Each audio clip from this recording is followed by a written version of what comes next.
Rebecca West, Black Lamb, and Grey Falcon. A Journey Through Yugoslavia. Introduced by Jeff Dyer. To my friends in Yugoslavia, who are now all dead or enslaved, grant to them the fatherland of their desire, and make them, again, citizens of paradise. Note on pronunciation. The spelling of Yugoslavian names presents a serious problem. The Serbo-Croat language is spoken in all parts of Yugoslavia described in this book, but to write it, the Serbs use the Cyrillic alphabet, which is much the same as the Russian, but simpler, and the Croats use the Latin alphabet. Most foreign writers on Yugoslavia follow the Croatian spelling, but this is not satisfactory. The Cyrillic alphabet is designed to give a perfect phonetic rendering of the Slav group of languages, and provides characters for several consonants which other groups lack. The Latin alphabet can only represent these consonants by clapping accents on other consonants, which bear some resemblance to them, and the Croatian usage still further confuses the English I by using C to represent not S and K but TS, and J for Y. I have found that in practice the casual English reader is baffled by this unfamiliar use of what looks familiar and is apt to pass over names without grasping them clearly. I have therefore done my best to transliterate all Yugoslavian names into forms most likely to convey the sound of them to English ears. Cetinje is written here as Cetinje. Jaj says Jajice, Pek as Pech, Sestinje as Chestinje. Kosovo I have written Kosovo, though the Serbo-Croat language uses no double consonants, because we take them as a sign that the preceding vowel is short. This is a rough and ready method, and at certain points it has broken down. The Cyrillic alphabet provides special characters for representing liquid consonants. The Latin alphabet can only indicate these by adding J to the consonant, and this is extremely confusing at the end of a word.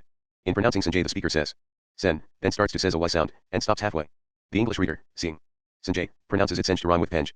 But the spelling Sanjay makes him pronounce it as a dissyllable, and if the suggestion of the Royal Geographical Society is adopted and the word is spelled Sen, he is apt for some strange reason to interpret the sign as a Scotch ch. I have therefore regarded the problem as insoluble, and have left such words spelled in the Croatian fashion, with the hope that readers will take the presence of the letter J as warning that there are dark phonetic doings afoot. In by tall J, I may add, the L has almost entirely disappeared, having only a short Y sound. I have also given up any attempt to transliterate Sarajevo or Skopje.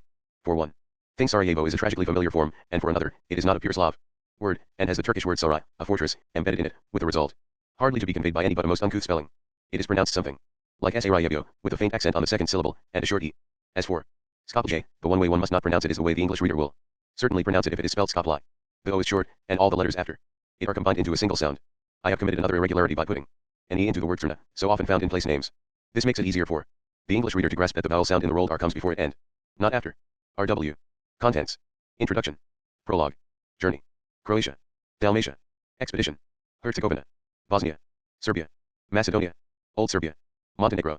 Epilogue. Bibliographical note. Index. Introduction. The author of guidebooks should have no artistic personality. Entirely at the mercy of the place being written about, he or she is ideally an anonymous conduit of reliable information about bus times, places to stay and museum opening hours. At the other end of the spectrum, in his book Fiction, photographer Michael Ackerman claims that places do not exist. A place is just my idea of it. Point 1. Literary travel writing thrives between the extremes represented by the travel guide and the solipsistic Ackerman. The best travel writers may be of only limited reliability when it comes to bus times, but they express timeless truths about the buses of a given country, or at least about their relationship with those buses. Take D.H. Lawrence, whose responsiveness to places was both instantaneous and profound. Editors and publishers were keenly aware of this gift, and Lawrence was eager to turn it to financial advantage. When Rebecca West visited Norman Douglas in Florence in 1921, he joked that, although Lawrence had been in town only a few hours, he was probably already hammering out an article, vehemently and exhaustively describing the temperament of the people. Point 2. To West this seemed obviously a silly thing to do, but Douglas was right. They turned up at Lawrence's hotel to find him doing just that. At the time, West thought that Lawrence did not know enough about Florence to make his views of real value. It was only after his death that she appreciated that Lawrence was writing about the state of his own soul at that moment, and could only do so in symbolic terms. For this purpose the city of Florence was as good a symbol as any other. Point 3. West wrote this in 1931. She had not yet made the first of the trips to Yugoslavia, which would form the basis of Black Lamb and Grey Falcon, but the importance of this realization for her own magnum opus is considerable. Indeed, relative to the size of the finished book, her experience of Yugoslavia was pretty skimpy. As Edith Durham, a noted authority on the Balkans, bitchily put it at the time, the novelist Miss West has written an immense book on the strength of one pleasure trip to Yugoslavia, but with no previous knowledge of land or people. For the record, Miss West had made 3 trips to Yugoslavia, the first, at the invitation of the British Council, to give lectures in the spring of 1936, a second with her husband, Henry Andrews, in the spring of 1937, the third in early summer of the following year. Initially she had hoped quickly to write a snap book, 4 months after the second trip this potentially profitable venture had grown into a wretched, complicated book that won't interest anybody. Point 5. In the course of researching its long and complicated history, p.1089 West learned and clarified her ideas about Yugoslavia and about much else besides. To paraphrase Italo Calvino's comment on the ruin of cash by Roberto Colasso, Black Lamb and Grey Falcon takes up 2 subjects. The first is Yugoslavia, and the second is everything else. By the time it was published in 2 volumes totaling 500,000 words, West was somewhat at a loss to discover why she had been moved in 1936 to devote 5 years of my life, at great financial sacrifice and to the utter exhaustion of my mind and body, to take an inventory of a country down to its last best button, in a form insane from any ordinary artistic or commercial point of view. Point 6. As the mass of her material swelled and changed, so this inventory became an immense and immensely complicated picture, not simply of her own soul, but that of Europe on the brink of the Second World War. The result, which she feared hardly anyone will read by reason of its length, p.773, is one of the supreme masterpieces of the 20th century. Like the book itself, its reputation is rather odd. West is considered a major British writer. If she is not regarded as a writer quite of the first rank, that is largely because so much of the work on which her reputation should rest is tacitly considered secondary to the form in which greatness is expected to manifest itself, namely the novel. As a novelist, West is clearly less important than Lawrence, James Joyce, whose genius, in Ulysses, was to have invented a form and exhausted its possibilities at the same time. 7. Or Epsilon Mu Forster, a self-indulgent old liberal with hardly a brain in his head. 8. Her best work is scattered among reportage, journalism, and travel, the kind of things traditionally regarded as sidelines or distractions. The success of Black Lamb and Grey Falcon is due in no small part to the ingenuity with which she contains this tendency to dispersal by giving it free rein. The book is manifestly a work of literature, but since literature in English, at least as far as prose is concerned, is synonymous with the novel with an agreed upon form of writing, rather than a certain quality of writing, it is tacitly removed from the company in which it belongs. When I mentioned to a novelist friend that I was writing this introduction, she asked if the book was set in Yugoslavia. It was assumed to be a novel. Palpably inferior works novels sit far more securely on the literary syllabus than an awkward tome whose identifying quality is a refusal to fit. In danger of dislodging other volumes from the top canonical shelf, or, more radically, of bringing the whole shelf crashing down, Black Lamb and Grey Falcon topples from its rightful place and is tacitly stocked in a lower, less prominent but safer place. Even some commentators who claim the book is a masterpiece have little to say about why it is one. In Abroad, Paul Fussell's highly regarded survey of British literary traveling between the wars, West, unlike Lawrence or Green, does not get a chapter compartment to herself, and her book receives a mention more or less in passing. Victoria Glendinning, in her biography of West, has no doubt that Black Lamb and Grey Falcon is the central book of her life, the work in which Rebecca West formulated her views on religion, ethics, art, myth, and gender. 9. Beyond that, she has almost nothing to say about it. Is the book doomed to repel attempts to articulate the awe that it inspires? To try to make good this lack, let's begin, uncontentiously, by observing that it is a key book about Yugoslavia. I read it in 1993 after visiting Serbia, for the British Council, as it happens, to learn about Yugoslavia, or ex-Yugoslavia, as it had by then become. The book had been reissued a few years earlier in response to the outbreak of a conflict West had, in some ways, foreseen. In the prologue, West remembers herself peering at old film footage of the King of Yugoslavia, like an old woman reading the tea leaves in her cup. 15. The book's prophetic quality is hinted at as early as page 10, when West writes that it is the habit of the people, whenever an old man mismanages his business so that it falls to pieces as soon as he dies, to say, ah, so-and-so was a marvel. He kept things together so long as he was alive, and look what happens now he has gone. I can still remember how weirdly disorientating it was to read this in 1993 when the blaze of contemporary events was fierce enough to make one wonder if she was writing not about Franz Joseph, but Tito. Much later in the book, in Kosovo, West's chauffeur, Dragadin, grabs a Croat boy by the ear and says with a mixture of irony and threat, "We'll kill you all someday." P.904. Even in my own minuscule experience of Serbia and Montenegro, there have been many times when the scene unfolding before my eyes seemed to have been faithfully enacted from the pages of Black Lamb and Grey Falcon. As a book about Yugoslavia, then, it is of extraordinary usefulness as a kind of metaphysical lonely planet that never requires updating. 10. As West herself observed, sometimes it is necessary for us to know where we are in eternity as well as in time. P.825. The book's practical worth is nicely suggested by the journalist Robert Kaplan, who remembers taking the book with him everywhere in Yugoslavia. I would rather have lost my passport and money than my heavily thumbed and annotated copy of Black Lamb and Grey Falcon. 11. If you are not in or interested in the Balkan Peninsula, the number of pages devoted to the history of the region can seem off-putting. Except this is history, is it? Might have been written by Ryszard Kapuscinski or Gabriel Garcia Marquez. 12. Take the extraordinary scene from Sarajevo in 1914 when, shortly before his assassination, Archduke Franz Ferdinand finds the reception hall he is standing in crammed with the 500,000 beasts he has killed, by his own estimation, in his career as a hunter. One can conceive the space of this room stuffed all the way up to the crimson and gold vaults and stalactites with the furred and feathered ghosts, set close, because there were so many of them, stags with the air between their antlers, stuffed with woodcock, quail, pheasant, partridge, capercaillie, and the like, boars standing bristling flank to flank, the breadth under their broad bellies, packed with layer upon layer of hares and rabbits. Their animal eyes, clear and dark as water, would brightly watch the approach of their slayer to an end that exactly resembled their own. Pages 335-336. When Susan Sontag directed Beckett's Waiting for Godot in Sarajevo during the siege, it was widely felt that what was happening on stage offered some kind of absurdist commentary on events beyond the theater. In a cafe in Mostar, a place which became stitched into international consciousness in the same way as Sarajevo, a comparable fable had unfolded before West's eyes in the 1930s. Young officers moved rhythmically through the beams of white light that poured down upon the acid green of the billiard tables, and the billiard balls gave out their sound of stoical shock. There was imminent the Balkan feeling of a shiftless yet just doom. It seemed possible that someone might come into the room, perhaps a man who would hang up his fez, and explain, in terms just comprehensible enough to make it certain they were not nonsensical, that all the people at the tables must stay there until the two officers who were playing billiards at the moment had played a million games, and that by the result their eternal fates would be decided, and that this would be accepted, and people would sit there quietly waiting and reading the newspapers. P.289. West's intention was to show the past side by side with the present it created. P.1089, and part of her achievement is to reveal how even an apparently ahistorical sensation, the scent of a plucked flower, say, is saturated with the smell of the past.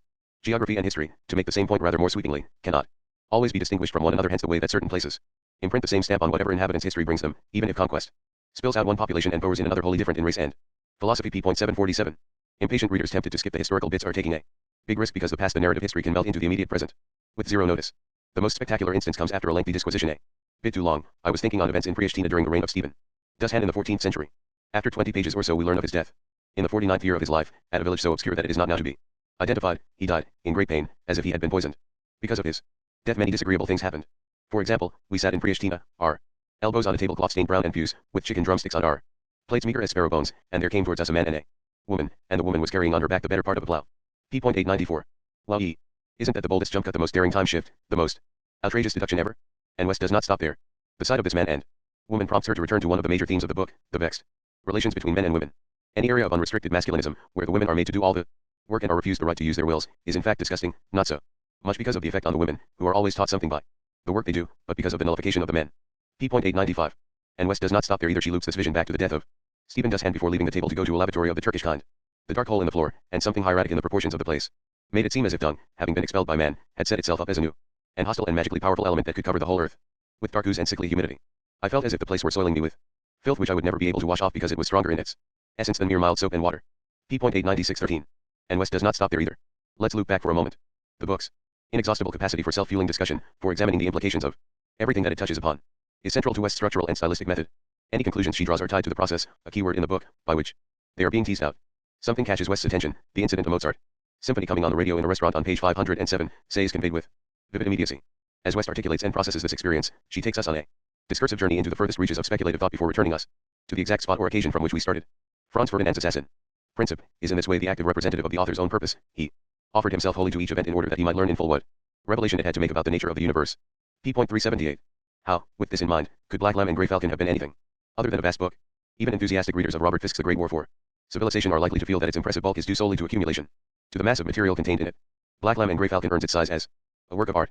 Like W. H. Auden in his letter to Lord Byron, 1936, West needed a form that's large enough to swim in. 14 The scale of its conception is imprinted internally in its syntax and composition.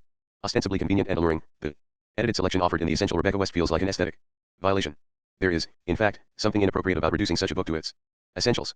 I suspect that some of the passages that most delight me are, by the kind of limiting definition West repeatedly decries, the bits that might be considered inessential. I don't want to diminish the importance of Black Lamb and Grey Falcon.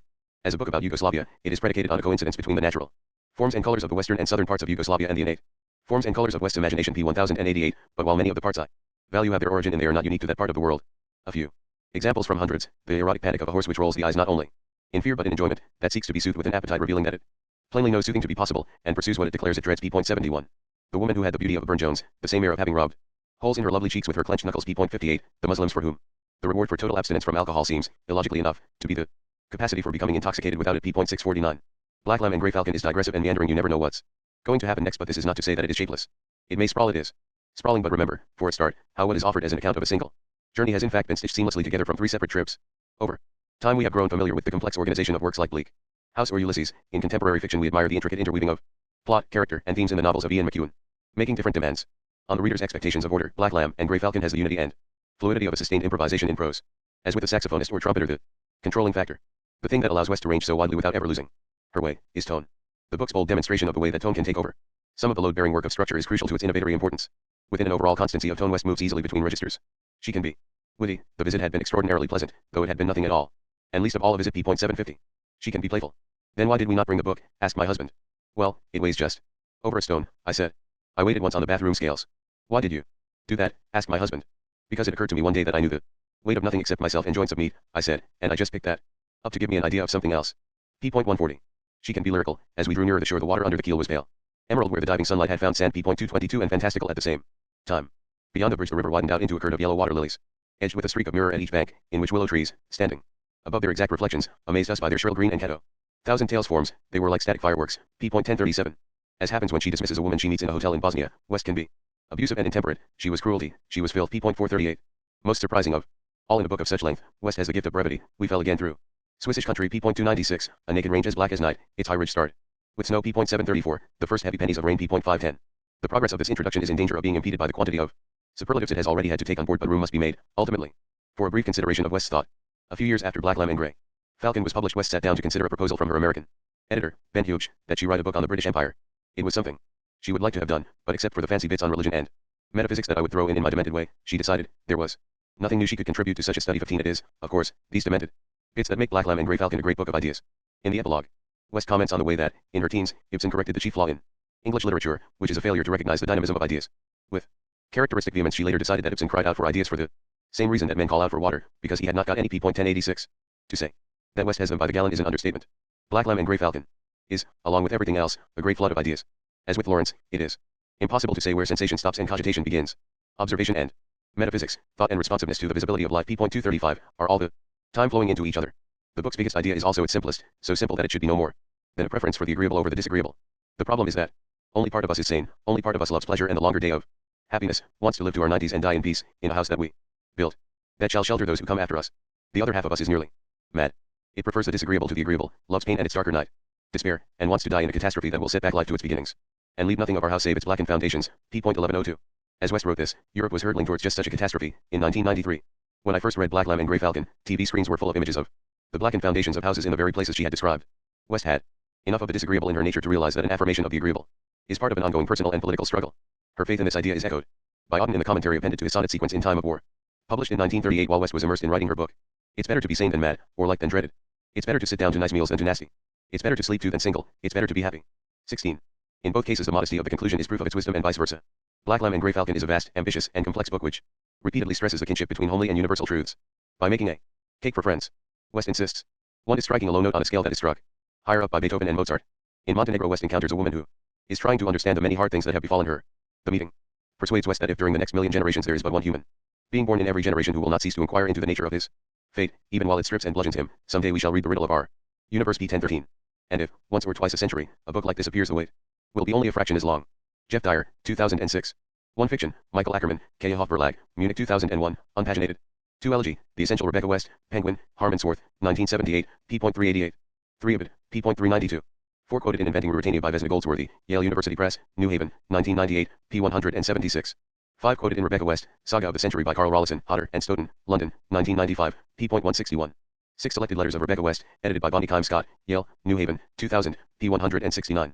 7 Selected Letters, p.327. 8 Selected Letters, p.440.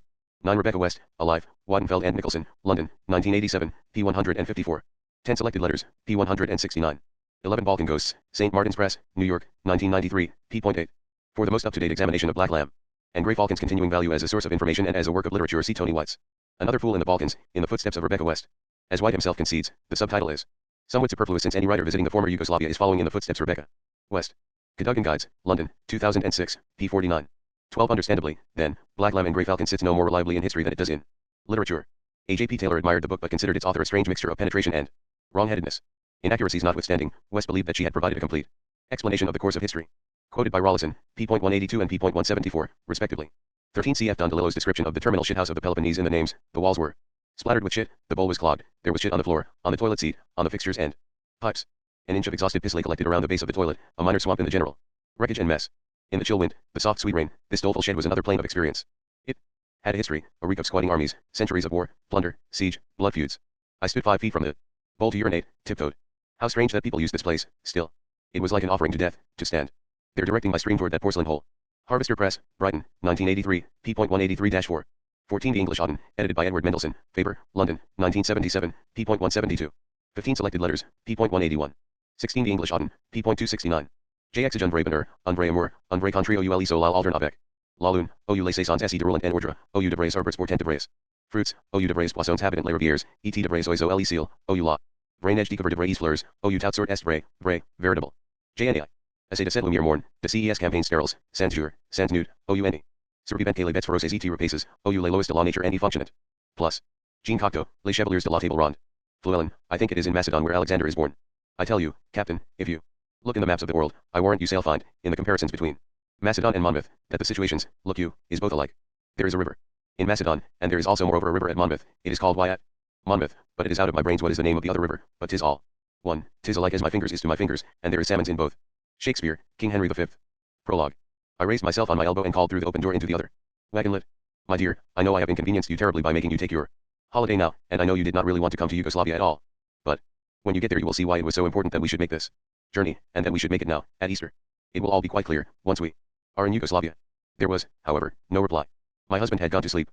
It was perhaps as well. I could not have gone on to justify my certainty that this train was taking us to a land where everything was comprehensible, where the mode of life was so honest that it put an end to perplexity.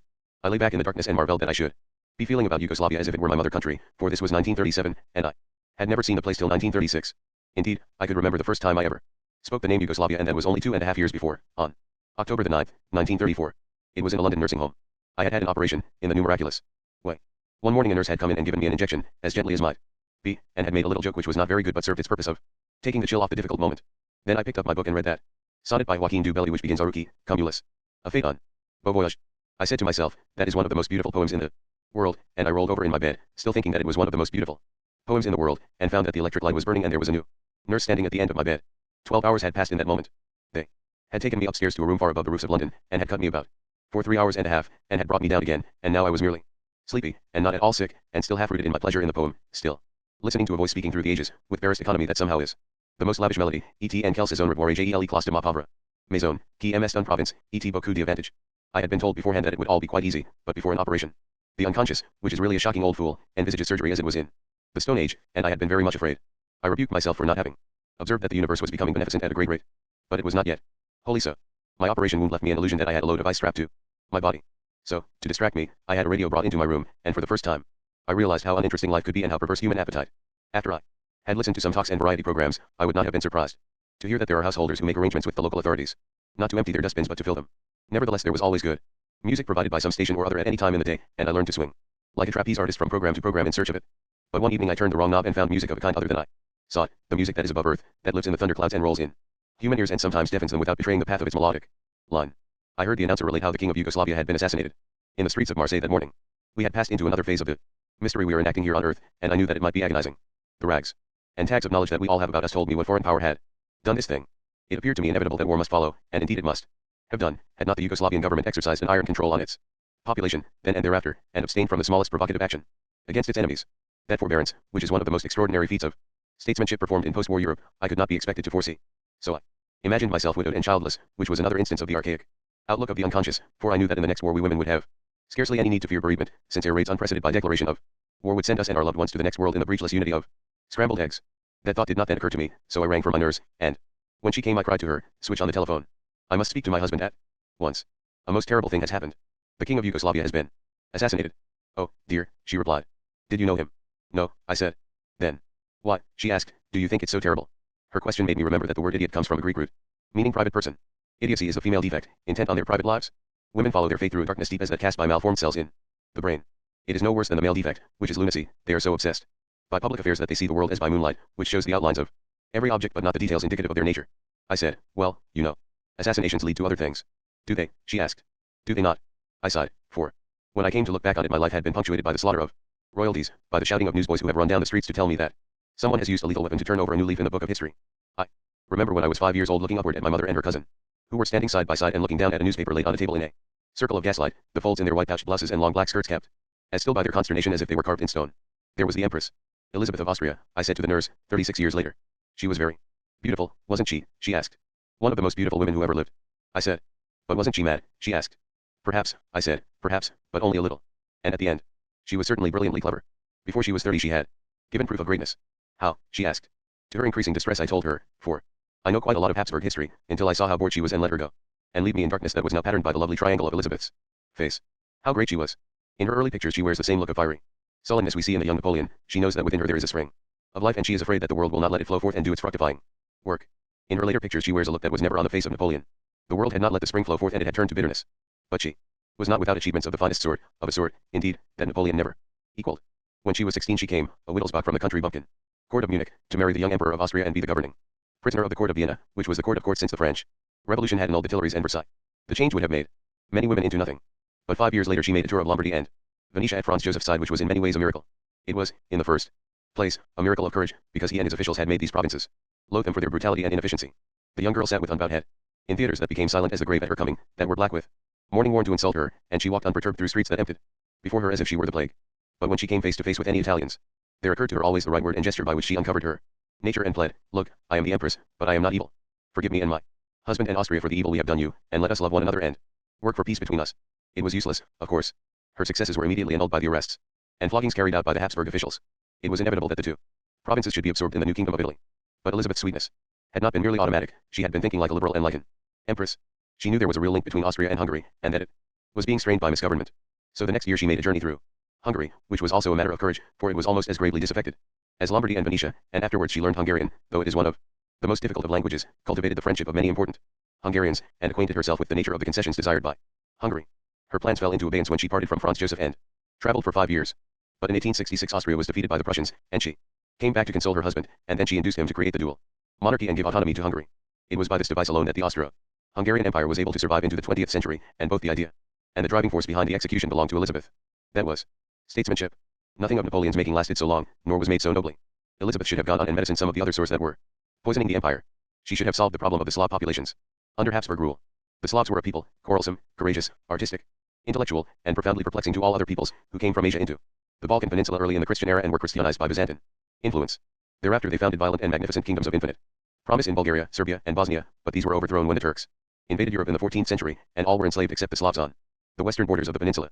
These lived under the wing of the great powers of Venice and Austria and Hungary, which was a doubtful privilege, since they were used as helots and as manpower to be spent without thrift against the Turks.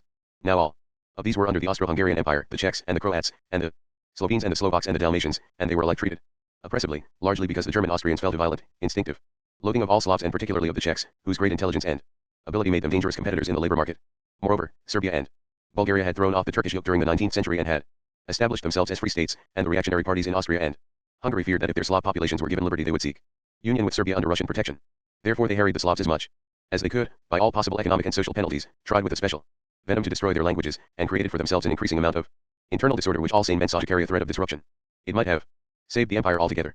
It might have averted the war of 1914, if Elizabeth had dealt with the Slavs as she dealt with the Hungarians. But after 30 she did no more work for the empire. Her work stopped because her marriage, which was a medium for her work, ceased to be tolerable. It appears probable, from the evidence we have, that Elizabeth could not reconcile herself to a certain paradox which often appears in the lives of very feminine women. She knew that certain virtues are understood to be desirable in women: beauty, tenderness, grace, house pride, the power to bear and rear children. She believed that she possessed some of these virtues and that her husband loved her for it. Indeed, he seemed to have given definite proof that he loved her by marrying her against the will of his mother, the Archduchess Sophie. And she thought that because he loved her he must be her friend, in that she was artless. Her husband, like many other human beings, was divided between the love of life and the love of death. His love of life made him love Elizabeth. His love of death made him love his abominable mother, and give her an authority over Elizabeth which she horribly misused. The Archduchess Sophie is a figure of universal significance. She was the kind of woman whom men respect for no other reason than that she is lethal, whom a male committee will appoint to the post of hospital matron. She had none of the womanly virtues. Especially did she lack tenderness. There is no record of her ever having said a gentle word to the girl of 16 whom her son brought home to endure this troublesome greatness, and she arranged for the archbishop who performed their marriage ceremony to address an insulting homily to the bride, bidding her remember that she was a nobody who had been called to a great position, and try to do her best. In politics she was practiced in every kind of folly that most affronted the girl's instinctive wisdom. She was always thrusting the blunt muzzle of her stupidity into conclaves of state, treading down intelligent debate as a beast treads down the grass, at a gate into mud, undermining the foundations of the empire by insisting that everybody possible should be opposed and hurt. She was personally responsible for some very ugly persecutions. One of her victims was the peasant philosopher Conrad Dubler. She was also a great slut. She had done nothing to reform the medievalism of the Austrian palaces. It was the middle of the 19th century when Elizabeth came to Vienna, but both at the Winter Palace and the Summer Palace, at the Hofburg and Schönbrunn, was she expected to perform her excretory functions at a commode behind a screen in a passage which was patrolled by a sentry. The Archduchess Sophie saw to it that the evil she did should live after her by snatching Elizabeth's children away from her and allowing her no part in their upbringing. One little girl died in her care, attended by a doctor whom Elizabeth thought old-fashioned and incompetent, and the unhappy character of the Crown Prince Rudolph, restless, undisciplined, tactless, and insatiable, bears witness to her inability to look after their minds. After Franz Joseph had lost Elizabeth by putting this inferior over her and proving that love is not necessarily kind, he showed her endless kindness and indulgence, financing her wanderings and her castle buildings with great good temper and receiving her gladly when she came home. And it seems she had no ill feeling against him. She introduced the actress, Katrina Schratt, into his life very much as a woman might put flowers into a room she felt to be dreary. But she must have hated him as the Habsburg of Habsburgs, the center of the imbecile system, when on January 30th, 1889, Rudolph was found dead in his shooting box at Mayling, beside the body of a girl of 17 named Marie Vetzera. This event still remains a mystery. Marie Vetzera had been his mistress for a year, and it is usually supposed that he and she had agreed to die together because Franz Joseph had demanded they should part. But this is very hard to believe. Marie Vetzera was a very fat and plain little girl, bouncing with a vulgar ardor stimulated by improper French novels, which had already led her into an affair with an English officer in Egypt, and it seems unlikely that Rudolph, who was a man of many love affairs, should have thought her of supreme value after a year's possession, particularly considering that he had spent the night before he went to Mayling with an actress to whom he had long been attached. It would seem much more probable that he had taken his life, or, which is possible if his farewell notes were forged, been murdered as a result of troubles arising from his political opinions. Of these we know a great deal, because he wrote a great number of articles for anonymous publication in the Neuswiener Tageblatt and an even greater number of letters to its editor, a gifted Jew named Moritz Seps. These show that he was a fervent liberal and loathed the Habsburg system. He loathed the expanding militarism of Germany, and prophesied that a German alliance would mean the destruction of Austria, body and soul, and he revered France with its deeply rooted culture and democratic tradition.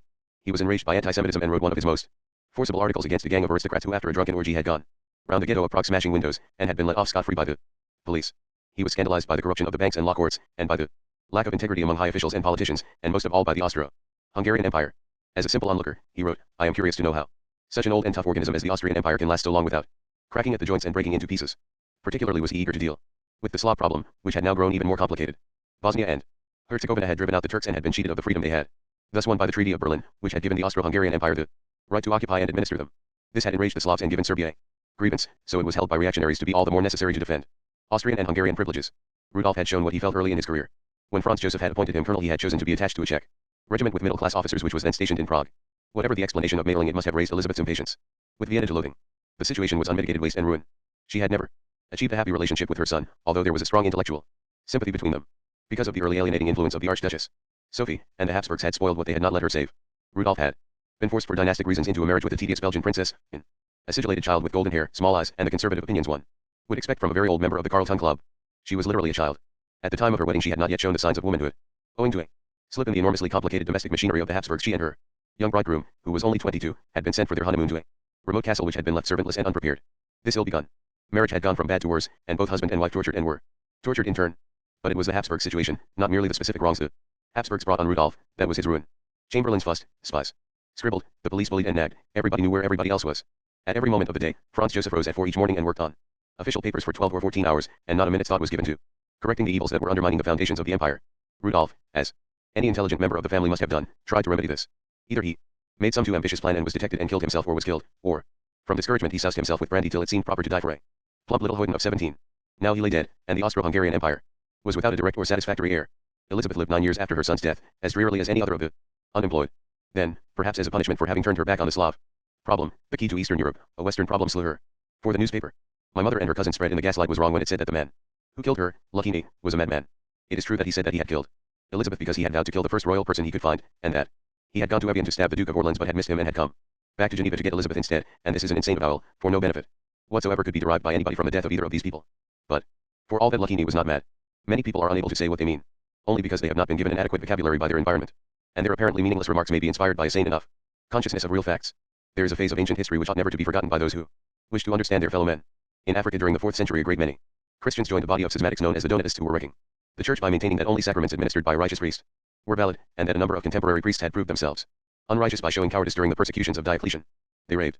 For according to the Church, Christ is the real dispenser of the sacraments, and it is inconceivable that a relationship prescribed by him could break down through the personality of the mediator, and in many cases the tales were scandal-mongering. But, though these people raved, they were not mad. They were making the only noises they knew to express the misery inflicted on them by the economic collapse of the Western Roman Empire. Since there was no economic literature, there was no vocabulary suitable to their misery, so they had to use the vocabulary given them by the Church. And they screamed nonsense about the sacraments because they very sensibly recognized that the Western Roman Empire was going to die, and so were they. It was so with Lucchini. He performed his meaningless act out of his consciousness of what is perhaps the most real distress of our age. He was an Italian, born in Paris of parents forced to emigrate by their poverty and trodden down into an alien criminal class, that is to say, he belonged to an urban population for which the existing forms of government made no provision, which wandered often workless and always traditionless, without power to control its destiny. It was indeed most appropriate that he should register his discontent by killing Elizabeth, for Vienna is the archetype of the great city which breeds such a population. Its luxury was financed by an exploited peasant class bled so white that it was ready to send its boys into the factories and the girls into service on any terms.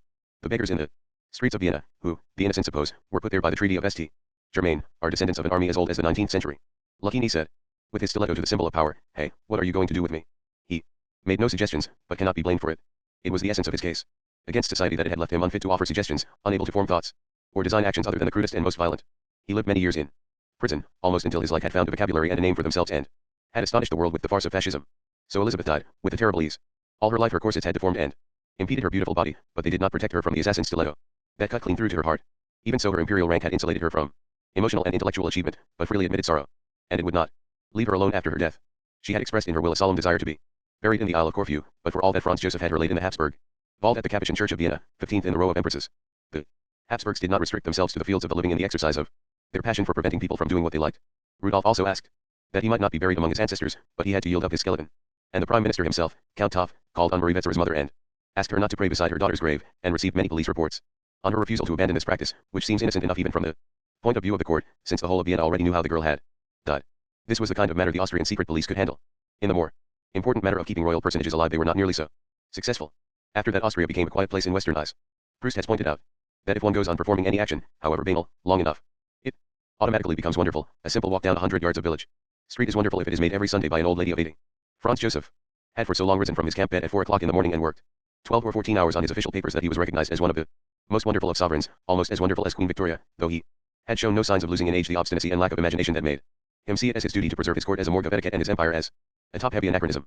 He was certain of universal acclamation not only during his life but after his death, for it is the habit of the people, whenever an old man mismanages his business so that it falls to pieces as soon as he dies, to say, "Ah, so and so was a marvel."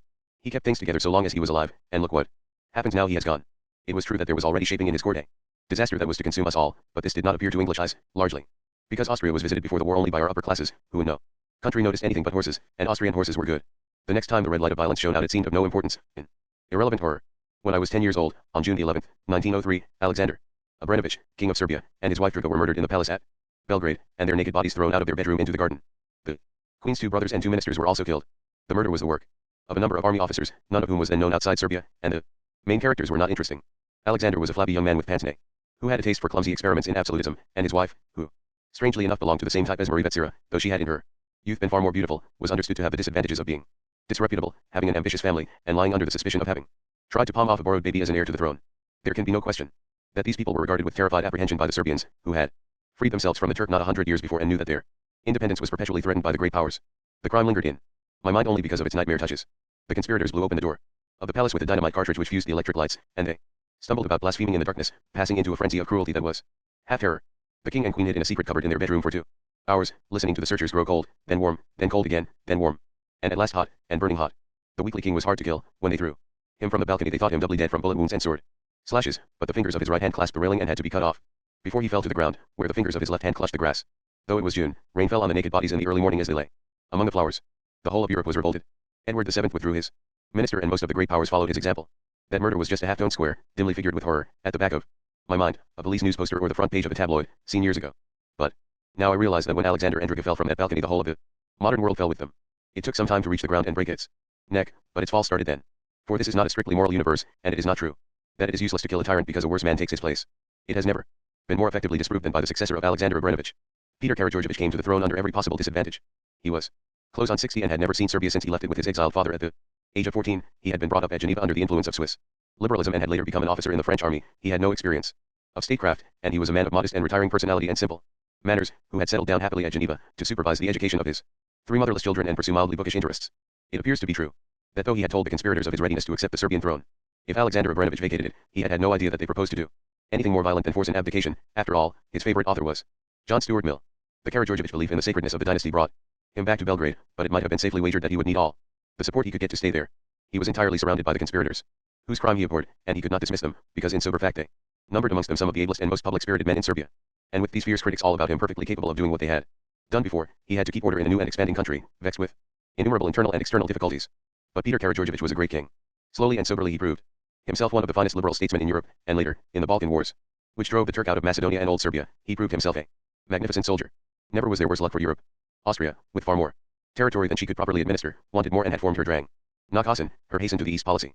Now the formidable new military state of Serbia was in her way, and might even join with Russia to attack her. Now, too, all the Slav peoples of the empire were seething with discontent because the free Serbians were doing so well, and the German Austrians hated them more than ever. The situation had been further complicated since Rudolf's day because the empire had affronted Slav feeling by giving up the pretense that Bosnia and Herzegovina were provinces which she merely occupied and administered, and formally annexing them. This made many Slavs address appeals to Serbia, which, as was natural in a young country, sometimes answered boastfully. The situation was further complicated by the character of the man who had succeeded Rudolf as the heir to the imperial crown, the Archduke Franz Ferdinand of Este. This unlovable melancholic had upset all sections of the people by his proposals, drafted and expressed without the slightest trace of statesmanship, to make a tripartite monarchy of the empire, by forming the Slavs into a separate kingdom. The reactionaries felt this was merely an expression of his bitter hostility towards the emperor and his conservatism. The Slavs were unimpressed and declared they would rather be free, like Serbia. The reaction of Austria to this new situation was extravagant fear. The Austrian chief of general staff, Konrad von Hotzendorf, was speaking for many of his countrymen and most of his class when he ceaselessly urged that a preventive war should be waged against Serbia before she became more capable of self-defense. He and his kind would not have felt this if Alexander Abramovich had not been murdered and given place to a better man, who made a strong and orderly Serbia. Then on June the 28th, 1914, the Austro-Hungarian government allowed Franz Ferdinand to go to Bosnia in his capacity of Inspector General of the Army to conduct maneuvers on the Serbian frontier. It was strange that he should wish to do this, and that they should allow him, for that is St. Vitus's Day, the anniversary of the Battle of Kosovo in 1389, the defeat of the Serbs by the Turks which meant 500 years of enslavement. That defeat had been wiped out in the Balkan War by the recapture of Kosovo, and it was not tactful to remind the Serbs that some of their people were still enslaved by a foreign power. But Franz Ferdinand had his wish and then paid a visit to Sarajevo, the Bosnian capital, where the police gave him quite insufficient protection, though they had been warned that attempts were to be made on his life. A Bosnian Serb named Princip, who deeply resented Austro-Hungarian misrule, was able without any difficulty to shoot him as he drove along the street, and accidentally killed his wife as well. It must be noted that he was a Serb and not a Serbian. A Croat is a Catholic member and a Serb an Orthodox member of a Slav people that lies widely distributed south of the Danube, between the Adriatic and Bulgaria, and north of the Greek mountains. A Serbian is a subject of the Kingdom of Serbia, and might be a Croat, just as a Croatian-born inhabitant of the old Austrian province of Croatia might be a Serb. But Princip had brought his revolver from Belgrade, and though he had been given it by a private individual and not by the government, the Austro-Hungarian Empire used this as a pretext to declare war on Serbia. Other powers took sides and the Great War started. Of that assassination I remember nothing at all. Every detail of Elizabeth's death is clear in my mind. Of the Belgrade massacre I keep a blurred image, but I cannot recall reading anything about the Sarajevo attentat or hearing anyone speak of it. I was then very busy being an idiot, being a private person, and I had enough on my hands. But my idiocy was like my anesthetic. During the blankness it dispensed, I was cut about and felt nothing, but it could not annul the consequences. The pain came afterwards. So, that evening in 1934, I lay in bed and looked at my radio fearfully, though it had nothing more to say that was relevant, and later on the telephone talked to my husband, as one does in times of crisis if one is happily married, asking him questions which one knows quite well neither he nor anyone else can answer and deriving great comfort from what he says. I was really frightened, for all these earlier killings had either hastened doom towards me or prefigured it. If Rudolf had not died, he might have solved the Slav problem of the Austro-Hungarian Empire and restrained its imperialist ambition, and there might have been no war. If Alexander Abramovich had not been killed, Serbia might never have been strong enough to excite the empire's jealousy and fear, and there might have been no war. The killing of Franz Ferdinand was war itself, and the death of Elizabeth had shown me the scourge of the world after the war. Lucky me, fascism, the rule of the dispossessed class that claims its rights and cannot conceive them save in terms of empty violence, of killing, taking, suppressing. And now there was another killing. Again it was in the southeast of Europe. Where was the source of all the other deaths? That seemed to me strange, in 1934. Because the Slav problem had seemed to have been satisfactorily settled by the war. The Czechs and the Slovaks had their pleasant democratic state, which was working well enough except for the complaints of the Sudeten Germans who under the Habsburgs had been pampered with privileges paid for by their Slav neighbors. The Slovenes and the Croats and the Dalmatians and the Montenegrins were now united in the kingdom of the South Slavs, which is what Yugoslavia means, and though the Slovenes and Croats and the Dalmatians were separated in spirit from the Serbs by their Catholicism and the Montenegrins hankered after their lost independence, the state had seemed to be finding its balance. But here was another murder, another threat that man was going to deliver himself up to pain, was going to serve death instead of life. A few days later my husband told me that he had seen a news film which had shown with extraordinary detail the actual death of the King of Yugoslavia, and as soon as I could leave the nursing home I went and saw it. I had to go to a private projection room, for by that time it had been withdrawn from the ordinary cinemas, and I took the opportunity to have it run over several times, while I peered at it like an old woman reading the tea leaves in her cup. First there was the Yugoslavian warship sliding into the harbor of Marseille, which I know very well. Behind it was that vast suspension bridge which always troubles me because it reminds me that in this mechanized age I am as little able to understand my environment as any primitive woman who thinks that a waterfall is inhabited by a spirit, and indeed less so, for her opinion might from a poetical point of view be correct. I know enough to be aware that this bridge cannot have been spun by a vast steel spider out of its entrails, but no other explanation seems to me as plausible, and I have not the faintest notion of its use. But the man who comes down the gangway of the ship and travels on the tender to the quay, him I can understand, for he is something that is not new. Always the people have had the idea of the leader, and sometimes a man is born who embodies this idea. His face is sucked too close to the bone by sickness to be tranquil or even handsome, and it would at any time have suggested a dry pedantry, unnatural in a man not far advanced in the 40s. But he looks like a great man, which is not to say that he is a good man or a wise man, but is to say that he has that historic quality which comes from intense concentration on an important subject. What he is thinking of is noble, to judge from the homage he pays it with his eyes, and it governs him entirely. He does not relapse into it when the other world fails to interest him, rather does he relapse into noticing what is about him when for a moment his interior communion fails him. But he is not abstracted, he is paying due respect to the meeting between France and Yugoslavia. Indeed he is bringing to the official occasion a naive earnestness. When Monsieur Barthaud, the French foreign minister, comes and greets him, it is as if a jolly priest, fully at ease in his orders, stands before the altar beside a tortured mystical layman. Sometimes, too, he shows by a turn of the head, by a dilation of the pinched nostrils, that some aspect of the scene has pleased him. About all his reactions there is that jerky quickness which comes of long vigilance. It was natural. He had been a soldier from boyhood, and since the Great War he had perpetually been threatened with death from within, by tuberculosis, and with death from without, by assassination at the hand of Croats or Macedonians who wanted independence instead of union with Serbia. But it is not fear that is his preoccupation. That, certainly, is Yugoslavia. He has the look of one of those men who claim that they rule by divine right whether they be kings or presidents, because their minds curve protectively over their countries with the inclusiveness of the sky. When one sees President Roosevelt one is sure that he is thinking about America. Sometimes his thought may be soft and loose, but it is always dedicated to the same service. Those who saw Lenin say that he was always thinking of Russia, even when his thought was hard and tight, it knew the same dedication. In our own King George V we recognize that piety. Now King Alexander is driving down the familiar streets, curiously unguarded, in a curiously antique car. It can be seen from his attempt to make his stiff hands supple. From a careless flash of his careful black eyes, it can be seen that he is taking the cheers of the crowd with a childish seriousness. It is touching, like a girl putting full faith in the compliments that are paid to her at a ball. Then his preoccupation veils his brows and desiccates his lips. He is thinking of Yugoslavia again, with the nostalgia of an author who has been interrupted in writing his new book. He might be thinking, Aruki, Cumulus, a fate un beau voyage, but then the camera leaves him. It recedes. The soundtrack records a change, a swelling astonishment, in the voice of the crowd. We see a man jumping on the footboard of the car, a soldier swinging a sword, a revolver in the hand of another, a straw hat lying on the ground, a crowd that jumps up and down, smashing something flat with its arms, kicking something flat with its feet, till there is seen on the pavement a pulp covered with garments. A lad in a sweater dodges before his captors, his defiant face unmarked by fear, although his body expresses the very last extreme of fear by a creeping, writhing motion. A view of the whole street shows people dashed about as by a tangible wind of death. The camera returns to the car and we see the king. He is lying almost flat on his back on the seat, and he is as I was after the anaesthetic. He does not know that anything has happened. He is still half rooted in the pleasure of his own nostalgia. He might be asking, et quelle saison revoir gele classe de ma pauvre maison, qui ms un province, et beaucoup d'avantage. It is certain that he is dying, because he is the center of a manifestation which would not happen unless the living had been shocked out of their reserve by the presence of death. Innumerable hands are caressing him. Hands are coming from everywhere, over the back of the car, over the sides, through the windows, to caress the dying king, and they are supremely kind. They are far kinder than faces can be, for faces are Marthas, burdened with many Cares because of their close connection with the mind, but these hands express the mindless sympathy of living flesh for flesh that is about to die, the pure physical basis for pity. They are men's hands, but they move tenderly as the hands of women. Fondling their babies, they stroke his cheek as if they were washing it with kindness. Suddenly his nostalgia goes from him. His pedantry relaxes. He is at peace, he need not guard against death anymore. Then the camera shows an official running wildly down a street in top hat and frock coat, demonstrating the special ridiculousness of middle-aged men, who have the sagging, anxious faces and protruding bellies appropriate to pregnancies, but bring forth nothing. It would be a superb ending for a comic film.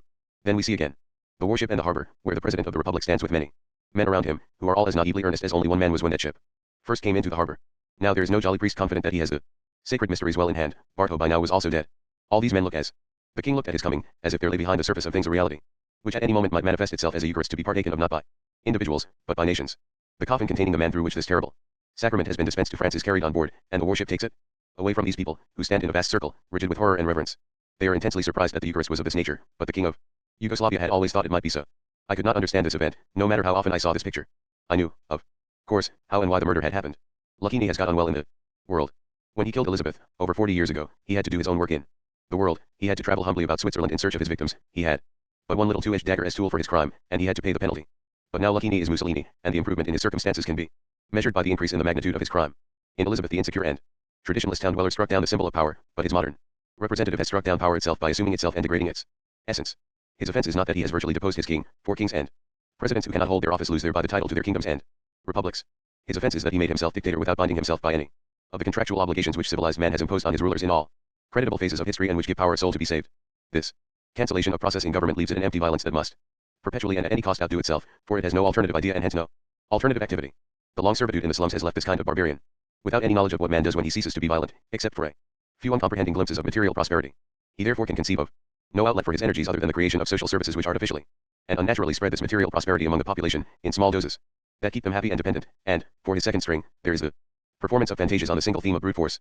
All forms of compulsion are practiced on any element within the state that is resistant or is even suspected of retaining consciousness of its difference from the dominating party, and all living beings outside the state are conceived as enemies, to be hated and abused, and in ideal conditions to be robbed and murdered.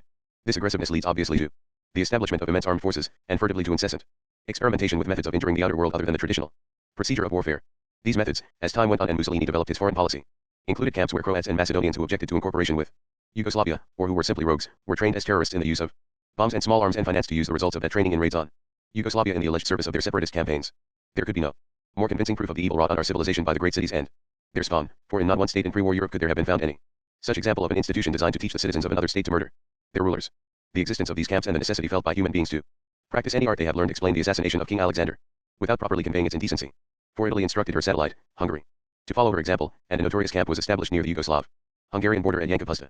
Honor often seems a highly artificial convention, but life in any level of society where it has been abandoned astonishes by its tortuousness. When the Italians sent assassins from their training camps to murder the king, they went to great pains to make it appear that his murderers came from Yankapusta, even inducing a Macedonian assassin who had been associated with the Hungarian camp to come to Marseille and be killed, so that his dead body could be exhibited as proof of the conspirators' origin.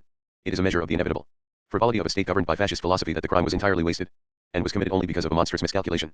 Mussolini had believed that with the king's death the country would fall to pieces and be an easy prey to a foreign invader. But if Croat discontent had been 1,000 times more bitter than it was, it would still have remained true that people prefer to kill their tyrants for themselves, and actually the murder shocked Yugoslavia into a unity it had not known before. So there was not war, there was nothing except the accomplishment of a further stage in the infiltration of peace with the depravity of war, which threatens now to make the two hardly distinguishable. But the other participator in the event remained profoundly mysterious. At each showing of the film it could be seen more plainly that he had not been surprised by his own murder. He had not merely known of it as a factual possibility, he had realized it imaginatively in its full force as an event. But in this matter he seemed more intelligent than his own intelligence. Men of action often take an obstinate pride in their own limitations, and so, too, do invalids, and his face hinted that he, being both sick and soldierly, had combined the two forms of fault. All that I could read of his reign confirmed this indication and showed him as inflexible and slow. Yet there was in him this great wisdom, which brought him to the hour of his death sustained by a just estimate of what it is to die, and by certain magnificent conceptions such as kingliness and patriotism. It would be an enigma were it not that an individual had other ways of acquiring wisdom than through his own intellectual equipment. He can derive it, as it were, through the pores from the culture of his race. Perhaps this peculiar wisdom, which appeared on the screen as definitely as the peculiar sanity of François Rosé or the peculiar narcissism of Garbo, was drawn by the king of Yugoslavia from the kingdom of Yugoslavia, from the South Slavs. As to that I could form no opinion, for I knew nothing about the South Slavs, nor had I come across anybody who was acquainted with them. I was only aware that they formed part of the Balkan people, who had played a curious role in the history of British benevolence before the war and for some time after it. They had been, till they severally won their independences at various times in the 19th and 20th centuries, the Christian subjects of the Turkish or Ottoman Empire, which had kept them in the greatest misery by incompetent administration and very cunningly set each section of them at odds with all the others, so that they could never rise in united rebellion. Hence each people was perpetually making charges of inhumanity against all its neighbors. The Serb, for example, raised his bitterest complaint against the Turk, but was also ready to accuse the Greeks, the Bulgarians, the Vlachs, and the Albanians of every crime under the sun. English persons, therefore, of humanitarian and reformist disposition constantly went out to the Balkan Peninsula to see who was, in fact, ill-treating whom, and, being by the very nature of their perfectionist faith, unable to accept the horrid hypothesis that everybody was ill-treating everybody else, all came back with the pet Balkan people established in their hearts as suffering and innocent, eternally the massacree and never the massacrer. The same sort of person, devoted to good works and austerities, who is traditionally supposed to keep a cat and a parrot, often set up on the hearth the image of the Albanian or the Bulgarian or the Serbian or the Macedonian Greek people, which had all the force and blandness of pious fantasy. The Bulgarians as preferred by the Buxton brothers, and the Albanians as championed by Miss Durham, strongly resembled Sir Joshua Reynolds' picture of the infant Samuel. But often it appeared that the Balkans had forced piety to work on some very queer material. To hear Balkan fanciers talk about each other's infant Samuel was to think of some painter not at all like Sir Joshua Reynolds, say Hieronymus Bosch. The cats and parrots must often have been startled. In 1912 there was a dispute, extravagantly inappropriate to those who took part in it, as to whether Mr. Prokaska, the Austrian consul in a town named Prizren, had or had not been castrated by the Serbs. Mr. Prokaska, an unusually conscientious public servant, furthered his country's anti-Serbian policy by allowing it to be supposed that he had Miss Durham, born in 1863, the daughter of a fellow of the Royal College of Surgeons, a pupil at Bedford College, and an exhibitor at the Royal Institute of Painters in watercolors, who had been led by her humanitarian passion to spend nearly all her life in the Balkans and was strongly anti-Serbian, made the astonishing statement that a party of Serbian officers whom she had met at a railway station had informed her that they themselves had operated on Mr. Prokaska. It is interesting to speculate on what the fellow of the Royal College of Surgeons or the staff of Bedford College would have thought of this announcement. The controversy raged until Professor Seton Watson, who had no favorite among the Balkan peoples, but was strongly anti-Austrian, stated that he had himself had access to a confidential account from Mr. Prokaska, which made it clear that the operation had not been performed at all.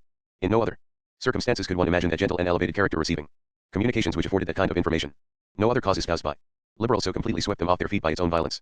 The problems of India and Africa never produced anything like the jungle of savage pamphlets that sprang up in the footsteps of the liberals who visited Turkey in Europe under the inspiration of Gladstone. Violence was, indeed, all I knew of the Balkans, all I knew of the South Slavs. I derived the knowledge from memories of my earliest interest in liberalism, of leaves fallen from this jungle of pamphlets, tied up with string in the dustiest corners of junk shops, and later from the prejudices of the French, who use the word Balkan as a term of abuse, meaning a rustic lower type of barbarian. In Paris, awakened in a hotel bedroom by the insufficiently private life of my neighbors, I have heard the sound of 3 slashing slaps and a woman's voice crying through sobs, Balkan, Balkan. Once in Nice, as I sat eating langoust outside a little restaurant down by the harbor, there were some shots, a sailor lurched out of the next door bar, and the proprietress ran after him, shouting, Balkan, Balkan. He had emptied his revolver into the mirror behind the bar. And now I was faced with the immense nobility of the king in the film, who was certainly Balkan, but who met violence with an imaginative realization which is its very opposite, which absorbs it into the experience it aims at destroying.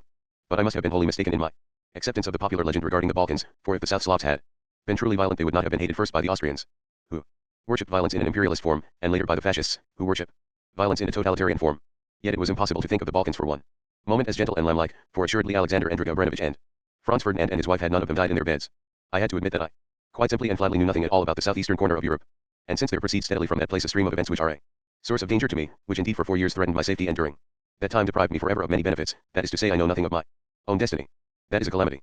Pascal wrote, man is but a reed, the most feeble thing in nature, but he is a thinking reed. The entire universe need not arm itself to crush him. A vapor, a drop of water, suffices to kill him. But if the universe were to crush him, man would still be more noble than that which killed him, because he knows that he dies and the advantage which the universe has over him, the universe knows nothing of this. In these words he writes the sole prescription for a distinguished humanity. We must learn to know the nature of the advantage which the universe has over us, which in my case seems to lie in the Balkan Peninsula. It was only 2 or 3 days distant, yet I had never troubled to go that short journey which might explain to me how I shall die, and why. While I was marveling at my inertia, I was asked to go to Yugoslavia to give some lectures in different towns before universities and English clubs, and this I did in the spring of 1936. It was unfortunate that at the end of my journey I went to Greece and was stung by a sandfly and got dengue fever, which is also known, and justly so, as breakbone fever. On the way back I had to rest in a house outside Vienna, and there they thought me so ill that my husband came out to fetch me home. He found me weeping in my bedroom, though this is a town governed by its flowers, and as it was May the purple and white lilacs were as thick along the streets as people watching for a procession, and the chestnut trees were holding their candles to the windows of the upper rooms. I was well enough to be out, but I was sitting in a chair with a heap of coarse linen dresses flung over my knees and feet. I showed them to my husband one by one, saying in remorse, look what I have let them do. They were dresses which I had bought from the peasants in Macedonia, and the Austrian doctor who was treating me had made me have them disinfected, though they were quite clean. But the nurse who took them away had forgotten what was to be done with them, and instead of putting them under the lamp she had given them to the washerwoman, who had put them in strong soak. They were ruined. Dyes that had been fixed for 20 years had run and now defiled the good grain of the stuff. Stitches that had made a clean cut, austere design were now sordid smears. Even if I could have gone back immediately and bought new ones, which in my weakness I wanted to do, I would have it on my conscience that I had not properly protected the work of these women, which should have been kept as a testimony, which was a part of what the king had known as he lay dying.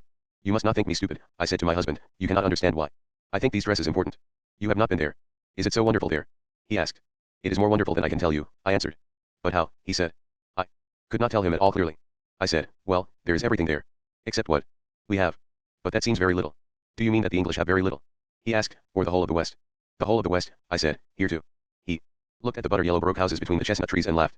Beethoven and Mozart and Schubert wrote quite a lot of music in this town, he said. But they were none of them happy, I objected. In Yugoslavia, suggested my husband, smiling, everybody is happy. No, no, I said, not at all, but, the thing I wanted to tell him could not be told, however, because it was manifold and nothing like what one is accustomed to communicate by words. I stumbled on, really, we are not as rich in the West as we think we are. Or, rather, there is much we have not got which the people in the Balkans have got in quantity. To look at them you would think they had nothing. The people who made these dresses looked as if they had nothing at all. But if these imbeciles here had not spoiled this embroidery you would see that whoever did it had more than we have. I saw the blue lake of Ohrid, the mosques of Sarajevo, the walled town of Korčula, and it appeared possible that I was unable to find words for what I wanted to say because it was not true. I am never sure of the reality of what I see. If I have seen it only once, I know that until it has firmly established its objective existence by impressing my senses and my memory, I am capable of conscripting it into the service of a private dream. In a panic I said, I must go back to Yugoslavia, this time next year, in the spring, for Easter. Journey. We spent the night at Salzburg, and in the morning we had time to visit the house where Mozart was born, and look at his little spinet, which has keys that are brown and white instead of white and black. There the boy sat, pleased by its prettiness and pleased by the sounds he drew from it, while there encircled him the rage of his father at this tiresome, weak, philandering son he had begotten, who would make no proper use of his gifts, and further back still the indifference of his contemporaries, which was to kill him, and further back still, so far away as to be of no use to him, our important love for him. That was something we human beings did not do very well. Then we went down to the railway station and waited some hours for the train to Zagreb, the capital of Croatia. When it at last arrived, I found myself in the midst of what is to me the mystery of mysteries, for it had left Berlin the night before and was crammed with unhappy-looking German tourists, all taking advantage of the pact by which they could take a substantial sum out of the country provided they were going to Yugoslavia, and I cannot understand the proceedings of Germans. All Central Europe seems to me to be enacting a fantasy which I cannot interpret. The carriages were so crowded that we could find only one free seat in a first-class compartment, which I took, while my husband sat down in a seat which a young man had just left to go to the restaurant car for lunch. The other people in the compartment were an elderly businessman and his wife, both well on in the 50s, and a manufacturer and his wife, socially superior to the others and 15 to 20 years younger. The elderly businessman and his wife, like nearly everybody else on the train, were hideous. The woman had a body like a sow, and the man was flabby and pasty. The manufacturer was very much better looking, with a direct laughing eye, but he was certainly 2 stone overweight, and his wife had been sharpened to a dark keen prettiness by some Hungarian strain. The businessman's wife kept leaving her seat and running up and down the corridor in a state of great distress, lamenting that she and her husband had no Austrian shillings and therefore could not get a meal in the restaurant car.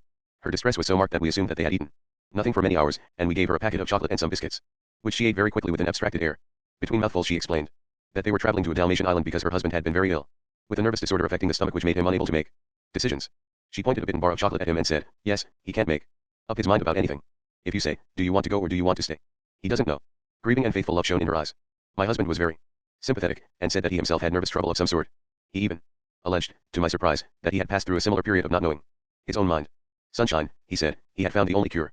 But as she spoke her eyes shifted over my husband's shoulders and she cried, ah, now we are among beautiful mountains. Wunderbar. Fabelhaft. ACH, these must be the Dolomites. No, these are not the Dolomites, said my husband, this is the valley that runs up to Bad Gastein, and he told her that in the 16th century this had been a district of great wealth and culture, because it had been a gold mining center. He pointed out the town of Hofgastein and described the beautiful Gothic tombs of mine owners in the church there, which are covered with carvings representing stages of the mining process.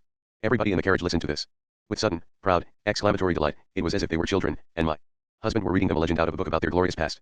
They seemed to derive a special pious pleasure from the contemplation of the Gothic, and they were also enraptured by the perfection of my husband's German.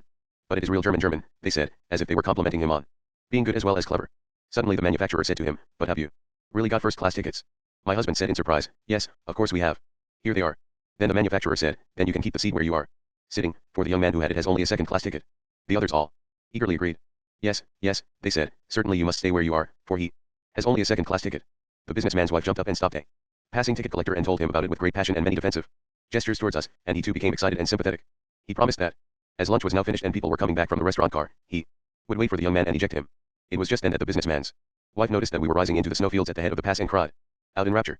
This too was wunderbar and fabelhaft, and the whole carriage was caught up into a warm lyrical ecstasy.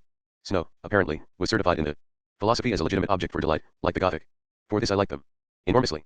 Not only was it an embryonic emotion which, fully developed and shorn of its sentimentality, would produce great music of the Beethoven and Brahms and Mahler type, but it afforded an agreeable contrast to the element I most dislike. If anyone in a railway carriage full of English people should express great enjoyment of the scenery through which the train was passing, his companions would feel an irresistible impulse not only to refrain from joining him in his pleasure, but to persuade themselves that there was something despicable and repellent in that scenery. No conceivable virtue can proceed from the development of this characteristic. At the height of this collective rhapsody the young man with the second-class ticket came back.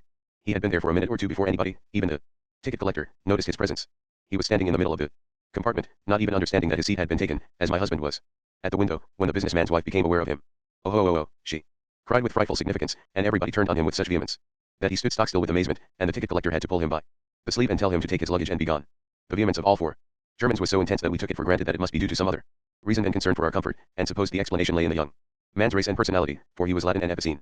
His oval olive face was meek with his acceptance of the obligation to please, and he wore with a demure coquetry a suit, a shirt, a tie, socks, gloves, and a hat all in the colors of coffee and cream, of various strengths. The labels on his suitcase suggested he was either an actor or a dancer, and indeed his slender body was as unnaturally compressed by exercise as by a corset. Under this joint attack he stood quite still with his head down, and his body relaxed, not in indifference, but rather because his physical training had taught him to loosen his muscles when he was struck so that he should fall light. There was an air of practice about him, as if he were thoroughly used to being the object of official hostility, and a kind of passive, not very noble fortitude. He was quite sure he would survive this, and would be able to walk away unhurt. We were distressed, but could not believe we were responsible, since the feeling of the Germans was so passionate, and indeed this young man was so different from them, that it was conceivable they felt as hippopotami at the zoo might feel if a cheetah were introduced into their cage. By the time he had left us the train was drawing into Bad Gastein. The business man's wife was upset because she could get nothing to eat there. The trolleys carrying chocolate and coffee and oranges and sandwiches were busy with another train when we arrived, and they started on our train too late to arrive at our carriage. She said that she did not mind so much for herself as for her husband. He had had nothing since breakfast at Munich except some sausages and coffee at Passau and some ham sandwiches at Salzburg. As he had also eaten some of the chocolate and biscuits we had given her, it seemed to us he had not done so badly for a man with a gastric ailment. Then silence fell on her, and she sat down and dangled her short legs while we went through the very long tunnel under the Hohe-Towered mountains. This tunnel represents no real frontier. They were still in Austria, and they had left Germany early that morning. Yet when we came out on the other side all the four Germans began to talk quickly and freely, as if they no longer feared something. The manufacturer and his wife told us that they were going to Herceg-Novi, a village on the South Dalmatian coast, to bathe. They said he was tired out by various difficulties which had arisen in the management of his business during the last few months. At that the businessman put his forehead down on his hand and groaned. Then they all laughed at their own distress, and they all began to tell each other how badly they had needed this holiday they were taking, and what pension terms they were going to pay, and by what date they had to be back in Germany, and to discuss where they were allowed to go as tourists and how much money they would have been allowed if they had gone to other countries and in what form they would have had to take it. The regulations which bound them were obviously of an inconvenient intricacy, for they frequently disputed as to the details, and indeed they frequently uttered expressions of despair at the way they were hemmed in and harried. They talked like that for a long time. Then somebody came and told the business man's wife that she could, after all, have a meal in the restaurant car. She ran out in a great hurry, and the rest of us all fell silent. I read for a time and then slept, and woke up just as the train was running into Villach, which is a lovely little Austrian town set on a river. At Villach the businessman's wife was overjoyed to find she could buy some sausages for herself and her husband. All through the journey she was eating voraciously, running after food down the corridor, coming back munching something, her mouth and bust powdered with crumbs. But there was nothing so voluptuous as greed about all this eating. She was simply stoking herself with food to keep her nerves going, as ill and tired people drink. Actually she was an extremely pleasant and appealing person. She was all goodness and kindness, and she loved her husband very much. She took great pleasure in bringing him all this food, and she liked pointing out to him anything beautiful that we were passing. When she had got him to give his attention to it, she looked no more at the beautiful thing but only at his face. When we were going by the very beautiful Werther Sea, which lay under the hills, veiled by their shadows and the dusk so that one could attribute to it just the kind of beauty one prefers, she made him look at it, looked at him looking at it, and then turned to us and said, "You cannot think what troubles he has had." We made sympathetic noises, and the businessman began to grumble away at his ease. It appeared that he owned an apartment house in Berlin, and had for 6 months been struggling with a wholly unforeseen and inexplicable demand for extra taxes on it. He did not allege that the tax was unjust. He seemed to think that the demand was legal enough, but that the relevant law was so complicated, and was so capriciously interpreted by the Nazi courts, that he had been unable to foresee how much he would be asked for, and was still quite at a loss to calculate what might be exacted in the future. He had also had a great deal of trouble dealing with some undesirable tenants, whose conduct had caused frequent complaints from other tenants, but who were members of the Nazi party. He left it ambiguous whether he had tried to evict the undesirable tenants and had been foiled by the Nazis, or if he had been too frightened even to try to get redress. At that the manufacturer and his wife sighed, and said that they could understand. The man spoke with a great deal of reticence and obviously did not want to give away exactly what his business was, lest he get into difficulties, but he said with great resentment that the Nazis had put a director into his company who knew nothing, and was simply a party man in line for a job. He added, however, that what he really minded was the unforeseeable taxes. He laughed at the absurdity of it all, for he was a brave and jolly man, but the mere fact that he stopped giving us details of his worries, when he was obviously extremely expansive by temperament, showed that his spirit was deeply troubled. Soon he fell silent and put his arm round his wife. The two had an air of being united by a great passion, an unusual physical sympathy, and also by a common endurance of stress and strain, to a degree which would have seemed more natural in far older people. To cheer him up the wife told us funny stories about some consequences of Hitlerismus. She described how the hairdresser's assistant who had always waved her hair for her had one morning greeted her with tears, and told her that she was afraid she would never be able to attend to her again, because she was afraid she had failed in the examination which she had to pass for the right to practice her craft. She had said to the girl, "But I am sure you will pass your examination, for you are so very good at your work." But the girl had answered, "Yes, I am good at my work. Shampooing can I do, and water waving can I do, and marcelling can I do, and oil massage can I do, and hair dyeing can I do, but keep from mixing up Göring's and Goebbels' birthday, that can I not do." They all laughed at this, and then again fell silent. The businessman said, "But all the young people, they are solid for Hitler. For them all is done." The others said, "Ja, das ist so," and the businesswoman began, "Yes, our sons," and then stopped. They were all of them falling to pieces under the emotional and intellectual strain laid on them by their government, poor LeCun strangled by red tape.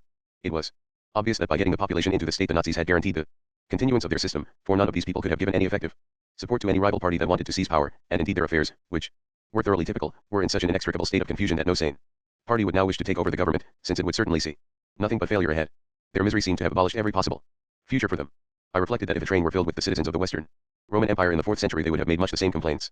The reforms of Diocletian and Constantine created a condition of exorbitant and unforeseeable taxes, of privileged officials, of a complicated civil administration that made endless demands on its subjects and gave them very little security in return. The Western Romans were put out of their pain by the invasion of the Goths. But these people could not hope for any such release. It was like the story of the man who went to Dr. Abernethy, complaining of hopeless melancholy, and was advised to go and see the famous clown, Grimaldi. I am Grimaldi, he said. These men and women, incapable of making decisions or enforcing a condition where they could make them, were the Goths. It was dark when we crossed the Yugoslavian frontier. Handsome young soldiers, in olive uniforms with faces sealed by the flatness of cheekbones, asked us questions. Softly, insistently, without interest. As we steamed out of the station, the manufacturer said with a rolling laugh, "Well, we'll have no more good food till we're back here again. The food in Yugoslavia is terrible. ACH, so we have heard," wailed the businessman's wife, "and what shall I do with my poor man? There is nothing good at all, is there?" This seemed to me extremely funny, for food in Yugoslavia has a Slav superbness. They cook lamb and sucking pig as well as anywhere in the world, have a lot of freshwater fish and broil it straight out of the streams, use their vegetables young enough, have many dark and rich romantic soups, and understand that seasoning should be pungent rather than hot. I said, "You needn't worry at all. Yugoslavian food is very good." The manufacturer laughed and shook his head. "No, I was there in the war and it was terrible." "Perhaps it was at that time," I said, "but I was there last year, and I found it admirable." They all shook their heads at me, smiling, and seemed a little embarrassed. I perceived they felt that English food was so far inferior to German that my opinion on the subject could not be worth having, and that I was rather simple and ingenuous not to realize this. "I understand," ventured my husband, "that there are very good trout." "ACH, no," laughed the manufacturer, waving his great hand. "They call them trout, but they are something quite different. They are not like our good German trout." They all sat, nodding and rocking, entranced by a vision of the warm goodness of German life, the warm goodness of German food, and of German superiority to all non-German barbarity. A little while later my husband and I went and had dinner in the wagon restaurant, which was Yugoslavian and extremely good.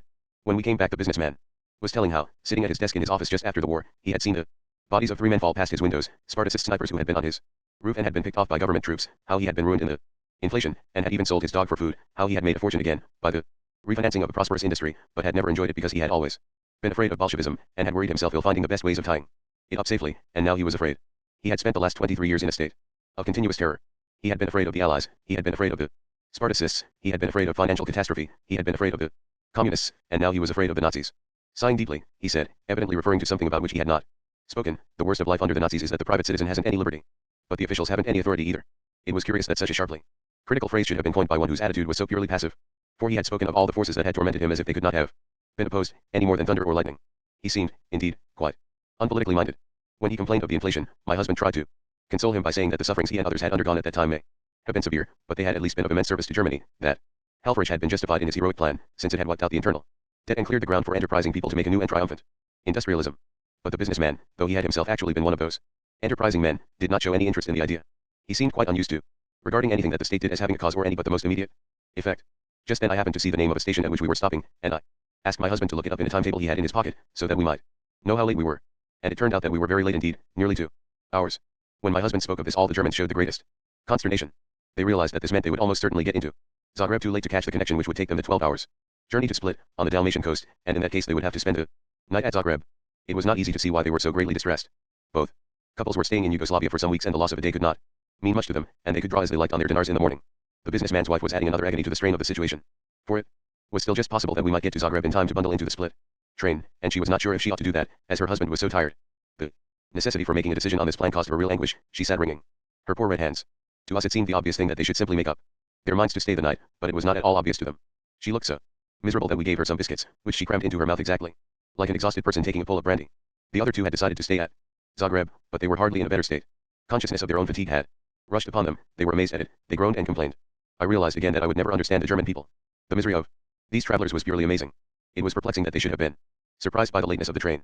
The journey from Berlin to Zagreb is something like 30 hours, and no sensible person would expect a minor train to be on time on such a route in winter, particularly as a great part of it runs through the mountains. It also seemed to me odd that the businessman's wife should take it as an unforeseen horror that her husband, who had been seriously ill and was not yet recovered, should be tired after sitting up in a railway carriage for a day and a night. Also, if she had such an appetite, why had she not brought a tin of biscuits and some ham? And how was it that these two men, who had successfully conducted commercial and industrial enterprises of some importance, were so utterly incompetent in the conduct of a simple journey? As I watched them in complete mystification, yet another consideration came to horrify them. "And what the hotels in Zagreb will be like," said the manufacturer. "Pigsties. Pigsties. Oh, my poor husband," moaned the business man's wife. "To think he is to be uncomfortable when he is so ill." I objected that the hotels in Zagreb were excellent, that I myself had stayed in an old-fashioned hotel, which was extremely comfortable, and that there was a new and huge hotel that was positively American in its luxury. But they would not listen to me. "But why are you Going to Yugoslavia if you think it is all so terrible? I asked. Ah, said the manufacturer, we are going to the Adriatic coast where there are many German tourists and for that reason the hotels are good. Then came a climactic mystification. There came along the first Yugoslavian ticket collector, a red-faced, ugly, amiable Croat. The Germans all held out their tickets, and lo and behold, they were all second class. My husband and I gaped in bewilderment. It made the campaign they had conducted against the young man in coffee and cream clothes completely incomprehensible and not at all pleasing. If they had been nasty people it would have been natural enough, but they were not at all nasty. They loved each other, tranquility, snow, and their national history. Nevertheless they were unabashed by the disclosure of what my husband and I considered the most monstrous perfidy. I realized that if I had said to them, you had that young man turned out of the carriage because he had a second-class ticket, they would have nodded and said, yes, and if I had gone on and said, but you yourselves have only second-class tickets, they would not have seen that the second statement had any bearing on the first, and I cannot picture to myself the mental life of people who cannot perceive that connection. But as we gaped we were plunged into yet another mystification. The Croat ticket collector told the Germans that they must pay the difference between the first class and the second class fares from the frontier. It amounted to very little, to only a few marks ahead.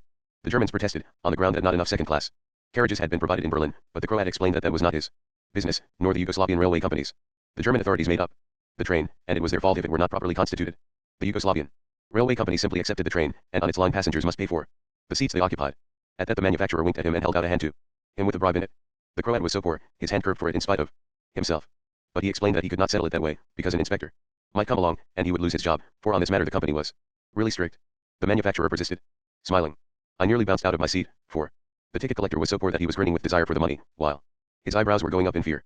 It was not fair to tempt him to take this risk.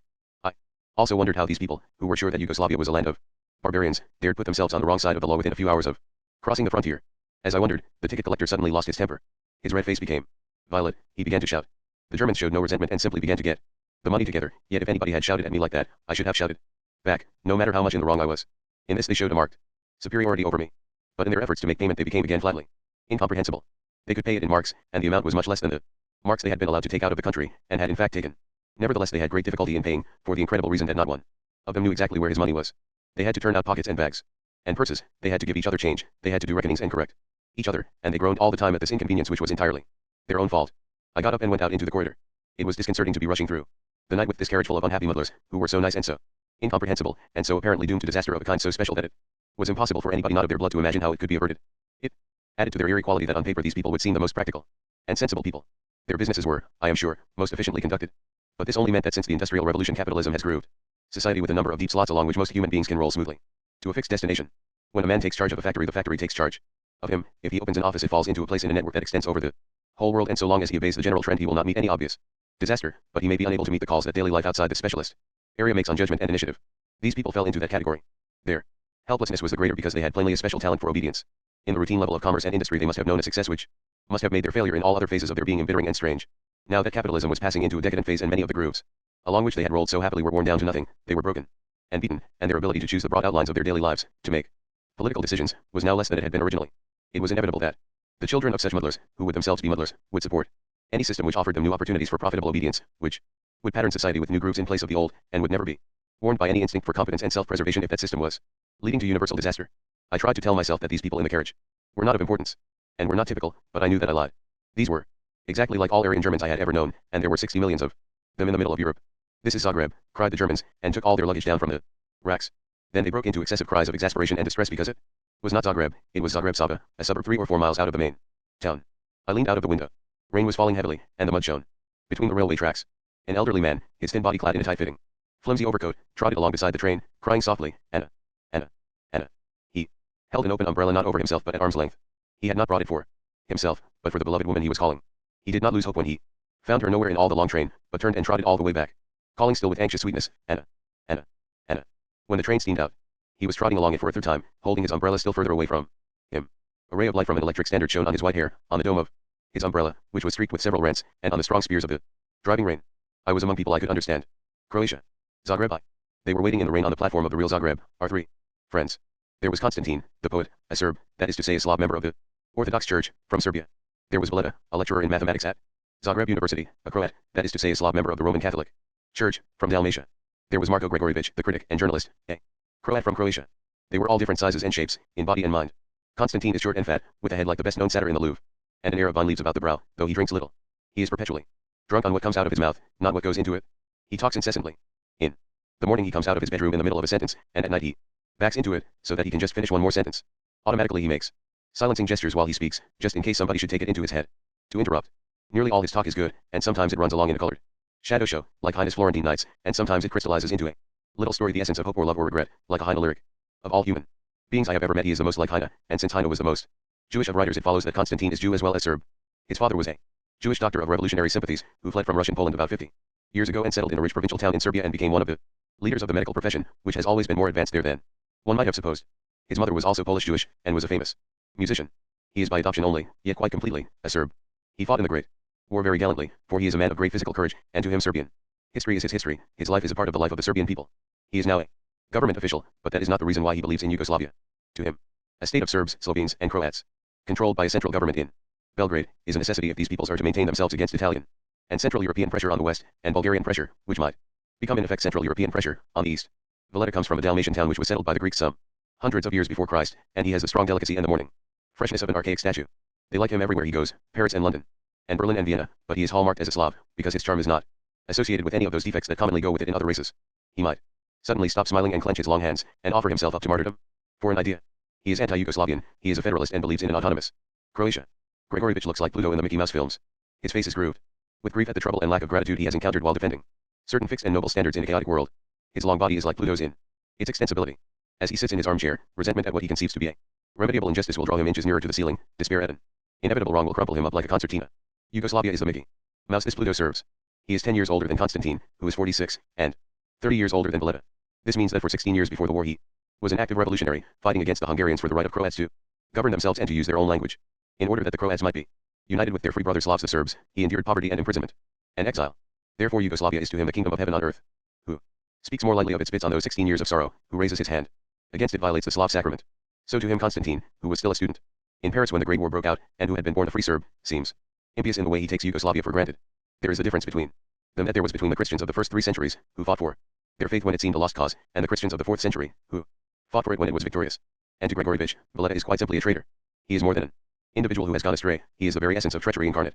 Youth should uphold the banner of the right against unjust authority, and should practice that form of obedience to God which is rebellion against tyranny, and it seems to Gregorevich that Valletta is betraying that ideal, for to him Yugoslavia represents a supreme gesture of defiance against the tyranny of the Austro-Hungarian Empire. Only a sorcerer could make him realize that the Austro-Hungarian Empire ceased to be when Valletta was 6 years old, and that he has never known any other symbol of unjust authority except Yugoslavia. They are standing in the rain, and they are all different and they are all the same. They greet us warmly, and in their hearts they cannot greet each other, and they dislike us a little because it is to meet us that they are standing beside their enemies. In the rain. We are their friends, but we are made from another substance. The rich passions of Constantine, the intense, graceful, selected joys and sorrows of Valletta, and Gregorevich's gloomy great Danish nobility are all cut from the same primary stuff, though in very dissimilar shapes.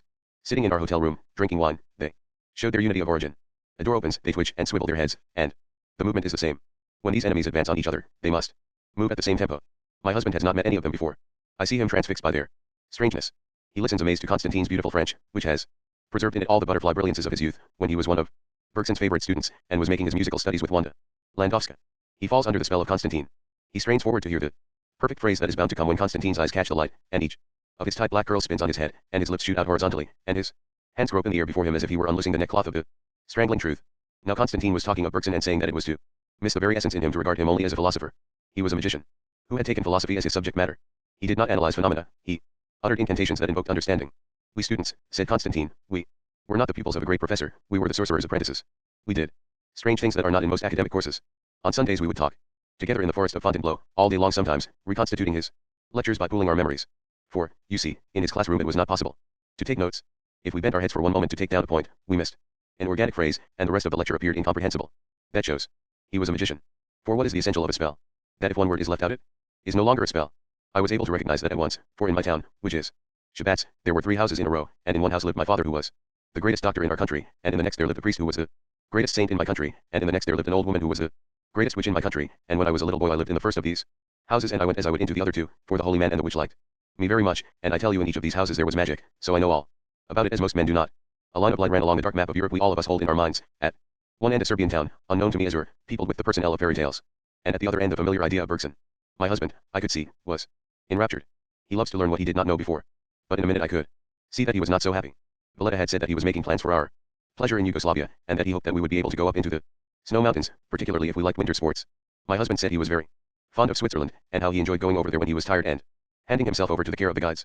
Yes, the guides are so good for us, who are over-civilized, said Constantine. They refresh us immensely, when we are with them.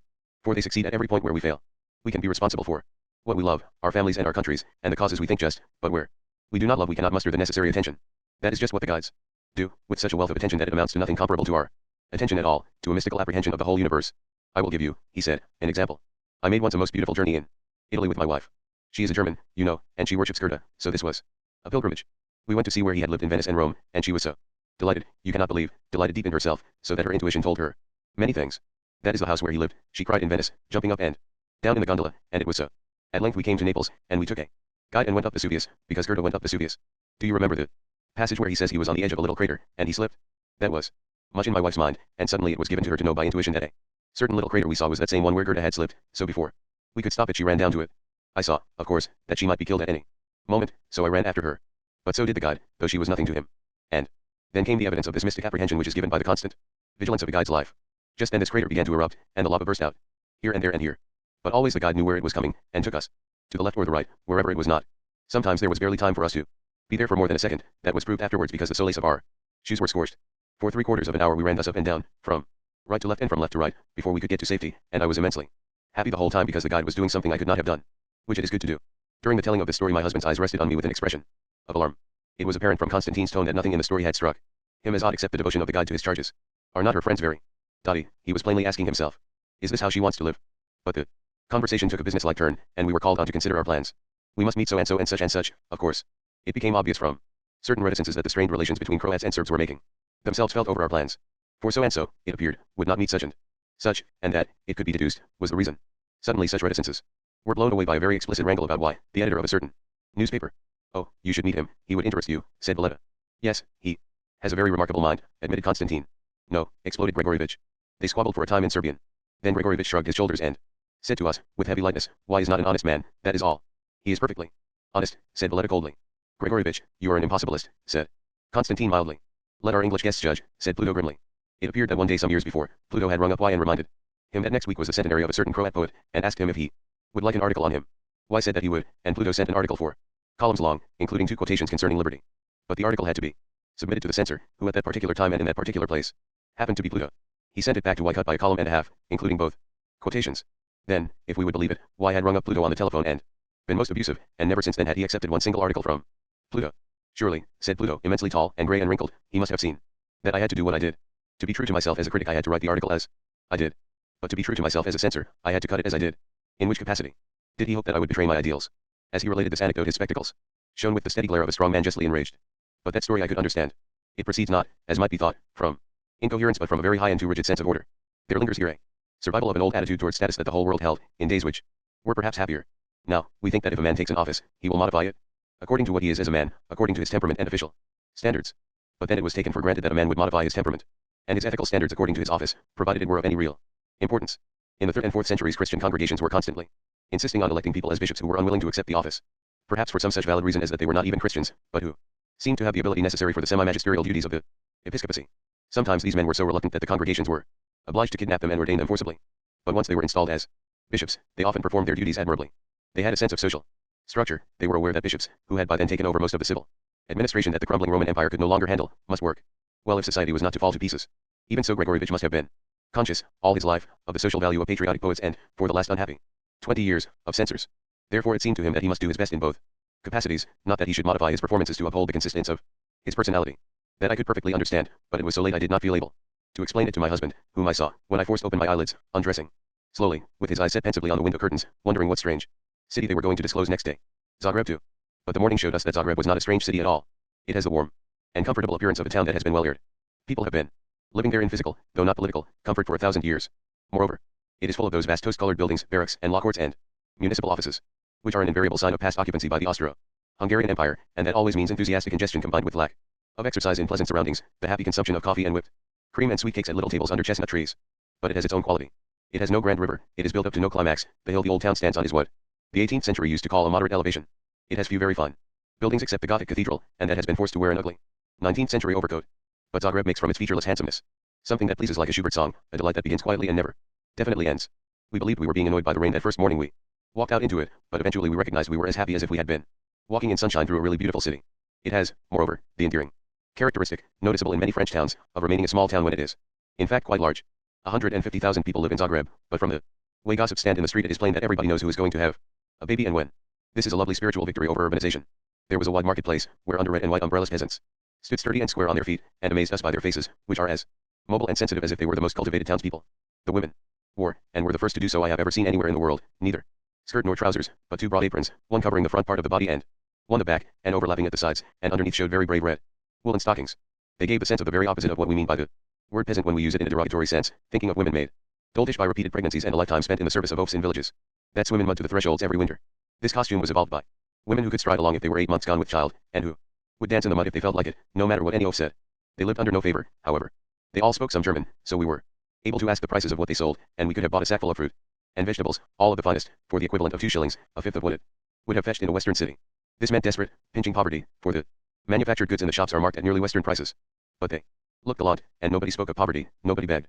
It was a sign that we were out of Central Europe, for in a German and Austrian town where the people were twice as well off as these they would have perpetually complained. But there were signs that we were near Central Europe. There were stalls covered with fine embroidered handkerchiefs and table linen, which was all of it superbly executed, for Slav women have a captive devil in their flying fingers to work wonders for them. But the design was horrible. It was not like the designs I had seen in other parts of Yugoslavia, in Serbia, and Macedonia. It was not even as good as the designs on the dresses of the peasant women who were standing by the stalls, inferior though they were. It was severely naturalistic, and attempted to represent fruit and flowers, and it followed the tradition of Victorian Berlin woolwork. In other words, it showed German influence. I felt impatient. I was getting no exhilaration out of being here, such as I had hoped for in coming to Yugoslavia. For a rest I went and stood on the steps of the statue in the middle of the square. Looking at the inscription I saw that it was a statue of the Croat patriot, Jelačić, and I reflected that if the Croats had not succeeded in cheering me up they had other achievements to their credit. For this is one of the strangest statues in the world.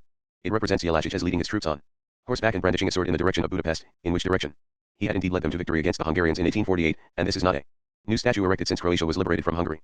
It stood in the marketplace, commemorating a Hungarian defeat, in the days when Hungary was master of Croatia, and the explanation does not lie in Hungarian magnanimity. It takes the whole of Croatian history to solve the mystery.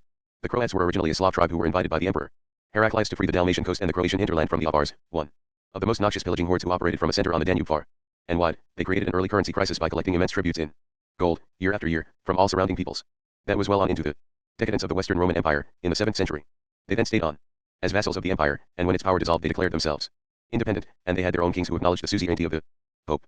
Very little is known about them in those days, except that they were not a barbarous people, but had inherited much of the elaborate Byzantine ritual.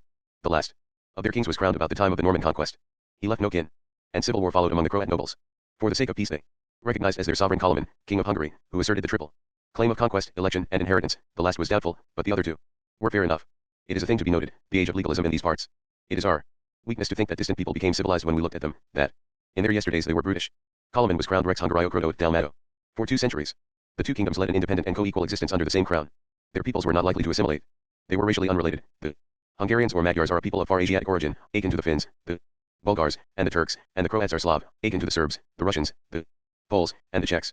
Neither is meek, each is passionately attached to his own language, and the Hungarians are fierce and warlike romantics whereas the Croats are fierce and warlike intellectuals. Nothing could make them sympathetic, but their position in Central Europe made the close alliance of a dual monarchy desirable. But it was not cast iron. In the 14th century Koloman's line died out, and the Croats would not accept the king elected by the Hungarians but crowned their own choice in Zagreb Cathedral. And the union was restored only after 6 years, when the Hungarians accepted the Croat king. But the son of that king was Louis the Great, and he was predominantly Hungarian in blood, and more in feeling. The Croats had to take a second place. Many of us think that monarchy is more stable than a republican form of government, and that there is a special whimsicality about modern democracies. We forget that stable monarchies are the signs of genius of an order at least as rare in government as in literature or music, or of stable history. Monarchy without these conditions is whimsical to the point of mania. The stock was not fruitful as among commoners, perhaps because princesses were snatched as brides before puberty lest others make the useful alliance first, and in no rank does stock breed true and merit follow merit. If on a king's death he should leave an idiot heir or none, the nobles would send, perhaps far away, to a man whose fame lay in violence, in order to avoid war among themselves. He would rule them with the coldness of an alien, and it might be that in his loins there was working this genetic treachery, to leave them masterless at his death. He was in any case sure to be afflicted with the special malady of kings, which was poverty. The reluctance we feel about paying income tax is only the modern expression of a human incapacity to see the justice of providing for corporate expenses which is as old as the species itself. Here his alien blood made itself felt. Terrified of his insecure position in a strange land, he asked little of the nobles and came down like a scourge on the peasants, and was tempted to plunder them beyond need and without mercy. That is to say, he demanded certain sums from the nobles and made no provisions for social justice which prevented the nobles from wringing them out of the peasants and keeping their private treasures intact. There was the still graver danger that the king's alien blood would let him make contracts to their disadvantage with foreign powers. This danger was very grave indeed. For, though there is a popular belief that negotiations to take the place of warfare are a modern invention, nothing could be further from the truth. The Middle Ages were always ready to lay down the sword and sign an agreement, preferably for a cash payment. An alien king was always particularly likely to sell a slice of his lands and people for a sum that would shore up his authority. It is not comfortable to be an inhabitant of this globe. It never has been, except for brief periods. The Croats have been peculiarly uncomfortable. Louis the Great was a Frenchman, one of the House of Anjou. He married Elizabeth, a Slav, the daughter of a Bosnian king. When Louis died he left 2 daughters, and nearly all Hungary and Dalmatia recognized as their queen the elder, Mary, who was to govern under the regency of her mother. But certain Croatian and Hungarian barons were against her, and called to the throne her father's cousin, King Charles of Naples. It is to be noted that these Croatian barons were a strange and ungodly lot, with so little care for their people and, indeed, so little resemblance to them that they might be guessed to be alien. This whole territory had been devastated again and again by Asiatic invaders, and it is supposed that many of these nobles were the descendants of various roving brigands, men of power, who had seized land from the exhausted population as the invaders receded. Some of them were certainly by origin Italian, German, and Goth, and in some cases themselves Asiatic. King Charles was crowned king of Hungary and Croatia, and 4 years afterwards was assassinated by the widow Elizabeth. He was succeeded by his son, Ladislaus, a fantastical adventurer. He was faced by Elizabeth and her daughter, Mary, and her betrothed, another alien, Sigismund of Luxembourg, a son of the Emperor Charles of Germany, for whom they desired the crown. Thereafter for 50 years the country agonized under these aliens, who were, however, inevitable at this phase of history. The people screamed with pain. They were tortured, imprisoned, famined, and their national soul was violated. Ladislaus, though he had never been crowned, sold Dalmatia to the Republic of Venice for 100,000 ducats, and though Sigismund was eventually crowned, he was never in a position to assert his legal rights and recover his possessions. This meant that an enormous number of warlike, thriftless, bucolic intellectuals fell under the control of a community of merchants, and that the Croats of Croatia were thereafter the more helpless against Hungary by this division from their Dalmatian brothers. Sigismund bore the Croats a grudge, because certain of their nobles had aided Ladislaus against him. There was then and thereafter no separate coronation for Croatia. She had to be satisfied with a separate diploma inaugural, a document setting forth the king's oath to his subjects and the privileges he intended to give them. But it is to be observed that she had to be satisfied. Dismembered as she was, she still had enough military power to make her able to bargain. Only as time went on, these things mattered less. From the southeast the Turks pressed on and on. In 1453, they took Constantinople. In 1468 they were threatening the Dalmatian coast. Thereafter the Croats and the Hungarians were engaged in a perpetual guerrilla warfare to defend their lands. In 1526 the Hungarians fought the Turks in the Battle of Mohacs, without calling on the Croats for aid, out of pride and political cantankerousness among the nobles. They were beaten and the king killed. Now, Croatia was quite alone. It had to fall back on Austria, which was then governed by Ferdinand of Habsburg, and it offered him the throne on a hereditary basis. The Germans have always hated the Slavs. More than that, they have always acted hatefully towards them. Now the Croats began to learn this lesson. Croatia was ruined economically, because the Turks were to its northeast, its east, and its southeast. So the Croats were at Austria's mercy. Austria used her power to turn them into the famous military confines, where the whole male population between the ages of 16 and 60 were treated as a standing army to defend the Austrian Empire. They were given certain privileges which were chiefly legal fictions, but for the very reason that they were isolated from the rest of Europe they lingered in the legalistic Middle Ages and enjoyed these fictions. They were sunk in wretched poverty. At the end of the 16th century there was a peasants' rising, which was suppressed with the greatest cruelty conceivable. The leader was killed at a mock coronation. The crown set on his head was of white-hot iron. Thereafter, between Austrian tyranny and Turkish raids, the Croats lived submissively, until 1670, when a number of the Croat nobles formed a conspiracy against the Habsburgs. It is curious to observe that these aliens, noted before for their indifference to the interests of their people, had in the years of misfortune grown truly nationalist. They were discovered and beheaded, and their lands were given to Austrian and Italian families, to whom the peasants were simply brute beasts for exploitation. Meanwhile there developed among the Croats one of the most peculiar passions known in history, a burning, indestructible devotion to the Habsburgs.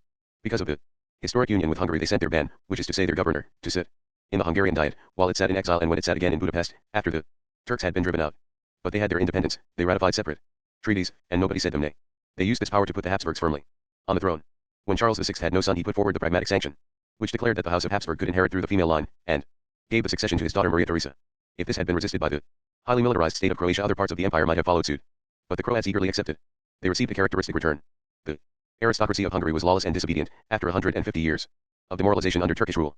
Maria Theresa tore up the constitution to please them, and put Croatia under them as a slave state, not as regnum socium, not as a companion state, but as parties annexo, annexed territory. Since the Croatian nobles had been destroyed there was now nobody to lead a revolt. The imported aristocracy felt a far greater kinship with the Hungarians of their own class than with the peasants on their lands. So the 18th century went by with the Croats enslaved by Hungary, and their passion for Austria idiotically stable. The increasing incapacity of the Habsburgs led to the crisis of 1848. Among other follies Francis I and Metternich had the unhappy idea of closing the Hungarian Diet for 14 years, an oppressive act which had raised Hungarian national feeling to fever point. It oddly happened that inherent in Hungarian nationalism was a contempt and loathing for all nationalist sentiments felt by any other people in all conceivable circumstances. This is proved by their extraordinary attitude to the language issue. It infuriated them that they should be forced to speak German and should not be allowed to speak their own language, Magyar, but they were revolted by the idea that any of their neighbors, the Croats, Serbs, or Slovaks, should speak their own language, or indeed anything but Magyar. The famous Hungarian patriot, Lajos Kossuth, showed vehemence on this point that was simply not sane, considering he had not one drop of Hungarian blood in his veins, and was purely Slovak. When he took charge of the nationalist party he announced it as part of his program to destroy the identity of Croatia. He declared he would suppress the Croatian language by the sword, and introduced an electoral bill which omitted the name of Croatia and described her departments as Hungarian counties. The Croats showed their love and trust in Austria once more. They sent a deputation to Vienna to ask the Emperor Ferdinand for divorce from Hungary and direct subordination to the Habsburgs, and to suggest that a young officer named Jelacic should be appointed Ban of Croatia. The Emperor behaved with the fluttering inefficiency of the German tourists on the train. He was on the eve of a cataclysm in European history. He was surrounded by revolutionary Viennese, by discontented Czechs, by disloyal Hungarians. The only faithful subjects within sight were the Croats. But he hesitated to grant the deputation its requests, and indeed would have refused them had it not been that certain persons in court circles had taken a liking to Jelačić. After Jelačić was appointed, he spent 6 months in organizing anti-Hungarian feeling throughout Croatia, and then in September 1848 he marched across the frontier at the head of 50,000 Croat soldiers and defeated a Hungarian army that was hurrying to Austria to aid the Viennese revolutionaries against the Habsburgs. Nobody has ever said that the Hungarians were not magnificent fighters, but this time the Croats were at least as good, and they had the advantage of meeting an adversary under an insane leader. They did not even have to go on holding the Hungarians at bay, for Kossuth was inspired to the supreme idiocy of formally announcing that the Habsburgs were deposed and that he was ruler of Hungary. Up till then the program of the revolutionaries had simply been autonomy within the Austrian Empire. This extension meant that Russia felt bound to intervene. Those who fear Bolshevist Russia because of its interventions in the affairs of other countries, which are so insignificant that they have never been rewarded with success, forget that Tsarist Russia carried foreign intervention to a pitch that has never been equaled by any other power, except the modern fascist states, and that she held it as her right to defend the dynastic principle wherever it was threatened. Kossuth's proclamation meant that the Tsar immediately poured 180,000 Russians into Hungary. By summertime in 1849 Kossuth was a fugitive in Turkey. Jelačić and the Croats had saved the Austrian Empire. They got exactly nothing for this service, except the statue which stands in Zagreb Market Square. The Habsburgs were still suicidal. They were bent on procuring the dissolution of their empire, on raping time and begetting on her the Sarajevo assassination. Instead of giving the Croats the autonomy they demanded, they now made them wholly subject to the central government, and they freed them from Magyarization to inflict on them the equal brutality of Germanization. And then, ultimately, they practiced on them the supreme treachery. When the dual monarchy was framed to placate Hungary, the Croats were handed over to the Hungarians as their chattels. I do not know of any nastier act than this in history. One, it has a kind of lowness that is sometimes exhibited in the sexual affairs of very vulgar and shameless people. A man leaves his wife and induces a girl to become his mistress, then is reconciled to his wife and to please her exposes the girl to some public humiliation. But, all the same, Austria did not forget 1848 and Lajos Kossuth. It left the statue there, just as a reminder. So the Croat helots stood and touched their caps to their Hungarian masters in the shadow of the memorial of the Croat general who led them to victory against the Hungarian army. That is the strangest episode of sovereignty I have ever chanced upon in any land. Well, what did all this story mean to the people in Croatia, the people I was looking at, the people who had been selling me things? I had come to Yugoslavia because I knew that the past has made the present, and I wanted to see how the process works. Let me start now. It is plain that it means an amount of human pain, arranged in an unbroken continuity appalling to any person cradled in the security of the English or American past. Were I to go down into the marketplace, armed with the powers of witchcraft, and take a peasant by the shoulders and whisper to him, in your lifetime, have you known peace? Wait for his answer, shake his shoulders and transform him into his father, and ask him the same question, and transform him in his turn to his father, I would never hear the word yes, if I carried my questioning of the dead back for 1,000 years. I would always hear, no, there was fear, there were our enemies without, our rulers within, there was prison, there was torture, there was violent death. And they had no compensation in their history, for that never once formed a historic legend of any splendid magnitude. It was a record of individual heroism that no nation could surpass, but it had never shaped itself into an indestructible image of triumph that could be turned to as an escape from present failure. The Croats have always been superb soldiers, but their greatest achievements have been merged in the general triumphs of the armies of the Habsburgs, who were at pains that they should never be extricated and distinguished, and their courage and endurance were shown most prodigious in engagements with the Turks which were too numerous and too indecisive to be named in history or even preserved with any vividness in local tradition. The only outstanding military victory to their credit was the rout of the Hungarians commemorated by Jelačić's statue, and this might as well have been a defeat. Again we must go for an analogy to the sexual affairs of individuals. As we grow older and see the ends of stories as well as their beginnings, we realize that to the people who take part in them it is almost of greater importance that they should be stories, that they should form a recognizable pattern, than that they should be happy or tragic. The men and women who are withered by their fates, who go down to death reluctantly but without noticeable regrets for life, are not those who have lost their mates prematurely or by perfidy, or who have lost battles or fallen from early promise in circumstances of public shame, but those who have been jilted or were the victims of impotent lovers, who have never been summoned to command or been given any opportunity for success or failure. Art is not a plaything, but a necessity. And its essence, form, is not a decorative adjustment, but a cup into which life can be poured and lifted to the lips and be tasted. If one's own existence has no form, if its events do not come handily to mind and disclose their significance, we feel about ourselves as if we were reading a bad book. We can all of us judge the truth of this. For hardly any of us manage to avoid some periods when the main theme of our lives is obscured by details, when we involve ourselves with persons who are insufficiently characterized, and it is possibly true not only of individuals, but of nations. What would England be like if it had not its immense Valhalla of kings and heroes, if it had not its Elizabethan and its Victorian ages, its thousands of incidents, which come up in the mind, simple as icons and as miraculous in their suggestion that what England has been it can be again, now, and forever? What would the United States be like if it had not those reservoirs of triumphant willpower, the historical facts of the War of Independence, of the giant American statesmen, and of the pioneering progress into the West, which every American citizen has at his mental command and into which he can plunge for revivification at any minute? To have a difficult history makes, perhaps, a people who are bound to be difficult in any conditions, lacking these means of refreshment. But perhaps, said my husband, it does not matter very much. One, it must be remembered that this journal was written in 1937. Zagreb 3. But it matters. He saw, before we went to bed that night, that what happened to these people matters a great deal. As we stood on the steps of the statue there came towards us Constantine, treading delicately among the pigeons that cover all the pavement in the market square where there are not stalls. He brought his brows together in censure of two of these pigeons which, in spite of the whirling traffic all around them, had felt the necessity to love. Ah, les Croats, he murmured, shaking his head, and as we laughed he went on, and I can see that you two also are thinking of committing a misdemeanor of taste. Not so gross, but still a misdemeanor. You are thinking of going up to look at the old town, and that is quite wrong. Up there are villas and palaces, which must not be seen in the morning. In the evening, when the dusk is sentimental, we shall go and peer through the gateways and you shall see colonnades and pediments more remote than those of Rome, because they are built in the neoclassical style that was the mode in Vienna 100 to 150 years ago, and you shall see our little Slav contribution, for in the walled garden before the house we will see iron chairs and tables with nobody sitting at them, and you will recognize at a glance that the person who is not sitting there is straight out of Turgenev. You cannot look at Austria as it was the day before yesterday, at us Slavs, as we were yesterday, by broad daylight. It is like the pigeons. But come to the cathedral, which is so beautiful that you may see it now or any other time. So we went up the steep street into the cathedral square, and looked for a time at the Archbishop's palace, with its squat round towers under their candle extinguisher tops, and then went through the cathedral's 19th century false front into the dark and stony platforms of the Gothic interior. It has been cut about as by a country dressmaker, but it has kept the meditative integrity of darkness considering light, the mathematical aspiration for something above mathematics, which had been the core of its original design, and at that moment it housed the same intense faith that had built it. This was Easter Eve. The great cross had been taken down from the altar and lay propped up before the step, the livid and wounded Christ wincing in the light of the candle set at his feet. It was guarded by 2 soldiers in the olive uniform of the Yugoslavian army, who leaned on their rifles as if this was a dead king of earth lying in state.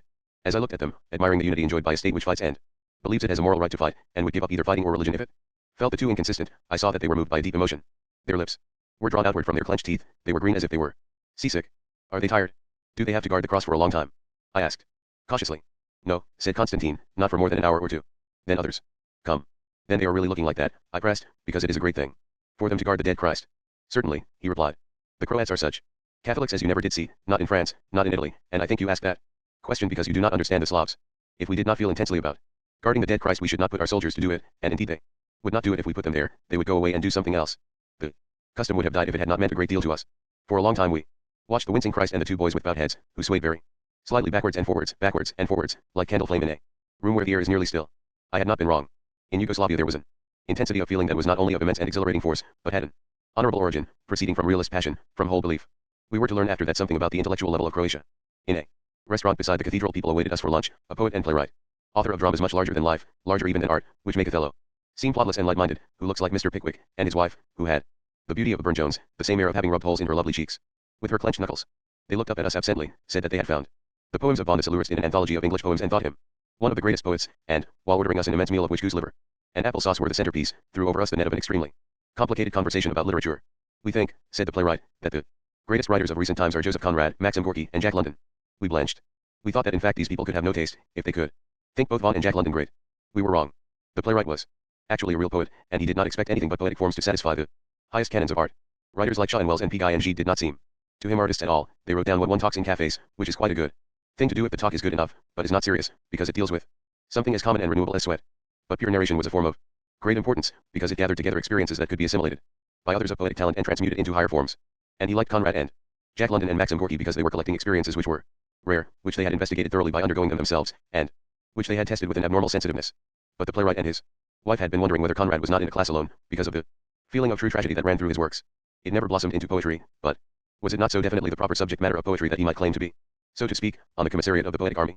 No, said my husband suddenly, Conrad has no sense of tragedy at all, but only of the inevitable, and for him the inevitable was never the fulfillment of a principle, such as the Greek anank, but a derulment of the consequences of an event. An example of this, he said, is the story Duel in a set of 6, in which the original event is commonplace, bringing no principle whatsoever into play, and the inevitable consequences are so far-reaching that they are almost ludicrous. But there is no factor involved that might come into operation, that indeed must come into operation so generally in human affairs that as we identify it we feel as if a new phase of our destiny has been revealed to us. The playwright's wife said that this was true but irrelevant. To her there was a sense of tragedy implied in Conrad's work not by factual statement but by the rhythm of his language. TCHK, said Constantine. A great symphony must have its themes as well as the emotional color given by its orchestration. And listen, he said, the sense of inevitability in a work of art should be quite different from the scientific conception of causality, for if art were creative, then each stage must be new, must have something over and above what was contained in the previous stages, and the connection between the first and the last must be creative in the Bergsonian sense. He added that it is to give this creativeness its chance to create what is at once unpredictable and inevitable that an artist must never interfere with his characters to make them prove a moral point, because this is to force them down the path of the predictable. Yes, that is what Tolstoy is always doing, said the playwright, and all the same he convinces us he is a great artist. I feel he is not a great artist, I said. I feel he might have been the greatest of all artists, but instead chose to be the second greatest of renegades after Judas. I, too, said the poet, who had just sat down at the table. I, too. The bottles thick about us, we stayed in the restaurant till it was 5 o'clock. We were then discussing Nietzsche's attitude to music. At 8 we were back in the same restaurant, dining with an editor leader of the Croat party which is fighting for autonomy under a federal system, and his wife. Valletta was there, but Constantine was not. The editor, though he himself was a Serb by birth, would not have sat down at the same table with an official of the Yugoslavian government. And Gregorevich was not there, not only for that reason, but because he would not have sat down at the same table as the editor, whom he regarded as evil incarnate. He had come in for a glass of brandy that evening, and on hearing where we were to spend the evening he had become Pluto dyspeptic, Pluto sunk in greenish gloom, caterpillar-colored, because of the sins of the world. Yet this editor also would have died for the Slav cause, and had indeed undergone imprisonment for its sake before the war.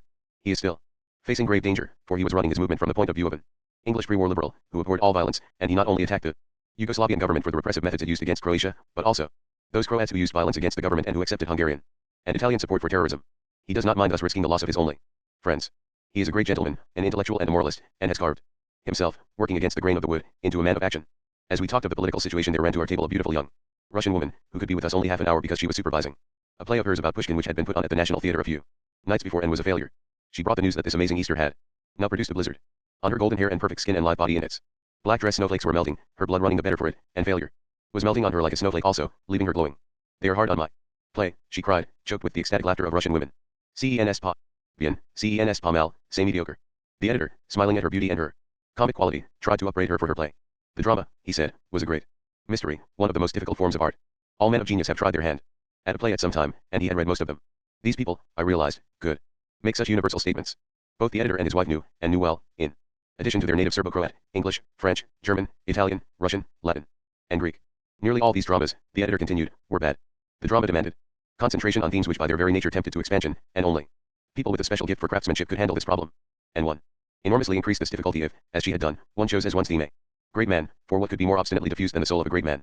Often, indeed, the soul of a great man refused to be reduced to the terms necessary, even for bare comprehension. And especially was this true of Pushkin. Which of us can understand Pushkin? At that the editor and the editor's wife and Valetta and the Russian all began to talk at once, their faces coming close together in the bright square about the middle of the table. The talk had been in French, it swung to Serbo-Croat, it ended in Russian. My husband and I sat tantalized to fury. We knew Pushkin only by translation. We found Evgeny Onegin like something between Don Juan and Winthrop Mackworth Reed, and we liked his short stories rather less than Nathaniel Hawthorne's, and obviously we are wrong, for because of limitations of language we are debarred from seeing something that is obvious to unsealed eyes as the difference between a mule and a derby winner. But the Russian stood up. She had to go back to the theater to supervise the crowd that in the last scene of the play wept outside Pushkin's house while he was dying. It was plainly the real reason that she was leaving us, and not an excuse. There was nothing more indicative of the high level of culture among these people than their capacity to discuss the work of one amongst them with complete detachment. But before she went she made a last defense. For a short time she had found herself united in experience with Pushkin, and even if that union covered only a small part of Pushkin, it was worth setting down, it might give a clue to the whole of him. Looking past her at her beauty, in the odd way that men do, the editor said, though only to tease her, experience indeed. Are you sure you have enough experience? Do you think you have lived enough to write? She answered with an air of evasion, suggesting that she suspected she might someday have a secret but was too innocent to know what it was, though she was actually a married woman at the end of her 20s, if not in her early 30s. I will not argue that, because the connection between art and life is not as simple as that. But then her face crinkled into laughter again. Sometimes the connection between art and life is very close. Think of it, there is a woman in the crowd in this last scene whose cries always give a lead to the others and have indeed given the end of the play much of its effect. They are always so sad. The audience cannot hear the words the actors in the crowd are using, they only catch the accent of the whole sentence. And as this woman has caught the very accent of anxious grief, I listened to what she had to say. And she was crying, oh, God. Oh, God. Let Pushkin die before the last bus leaves for my suburb. She turned from us laughing, but turned back again. That's something I don't like. There is a mockery inherent in the art of acting. The players must make everybody weep but themselves. If they don't weep they must jeer inside themselves at the people who do weep. She shuddered, wishing she had never written the play, never had tried her luck in the theater, a child who had chosen the wrong birthday treat. She brushed the sadness from her mouth and went away, laughing. This, so far as talk was concerned, was a representative day in Zagreb. She's time. This is a very delightful place, said my husband the next morning. It was Easter Sunday, and the waiter had brought in on the breakfast tray dyed Easter eggs as a present from the management, and we were realizing that the day before had been wholly pleasant. Of course, Austria did a lot for the place, said an Englishman, a city friend of my husband's, who was staying in the hotel and had come to have breakfast. I suppose so, said my husband, and then caught himself up. No, what am I saying? It cannot be so, for this is not in the remotest degree like Austria. Austrians do sit in cafes for hours, and they talk incessantly, but they have not this raging polyglot intellectual curiosity. They have not this way of turning out universal literature on the floor as if it were a rag-bag, which indeed it is, and seeking for a fragment that is probably not there, but is probably part of an arcanum of literature that exists only in their own heads. In cultured Vienna homes they often give parties to hear the works of great writers read aloud. Only a few months ago I spent an evening at the house of a Viennese banker, listening to the poems of wild Gans. But it would be impossible to read aloud to a party of Yugoslavs, unless one bound and gagged the guests beforehand. There came into the room Constantine and Gregorevich, who was still a little cold to us because of the company we had kept on the previous night. What has Austria done for you? Asked my husband. Nothing, said Constantine, it has not the means. What can a country without history do for a people with a glorious history? Like the Serbs. I was talking of Croatia, said my husband. Gregorevich said, anxiously, as if he had been detecting himself looking in the mirror, the answer stands. But the Austrians have their history, objected my husband. No, said Gregorevich, we are its history. We Slavs in general, we Croats in particular. The Habsburgs won their victories with Czechs, with Poles, and, above all, with Croats. Without us the Austrians would have no history, and if we had not stood between them and the Turks, Vienna would now be a Moslem city. The Englishman laughed, as if a tall story that knew its own height had been told. Gregorevich looked at him, as if he had blasphemed. Is it a little thing that only yesterday it was decided that Europe should not be Islamized? He asked. What does he mean? Asked the Englishman. That the Turks besieged Vienna in 1683 and were turned back, said my husband, and that if they had not been turned back it is possible that they would have swept across all Europe. Is that true? Asked the Englishman. Yes, said my husband. But it's not yesterday, said the Englishman. To these people it is, said my husband, and I think they are right. It's uncomfortably recent. The blow would have smashed the whole of our Western culture, and we shouldn't forget that such things happen. But ask them, said the Englishman, if Austria did not do a lot for them in the way of sanitary services. Gregorevich looked greenly into the depths of the mirror as if wondering how he showed not signs of gaiety but signs of life under the contamination of these unfastidious English. Your friend, who showed no emotion at the thought of the spires of Vienna being replaced by minarets, doubtless would expect us to forgive the Austrians for building oubliettes for our heroes so long as they built us chalets for our necessities. Are you sure, he said, speaking through his teeth, that you really wish to go to hear mass at the village of Schießstein? It is perhaps not the kind of expedition that the English find entertaining. We drove through a landscape I have often seen in Chinese pictures. Wooded hills under snow looked like hedgehogs drenched in icing sugar. On a hill stood a little church, full to the doors, bright inside as a garden, glowing with scarlet and gold and blue and the unique, rough, warm white of homespun, and shaking with song. On the women's heads were red handkerchiefs printed with yellow leaves and peacocks' feathers, their jackets were solidly embroidered with flowers, and under their white skirts were thick red or white woolen stockings. Their men were just as splendid in sheepskin leather jackets with applique designs in dyed leathers, linen shirts with fronts embroidered in cross-stitch and fastened with buttons of Maria Theresa dollars, or lumps of turquoise matrix, and homespun trousers gathered into elaborate boots. The splendor of these dresses was more impressive because it was not summer. The brocade of a Raja's costume or the silks of an ascot crowd are within the confines of prudence, because the Raja is going to have a golden umbrella held over him and the ascot crowd is not far from shelter, but these costumes were made for the winter in a land of unmet roads, where snow lay till it melted and mud might be knee-deep, and showed a gorgeous lavishness, for hours and days, and even years had been spent in the stuffs and skins and embroideries which were thus put at the mercy of the bad weather. There was lavishness also in the singing that poured out of these magnificently clad bodies, which indeed transformed the very service. Western church music is almost commonly petitioning and infantile, a sentiment cousining for remedy against sickness or misfortune, combined with a masochist enjoyment in the melody, but the singing spoke of health and fullness. The men stood on the right of the church and the women on the left. This is a custom also in the Orthodox Church, and it is reasonable enough. At a ceremony which sets out to be the most intense of all contacts with reality, men and women, who see totally different aspects of reality, might as well stand apart. It is inappropriate for them to be mixed as in the unit of the family, where men and women attempt with such notorious difficulty to share their views of reality for social purposes. From this divided congregation came a flood of song which asked for absolutely nothing, which did not ape childhood, which did not pretend that sour is sweet and pain wholesome, but which simply adored.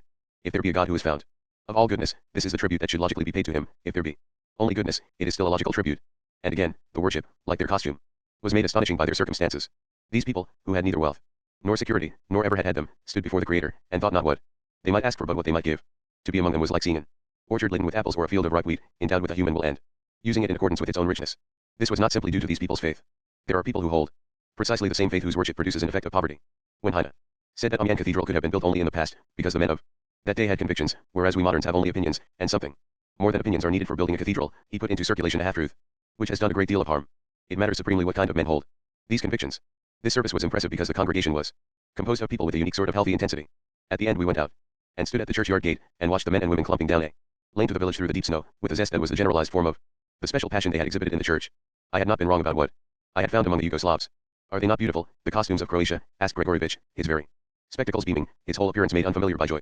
Are they not lovely, the girls who wear them, and are not the young men handsome? And they are very pious. Yes, I said, I have never heard a mass sung more fervently. I do not mean that, he said irritably, I meant pious in their Croat patriotism. It appeared that the inhabitants of Schießstein wore these wonderful clothes not from custom but from a positive and virile choice. They would naturally wear ordinary Western European clothes, as most other peasants round Zagreb do, but they are conscious that the great patriot Anton Starchevich is buried in the graveyard of their church, and they know that to him everything Croatian was precious. We went and stood by his tomb in the snow, while Gregorevich, taller than ever before though not erect, hung over its railings like a weeping willow and told us how Starchevich had founded the party of the right, which defied both Austria and Hungary and attempted to negotiate his country back to the position of independence it had enjoyed 800 years before. It was Starchevich's motto, Croatia only needs God and the Croats, said Gregorevich. For 30 years when the glamour and wealth and triumphant cruelty of 19th century Hungary might have tempted us young Croats to forget our country, he made us understand that if we forgot the tradition of our race we lost our souls as if by sin. We were conscious of the second coat that lies about a snow-covered world, the layer of silence. We smelled the wood smoke from the village below. As a child I was taken to see him, said Gregorevich, his voice tense as if he were a Welsh evangelist. We all drew strength from him. Constantine, looking very plump and cozy, announced, his mother was a Serb. But she had been received at the time of her marriage into the true church, said Gregorevich. Frowning, we moved away, and as Constantine and I stepped into the snowdrifts of the lane, we passed 3 men, dark as any Hindu, carrying drums and trumpets. Oh hey, here are the gypsies, said Constantine, and we smiled at them, seeing pictures of some farm kitchen crammed with people in dresses brighter than springtime, all preparing with huge laughter to eat mountains of lamb and pig and drink wells of wine. But the men looked at us sullenly, and one said with hatred, yes, we are gypsies. Both Constantine and I were so startled that we stopped in the snow and gaped at each other, and then walked on in silence. In the eastern parts of Yugoslavia, in Serbia and in Macedonia, the gypsies are proud of being gypsies, and other people, which is to Say the peasants, for there are practically none other, honor them for their qualities. For their power of making beautiful music and dancing, which the peasant lacks, and envy them for being exempt from the necessities of toil and order which lie so heavily on the peasant, and this has always been my natural attitude to those who can please as I cannot. It was inconceivable to both Constantine and myself that the gypsies should have thought we held them in contempt, or that we should have expressed contempt aloud if we had felt it. The whole world was less delightful. The snow seemed simply weather, the smell of the wood smoke gave no pleasure. I tell you, Central Europe is too near the Croats, said Constantine. They are good people, very good people, but they are possessed by the West. In Germany and Austria they despise the gypsies. They have several very good reasons. The art of the gypsies commands no respect, for the capitalist system has discredited popular art, and only exploits virtuosos. If I go and play Liszt's Scaramouche rise very fast, thump thump thump and tweedle tweedle tweedle, they will think more of it than the music those three men play, though it is perfectly adapted to certain occasions. Also the gypsies are poor, and the capitalist system despises people who do not acquire goods. Also the West is mad about cleanliness, and the gypsies give dirt its rights, perhaps too liberally. We Serbs are not bourgeois, so none of these reasons make us hate the gypsies, and, believe me, our world is more comfortable. I looked back at the gypsies, who were now breasting the hill, huddled under the harsh wind that combed its crest. Life had become infinitely poorer since we left church. The richness of the service had been consonant with an order of society in which peasants and gypsies were on an equal footing, and there was therefore no sense of deprivation and need, but here was the threat of a world where everybody was needy, since the moneyed people had no art and the people with art had no money. Something alien and murderous had intruded here into the Slav pattern, and its virtue had gone out of it. Two castles. Yes, the German influence was like a shadow on the Croat world. We were to learn that again the next day. Gregorevich had arranged to take us on Easter Monday into the country, with Constantine and Valetta and some young Croat doctors. It is a sign of the bitterness felt by the Croats against the Serbs that because we were in the company of Constantine and Gregorevich, who were representatives of the Yugoslavian ideas, very few Croats would meet us, and Valetta, who came to see us because of an existing friendship with me, was slightly embarrassed by the situation. Though he concealed it, these Croat doctors were ready to come with us, because it was our intention to visit first a castle belonging to a great Hungarian family who still used it as a residence for a part of the year, and then to go on to another castle, once owned by the same family, but now used as a sanatorium for tuberculosis by a health insurance society. This gave them a professional excuse. But it snowed all through the night of Easter Sunday, and we woke to an Arctic morning, so we telephoned to ask Valetta and these doctors to come all the same and have breakfast, though the expedition would obviously have to be cancelled. They came and proved to be delightful young men, graduates of Zagreb University, with hopes of postgraduate work in Vienna and Berlin and Paris, and we were having a pleasant conversation over our coffee and boiled eggs when the door opened and Gregorevich came in. And we saw that we had done wrong. It is of the highest importance that the reader should understand Gregorevich. If it were not for a small number of Gregoreviches, the eastern half of Europe, and perhaps the other half as well, would have been Islamized. The tradition of liberty would have died forever under the Habsburgs, the Romanovs, and the Ottoman Empire, and Bolshevism would have become anarchy and not a system which may yet be turned to many uses. His kind has profoundly affected history, and always for the better. Reproachfully his present manifestation said to us, "Are you not ready yet?" We stared up at him, and my husband asked, "But is not the weather far too bad?" He answered, "The sun is not shining, but the countryside will be there all the same, will it not? And the snow is not too deep." "Are you sure?" my husband asked doubtfully. "I am quite sure," answered Gregorevich. "I have rung up a friend of mine, a general, who has specialized in mechanical transport, and I have told him the make of our automobiles, and he is of the opinion that we will be able to visit both castles. There, as often before and after, Gregorevich proved that the essential quality of Slavs is not, as might be thought, imagination.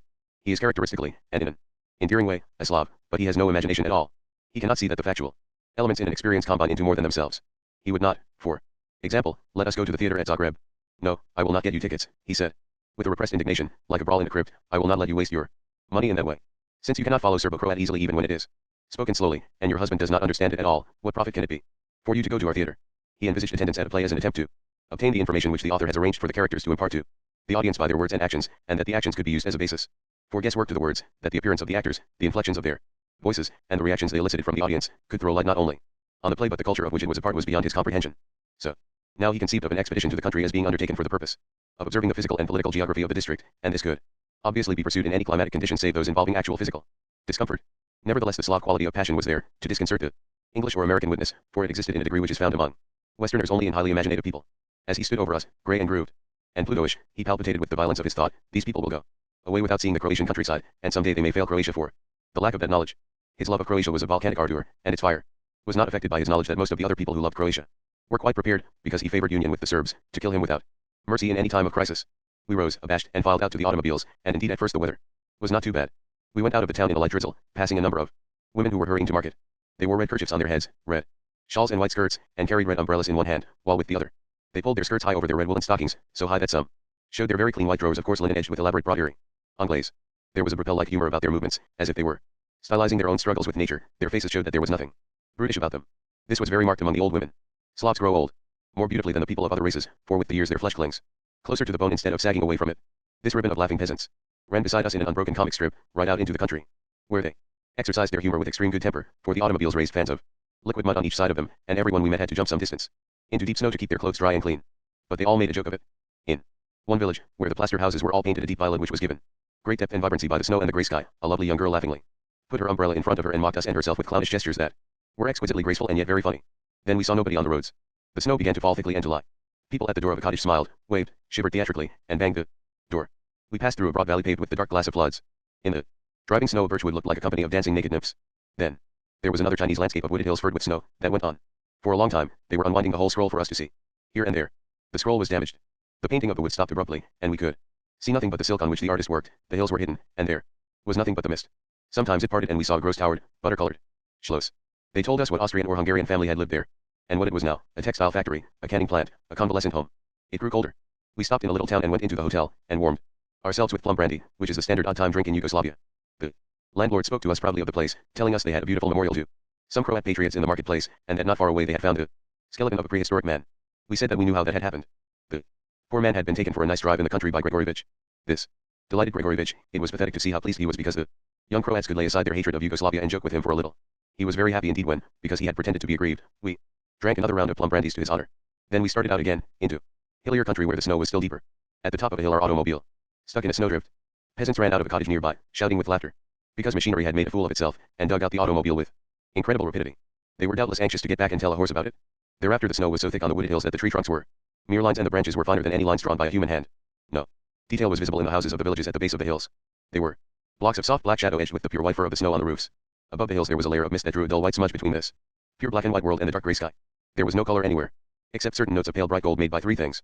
So late was this snowfall that the willows were well on in bud, their branches were too frail to carry any weight of snow, and the buds were too small to be discernible, so each tree was a golden green phantom against the white earth.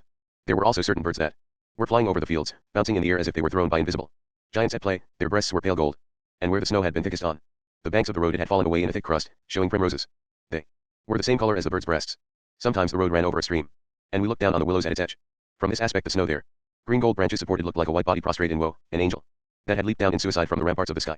We saw no one. Once a horse, harsh gray against a white field, gave way to that erotic panic peculiar to its species, which rolls the eye not only in fear but enjoyment, that seeks to be soothed with an appetite revealing that it plainly knows soothing to be possible, and pursues what it declares it dreads.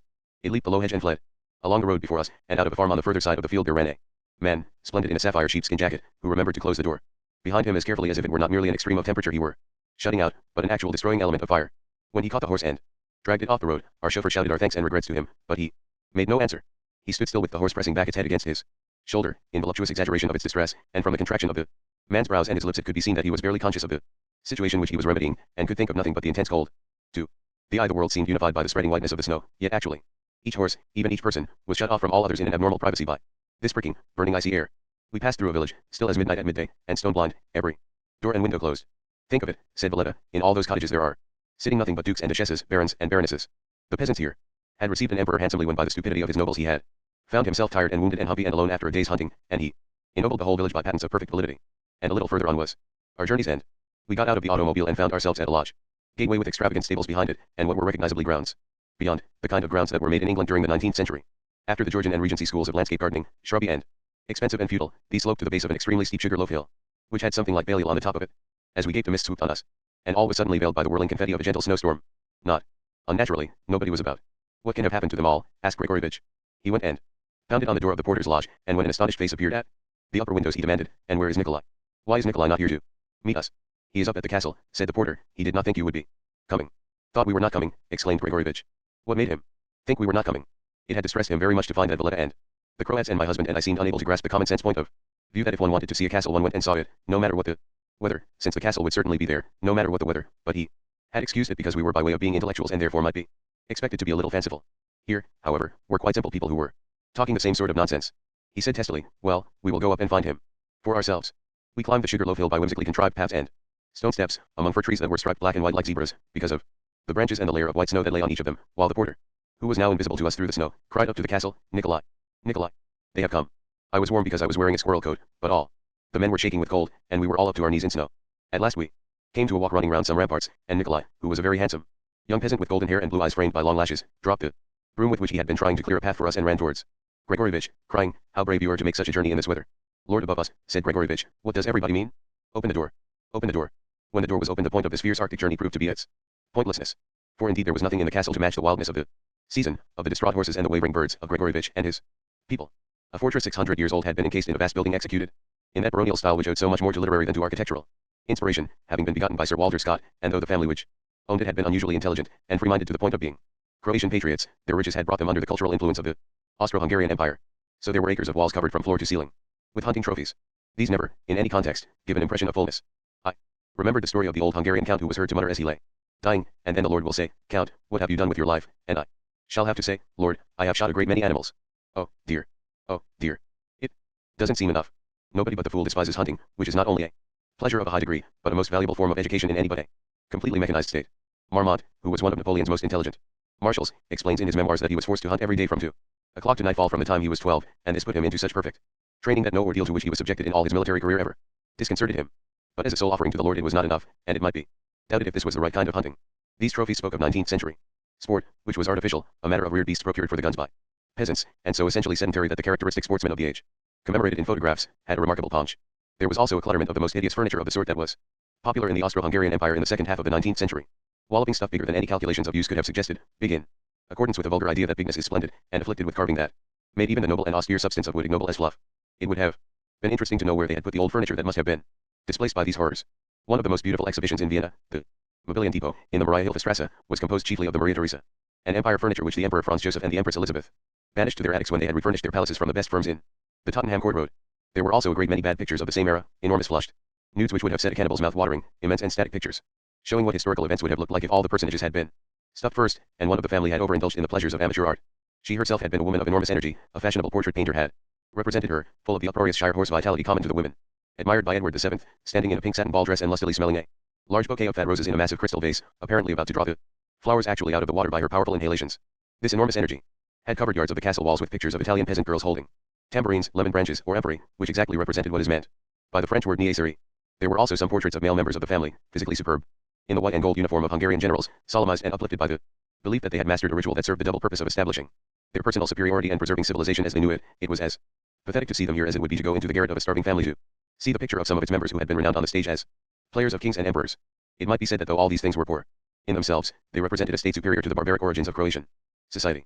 But it was not so, for the family portraits which depicted the generations of the late 16th and 17th centuries showed people with their heads held high by pride and their features organized by intelligence, set on canvas by artists at least as accomplished and coherent in vision as the painters of our Tudor portraits.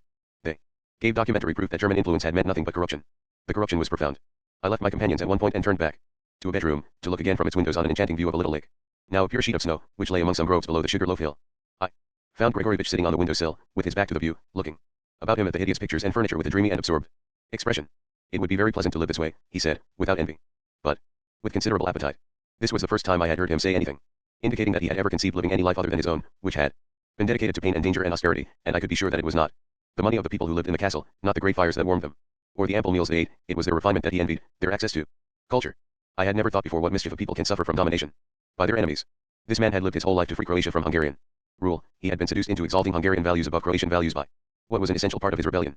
He had to tell himself and other people over and over again that the Hungarians were taking the best of everything and leaving the worst to the Croats, which was indeed true so far as material matters were concerned. But the human mind, if it is framing a life of action, cannot draw fine distinctions. He had ended by believing that the Hungarians had had the best of everything in all respects, and that this world of musty antlers and second-rate pictures and third-rate furniture was superior to the world where peasants sang in church with the extreme discriminating fervor which our poets envy, knowing themselves lost without it, and wore costumes splendid in their obedience to those principles of design which our painters envy, knowing themselves lost without instinctive knowledge of them. On the way to the sanatorium the party was now more silent. The young men were hungry, we had all of us wet feet, the sky threatened more snow, and the houses were now few and widely scattered. We could understand enough to realize that it was worrying them a little that if the automobiles broke down we should have a long distance to walk before we found shelter. Nobody, however, seemed to blame Gregorevich. It was felt that he was following his star. It was not till after an hour and a half that we arrived at the sanatorium, which was a fine baroque castle set on a hill, once owned by the same family which had owned the other castle, but now abandoned because the lands all around it had been taken away and given to peasant tenants under the very vigorous agrarian reform scheme which the Yugoslavian government put into effect after the war. This visit was less of an anticlimax than the other, for here was the real Slav quality. As we came to the gates a horde of people rushed out to meet us, and as my husband, who finds one of his greatest pleasures in inattention, had never grasped that this castle had been converted into a sanatorium, he believed them to be the family retainers, and wondered that such state could be kept up nowadays. But they were only the patients.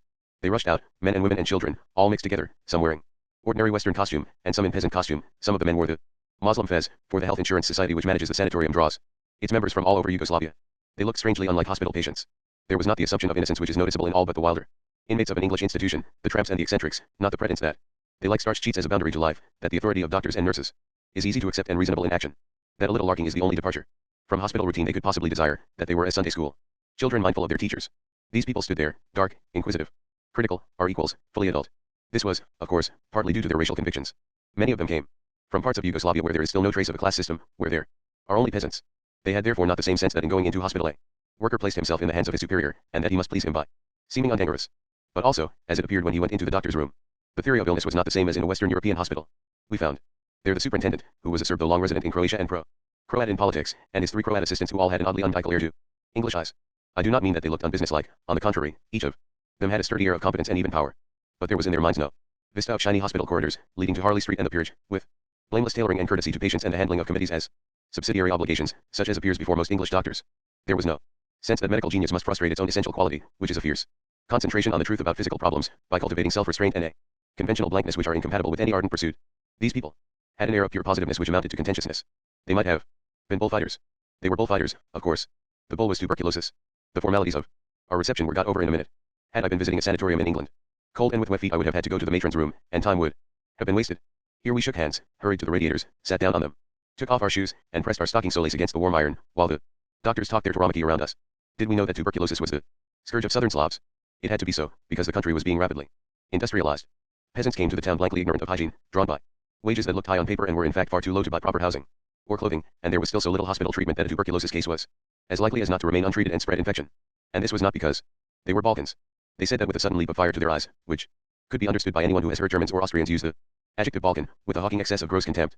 We English, they said, had just as much tuberculosis at the beginning of the 19th century. I have acquired, painfully enough, some knowledge of sanatoria, and looking round me as they talked, I could see that in a way the sanatorium was frightful and, in another, most excellent. The first door we opened showed us the anachronistic character of the building in which it had been installed. We stepped suddenly into the opaque darkness, the incomparable midday chill, of the family chapel, with a gilt and bosomy Baroque Virgin and half a dozen cherubs ballooning above the altar, and 2 of the family gaunt in marble on their tombs. A congregation of nuns, each a neat little cord to a great sprawling fruit of black and white robes, swiveled round on their knees to see who the intruders might be, and the Mother Superior, with a gesture of hospitality completely in consonance with the air of the presiding Virgin behind the altar, ceased the chanting of the service until we had ended our visit. Such a gesture had probably not been made in Western Europe for 300 years. I do not believe it is easy to convert to hospital use a 17th century castle built on 3 stories round an immense courtyard, with immensely high rooms and floors of stone and marble, and to staff it with people so much in accord with that same century that, to them everything on the margin of hygiene, the whole context of life in which the phrase of science appears, must have been wholly incomprehensible. But the place was clean, fantastically clean, clean like a battleship. There at least was something that an English hospital authority would have had to approve, perhaps.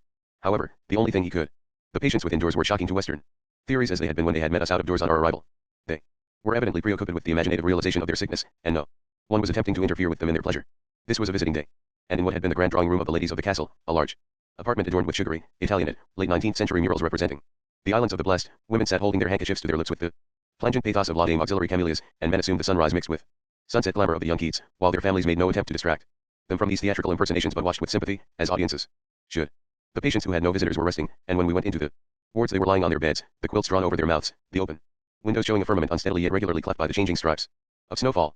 Shivering, they stared at us, their eyes enormous over the edges of their quilts, enjoying at its most dramatic the sense of the difference between our health and their disease, and indeed in the dark beam of their hypnotic and hypnotized gaze, the strangeness of their plight became newly apparent, the paradox of the necessity which obliged them to accept as a savior the cold which their bodies believed to be an enemy, and to reject as death the warmth which was the known temperature of life. The doctors beside us appeared to take for granted this atmosphere of poetic intensity, and made none of the bouncing gestures, none of the hollow invocations to optimism which in England are perpetually inflicted on any of the sick who show consciousness of their state. The tolerance of these doctors, indeed, was wide. As we passed along a corridor overlooking the courtyard, there trembled, in one of the deep recesses each window made in the thickness of the wall, a shadow that was almost certainly 2 shadows, fused by a strong preference. Yes, said the superintendent. They sometimes fall in love, and it is a very good thing. It sometimes makes all the difference. They get a new appetite for living. And then they do so well. That was the answer to all our Western scruples. The patients were doing so well. Allowed to cast themselves for great tragic roles, they were experiencing the exhilaration felt by great tragic actors. It was not lack of control, lack of taste, lack of knowledge that accounted for permission of what was not permitted in the West. Rather was it the reverse. Our people could not have handled patients full of the dangerous thoughts of death and love. These people had such resources that they did not need to empty their patients of such freight. The doctors themselves were living richly. They were enjoying the sense of power which comes to the scientist when he applies his knowledge to a primitive people. They talked of the peasants as of beautiful and vigorous animals that have to be coaxed and trapped and bludgeoned into submitting to the treatment which will keep alive the flame in their bodies without which they will have neither beauty nor vigor. So, of course, do any colonial administrators, but these doctors cared for loveliness with the uncorrupted eye of an unmechanized race, and though they were divided from the patients by the gulf that divides a university graduate from a peasant, that gulf was bridged by the consciousness that they all were Slavs and that their forebears had all been peasants together. Each of these doctors was a magician who was working his spells to save his father and his mother. It is the same situation, I imagine, which is responsible for the peculiar enthusiasm shown by officials engaged in the social services in Soviet Russia. This is often regarded as a specific effect of a communist regime, but it could certainly be matched all over the Balkans, in all the Baltic provinces that were formerly under the Tsardom, and in Turkey. The old and the new sometimes make an intoxicating fusion. These doctors were enchanted with their X-ray department and their operating theater, where they had a pretty record of successful collapses of the lung, and they were enchanted, too, when they hurried us down the corridors, down a staircase of stone so old that it was black as iron, and through a door of wood so old that it shone as glass, to a vast kitchen, obscure in its great vaulted roof, glowing near the fires which were roaring like the night wind in a forest. At long tables half as thick as tree trunks, pretty nuns in white robes put the last touches to that state of order which women make twice a day after meals and live only to unmake. The prettiest one of all we found in a storeroom half the size of my flat in London, standing by a table covered with the little sweet biscuits made of nuts and meringue and fine pastry which are loved in every Slav country. We caught her eating one. She swallowed it in a gulp, and faced out the men's roar of laughter in the most serene confusion imaginable, smiling, with some tiny crumbs caught in the fare down on her upper lip. It was then that somebody remembered that our dinner was ready for us. We were taken up to the doctor's mess and set before a further exhibition of antique plenty. There was a river of plum brandy somewhere near, it seemed. Then, to begin with, there was a platter of cold meat such as I never expected to eat in my life again. There was sucking pig so delicate that it could be spread on bread like butter and veal and ham and sausage and tongue, all as superb in their austere way, and slabs of butter and fat cheese. Then there were pancakes, stuffed with chopped steak and mushrooms and chicken's livers, and then spring chicken served with a border of moist and flavorsome rice on a bed of young vegetables, and it appeared that there was also a river of white wine nearby. And then there was a compote of quinces, cherries, and peaches, served with a stack of little biscuits, like the one we had found the pretty nun eating. We ate and drank enormously. Valletta said in my ear, "You really must eat, you know. They will think you dislike their food if you do not. It is our Slav custom to give our guests too much to eat, as a kind of boastfulness, and of course out of goodwill, and the guests show how strong they are by eating it. We are really a very primitive people, I am afraid." I did not complain, and we ate without interruption, save when a nun put her head round the door, and with round eyes cried out an announcement. The superintendent spoke to one of the younger doctors, who took off his coat, rolled up his sleeves, and ran from the room at the double. Two of the patients have been talking politics, explained the superintendent. It is not allowed, but sometimes they do it. However, it is not really serious, they have no weapons. But go on eating, go on eating. All our food is raised on the land belonging to the sanatorium or round it, and prepared by our good nuns. And mind you, the patients have the same food as you are having. This is a feast for distinguished visitors, of course, but at all times we give them plenty, for it is cheap and we have no need to skimp it. Yes, said another of the doctors, waving his glass at me, we send the patients home 5 and 10 and 15 kilos heavier. Here was the authentic voice of the Slav. These people hold that the way to make life better is to add good things to it, whereas in the West we hold that the way to make life better is to take bad things away from it. With us, a satisfactory hospital patient is one who, for the time being at least, has been castrated of all adult attributes. With us, an acceptable doctor is one with all asperities characteristic of gifted men rubbed down by conformity with social standards to a shining, cornerless blandness. With us, a suitable hospital diet is food from which everything toxic and irritant has been removed, the unicized pulp of steamed fish and stewed prunes. Here a patient could be adult, primitive, dusky, defensive, if he chose to foster a poetic fantasy or personal passion to tide him over his crisis, so much the better. It was the tuberculosis germ that the doctor wanted to alter, not the patient, and that doctor himself might be just like another man, provided he possessed also a fierce intention to cure. To him the best hospital diet would be that which brought the most juices to the mouth, and there was not the obvious flaw in the argument that one might think, for the chicken and the compote were the standard dishes of any nursing home. But these were good to eat. One of the doctors raised his glass to me, I raised my glass to him, enjoying the communion with this rich world that added instead of subtracting. I thought of the service at Cheesetime, and its unfamiliar climate. The worshippers in Western countries come before the altar with the desire to subtract from the Godhead and themselves, to subtract benefits from the Godhead by prayer, to subtract their dangerous adult qualities by affecting childishness. The worshippers at Cheesetime had come before the altar with a habit of addition, which made them pour out the gift of their adoration on the Godhead, which made them add to themselves by imaginative realization the divine qualities which they were contemplating in order to adore. The effect had been of enormous, reassuring natural wealth, and that was what I had found in Yugoslavia on my first visit. I had come on stores of wealth as impressive as the rubies of Golconda or the gold of Klondike, which took every form, except actual material wealth. Now the superintendent was proposing the health of my husband and myself, and when he said, "We are doing our best here, but we are a poor country," it seemed to me he was being as funny as rich people who talk to their poor relations about the large amount they have to pay in income tax. But since they have this Slav abundance here and at Cheesetime, I wondered, why have I had so little enjoyment of it since I arrived? But my attention was caught by a crack that had suddenly begun to fissure the occasion. The superintendent had been telling my husband and me what pleasure he had in welcoming us to Croatia, when Gregorovitch had leaned across the table and corrected him. "To Yugoslavia," he said in the accents of a tutor anxious to recall his pupil to truth and accuracy. There fell a silence. "To Yugoslavia," he repeated. Severity still lived in his brows, which he brought together by habit. But his eyes were stricken, so does an old dog look when it hopes against hope that the young master will take him out on a walk. After another silence, the superintendent said, "Yes, I will say that I welcome them to Yugoslavia. Who am I, being a Serb, to refuse this favor to a Croat?" They all laughed kindly at Gregorovitch after that, but there had sounded for an instant the authentic wail of poverty, in its dire extreme, that is, caused by a certain kind of politics. Such politics we know very well in Ireland. They grow on a basis of past injustice. A proud people acquire a habit of resistance to foreign oppression, and by the time they have driven out their oppressors they have forgotten that agreement is a pleasure and that a society which has attained tranquility will be able to pursue many delightful ends. There they continue to wrangle, finding abundant material in the odds and ends of injustices that are left over from the period of tyranny and need to be tidied up in one way or another. Such politics are a leak in the community. Generous passion, pure art, abstract thought, run through it and are lost. There remain only the obstinate solids which cannot be dissolved by argument or love, the rubble of hate and prejudice and malice, which are of no price. The process is never absolute, since in all lands some people are born with the inherent sweetness which closes that leak, but it can exist to a degree. That alarms by the threat of privation affecting all the most essential goods of life, and in Croatia I had from time to time felt very poor. Zagreb 4. There is no end to political disputation in Croatia. None. Because we were walking near the vegetable market we trod on a mosaic of red and green cabbage leaves, orange peel, and grey stone. I directed the attention of Valletta and Constantine to its beauty, and I even became ecstatic over it. But I could not distract them from their heavy sense of disagreement. I had to admit that the experience I was offering them was perhaps insufficiently interesting, so when I found myself in front of a cage where a grey and pink parrot sat before a card index of destinies, I was glad to cry, let us have our fortunes told. But Constantine and Valletta each looked at the bird with eyes smoldering with hope that the other would have no future whatsoever. So I put in my dinar and the bird picked out a card, and when I gave it to Valletta, he burst out laughing and threw it back to me. Oh, wise bird. It says, you are surrounded by the wrong friends, you must get rid of them at once. He waved his cap and went laughing through the crowd. Till you have obeyed, it is goodbye, he cried over his shoulder, and then suddenly grave, lest we should think he had really turned against us, he said, and I shall come to see you tonight, about 7. They had quarreled all through lunch. We had spent the morning going round the sides of the town with the Croat lady and Constantine, and over the soup we told Valletta how much we had liked her, and Constantine exploded, I did not like her. She is not a true Slav. Did you hear what she told you when you were at the Health Cooperative Society clinic? She said that all such things were very well looked after in the Austrian times. Yes, and she said it regretfully. Well, it was so, said Valletta. Yes, it was so, said Constantine, but we must not regret it. No true Slav would regret it. That is to say, no true human being would say it, for if a true human being is a Slav, he knows that to be a Slav is what is important, for that is the shape which God has given him, and he should keep it. The Austrians sometimes pampered you, and sometimes the Hungarians, so that each should play you off against the others. Benefits you get so are filth, and they spoil your shape as a Slav. It is better to have nearly nothing at all, and be a freeman with your brother Slavs. He paused, but Valletta was silent and went on eating. Do you not think it is better? Constantine asked him. He nodded slightly. Well, if you do not feel that strongly you can feel nothing at all, said Constantine a little louder. Oh, yes, I feel it strongly, said Valletta, quite softly, and then, more softly still, it would be much better for us to be freemen with our brother Slavs. For a moment Constantine was satisfied and went on eating. Then he threw down his knife and fork. What is that you are saying? It would be better. You mean it is? Not so. I mean it is not quite so, said Valletta. How is it not so? Asked Constantine, lowering his head like a bull. Valletta shrugged his shoulders. Constantine collapsed quite suddenly, and asked pathetically, but are we not brothers, we Croats and Serbs? Yes, said Valletta. He was speaking softly, not, as a stranger might have thought, out of guile, but out of intense feeling. He was quite what? But in Yugoslavia, he said painfully, it is not so. Or, rather, it is as if the Serbs were the elder brother and we Croats the younger brother, under some law as the English, which gives the elder everything and the younger nothing. Oh, I know. What you think, groaned Constantine. You think that all your money goes to Belgrade, and you get hardly anything of it back, and we flood your country with Serb officials, and keep Croats out of all positions of real power. I know it all. You may know it all, said Valletta, but so do we, and it is not a thing we can be expected to overlook. I do not ask you to overlook it, said Constantine, beginning to roar like a bull. I ask you to look at it. You did not have the spending of your money before, when you were under Hungary. All your money was sent to Budapest, to landlords or to tax collectors, and you got some railways, yes, and some hospitals, yes, and some roads, yes, but not costing one half of your money, and you got also Germanization and Magyarization, you got the violation of your soul.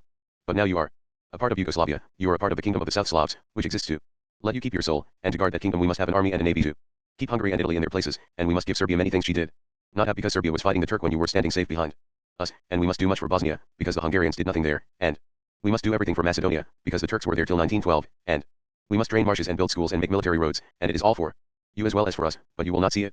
Yes, I see it, said Valletta, but if you want to found a strong and civilized Yugoslavia you should have brought the Serb schools up to the Croat level instead of bringing the Croat schools down to Serb level. But now you show you see nothing at all, wailed Constantine, it is a question of money. It is more important that one should have good schools everywhere than that part of the country should have very good schools. A chain is as strong as its weakest link. What good is it to you in Croatia that your boys and girls can read the Hindustani and paint like Raphael if the young men in Macedonia go bang bang all night at whoever because they do not know anything else to do? We might feel more confidence that our money went to build schools in Macedonia if it did not go through Belgrade, said Valletta. You must forgive us for fearing that a great deal of it sticks in Belgrade. Of course it sticks in Belgrade, said Constantine, his voice going high, though it is low by nature. We must make a capital. We must make a capital for your sake, because you are a South Slav.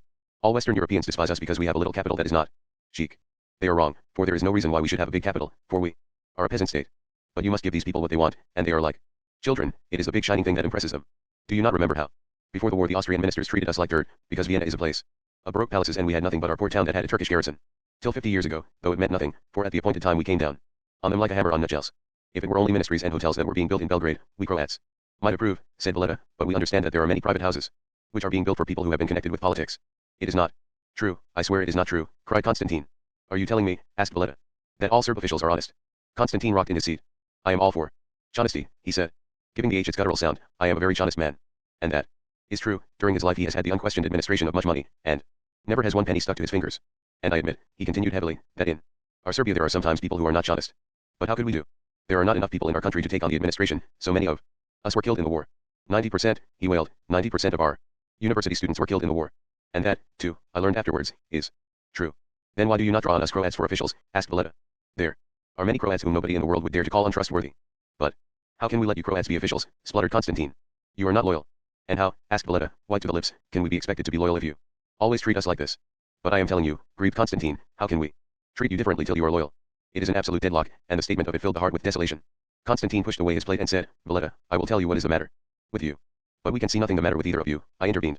After we left you at the health cooperative clinic, the Croat lady took us to the ethnographical museum. What genius you Slav peoples have. I have never seen such a wealth of design, provoked by all sorts of objects always to perfection. A dress, an Easter egg, a butter churn. I knew that my intervention was feeble, but it was the best I could do. I find that this always happens when I try to interrupt Slavs who are quarreling. They draw all the energy out of the air by the passion of their debate, so that anything outside its orbit can only flutter trivially. I will tell you what is the matter with you, repeated Constantine, silencing me with his hand. Here in Croatia, you are lawyers as well as soldiers. You have been good lawyers, and you have been lawyers all the time. For 800 years you have had your pro se against Hungary. You have quibbled over phrases in the diploma inaugural of your kings. You have wrangled about the power of your ban, you have sought arguments about Regna Socia and parties ad nexo, you have chattered like jackdaws over your rights. Under the dual monarchy, you have covered acres of paper discussing the Hungaro-Croatian compromise. And so it is that you are now more lawyers than soldiers, for it is not since the 18th century that you have fought the Turks, and you fought against the Magyars only a little time. But now we are making Yugoslavia, we must feel not like lawyers but like soldiers, we must feel in a large way about the simple matter of saving our lives. You must cast away all your little rights and say that we have a big right, the right of the Slavs to be together, and we must sacrifice all our rights to protect that great right. Valletta shrugged his shoulders once more. What have you against that? Roared Constantine. I will tell you what is the matter with you. You are an intellectual, you are all intellectuals here in the bad sense. You boast because Zagreb is an old town. But that it is a great pity for you. Everywhere else in Serbia is a new town, and though we have novelists and poets and all, they have now been in no town not more than not one generation. This is good Serbian grammar, which piles up its negatives. So, what the peasant knows they also know. They know that one must not work against. One must work with. One plows the earth that would not be plowed, certainly, but one falls in with the earth's idea so much as to sow it with seed in the spring and not in the winter or in the summer. But in the town you do not know that, you can go through life and you can work against all, except the motor car and the railway train. And the tram, them you must not charge with your head down, but all other things you can. So you are intellectuals. The false sort that are always in opposition. My God, how easy it is to be an intellectual in opposition to the man of action. He can always be so much cleverer, he can always pick out the little faults. But to make that is more difficult. So it is easier to be a critic than to be a poet. He flung down a fork suddenly.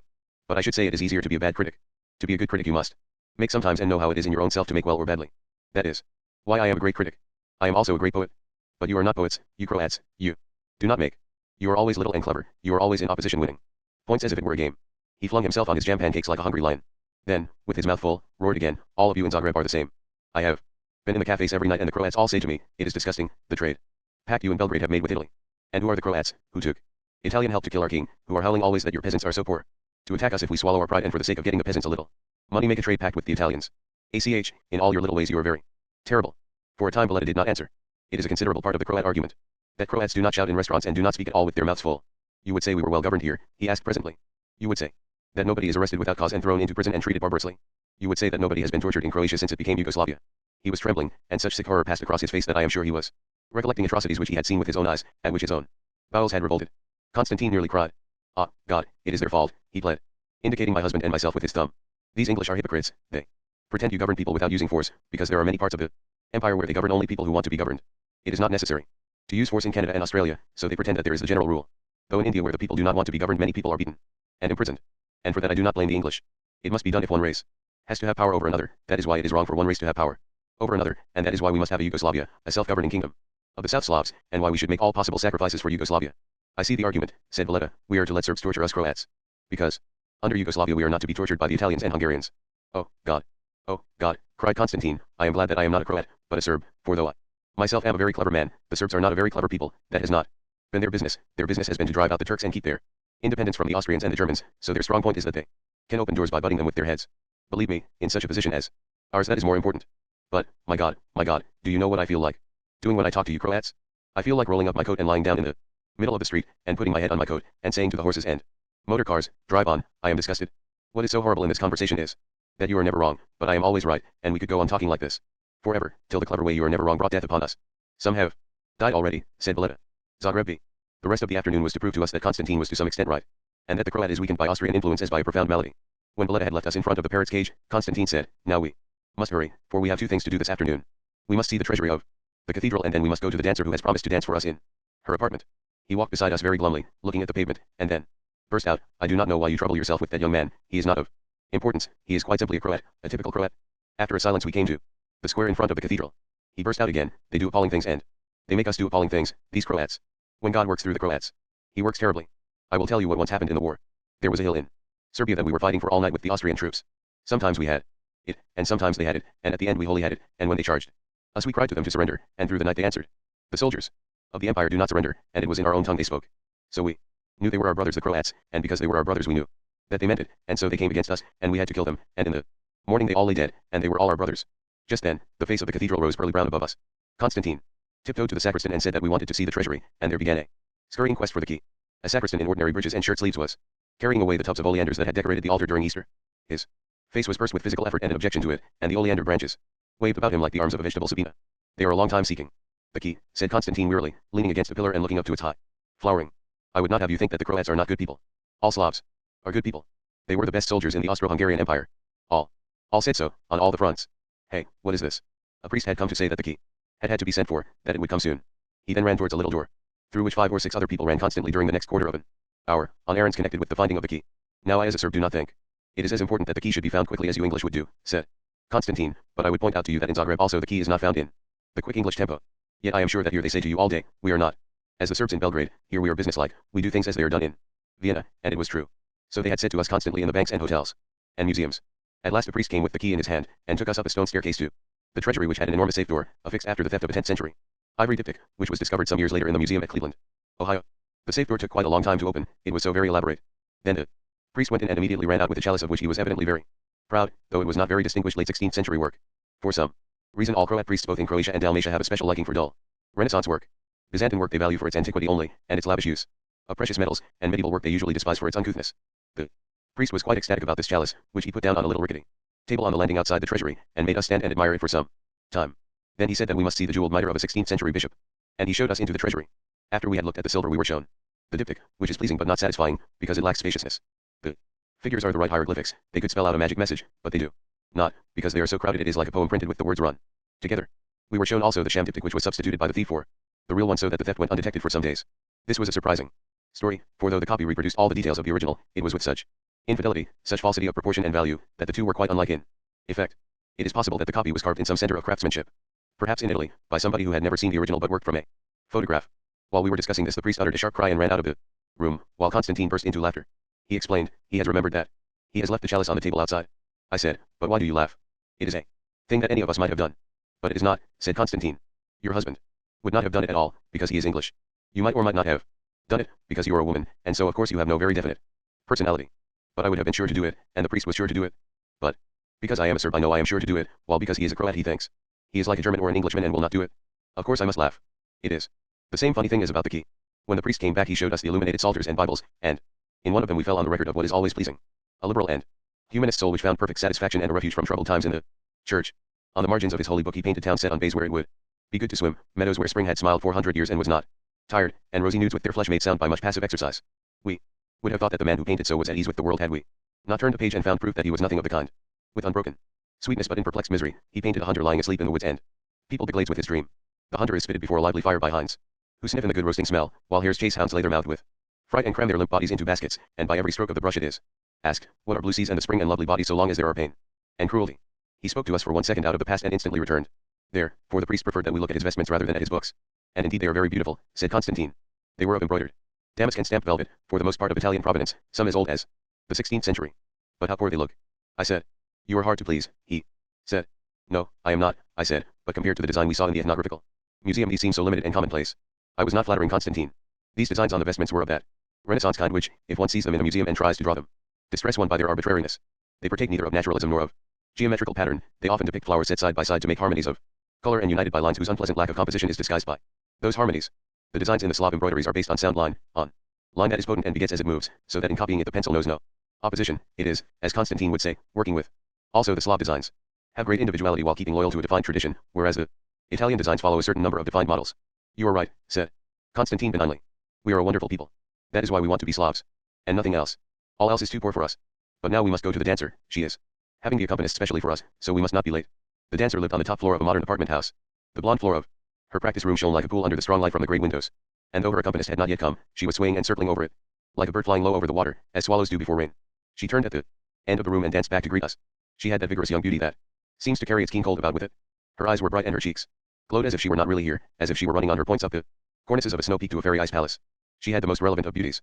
For her trade, the bird foot that born dancers have, that Nijinsky had to perfection. Before she got to us she stopped and pointed to a gilded laurel wreath that hung on the wall. As she pointed with her right hand her left heel moved the thought backwards. And the result was perfection. I went up and looked at the wreath and found that she had been awarded it at some Berlin dance festival. That is why we have come, said Constantine. She won the second prize at the Great Folk Dance Festival. It is a great honor. My husband said, please tell her we think her dress most beautiful. Is it a Croatian peasant dress? ACH, no, said Constantine. But no, my God, I am wrong, it is. He went down on his knees and looked at the skirt. It was of white linen, embroidered with red and white flowers of a very pure design. Yes, he said, it is a Croatian peasant girl, but she has adapted it to Western ideas. She has made it much lighter. Well, we shall see. Here comes the accompanist. We watched the girl's feet move like nothing substantial, like the marks on eddying water. Her skirts flowed round her in rhythms counter to the rhythms of her feet, and, smiling, she held out her hands to invisible partners to share in this dear honorable drunkenness. Out of it, ere she conjured them till they were nearly visible, frank and hearty fellows that could match her joke with joke, till shyness came and made all more delicate, and for a second all laughter vanished and she inscribed on the air her potentiality for romance. Her head and bosom hung backwards from the stem of her waist like a flower blown backwards, but for fear that this wind blow too strongly she called back the defense of laughter, and romped again. When she stopped we all applauded, but as soon as she went away to change her dress Constantine said to me, it is terrible, is it not? Yes, it is very shocking, I said, but I thought it must be so from her dress. My husband said, I do not know what you mean. It seems to me we have been watching a very accomplished dance of little or no imaginative distinction, but I cannot understand why anybody should consider it as shocking. No, of course you cannot understand, but your wife can. Because she has been in Serbia and Macedonia, and she knows how it is natural for a Slav woman to dance. She knows that with us a woman must not dance like this. It does not go with any of our ideas. A woman must not spring about like a man to show how strong she is, and she must not laugh like a man to show how happy she is. She has something else to do. She must go round wearing heavy clothes, not light at all, but heavy clothes, so that she is stiff, like an icon, and her face must mean one thing, like the face of an icon, and when she dances she must move without seeming to move, as if she were an icon held up before the people. It is something you cannot understand, but for us it is right. Many things in our culture accord with it. Is this something that is taken for granted and spoken about, or have you just thought of it? Asked my husband. I have just thought of putting it like this, said Constantine, laughing, but that is nothing against it, for I am a demoniac man like Goethe, and my thoughts represent the self-consciousness of nature. But indeed your wife will tell you. It is so. Yes, I said, he is right. They shuffle round as if they were dead, but somehow it looks right. When the dancer came back she was committing a worse offense against Slav convention. It happens that Lika, which is a district of Dalmatia, in the karst, that is to say on the bare limestone mountains, breeds a kind of debonair Highlander, rather hard to believe in. So like is he to the kind of figure that a Byron-struck young lady of the early 19th century drew in her album. The girl's dress was a principal boy version of this, a tight bodice and kilt of oatmeal linen, with a multicolored sporran. And she wore the typical male Lika head dress, a cap with an orange crown, a black rim, and a black lock of fringe falling over the ear and nape of the neck on the right side. It suited her miraculously, and her legs were the shape of perfection. But the rhythm of her dance was very quick and springing. It was in fact a boy's dance, and she danced it as a girl, wanting to emphasize that she was a girl by performing a characteristically male process. She ended standing on the tips of her toes, with her left hand on her hip and her right forefinger touching her chin, her eyebrows raised in coyness. There was never anything less androgynous. But the attempt to juggle with the two aspects of human sexuality was not the reason why this dance was distressing in its confusion. It was a distress not new to me. I have felt it often in America. I have at times felt suddenly sickened when a colored dancer I have been watching has used a step or gesture that belongs to white dancing, even if the instant before they had been wriggling in an imitation sexual ecstasy and passed into a dull undulation of the loyfuller sort or the chaste muscular bound of a ballet movement. The second seemed more indecent than the first, and I have often experienced the same shock when I have seen white dancers borrow the idiom of colored dancers. There is nothing unpleasant in the gesture known as cherry picking, provided it is a Negro or Negress who performs it. The dancer stands with feet apart and knees bent, and stretches the arms upwards while the fingers pull an invisible abundance out of the high air. But it is gross and revolting, a reversion to animalism, when it is performed by a white person. That same feeling of inappropriateness amounting to cultural perversion afflicted me slightly when I saw this girl's first dance, more severely when I saw her second, and to a painful degree in the third, which she did to show us that she could do more than mere folk dances. It was that cabaret chestnut, the dance of the clockwork doll, which is an imaginative cliché of the stalest sort, never again to be more amusing than the riddle when is a door not a door. And this was the most excruciating rendering of it that I have ever seen. This Croat girl was so noble a creature that when she did a silly thing she looked far sillier than the silly do. At the end of her dance she ran across the shining floor and stood with her bare arm resting on the golden wreath, her reflection broken loveliness at her feet. Someday I will make them give me the first prize, she laughed. The poor little one, said Constantine, she should be like an icon, your wife will tell you. Zagreb 6. We went up the hill and looked at the archaic statues on the porch of St. Mark's Church, which is a battered old spiritual keep that has been built and rebuilt again and again since the 13th century. This old square is the heart of the town, said Constantine. Zagreb is the heart of Croatia, and St. Mark's Square is the heart of Zagreb, and I think that only once did it fall, and then to the Tartars, to whom all fell. But now they have renamed it the Square of Stefan Radic, after the great leader of the Croat peasant party, who was shot in the Belgrade Parliament in 1928. Here in Croatia they say we Serbs did it, they say our King Alexander plotted it, said Constantine, his voice rising to a wail, but it is not so. He was shot by a mad Montenegrin deputy whom he had accused of corruption. The Montenegrins are a Homeric people, they do not understand modern life, they think that if a man attacks your honor you kill him, and it is well. But the Croats do not know that, for they will Never travel, they have no idea of going any further than Dalmatia. And why would King Alexander want to kill Radich? He knew very well that if Radich were killed, the Croats would go mad and would make with the Italians and the Hungarians to kill him also. And so they did. And that is a thing to remember when the king is blamed for suspending the constitution. Always King Alexander knew that he would be killed. It is proof of the lack of imagination of all you English liberals that you forget that a man's policy is a little different when he knows he is going to be killed. Down in the town we sat and drank chocolate in a cafe, till Constantine said, "Come, you must go. You must not keep Valetta waiting." Since he was staying in the same hotel as we were, and he looked tired, I said, "Come back with us." But he would not. "I will come later," he said, and I am sure he was afraid of meeting Valetta in the lounge and having to admit that Valetta wanted to see us but not him. The Serb, though he seems tough and insensitive, is sometimes childishly hurt by Croat coldness. Some French friends of mine who once attended an international congress of some sort at Zagreb were in the company of a Serb, a middle-aged diplomat, when somebody came into the room with the news that the Croat Hospitality Committee was not going to ask the Serb delegates to the banquet which was going to terminate the proceedings. The Serb diplomat burst into tears. This story is the sadder because every Croat who thinks of the Serb as the gendarme who tortures him would disbelieve it. When we got to our hotel we found Valetta waiting for us, and we took him up to our room and drank plum brandy, pleased to see him again though we had seen him so recently. He stood by the window, pulled the curtains apart, and grimaced at the snow that fell aslant between us and the electric standards. "What a terrible Easter we have given you," he laughed, and raised his glass to his lips, smiling on us with the radiance that is usually the gift of traitors, but means nothing in him but kindness and good faith. He went on to apologize for the violence with which he had spoken at lunchtime. "I could not help it," he said. "I know that Constantine is a wonderful man. But he is all for Belgrade, and you will understand how we are bound to feel about that. I am so afraid that as you are just passing through the country, you will not see what we Croats have to suffer. Of course everything is better since 1931, when the king gave us back some sort of constitution, and since the king died it has improved still further. But it is still terrible. You cannot think," he said, as we all gathered round the fire with our glasses on our knees, "what the censorship here is like. Do you know that that little pamphlet about the dictatorship of the proletariat, which was a kind of three-cornered debate between Stalin and Shaw and Wells, has been suppressed? Think of the absurdity of it. Of course that hardly matters, for it is imported and it could not be called an epic-making work, but what does matter is that our own great people are persecuted. You have heard of XY. He is a dramatist, and he is really by far the greatest living writer we have. But he is a communist. Well, never can we see his plays at our theater. They simply will not let them be performed. And it matters not only for us, but for him, because he is miserably poor. And he is not allowed to make money anyway, for when some people arranged for him to give a lecture here in one of our big halls and had sold all the tickets, the police prevented it 24 hours before, on the ground that if there were a riot in the hall they could not undertake to keep order. Now, that is sheer nonsense. We Croats might riot about all sorts of things, but we would not riot because XY was giving a lecture. And really, I am not exaggerating, all this means that the great XY is starving." "But wait a minute," said my husband. "Is it only the Yugoslavian government that did not want XY to speak? Is there not a chance that the Croat clerical party was also rather anxious that he shouldn't?" Valetta looked uncomfortable. "Yes, it is so," he said. "They would be against any communist, wouldn't they?" pressed my husband. "And they would be in favor of a strict censorship, wouldn't they?" "Yes," said Valetta. "Then when you fight for free speech and a free press, you Croats are not only fighting the Serbs, you are also fighting your own clerical party." "That is so," agreed Valetta, and he added sadly, "Our clerical party is very violent." There he was guilty of an understatement. The Croatian clerical party is not a force that can easily be regarded as proceeding from God. It is a party with a long pedigree of mischief makers, for it descends from the 19th century party of the right, which was led by Anton Starchevich, and its successor, the party of pure right, which was led by Dr. Joseph Frank. Both these parties were violently bigoted in their pietism, and professed the most vehement antagonism to the Jews, which implied antagonism to liberalism, and to the Orthodox Church, which, as all Serbs are Orthodox, implied antagonism to the Serbs. There is to be noted, as evidence against the Austro-Hungarian Empire, the neurotic quality of its rebels. It is as if the population were so drugged and depleted that they never raised their voice unless they were stung by some inner exasperation. It has been mentioned that Kossuth, the Magyar patriot and scourge of the Slavs, was himself pure Slovak and had no Magyar blood in his veins. Even so, Starchevich, who loathed the Serbs, was himself, as Constantine had told us beside his grave, born of a Serb mother, and Dr. Frank, whose anti-Semitism was frenzied, was a Jew. Such Slav patriots as these were meat and drink to the Austro-Hungarian Empire, who hated her Slav subjects. They made it easy for her to rule according to that council of hell, divide et impera. The famous Ban Quintiterbury, whose rule of Croatia was infamously cruel, made a point of granting the Serb minority in Croatia special privileges, so that the Croats would be jealous of them, and there was thus no danger of Serbs and Croats joining together in revolt against Hungarian rule. The state of mind this produced in the populace can be read in one of the numerous trials that disgraced the Austro-Hungarian Empire so far as Croatia was concerned from the beginning of the 20th century till the war. This was the famous Agram trial. Agram was the Austrian name for Zagreb, which arraigned 53 Serbs of Croatia for conspiracy with the Free Serbs of Serbia against the Austro-Hungarian Empire. The charge was flagrant nonsense, cooked up by the Baron Rock, a stupid brute, and Count Arental, the Austrian foreign minister, who belonged to the company of Judas and Fuchs, but for evidence they never had to turn to Austrians or Magyars. Nearly all the 270 witnesses brought by the prosecution, who were nearly all flagrantly perjured, were Croats. They were all willing to swear away the lives of their fellow Slavs to the authorities. They hated, yet there is no difference between Croats and Serbs except their religion. The Croat clerical party, therefore, has always worked with the motive power of anti-Serb hatred, which naturally created its material. The Serbs retorted with as bad as they got, and the Orthodox Church showed no example of tolerance to the Roman Catholics. The greatest of 19th century Slav patriots of the Pacific sort, Bishop Strossmayer, once announced his intention of visiting Serbia, and the Serbian government had to make the shameful confession that it could not guarantee his personal safety. But the greatest stimulus to anti-Serb feeling has lain outside Croatia, in the Roman Catholic Church itself.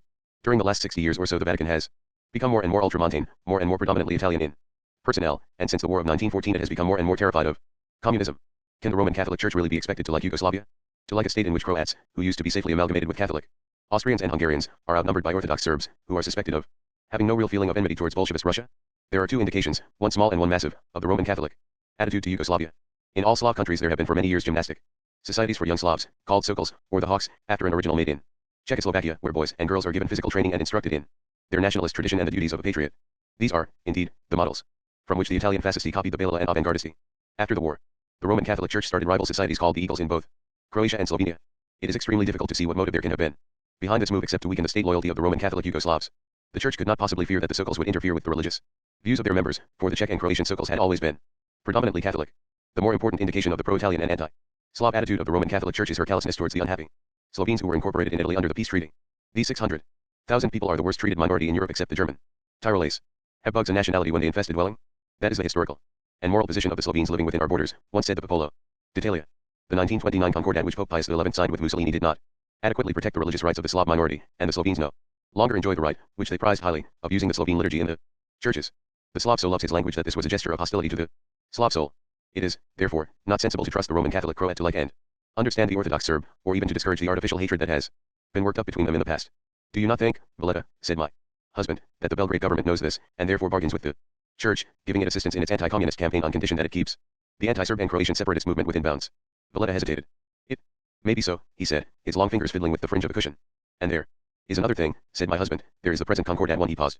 In 1937 all the Serbian parts of Yugoslavia were up in arms because the government had signed a Concordat with Pope Pius which gave the Roman Catholic Church immense advantages over the Orthodox Church. In any town where the Roman Catholics were in an absolute majority over the Serbs, all the schools without exception were to be Roman Catholic. The child of a Roman Catholic mother and an Orthodox father was to be brought up as a Roman Catholic. Even if the mother were received into the husband's church, it was to be far easier for Roman Catholic soldiers to practice their religion than for the Orthodox soldiers, and so on. The terms were so grossly favorable to the Roman Catholics that the government made it very difficult for the Serb public or for foreigners to obtain the text of the Concordat. Yes, sighed Valletta, this wretched Concordat. We none of us want it here, in Croatia, you know. Yes, I do not think you Croats want it, said my husband, but your church does. And don't you feel that the church would never have been able to extort such terms from the Belgrade government if it had not been able to trade some favors in return? I suspect very strongly that it has said to the Belgrade government, if you give us these concessions we will see to it that the Croatian peasant party never seriously menaces the stability of the Yugoslavian state. Valletta rocked himself uneasily. Oh, surely not, he murmured. But for what other reason can the Belgrade government have granted this preposterous Concordat? Pressed my husband. I cannot imagine, said Valletta. Oh, I suppose you are right. He rose and went to the window and drew back the curtains, and looked again on the bright snow that drove out of the darkness through the rays of the street lamps. Is it not the tragedy of your situation here, suggested my husband, that you Croats are for the first time discovering that your religion and your race run counter to one another, and that you are able to evade that discovery by putting the blame on the constitution of Yugoslavia? The Croats, like all Slavs, are a democratic and speculative people. You lived for long under the Habsburgs, whom you could blame for every interference with individual liberty. Since the great pro-Croat Strossmayer was a bishop, you could even think of the Roman Catholic Church as the arch opponent of the Habsburgs, and therefore the protector of liberty. Now the Habsburgs are swept away, you should see the Roman Catholic Church as it is, not at all democratic, not at all in favor of speculative thought, far more alarmed by the vaguest threat of social revolution than by any actual oppression, provided it is of monarchical or totalitarian origin, and wholly unsympathetic with any need for free expression but its own. You should proceed to the difficult task of deciding whether you can reconcile yourself to this bias of the Church for the sake of the spiritual benefits it confers upon you. But you are postponing this task by letting the Church throw the blame for all its suppressions of free speech and free press on Belgrade.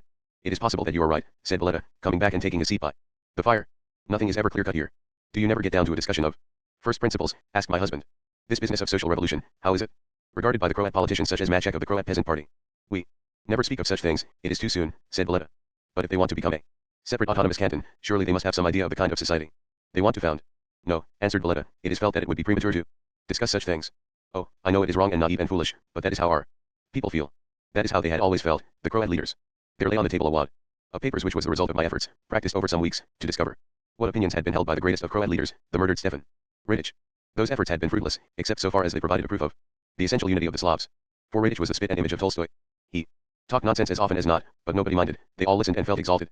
It was his habit to speak in parables that were apt to be childish and obscure, and his speeches sometimes lasted for half a day and usually contained matter that was entirely contrary to human experiences, but his audiences adored him as a sage and a saint, and would have died for him. What was peculiarly Croat in him was his appeal to the peasants as a representative of the country as against the town. This was his own invention. Before the war it was possible to meet all the other Croat politicians by frequenting the Zagreb cafes and restaurants, but both Radic and his brother Anton, who was almost as famous, made it a strict rule never to enter a cafe or a restaurant. This was to mark themselves off from the bourgeoisie as specifically peasant. This would not have been impressive in any other part of Yugoslavia than Croatia, where alone is there a bourgeoisie which has existed long enough to cut itself off from the peasantry. It would have evoked dislike and impatience in Serbia, or Bosnia or Macedonia, where the poorest peasant is accustomed to sit in cafes. In the minds of his followers rage must have sown confusion and little else. He spoke always as if he had a plan by which the Croat peasant was instantly to become prosperous, whereas there is no man in the world, not even Stalin, who would claim to be able to correct in our own time the insane dispensation which pays the food producer worst of all workers. The only practical step Radic ever proposed was the abolition of a centralized Yugoslavian government and the establishment of a federalism which would have left the economic position of the Croat peasant exactly where it was. The rest was a mass of violent inconsistencies. Probably nobody but St.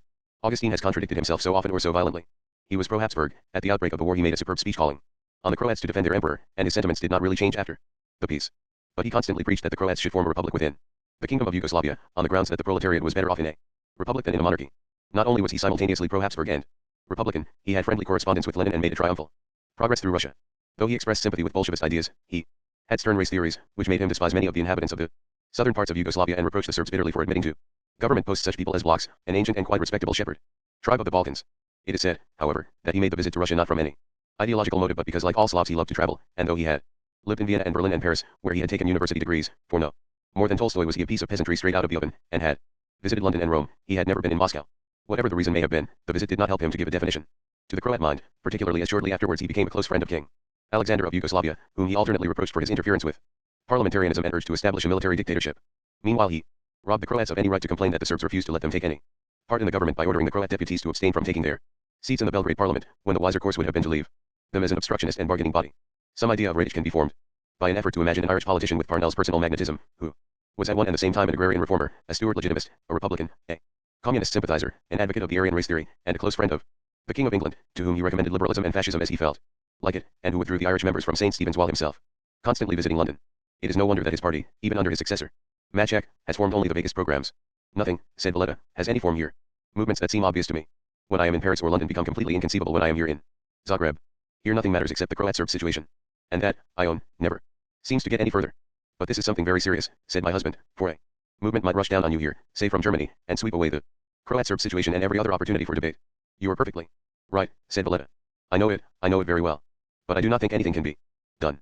And of course nothing can be done. A great empire cannot bring freedom by its own decay to those corners in it where a subject people are prevented from discussing the fundamentals of life. The people feel like children turned adrift to fend for themselves when the imperial routine breaks down, and they wander to and fro, given up to instinctive fears and antagonisms and exaltation until reason dares to take control. I had come to Yugoslavia to see what history meant in flesh and blood. I learned now that it might follow, because an empire passed, that a world full of strong men and women and rich food and heady wine might nevertheless seem like a shadow show, that a man of every excellence might sit by a fire warming his hands in the vain hope of casting out a chill that lived not in the flesh. Valletta is a clean-cut person. He is for gentleness and kindness and fastidiousness against clodhopping and cruelty and stupidity, and he would make that choice in war as well as in peace, for his nature is not timid. But he must have something to find that it is possible to be gentle and kind and fastidious about. Here, however, there is none, and therefore, Valletta seems a little ghostly as he sits by our hearth, and I wonder if Zagreb is not a city without substance, no more solid than the snowflakes I shall see next time. Valletta strolls to the window and pulls the curtain, driving down from the darkness into the light of the street lamps. This is what the consequences of Austrian rule mean to individual Croats. One, this Concordat was abandoned in 1938 because of the fierce opposition of the Serbs and the lukewarm attitude of the Croats. It was entirely the project of the Vatican. Zagreb 7. Politics, always politics. In the middle of the night, when there is a rap on our bedroom door, it is politics. It may be a telegram, said my husband, springing up and fumbling for the light. But it was Constantine. I am afraid I am late, I am very late. I have been talking in the cafes with these Croats about the political situation of Yugoslavia. Someone must tell them, for they are quite impossible.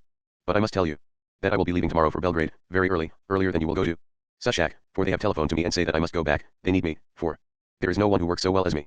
I would have left you a note to tell you that. But there was something I must explain to you.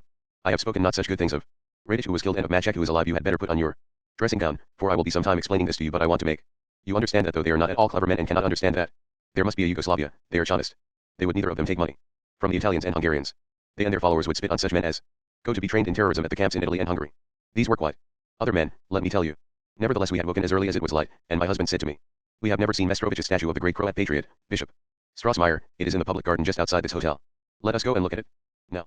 So we dressed in the dawn, said excuse me to the charwomen who were scrubbing the hall, and found the bishop among the dark bushes and drab laurels of the unilluminated morning.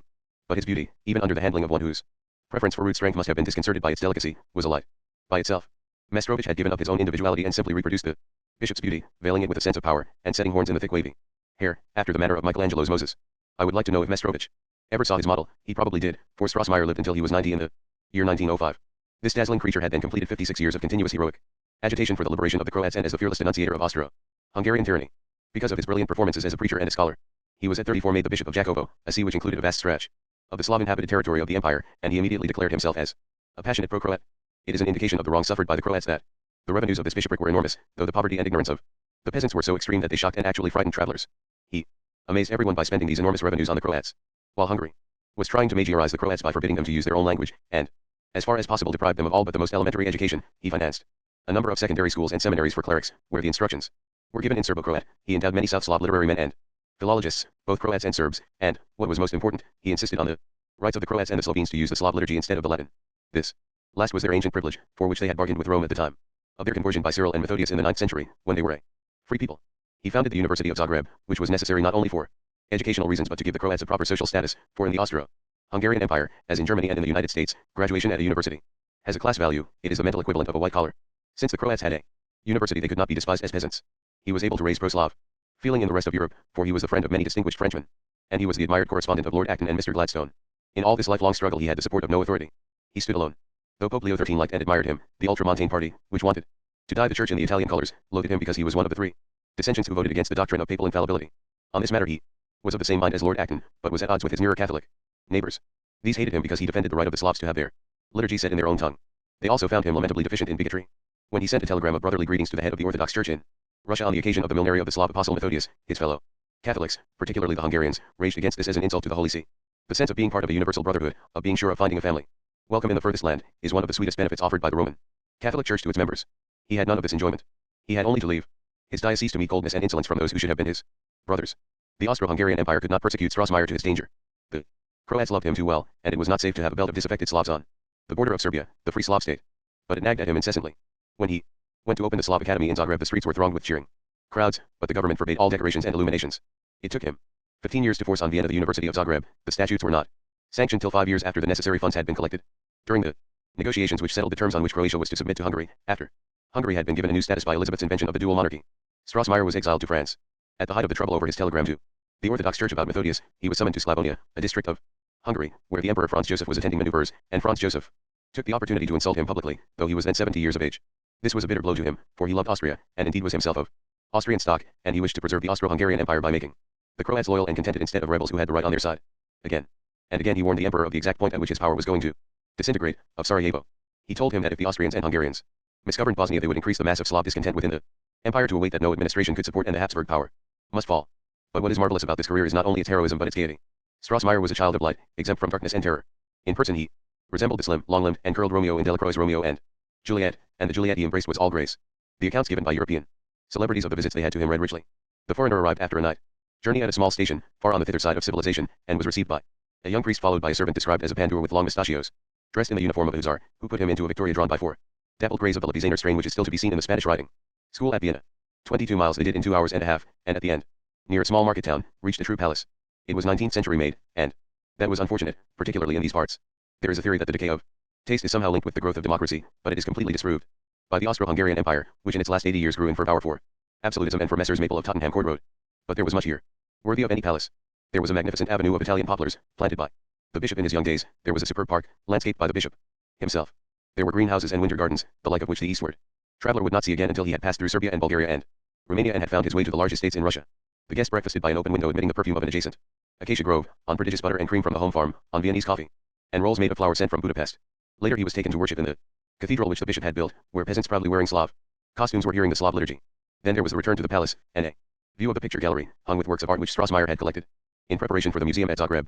It is an endearing touch that he confessed he was extremely glad of the imperial opposition which had delayed the foundation of this museum, so that he had an excuse for keeping these pictures in his own home. After an excellent midday dinner the bishop exhibited his collection of gold and silver crucifixes and chalices of Slav workmanship, dating from the 10th to the 14th century, pointing out the high level of civilization which they bade and then the bishop would take the visit around his home farm, to see the Levizaner horses he bred very profitably for the market, the Swiss cattle he had imported to improve the local stock, and the model dairy which was used for instructional purposes, and he would walk with him in his deer park, at one corner of which he had saved from the axes of the woodcutters a tract of primeval Balkan forest, within a palisade erected to keep out the wolves which still ravaged that part of the world. Before supper the visitor took a little rest. The bishop sent up to him a few reviews and newspapers, the Times, La Revue de Deux Mondes, the Journal de Economists, L'Envoi Antologia, and so on. After supper, at which the food and drink were again delicious, there were hours of conversation, exquisite in matter, stirring in matter. Strossmayer spoke perfect German, Italian, Czech, Russian, and Serbian, and a peculiarly musical French which bewitched the ears of Frenchmen, but it was in Latin that he was most articulate. It was his favorite medium of expression, and all those who heard him use it, even when they were such scholars as the Vatican Council, were amazed by the loveliness he extracted from that not so very sensuous language. About his conversation there seems to have been the clear welling beauty of the first Latin hymns. The early Christians and he alike were possessed by an ardor which was a very quality needed to transcend the peculiar limitations of that tongue. It was an ardor which, in the case of Strassmayer, led to a glorious unfailing charity towards events.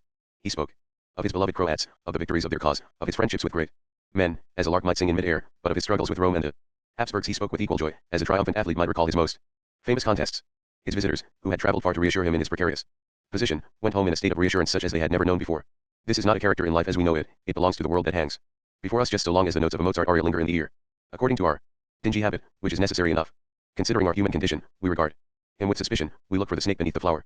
All of us know what it is to be moonstruck by charmers and to misinterpret their charm as a promise that, now, at last, in this enchanting company, life can be lived without precaution, in the laughing exchange of generosities, and all of us have found later that that charm made no promise and meant nothing, absolutely nothing, except perhaps that their mothers' glands worked very well before they were born. Actually such men often cannot understand generosity at all, since the epileptic quality which is the cause of their charm enables them to live happily without feeling the need for sweetening life by amiable conduct. They often refrain from contemptuous comment on such folly, because they have some use for the gifts of the generous, but even then they usually cannot contain their scorn at what seems a crazy looseness, an idiot interference with the efficient mechanism of self-interest. Hence the biographies of charmers are often punctuated by treachery and brutality of a most painful kind. So we wait for the dark passages in Strassmayer's story, but they do not come. It appears that he turned on the spiritual world the same joyous sensuality with which he chose chalices, Italian pictures, horses, cattle, coffee, and flowers. He rejected brutality as if it were a spavined horse, treachery as if it had been chicory in the coffee. His Epicureanism did not fail under its last and supreme obligation, so much more difficult than the harshest vow of abstinence taken by ascetics. He preferred love to hate, and made sacrifices for that preference. The sole companions left to him were the Croats, for them he had forsaken all others. But he never hesitated to oppose the Croat leaders over certain errors tending to malice and persecution, which sprung up here as they are bound to do in every movement of liberation. Though he risked everything to free the Croats from the dominance of the Austro-Hungarian Empire, he would not suffer any attempt to raise hatred among the Slavs against the Austrians or the Hungarian peoples, nor did he ever let ill be spoken of the Emperor Franz Joseph.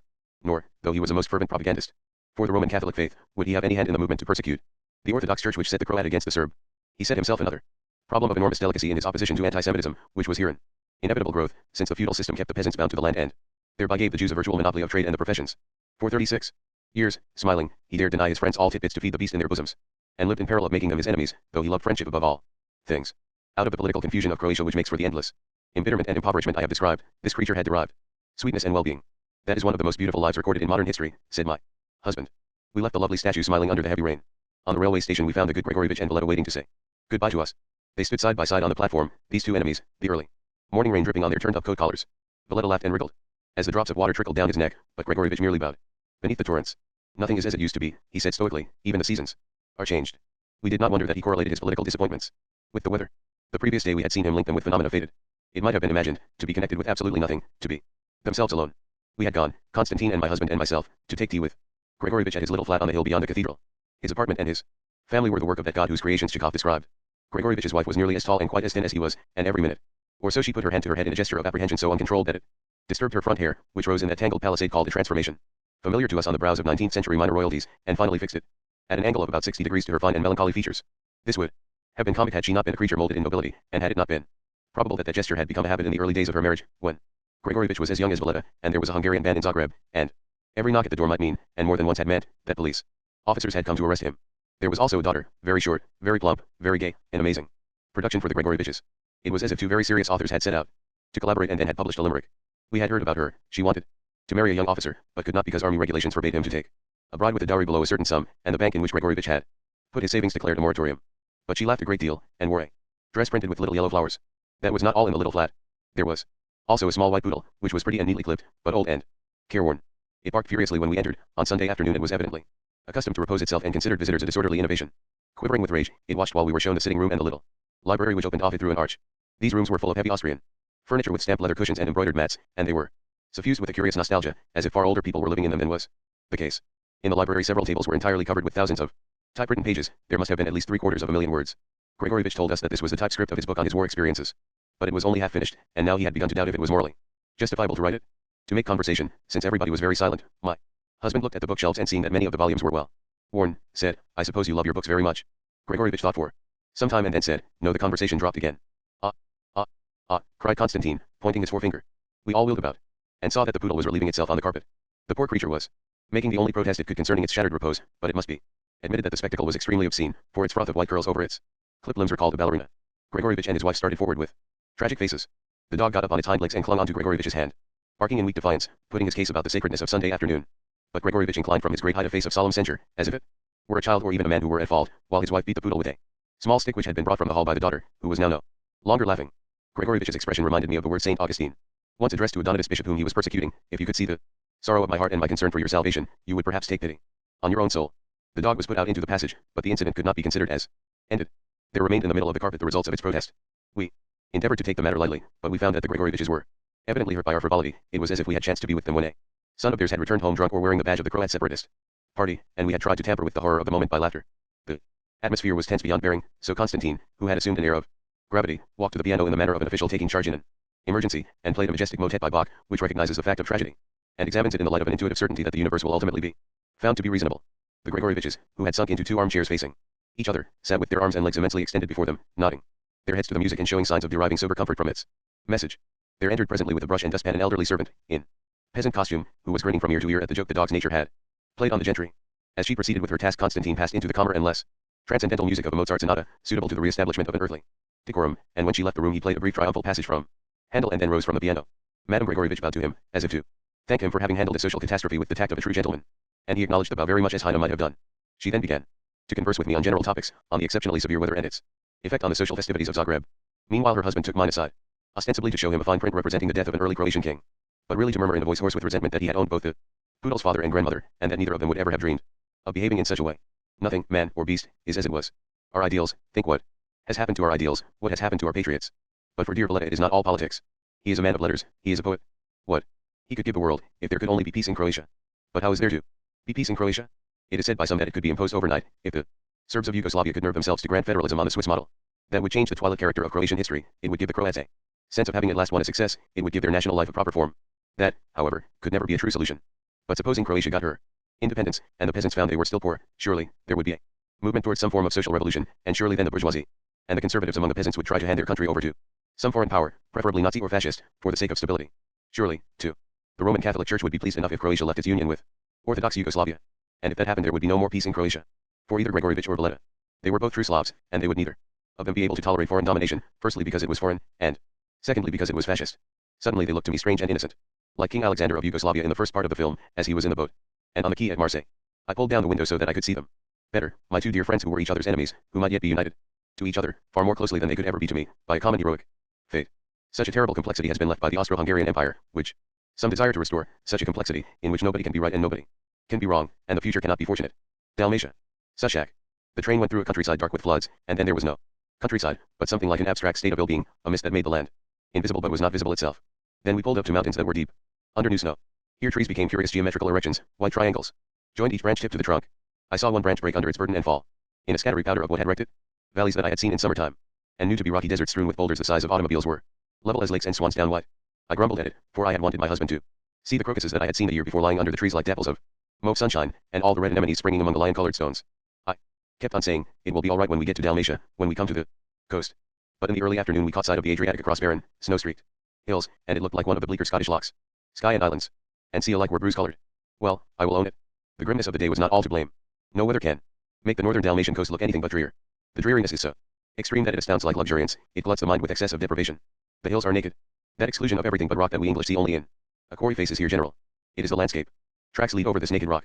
But it is hard to believe that they lead anywhere. It seems probable that they are traced by desperate men fleeing from barrenness, and doomed to die in barrenness. And indeed these bald hills mean a great deal of desperation. The rainfall sweeps down their slopes in torrents and carries away the soil instead of seeping into it and fertilizing it. The peasants collect what soil they can from the base of the hills and carry it up again and pack it in terraces, but there is not enough soil and the terraces are often swept away by the torrents. The human animal is not competent. That is the meaning of the naked Dalmatian hills. For once they were clothed with woods. These the earliest inhabitants of Dalmatia, the Illyrians and Romans, axed with an innocent carelessness, and the first Slav settlers were reckless too, for they came from the inexhaustible primeval forest of the Balkan Peninsula. Then for 300 years, from about the time of the Norman conquest to 1420, the Hungarians struggled with the Venetians for the mastery of this coast, and the nations got no further with their husbandry. Finally the Venetian Republic established its claim, and thereafter showed the carelessness that egotistic people show in dealing with other people's property. They cut down what was left of the Dalmatian forests to get timbers for their fleet, and piles for their palaces, and they wasted far more than they used. Venetian administration was extremely inefficient, and we know not only from Slav complaints, but from the furious accusation of the Republic against its own people that vast quantities of timber were purloined by minor officials and put on the market, and that, again and again supplies were delivered at the dockyard so far beyond all naval needs that they had to be let rot where they lay. After this wholesale denudation it was not easy to grow the trees again. The north wind, which blows great guns here in winter, is hard on young plantations, and the peasant as he got poorer relied more and more on his goat, a vivacious animal insensible to the importance of afforestation. The poor peasant is also sometimes a thief, and it is easier to steal a young tree than a fully grown one. So, for all the Yugoslavian government can do, the mainland and the islands gleam like monstrous worked flints. Bare hills, and young men that shout, both the product of human incompetence, of misgovernment. That is the immediate impression given by North Dalmatia. We met our first young man very soon after we got to Sushak. We strolled for a time round the fort, which has a brown matter-of-fact handsomeness, and then we drove off to Trisat, a village 2 or 3 miles up on the heights behind Sushak, which is visited by countless thousands every year, for the sake of the church. This is not interesting in itself, or even pleasing, except for a charming triangular piazza in front of it, which is edged by horse chestnuts. But it has the supreme claim on the attention of marking the side where the Holy House, in which the Virgin Mary and Jesus and Saint Joseph lived at Nazareth, rested for 3 years and 7 months. From the year 1291 to 1294, on its way to Loreto, where it now is. This is a story that enchants me. It gives a new meaning to the phrase God moves in a mysterious way, and the picture of the little house floating through space is a lovely example of the nonsensical function of religion, of its power to cheer the soul, by propounding that the universe is sometimes freed from the burden of necessity, which inspires all the best miracles. It has often grieved the matter of fact. 1. English priest named Eustace, who visited Loreto at the beginning of the 19th century, wrote that many of the more sensible of his faith were extremely distressed by the story, and supposed the Holy House to have been a cottage or log building long buried in a pathless forest, and unnoticed in a country turned almost into a desert by a succession of civil wars, invasions, and revolutions, during the space of 10 or 12 centuries. It won't do. The place where the Holy House rested at Trisat is a very short distance indeed from the castle where the Frankopan family were living at the time. We must admit that sometimes human beings quite simply lie, and indeed it is necessary that they should, for only so can poets who do not know what poetry is compose their works. We pushed on to the Frankopan castle, which is the historical equivalent of a stall in the Caledonian market. It is a huddle of round and square towers, temples and dungeons and dwelling houses packed with embattlements under an excess of plants and creepers due to neglect rather than luxuriousness. The earliest masonry that has been found is Illyrian, and much is Roman, of the time of Julius Caesar. We climbed a Roman tower to see Sushak lying brown by the blue sea, and the dark ravine that runs up from the town to split a mountain range on the high skyline. We numbered 7, the little party that was exploring the castle, ourselves, a middle-aged Frenchman and his blonde soprano-ish wife, a German honeymoon couple, aggrieved and agonized, as Germans often are nowadays, at contact with foreigners, and a darkly handsome young man, a Dalmatian on holiday from some town further down the coast, who had early detached himself, and was seen only occasionally in the distance, a silhouette on the edge of the round tower after we had left it, or a shadow treading down the brambles at the entrance to the dungeons. We forgot him totally in a great wonder that came upon us when we were looking at the dwelling house made in the castle by an early 19th century Austrian general of Irish birth, Marshal Nugent. The Nugents had the custom, like the English who live in the West Indies and the early settlers in the southern states, of burying their dead on their premises. But whereas those other exiles buried their dead in their gardens, the Nugents set theirs in niches of the house, above ground, their coffins set upright behind slabs of marble. That I found puzzling. The only people I have ever heard of as being buried upright are the ancient Irish, whose monotony of mind made them wish to be discovered at the day of judgment ready to face their enemies, but the Nugents are English by origin, and never saw Ireland till the days of Queen Elizabeth. But we soon forgot that bewilderment in another. The gardener was telling us that there was buried among the Nugents a stranger, as something that he described in a rapid phrase, which we could not at first grasp. Incredulously we repeated his phrase, La zia del Signore Bernardshaw. S.I., Signore. We still felt a need for verification, and repeated it in other languages, La tante Monsieur Bernardshaw. Ditant. Von Herrn Bernardshaw. Tetka oti Gospodina Bernardishaw. This was the hour for which Olender has waited 100 years. Always the gardener nodded. And there, on the tomb, which indeed had a blue-veined elegance not inappropriate to Bernard Shaw himself, there was carved Jane Shaw. But before we could find out how she came to be there, the dark young man was suddenly amongst us again, shouting at the top of his voice. He had found, it seemed, a notice behind some creepers, on a wall, stating that the price of admission to the castle was 5 dinars, and we had all been charged 10. A dinar is about a penny, and I fancy that there was some reasonable explanation of the incident. The tariff had changed. But the young man was terribly enraged. All the resentment that most people feel in their whole lives is not greater than what he felt on this one point. Zendinar, he cried, speaking in German so that we might understand and collaborate with him in fury. Zendinar ist Biel, Zendinar ist Ziu. Tuer, ist Biel Ziu Tuer. He switched back to Serbo-Croat, so that he could make his accusations against the gardener with the unhampered vigor of a man using his native tongue. You are an Austrian, he screamed at him. You are an Italian. Rage ran through his whole body and out of his tongue. It was plainly an exercise gift, a precious function proudly developed. His gift mastered him, he could not endure the iniquity of this place, he had to leave us. Shouting protests to an invisible person. Leaping higher and higher as if to keep in contact with his own soaring cries, he rushed away from us, away from the castle of the Francopans, towards the place where the House of Innocence had rested for what appears to have been the insufficient period of 3 years and 7 months. Maniac, said the Frenchman. Frightful, said his wife. Savages, said the German couple. They were wrong. He was simply the product of Dalmatian history. The conquest of Illyria by Rome, of Rome by the barbarians, then 300 years of conflict between Hungary and Venice, then 400 years of oppression by Venice, with the war against Turkey running concurrently for most of that time, a few years of hope under France, frustrated by the decay of Napoleon, 100 years of muddling misgovernment by Austria. In such a shambles a man had to shout and rage to survive. Let me try to understand the plight of this people. Because this is a story that no Westerner can know of himself, no Englishman, no American. Let us consider what the Francopans were. They are said to have been of Italian origin, to be affiliated with the Frangipani family of Rome, but that is almost certainly a late invention.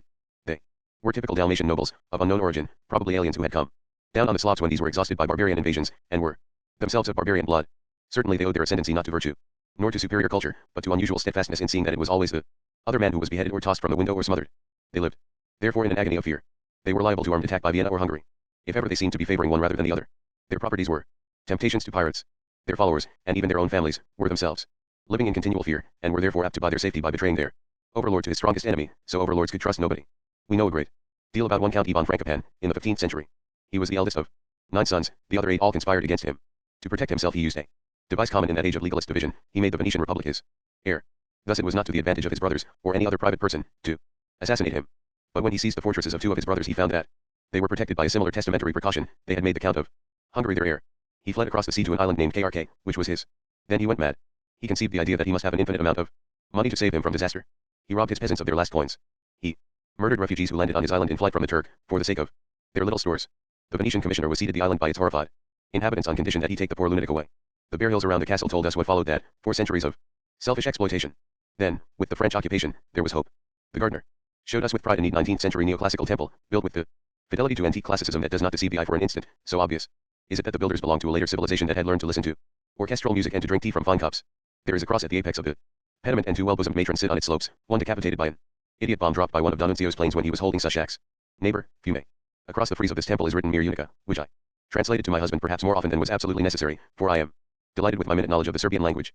Peace to the heroes, it means. This temple was erected during the French occupation which gave Dalmatia peace for 8 years. 8 years out of all time. No longer. For in 1806 Napoleon had still much of his youthful genius. It made him take over this territory after he had defeated Austria, and found the 2 provinces of High and Low Illyria that comprised Croatia and Dalmatia and Slovenia, as well as the Slav districts behind Trieste that are now Italian. He had the idea of forming a civilized Slav state, to include in time the Christian provinces of Turkey, which should make southeastern Europe stable, Pacific, and pro-French. He made Marshal Marmont the governor of these Illyrian provinces, and it was an excellent appointment. Though Marmont was a self-satisfied prig, he was an extremely competent and honorable man, and he loved Dalmatia. His passion for it was so great that in his memoirs, his style, which was by nature dropsically pompous, romps along like a boy when he writes of his Illyria. He fell in love with the Slavs, he defended them against their Western critics. They were not lazy, he said indignantly, they were hungry. He fed them, and set them to build magnificent roads along the Adriatic, and crowed like a cock over the accomplishment. They were not savages, either, he claimed, they had no schools, and he built them plenty. When he saw they were fervent in piety, he fostered their religious institutions, though he himself conceived faith as buckram to stiffen the army regulations. Marmont would have spent all his life in paternal service of Dalmatia had his been the will that determined this phase of history. But he could achieve less and less. As time went on, and when he resigned in 1811 the commerce of the country was in ruins, the law courts were paralysed by corruption, the people were stripped to the skin by tax collectors, and there was no sort of civil liberty. For he was only Marmont, a good and just and sensible man whom no one would call great. But none denied the greatness of Napoleon, who was neither good, nor just, nor sensible. There is a school of historians today who claim with semi-erotic ardor that Napoleon's benevolence and wisdom never failed. It is hard to know how this view can survive a reading of his correspondence with Marmont on the subject of the Illyrian provinces. The style of his letters is curiously frivolous and disagreeable. He addresses Marmont with the provocative mock insolence of a homosexual queen, and there is nothing in the content to redeem this impression. By this time he had forgotten everything about his empire except the crown. He showed complete indifference to the welfare of the French troops he had left in Dalmatia, and refused to sanction the expenditure Marmont insisted was necessary to keep them healthy in this barren coast of extreme weather, and he was completely unresponsive to Marmont's desire to build up a virile and loyal population and bring it into the fold of civilization. As time went on, he ignored Marmont's letters altogether, and his exchequer grudged every halfpenny sent to Dalmatia. Finally, for no other purpose than pure offensiveness, he redrafted the constitution of the provinces and reduced the post of governor to a mere prefectship. Marmont could do nothing but resign and go back to the army. Yet he was a born colonial administrator, and this is one of the rarest forms of genius. The men Napoleon sent to Dalmatia to replace Marmont prove his odd sluttishness. First was General Bertrand, who was later to share his emperor's captivity on St. Helena. He deserved it for his treatment of the Dalmatians. To a race of mystics, who had been granted a special revelation of Christianity, because they had to defend it against Islam, he applied the petty and shallow proscriptions of French 18th century anti-clericalism on these same mystics, who were also, though the West lacked the scholarship to know it, accomplished jurists, dowered with laws and customs springing from ancient tradition and beautifully adapted to local necessities. He forced the new legislative cure-all, the Code Napoleon. But Bertrand was far better than his successor. Junot, the Duke of Ibrance, brought his career to its only possible climax at the governor's palace in the delicious Slovenian town of Ljubljana. He gave a state ball, and came down the great marble staircase, under the blazing chandeliers, stark naked and raving mad. But there was yet to come. Fouché, the Duke of Otranto, a renegade priest, one of the most pitiless butchers of the revolution, and in his capacity as the minister of police the worst of all traitors. Judas only accepted. He loathed Napoleon yet loved him, was never loyal to him, yet could never bring himself to betray him finally. There was here some nasty coquetry of spirit, some purulent corruption of love, because his master was by then a beaten man. Fouché came out to Dalmatia in the yeast of loyalty, and indeed was inspired to glorious courage. In this far country, while Napoleon's future crumbled in the west, Fouché acted all day the secure administrator and dawdled through the routine of governorship, and by night worked with frenzy on the plans for evacuation. Step by step, therefore, without losses, writes one of his biographers, he withdraws to Venice, bringing away intact or almost intact from the short-lived Illyria, its officials, its funds, and much valuable material. All very marvelous, but not by any accountancy could it be judged honest to withdraw funds and much valuable material from that hungry country, which had beggared itself saving the West from the Turkish invasion. I did not wonder that the young man shouted as he ran down the road, shouted as if he must go mad. Did not the world at last abandon its bad habit and resolve into mercy, justice, and truth? Sanjay. The next morning we woke early, prodigiously early, so that before we embarked on our little steamer we could cross the bridge over the river that leads from Sushak to Fiume. There we found a town that has the quality of a dream, a bad headachy dream. Its original character is rotund and sunburnt and solid, like any pompous southern port, but it has been hacked by treaties into a surrealist form. On a ground plan laid out plainly by sensible architects for sensible people, there is imposed another, quite imbecile, which drives high walls across streets and thereby sets contiguous houses half an hour apart by deeper and formality, and at places where no frontiers could possibly be, in the middle of a square, or on a bridge linking the parts of a quay, men in uniform step forward and demand passports, minatory as figures projected into sleep by an uneasy conscience. This has meant, said my husband as we wandered through the impeded city, infinite suffering to a lot of people, and it is true. Because of it many old men have said to their sons, we are ruined. Many lawyers have said to widows, I am afraid there will be nothing, nothing at all. All this suffering is due, to a large part, to English inefficiency. The Treaty of London, signed by the Allies and Italy in 1915, was intended as a bribe to induce the Italians to come into the war on the Allied side, and it promised them practically the whole Adriatic seaboard of the Austro-Hungarian Empire and all but one of the Adriatic islands. It was made by Lord Oxford and Lord Grey, and it reflected the greatest discredit on them and on the officials of the Foreign Office, for it handed over to a new foreign yoke the Slav inhabitants of this territory, who were longing to rise in revolt against the Central Powers in support of the Allies, and an Italian occupation of the Adriatic coast was a threat to the safety of Serbia, who of all the Allies had made the most sacrifices. These were good reasons why the Italians should not have Dalmatia, and there were no reasons why they should, for the Italian population was negligible. Mercifully the Treaty of London was annulled at Versailles, largely through the efforts of Lloyd George and President Wilson. But it had done its work. It had given Italian greed a cue for inordinacy, it started her wheedling and demanding and snatching. So she claimed Fiume on the ground that the inhabitants were Italian, and proved it by taking a census of the town, excluding one part which housed 25% of the population. The Italian government was discouraged by European opinion from acting on that peculiar proof, but thereafter D'Annunzio marched his volunteers into Fiume, in an adventure which, in mindlessness, violence, and futility, exactly matched his deplorable literary works, and plunged it into anarchy and bloodshed. He was made to leave it, but the blackmail had been started. Yugoslavia had to buy peace, and in 1920 she conceded Italy the capital of Dalmatia, Zara, 3 Dalmatian islands, and the hinterland behind Trieste, and she entered into arrangements concerning Fiume which, in the end, left the port as it is. All this is embittering history for a woman to contemplate. I will believe that the battle of feminism is over, and that the female has reached the position of equality with the male, when I hear that a country has allowed itself to be turned upside down and led to the brink of war by its passion for a totally bald woman writer. Years ago, in Florence, I had marveled over the singular example of male privilege afforded by D'Annunzio. Leaning from a balcony in the Lung Arno I had looked down on a triumphal procession. Bells rang, flags were waved, flowers were thrown, voices swelled in ecstasy, and far below an egg reflected the rays of the May sunshine. Here, in Fiume the bald author had been allowed to ruin a city, a bald-headed authoress would never be allowed to build one. Scowling, I went on the little steamer that was taking us and 20 other passengers and as many cattle and sheep southwards to the island of Rab, and we set off in a cold dither of spray. The bare hills shone like picked bones. I fell asleep, for we had risen at 6. Then my husband shook me by the shoulder and said, you must come up on deck. This is Sanjay. I followed him and stared at the port, which was like many others in Spain and Italy. From the quayside high buttoned-up houses washed in warm colors and 2 or 3 campaniles struggled up a hill towards a ruined fortress, the climbing mass girt in by city walls. I groaned, remembering that the climbing mass certified man to be not only incompetent but beastly, that here the great powers had mocked out of their own fullness at another's misery and had shown neither gratitude nor mercy. Sanjay was the home of the Uscox. These are not animals invented by Edward Lear. They were refugees. They were refugees like the Jews and Roman Catholics and liberals driven out by Hitler. They found, as these have done, that when one door closed on them others that should have been opened suddenly were not. These were driven out of their homes, out of the fellowship of Christendom, out of the world of virtue, into an accursed microcosm where there was only sin. They were originally Slavs of blameless character who fled before the Turks as they swept over Bulgaria and Serbia and Bosnia, and formed a strange domestic army, consisting of men, women, and children, that fought many effective rearguard actions over a period of many years. Finally they halted at the pass over the Dalmatian mountains, behind the great port of Split, and for 5 years from 1532 they held back the Turks single-handed. Then suddenly they were told by their Christian neighbors to abandon the position. Venice, which had just signed a pact with Turkey, and was a better friend to her than Christian historians like to remember, convinced Austria that it would be wise to let Turkey have the pass as a measure of appeasement. Then the Uscox came down to the coast and settled in this little town of Sanjay, and performed a remarkable feat. Up till then they had displayed courage and resolution of an unusual order, but they now showed signs of genius. Some of them were from the southern coast of Dalmatia, down by Albania, but most of them were inland men. In any case they can have had few marine officers, but in a short time they had raised themselves to the position of a naval power. This was not a simple matter of savage daring. The Uscox had unusual talent for boat building. They devised special craft to suit the special needs of the Dalmatian coast, which resembled those with which the ancient Illyrians used to vex the Roman fleet, like boats that could navigate the creeks and be drawn up on the beach where there was no harbor. They also developed extraordinary powers of seamanship, which enabled them to take advantage of the situation of Sanjay. Just here the channel between the mainland and the island of Krk widens to 10 miles or so, which makes a fair way for the north wind, and it meets another channel that runs past the tail of the island to the open sea, so the seas roar rougher here than elsewhere on the coast. It was so when we came into Sanjay, a wave larger than any we had met before slapped against the quay. The Uscox developed a technique of using this hard weather as a shield against their enemies, while they ran through it unperturbed. Therefore they chased the Turkish ships up and down the Adriatic, stripped them, and sank them, and year by year they grew clever at the game. This success was amazing, considering they numbered at most 2,000 souls. If the Venetian fleet had been directed by men of the quality of the Uscox, the Turks might have been driven out of European waters, which would have meant out of Europe, in the middle of the 16th century. Venice, however, was in her decline, which was really more spiritual than economic. Her tragedies were due to maladministration and indecisive politics rather than to actual lack of means. She tried to placate Turkey in another way. She stopped attacking her at sea. 2. The Uscox, this capitulation of the great Christian powers must have seemed the last word in treachery. They had, within the memory of all those among them who were middle-aged or over, been driven from their homes by the Turks in atrocious circumstances, and they had believed that in harrying the Turks they were not only avenging their wrongs but were serving God and his Son. They had often been blessed by the Church for their labors, and Gregory XIII had even given them a large subsidy. But now they were treated as enemies of Christendom, for no other crime than attacking its enemies. And not only were they betrayed in the spirit, they were betrayed in the body. How were they to live? Till then they had provided for themselves, quite legitimately, since the Turks had dispossessed them of all their homes, by booty from Turkish ships. But now all that was over. The Christian powers had no suggestions to make. The plight of a refugee, then as now, provoked the feeling that surely he could get along somehow. There was nothing for the Uscox to do, except defy Venice and Austria, and attack their ships and the Turks alike. It seems certain that to see the story of the Uscox thus is not to flatter them.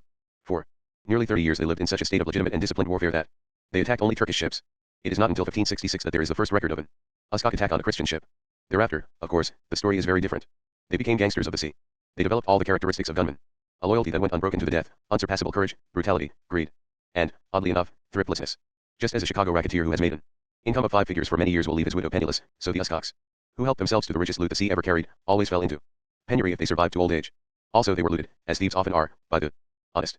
It is said that they bribed the very highest Austrian officials, even in the seat of government itself at Graz, and that a Jewish merchant might recognize there on a great lady's breast a jewel which he had seen snatched by a robber's hand on the Adriatic.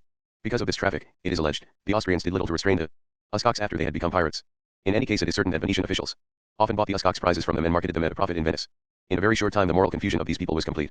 At Christmas and Easter every year there were expeditions financed by the whole of St. Everybody, the officials, the soldiers, the private families, the priests and monks, paid their share of the expenses and drew a proportionate share of the booty. The church received its tithe. This would be funny if murder had not been a necessary part of such expeditions, and if barbarity did not spread from heart to heart, as fire runs from tree to tree in a forest in summer. Some of the later exploits of the Uscox turned the stomach. They would knife a living enemy, tear out his heart, and eat it. Not only did the perpetrators of these acts lose their own souls, but the whole level of Slav morality was debased, for the Dalmatian peasant knew the Uscox origin and could not blame him. And the infection spread more widely. All the villains of Europe heard that there was good sport to be had in the Adriatic, and the hardier hurried to St. It testifies to the unwholesomeness of Renaissance Europe that some of these belonged to the money classes. When a party of Uscox were hanged in Venice in 1618, 9 of them were Englishmen, of whom 5 were gentlemen in the heraldic sense of the word, and another was a member of one of the noblest families in Great Britain. It is sometimes very hard to tell the difference between history and the smell of skunk. Both Venice and Austria used the degradation of these men as ex-races in their cheating game. The Austrians pretended to want to suppress them, but rather liked to have them harrying Venice. Venice sacrificed them to her friendship with Turkey, but that friendship was a sham. She never really wept over those Turkish ships. Also she liked to have a legitimate source of grievance against Austria. The insincerity of both parties was proven by their refusal to grant the Uscox demand, which was constantly presented during a period of 50 years, that they should be transported to some inland place and given a chance to maintain themselves either by tilling the soil or by performing military duties. Again and again the poor wretches explained that they had no means of living except by piracy, and that they would abandon it at once if they were shown any other way of getting food. But Venice and Austria, though one was still wealthy and the other was becoming wealthier every day, haggled over the terms of each settlement and let it go. Once there was put forward a scheme of selling the forests of pine and beech that in those days still grew round St. and using the proceeds to build fortresses on the Austrian frontiers which would be manned by Uscox. It fell through because neither power would agree to make an initial payment amounting to something like £50. At the same time, the Uscox were not allowed to go to any country which was prepared to make room for them. They were strictly forbidden to enlist in foreign service. They were shut up in piracy as in jail by powers that affected to feel horror at their crimes. In the end their problem was settled in the course of an odd war between Austria and Venice, in which the Uscox were used as a pretext by several people who wanted to fight. This war, which was almost nothing and led to nothing, lasted 3 years and must have brought an infinity of suffering to the wretched Dalmatian peasant. But, mercifully, as it was supposed to be about the Uscox, the peace treaty had to deal with them. A good many were hanged and beheaded and the rest were transported, as they themselves had requested for 50 years, to the interior. But the method of their transport was apparently unkind. There were no stout fortresses built for them, or hopeful villages, for no certain trace of them can be found. Some say their descendants are to be found on the Alps at the very southern end of Austria. Others have thought to recognize them on the slopes of a mountain in North Italy. It is to be feared that their seed was scattered on stony ground. That is sad, for the seed was precious. We went down to the little dining saloon and had a good, simple, coarse, well-flavored luncheon. Opposite us sat a young man, handsome and angry, the very spit and image of the one at Trisat who had cried out to his God about the 10 dinars, and indeed they were of the same breed. For this one thrust away his plate as soon as it was brought to him with a gesture of fury. This soup is cold, he shouted, his brows a thick straight line. This soup is as cold as the sea. But he was not shouting at the soup. He was shouting at the Turks, at the Venetians, at the Austrians, at the French, and at the Serbs, if he was a Croat, or at the Croats, if he was a Serb. It was good that he shouted. I respected him for it. In a world where during all time giants had clustered to cheat his race out of all their goods, his forefathers had survived because they had the power to shout, to reject cold soup, death, sentence to piracy, exile on far mountain slopes. Rab. The sea was green and hard as glass, the crests of the waves were chevaux de frise. Between us and a horizon of pure, very pale green light, and dark bronze islands. Our destination, the Isle of Rab, lay before us, its mountains bare as KRK, its shores green as spring itself. As we came closer to it my husband said, it is only scrub, of course. Low woods and scrub. But a little later he exclaimed, only scrub, indeed. Just smell it. Well, I have heard of this but I never quite believed it. It was still distant by half a mile or so, but the scent of myrtle and rosemary and thyme was as strong and soothing. A delight as sunshine. Through this lovely invisible cloud we rode slowly into the harbor of Rab, and found ourselves in one of the most beautiful cities of the world. It is very little. One can see it all at once, as if it were a single building, and that sight gives a unique pleasure. Imagine finding a place where one heard perpetually a musical phrase which was different every time one moved a few steps, and was always exquisite. At Rab something comparable happens to the sight. The city covers a ridge overlooking the harbor.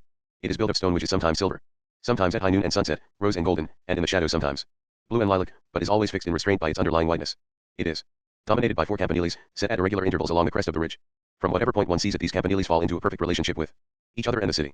We sat under a pine tree on the shore and ate oranges, and the city lay before us, making a statement that was not meaningless because it was not made in words. There we undressed and swam out 50 yards, and we stopped and trod water, because the town was making another lovely statement. From every yard of the channel that divides it from its neighbor islands, from every yard of the roads that wind among the inland farms and olive terraces to the bald mountains in the center of the island, the city can be seen making one of an infinite series of statements.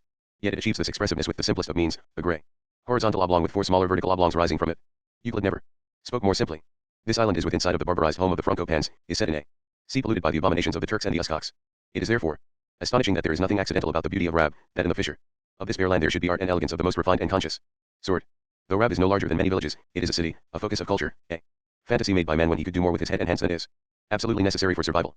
There is a noble white square by the harbor, where balconies are supported by tiers of 3 lions set one upon another, pride upon pride, and facades are aristocratic in their very proportions, being broad enough to be impressive yet not too broad for respect towards neighboring properties.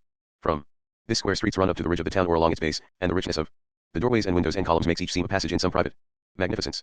In one doorway stone grows as fern fronds above the pilasters. In reeds with flowers a coat of arms, and edges the shield above with forms delicate as wheat airs.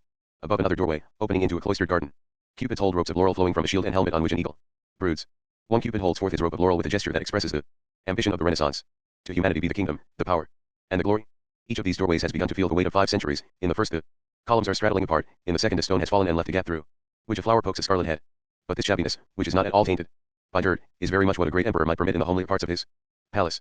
There is the same sense of private magnificence about the Cathedral of Rab. On the ridge there is a little square, with bastions and cliffs falling deeply to the shore on the further side, between the tall soldierly flowers of the aloes and the swords of their leaves the eyes fall on the sea and its scattered islands. Here stands the cathedral built of rose and white marble in alternate courses, ornamented with blind arches of a lovely span. It is no bigger than many a private chapel, and it has an air of not knowing what strangers are. That was the theory. Without, the horror, the pirate, the Turk; within, an enclosed community within an enclosed community, a small city upon an island. One arranges one's house with a certain lavishness and confidence, when one believes that it is going to be visited only by familiars, and this cathedral is therefore at once domestic and elegant. It is Venetian in spirit, which is not to say that it is actually the work of Venetian hands, are English, Norman and Gothic. Churches derived from France but were not built by Frenchmen. It recalls the bone white architectural backgrounds of Carpaccio and Bellini, that delicate frame of a world which is at once pious and playful, luxurious and simple-minded. Its interior might have been designed by a maker of masks, who with infinite reverence conceived the high mass as the supreme mask. The stage is set high above the onlookers, 6 high steps lead up to the choir, where stalls of heraldic pomp indicate that those who sit there are the servants of a great lord, and another flight mounts to the altar, which is sheltered and magnified by a tall baldacchino. This is a part of an older church, 1,000 years old, built in the time of Slav independence. It is one of the utmost elegance imaginable. Its 6 supporting columns are of fine Cipollino marble, and its canopy is carved from one great block of stone. But it is weightless as a candle flame because of the exquisiteness of its design and execution. Round its 6 arches are garlands carved more finely than the emblems on the patricians' doorways in the town below, which is as it should be, since this is the palace of the patrician above all patricians. The pyramid roof of the baldacchino is painted a tender red, the vault above it is painted a tender blue, just such colors as grace the festivities of a much later Venice in the paintings of Paolo Veronese. The community that built this cathedral was so civilized that it could conceive a god who would be pleased not by the howlings of his worshippers and the beating of their breasts, but by their gaiety, by their accomplishment, by their restraint and dignity. At one time the island of Rab paid an annual tribute to the Doge of 10 pounds of silk. In this building it paid a tribute of silk and elegance to the Doge of Doges. Because it was noon they came to close the cathedral. We went out blinking into the sunlight, which for a moment was falling strong between thunder clouds, and a group of women smiled at us and gave us some greetings in Italian, though they were visibly not Italian, for they were completely lacking in Latin facility. They had that flat, unfeigned, obstinate look about the cheekbones, which is the mark of the Slav, and their bodies were unpliable. But they were not of a harsh race that had usurped the home of gentler beings perished through gentleness. These people, and none other, had made Rab. Over the cathedral doorway the builders had set a Pieta, a Madonna, holding her dead son in her arms, and she was as these women, with a stiff spine. With her chin high, she sits and holds a Christ that is dead, truly dead, for if he were not, where would be the occasion for all the excitement? Dead as mutton, dead as the skin lamb which one of the women was holding like a baby. This Madonna is as sorrowful as sorrow, her son is dead as death. There is here the fullest acceptance of tragedy. There is no refusal to recognize the essence of life. There is no attempt to pretend that the bitter is the sweet. One must not pull wool over the eyes if one is in danger, for it goes badly with one when the sword falls unless one has a philosophy which has contemplated the fact of death. Above our heads a bell gave out the hour, and I jumped with surprise. The women laughed indulgently, sleepily. There was a semblance of noon heat settling down on the city. It was the campanile of St. Christopher, the most beautiful of the 4 towers of Rab. It is said of the big bell, as it is said of many old ones, that when it was being cast the citizens came to the foundry and dropped their gold and silver ornaments into the melting pot, and certainly its tone is much mollified for metal. It might be the voice of a dove that had grown old and great and wise. Leaning back against the wall of a palace and looking up at the campanile, my husband said, "Look at the thing. It is made on a Euclidean recipe. There are 4 stories. On the lowest is a doorway. On the next are on each wall 2 windows, each divided by a shaft. On the next there are 2 windows, each divided by 2 columns. On the highest there is 1 window, divided by 3 columns. Above that is a balustrade of 17 columns, every 5th one somewhat stouter. Above is the spire. How did that man who built this tower 700 years ago know that these severe shapes would affect my eyes as a chime of joy bells would affect my ear? He must have been a man of incredible cunning to make this stony promise of a fluid world, this geometric revelation of a universe in which there is not an angle. Out in the country round the city of Rab there are no revelations. There is a mystery. It is formulated also in stone, but not in work stone, in the terrible naked stone of Dalmatia, in the terrible earth that here lies shallow and infirm of purpose as dust, and in the terrible faces of the people, who are all like crucified Christs. Everywhere there are terraces. High up on the bare mountains there are olive terraces, in the valleys there are olive terraces, in the trough of the valleys there are walled fields where an ordinary crop of springing corn or grass strikes one as an abnormal profusion like a flood. On these enclosures black figures work frenetically. From a grey sky reflected light pours down and makes of every terrace and field a stage on which these black figures play each their special drama of toil, of frustration, of anguish. As we passed by on the stony causeway, women looked up at us from the fields, their faces furrowed with all known distresses. By their sides, lambs skipped in gaiety and innocence, and goats skipped in gaiety but without innocence, and at their feet the cyclamens shone mauve, the beasts and flowers seemed fortunate because they are not human, as those who have passed within the breath of a plague and have escaped it. From the olive terraces the men looked down, with faces contracted by the greatest effort conceivable, and the trees they stood upon, though the droughts of summer and the salt hurricanes of winter had twisted them to monstrous corkscrews, also seemed fortunate by comparison. Sometimes we met people on these causeways who begged from us without abjectness, without anything but hunger. Their lean hands came straight out before them. Their clothes asked alms louder than they did, making it plain that here were the poorest of creatures, peasants who had not the means to make a peasant costume, to proclaim that in their village they had skill and taste and their own way of looking at things. They wore undifferentiated black rags. Here, out in the country, the islanders spoke Serbo-Croat. Half an hour from the city gates we found peasants who knew only a few words of Italian. These are true gone Slavs, wholly without facility, with that Slav look of being intuition ally aware of the opposite of the state in which they found themselves at the moment, and therefore being more painfully affected by it if it were disagreeable. The poor have at the back of their sunken eyes a shining picture of wealth. The sick know what it is to be sound, and as the unhappy weep the scent of happiness dilates their nostrils. This unfamiliar way of bearing misery gave them a certain unity in our eyes, but there were also marked differences between them, which were terrible because they depended to such a startling degree on the geographical variations, necessarily not very great, which can be observed here within a few hundred yards of each other, that we noticed on our first walk in the island. We followed a stony causeway along the barren lower slopes of a ridge that ran towards an estuary, and there the people who were working on the fields and who begged from us were thin and slow-moving, glaring in misery. Then we came to a village set on firm ground above the estuary, which could draw on the wealth of both the sea and the rich earth among the rivers' mouth, and here the people were stouter and brisker. And so it was throughout our walk, rich, poor, rich, poor. Once we found ourselves on the shore of a landlocked bay, broken with a magnificent cliff, round which there was plainly no road at all. We came on an old man in patched clothes, sitting under a pine tree watching some goats, on a little headland made into a harbor by a few blocks of stone. He concerned himself in our plight as if he were our host. It was inconceivable that he could have begged from us. There came presently a young fisherman in a rowing boat, who rowed us across waters that were swimming with the first sunset colors to the village on the other side of the bay, and took his just fare, and would not have taken money for any other cause. But when we had walked half a mile or so from where we landed we were on barren and windswept lands again, and we met an old man, who was like the old man on the headland as one pea and another, and he was begging shamelessly and very pitifully. He had gathered some flowers from the hedgerows and stood there in the dusk on the chance of some tourist coming along, which might justly be called an off chance, as all the tourists on the island were middle-aged Germans who never moved a mile from the city. All this part was very poor. We met ragged and listless men and women hurrying through the twilight without zest, leaden-footed with hunger. Nevertheless there bloomed suddenly before us the lovely gallant human quality of fantasy, which when necessity binds it down with cords leaps up and exercises its choice where it would have seemed there was nothing to choose, which in destitution dares to prefer this to that and likes its colors bright. We came on a group that was standing lapped in pleasure all across the causeway in front of a young man who was showing off his new suit. They were peering at it and fingering it and exclaiming over it, as well they might, for though it was conventionally tailored in Western fashion it was cut from emerald velveteen. It was the time of dusk when colors liquefy and clot, when in a garden the flowers become at once more solid and more glowing. The suit was a pyre of green flame, about which the black figures pressed insubstantially, yet with ecstatic joy. The poverty of the island was made plainer still to us the next day. Our first expedition had been over the northern part of the island, which is more or less protected from the north wind by high ground, but this time we walked to the south, where there is no shelter from the blast that rakes the channel between Rab and its neighbor island. Here is a land and a people that are not only grim but desperate. Most of the houses are very large, some of them are almost fortress size, for the customs of land tenure make it convenient for a whole family to live under the same roof, even to several degrees of cousinship. There is something specially terrifying about a house that is very big and very poor, a knoll or blenheim of misery. At the dark open door of one such home, that seemed to let out blackness rather than let in light, there waited a boy of 7 or 8 with flowers in his hand for the tourist. My husband thrust down into his pocket, brought up 3 dinars and 1/2 dinar, and peered to see what they were. The child shuddered with suspense, broke down, put out his little hand and snatched, and ran into the house. But he had not snatched the 4 coins. He had snatched just 1 dinar. His fear had been lest my husband should give him the 1/2 dinar. Later we passed a blind beggar, crouched on a bank with a little girl beside him. To him we gave 10 dinars, that is 10 pence. The little girl shook him and shouted into his ear and gave him the coin to feel, and then shook him again, furious that he could not realize the miraculous good fortune that had befallen him, but he went on muttering in complaint. The most ear-trending figure we saw was not mendicant. It was a woman, middle-aged, and of dignified physique, who was sitting on a stone wall, some distance from the road, in an attitude of despair. When we passed the place on our return, half an hour later, she was still sitting there. And there was here too an outbreak of fantasy. Of the human capacity for laughter and wonder and invention. At a fork in the path. Nearby we found a knot of men pausing for gossip. And turning aside from their talk. To laugh at the antics of the lambs they were leading to market. They dropped an amused eye on the pale butter-colored waves in the white lamb's fleeces, the nigger-brown waves in the black lamb's fleeces, on the nearly closed curves the lambs described when they leaped clear off the ground and silly forepaws dangling. From a young and flexible backbone almost met silly hindpaws. These people have not been anesthetized by lavishness. The day we left the island we climbed its highest peak. We were led by a well-mannered and intelligent man, whose rags were wretched, though he lived in a huge house and was evidently co-heir to a property of some extent. At the top there was a glory of clean salt air, and intense but unwounding light, for here we are not so far from Greece, where the light is a benediction, and one can go out at noon till near high summer without wearing glasses. Below us lion-colored islands lay in a dark blue sea. To the east the mainland raised violet-grey mountains to a dense superior continent of white clouds. To the west the long outer islands lay like the scrolls angels hold up in holy pictures. We leaned on a gate. It was necessary, for the first time I was on a hill where it was impossible to find a place to sit down without inflicting on oneself innumerable sharp wounds.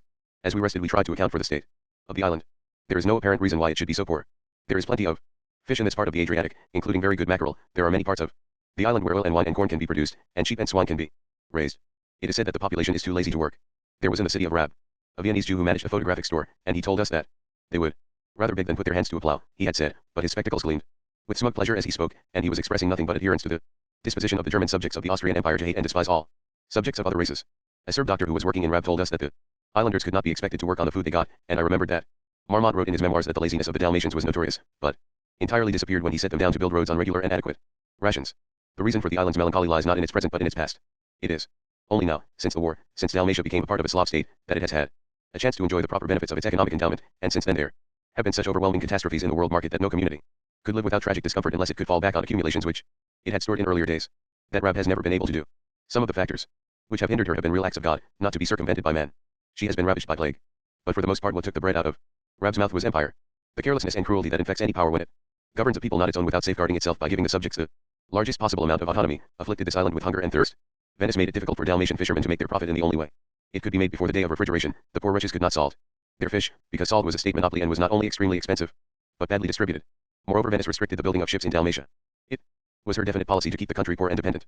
She admitted this very frankly, on one occasion, by ordering the destruction of all the mulberry trees, which were grown for feeding silkworms, and all the olive trees. This law she annulled, because the Dalmatians threatened an insurrection, but not until a great many of the mulberry trees had been cut down, and indeed she found herself able to attend to the matter by indirect methods.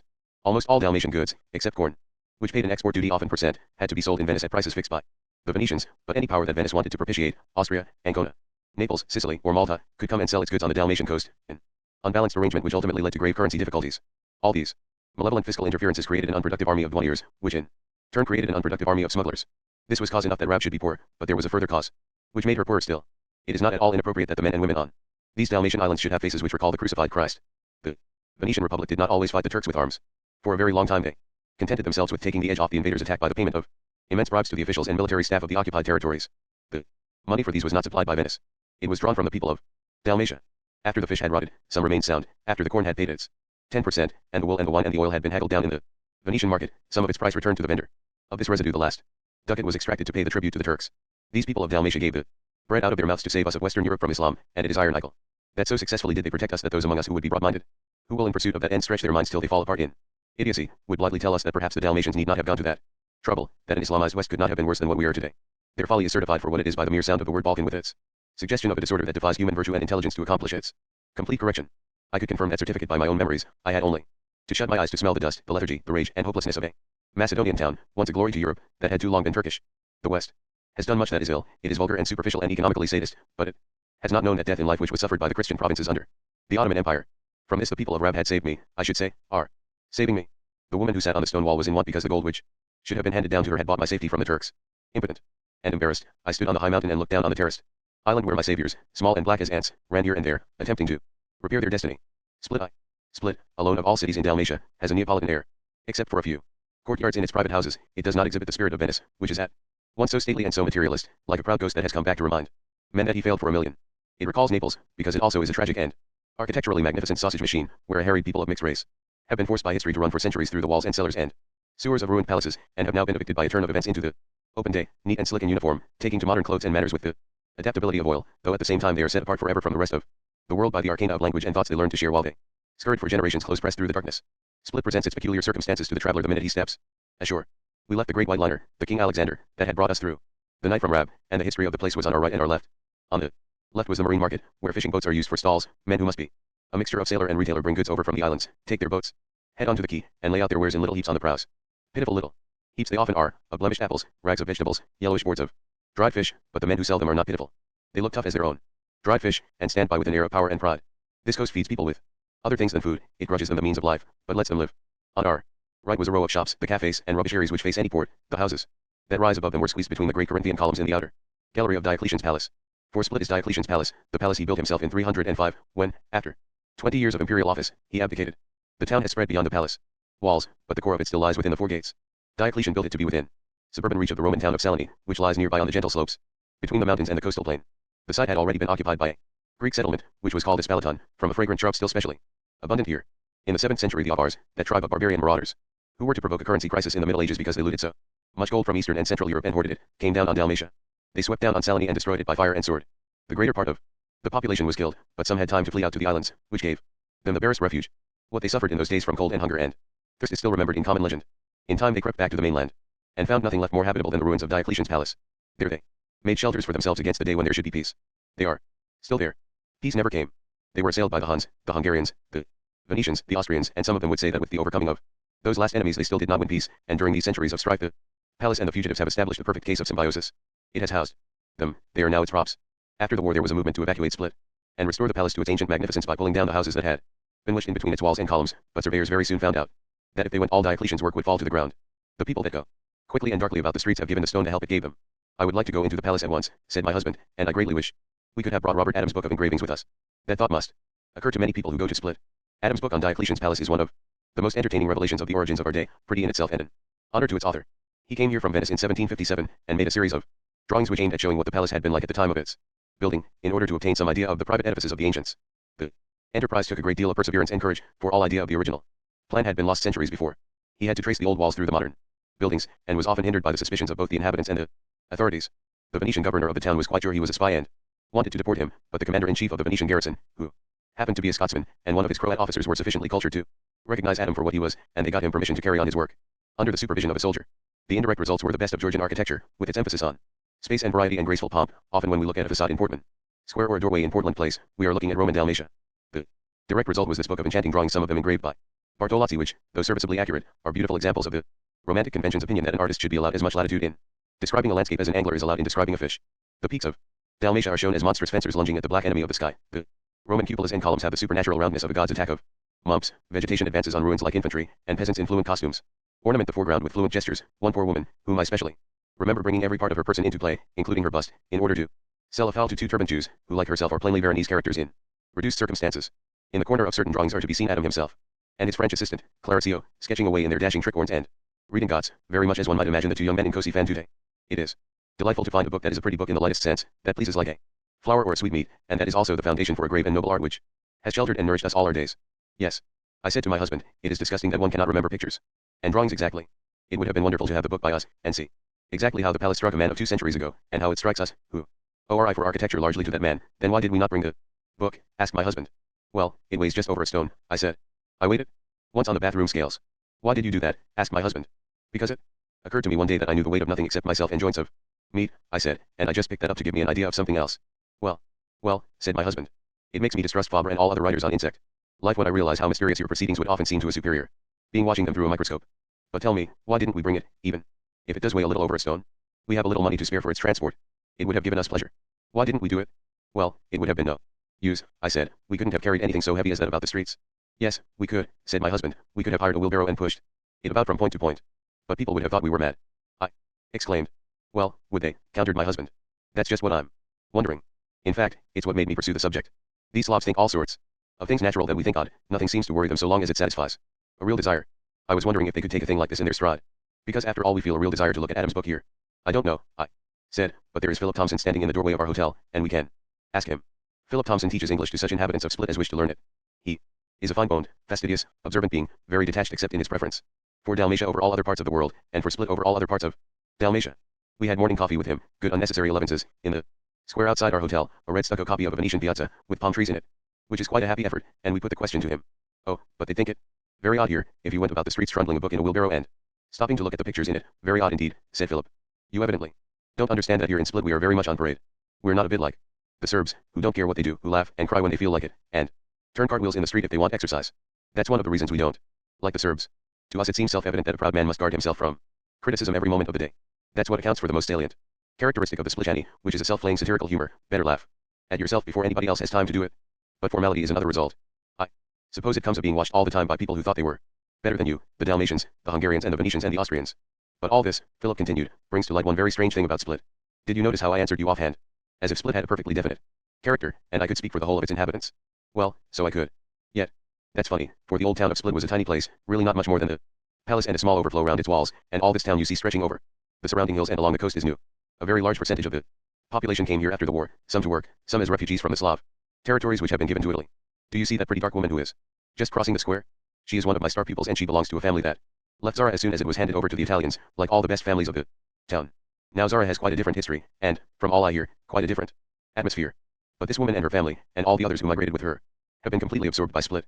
They are indistinguishable from all the natives, and I have seen them in the process of conversion. It's happened gradually.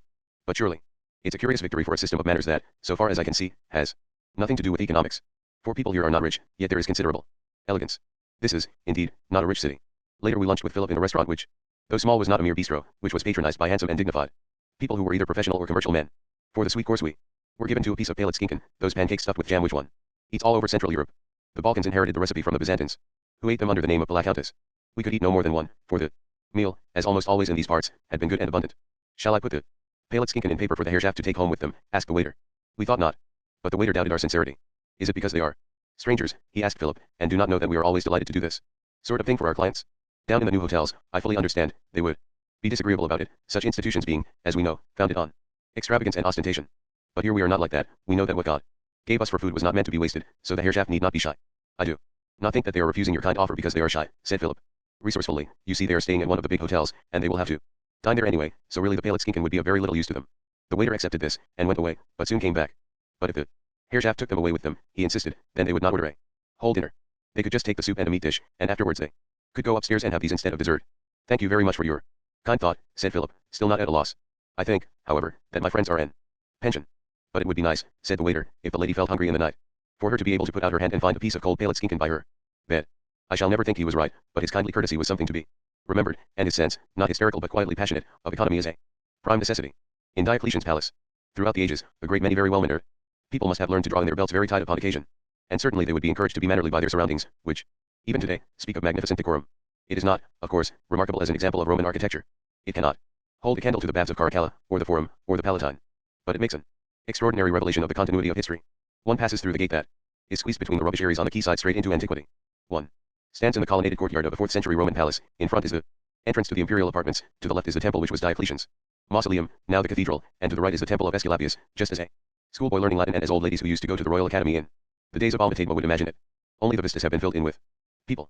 Rather less than 1/5 of the population of Split, which numbers 44,000, lives in the 9 acres of the palace precincts, but the remaining 4/5 stream through it all day long, because the passages which pierce it from north to south and from east to west are the most convenient ways to the new parts of the town. From the harbor, the fifth that lives within the palace packs the sides of these crowded thoroughfares with houses set as closely as cells in a honeycomb, filling every vacant space that was left by Diocletian's architects. One cannot, for example, see the temple of Aesculapius as one stands in the fine open courtyard as it was intended one should do. The interstices on that side of the peristyle have been blocked by Venetian Gothic buildings, which project balconies on a line with the entablatures of neighboring columns and open doorways just beside their bases. Yet there is no sense of disorder or vandalism. It would be as frivolous to object to the adaptations the children of the palace have made to live as it would be to regret that a woman who had reared a large and glorious family had lost her girlish appearance. That is because these adaptations have always been made respectfully. So far as the walls stood they have been allowed to stand. There has been no destruction for the sake of pilfering material for new buildings. It is, therefore, as real an architectural entity, as evident to the eye of the beholder, as the temple or Gray's Inn. There is only one blot on it, and that is not the work of necessity. In the middle of the peristyle of the imperial apartments, this superb but small open space, there has been placed a statue by Mestrovich of the 4th century bishop who won the Slavs the right to use the liturgy in their own tongue. Nobody can say whether it is a good statue or not. The only fact that is observable about it in this position is that it is 24 feet high. A more ungodly misfit was never seen. It reduces the architectural proportions of the palace to chaos, for its head is on a level with the colonnades, and the passage in which it stands is only 40 feet wide. This is hard on it, for on a low wall nearby there lies a black granite sphinx from Egypt, part of the original decorations of the palace, but far older, 1700 years older, of the great age of Egyptian sculpture. And though this is not 5 feet long, its compact perfection makes the statue of the bishop gangling and flimsy, lacking in true mass, like one of those marionettes one may sometimes see through the open door of a warehouse in Nice, kept against next year's carnival. It cannot be conceived by the traveler why Mestrovich wanted the statue to be put here, or why the authorities humored him. If the step was inspired by nationalist Sentiment, if it is supposed to represent the triumph of the Slav over Roman domination, nobody present can have known much history. For Diocletian's palace commemorates a time when the Illyrians, the native stock of Dalmatia, whose blood assuredly runs in the veins of most modern Dalmatians, had effective control of the Roman Empire. It commemorates one of the prettiest of times revenges. Rome destroyed, for perhaps no better reason than that she was an empire and could do it. The ancient civilization of Illyria. But when she later needed sound governors to defend her from barbarian invaders, Illyria gave her 13 rulers and defenders, of whom only one was a failure. All the others deserved the title they were given. Restitutores orbis, even though it turned out that the earth as they knew it was not restorable. Of these the two greatest were Diocletian and Constantine, and some would say that Diocletian was the greater of the two. His mausoleum is exquisitely appropriate to him. It is a domed building, octagonal outside and circular within. It is naughtily designed. Its interior is surrounded by a double row of columns, one on top of the other, which have no functional purpose at all. They do nothing except support their own over-elaborate entablatures and capitals, and eat up much valuable space in doing so. Diocletian came to Rome when the rose of the world was overblown, and style forgotten. It must originally have been pitchy dark, for all the windows were made when it was centuries old. Because of this blackness and something flat-footed and oriental in the design, some have thought that Diocletian did not build it as a temple or as a mausoleum. They have suspected that he, who was first and foremost a soldier and turned by preference to the east, was a follower of the bloody and unspiritual but dramatic religion of Mithraism, the Persian cult which had been adopted by the legionaries, and that here he tried to make a mock cavern, an imitation of the grottos, in which his fellow soldiers worshipped the god that came out of the sun. But not only is the building otiose and dank, it is oddly executed. It is full of incongruities, such as a lack of accord between capitals and entablatures, which were committed because the architects were using the remains of older buildings as their material, and had to join the pieces as best they could. Diocletian had done much the same for the Roman Empire.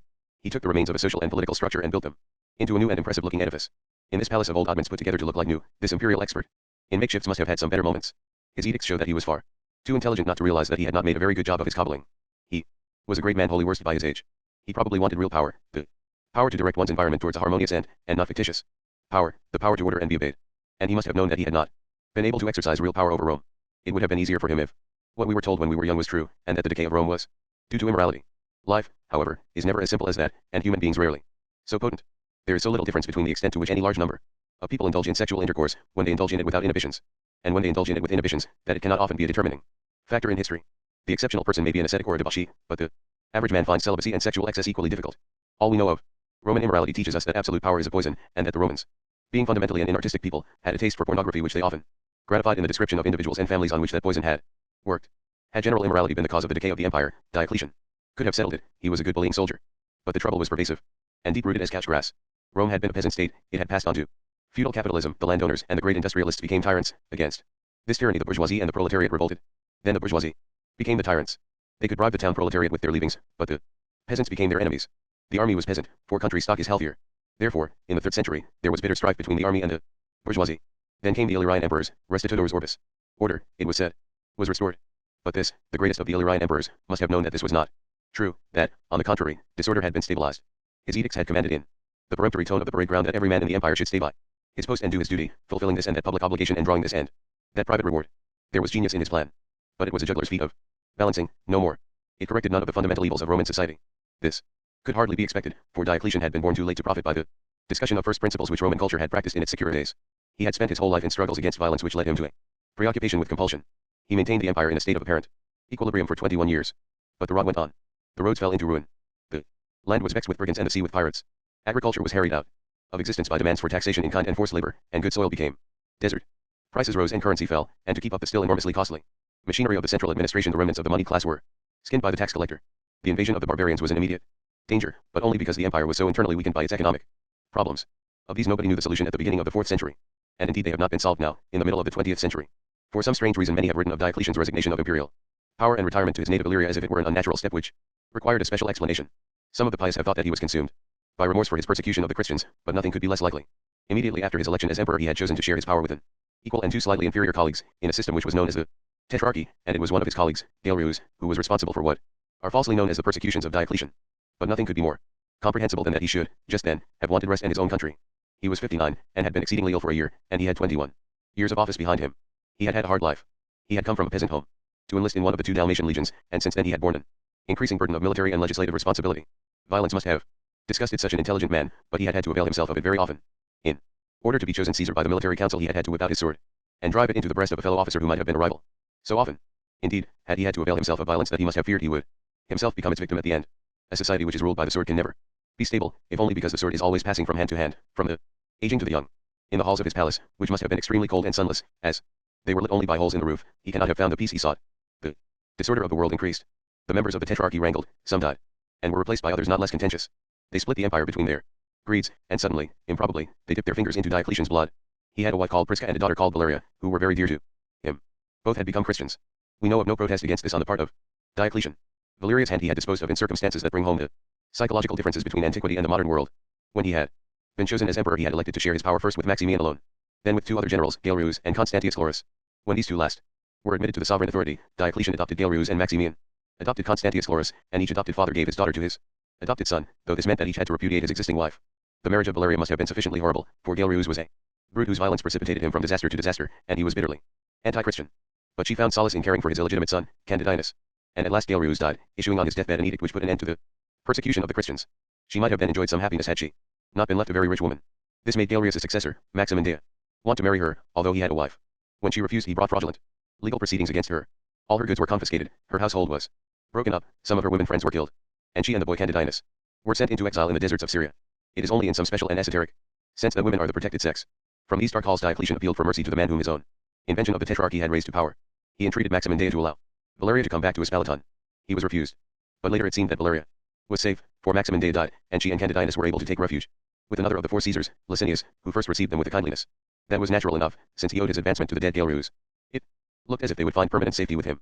But suddenly he turned against them and murdered the boy for no other reason than that he was a cruel and stupid man, and bloodshed was fashionable just then. Valeria managed to escape in the dress of a plebeian, and disappeared. To Diocletian, fond father though he was, this may have brought no special shattering shock. It may have seemed but one shadow in the progress of a night that was engulfing all. For Diocletian was receiving letters that were pressing him to visit Licinius and his ally, the Caesar Constantine. He excused himself, pleading illness and old age. The invitations became ominously insistent. He was in danger of being involved in a dispute among the tetrarchs. Sooner or later one side or other would have his blood. He died, it is thought, by self-administered poison, sometime between 313 and 316.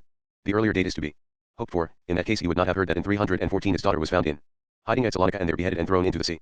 What did Diocletian feel when all this was happening to him? Agony, of course. It is an emotion that human beings feel far more often than is admitted, and it is not their fault. History imposes it on us. There is no use denying the horrible nature of our human destiny. Diocletian must have felt one kind of agony because he was a healthy peasant, and his bowels must have slid backwards and forwards like a snake when he doubted the safety of his daughter, another because though he had been born a peasant, he had been born a peasant into a civilized world, and faculties developed in civilization are revolted when they have to apprehend experiences provided by barbarism, and another because it is always terrible to advance from particular success to particular success and be faced at last with general defeat, and he had passed from achievement to achievement only to see the negation of all his achievements decreed by impersonal forces which, if he had been truly imperial and the right object of worship by the common man, he should have anticipated and forestalled. How did he endure all these agonies? If he went for comfort into the building which was afterwards his mausoleum, and if it was, as some think, the temple of Jupiter, he can have found little enough. Paganism, when it was not rural, and not evely animist, or urban and a break applied to the high spirits of success, must have been an empty form, claiming at its most ambitious to provide just that stoicism, which an exceptional man might find for himself and recognize as inadequate. If the building was a Mithraic grotto, then he must have looked at the governing sculpture of the god slitting the throat of the bull, and he must have said to himself, yes, the world is exactly like that. I know it. Blood flows, and life goes on. But what of it? Is the process not disgusting? And Mitras would give no answer. It is possible that Diocletian found his comfort in the secular side of his palace, in its splendor. Some have thought that he built it for the same reason that he had built his baths in Rome, to give work to the vast number of proletarians that were hungry and idle. But these grandiose public works would not have come into Diocletian's mind had he not been in love with magnificence, and indeed he had demonstrated such an infatuation while he was emperor by his elaboration of court ceremonial. It had grown more and more spectacular during the last century or so, and he gave its gorgeousness a fixed and extreme character. There was more and more difficulty in gaining access to the sacred person of the emperor, and those who were given this privilege had to bow before him in an act of adoration as due to the Holy of Holies. The emperor, who was by then a focus of unresolvable perplexities, stood providing a strongly contrary appearance in vestments stiff with richness and insignia glittering with the known world's finest precious stones and goldsmith's work, and his visitor, even if the same blood ran in his veins, had to kneel down and touch a corner of the robe with his lips. Diocletian, who had prescribed this ritual, must certainly have derived some consolation from the grandeur of Espalaton, the great arcade wall it turned to the Adriatic, its 4 separate wards, each town size, and its 17 watchtowers, its plenitude of marble, its colonnades that wait for proud processions, its passages that drive portentously through darkness to the withdrawn abode of greatness. Robe stiff, with embroidery help the encased body to ignore its flimsiness. A diadem makes the head forget that it has not yet evolved the needed plan of action. In a palace that lifts the hard core out of the mountains to make a countryside impregnable by wind and rain, it would seem untrue that we can build ourselves no refuge against certain large movements of destiny. But there was a consideration which may have disturbed Diocletian as he tried to sustain himself on Espalaton. It was not Rome, which he had visited only once, that had given him his conception of magnificence as an aid to the invincibility of government. He had drawn it from Persia, where he had been immensely impressed by the vast palaces and their subtle and evocative ceremonial. But he had visited Persia as an invader, to destroy the Sasanian kings. The symbol that he depended upon he had himself proved invalid. After his death he remained corporeally in possession of the palace, his tomb resting in the center of the mausoleum. 30 years or so later, a woman was put to death for stealing the purple pall from his sarcophagus, a strange, crazy crime. Desperate and imaginative, a criticism in which he would by now have concurred, for the walls of the empire which he had failed to repair had fallen and let a sea of catastrophe wash over his people. The Adriatic was ravaged by Vandal pirates, and Rome had been sacked by the barbarians 3 times in 60 years. The Huns had devastated the Danube, and Saloni was crowded with refugees. But this was for the meantime a little ledge of safety. And ordinary life went on and seemed to prove that there was some sense in the idea of building a palace for shelter. Illyria had always been noted for its textiles. There is a statue of the Emperor Augustus in the Capitoline Museum at Rome, which has on its shield the figure of an Illyrian. He is wearing a knee-length tunic, beltless but with sleeves, and ornamented by bands running from the shoulders to the lower hem. This is our first knowledge of the Dalmatic.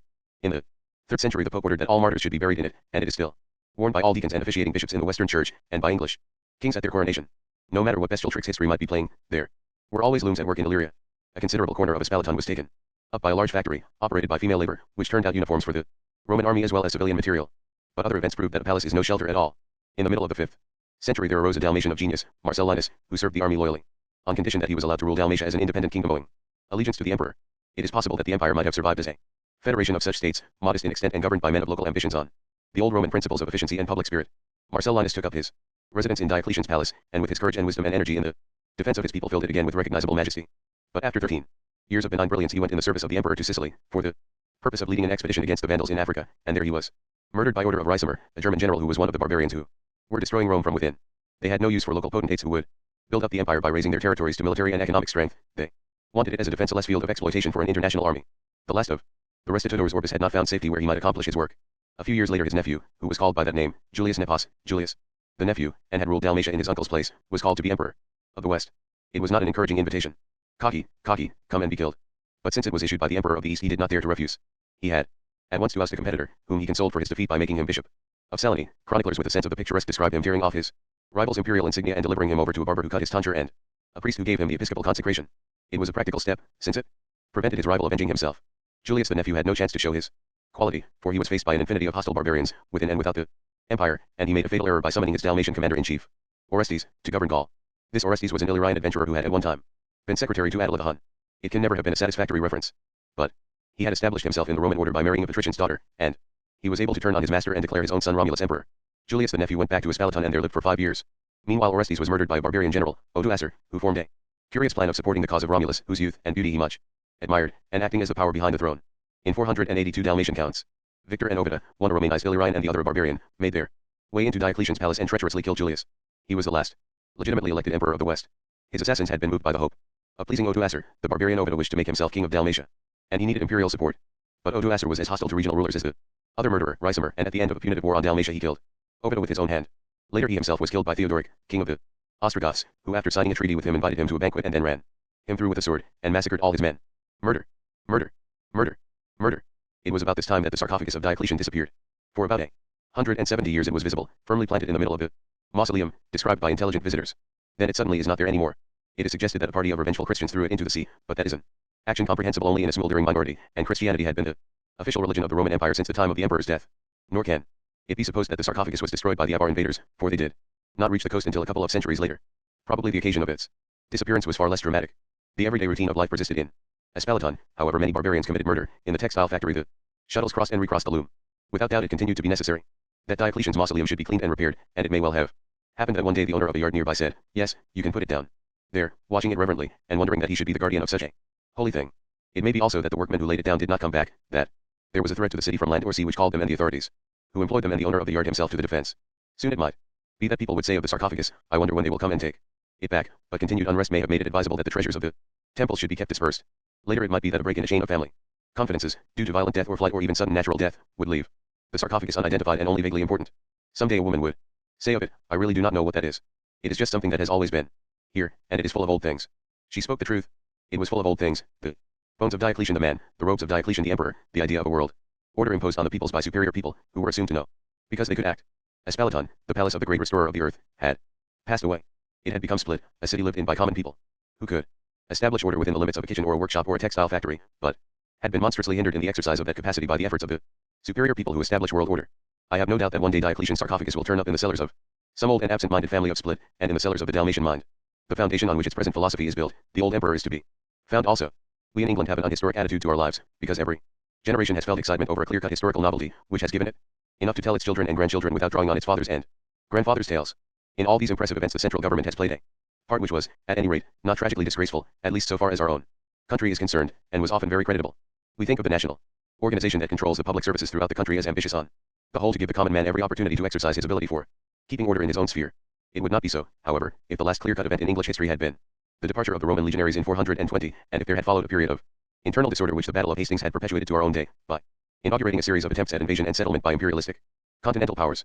Then the idea of the state would seem to us like wine, a delight that must be enjoyed only in moderation lest it lead to drunkenness and violence, uproar and want.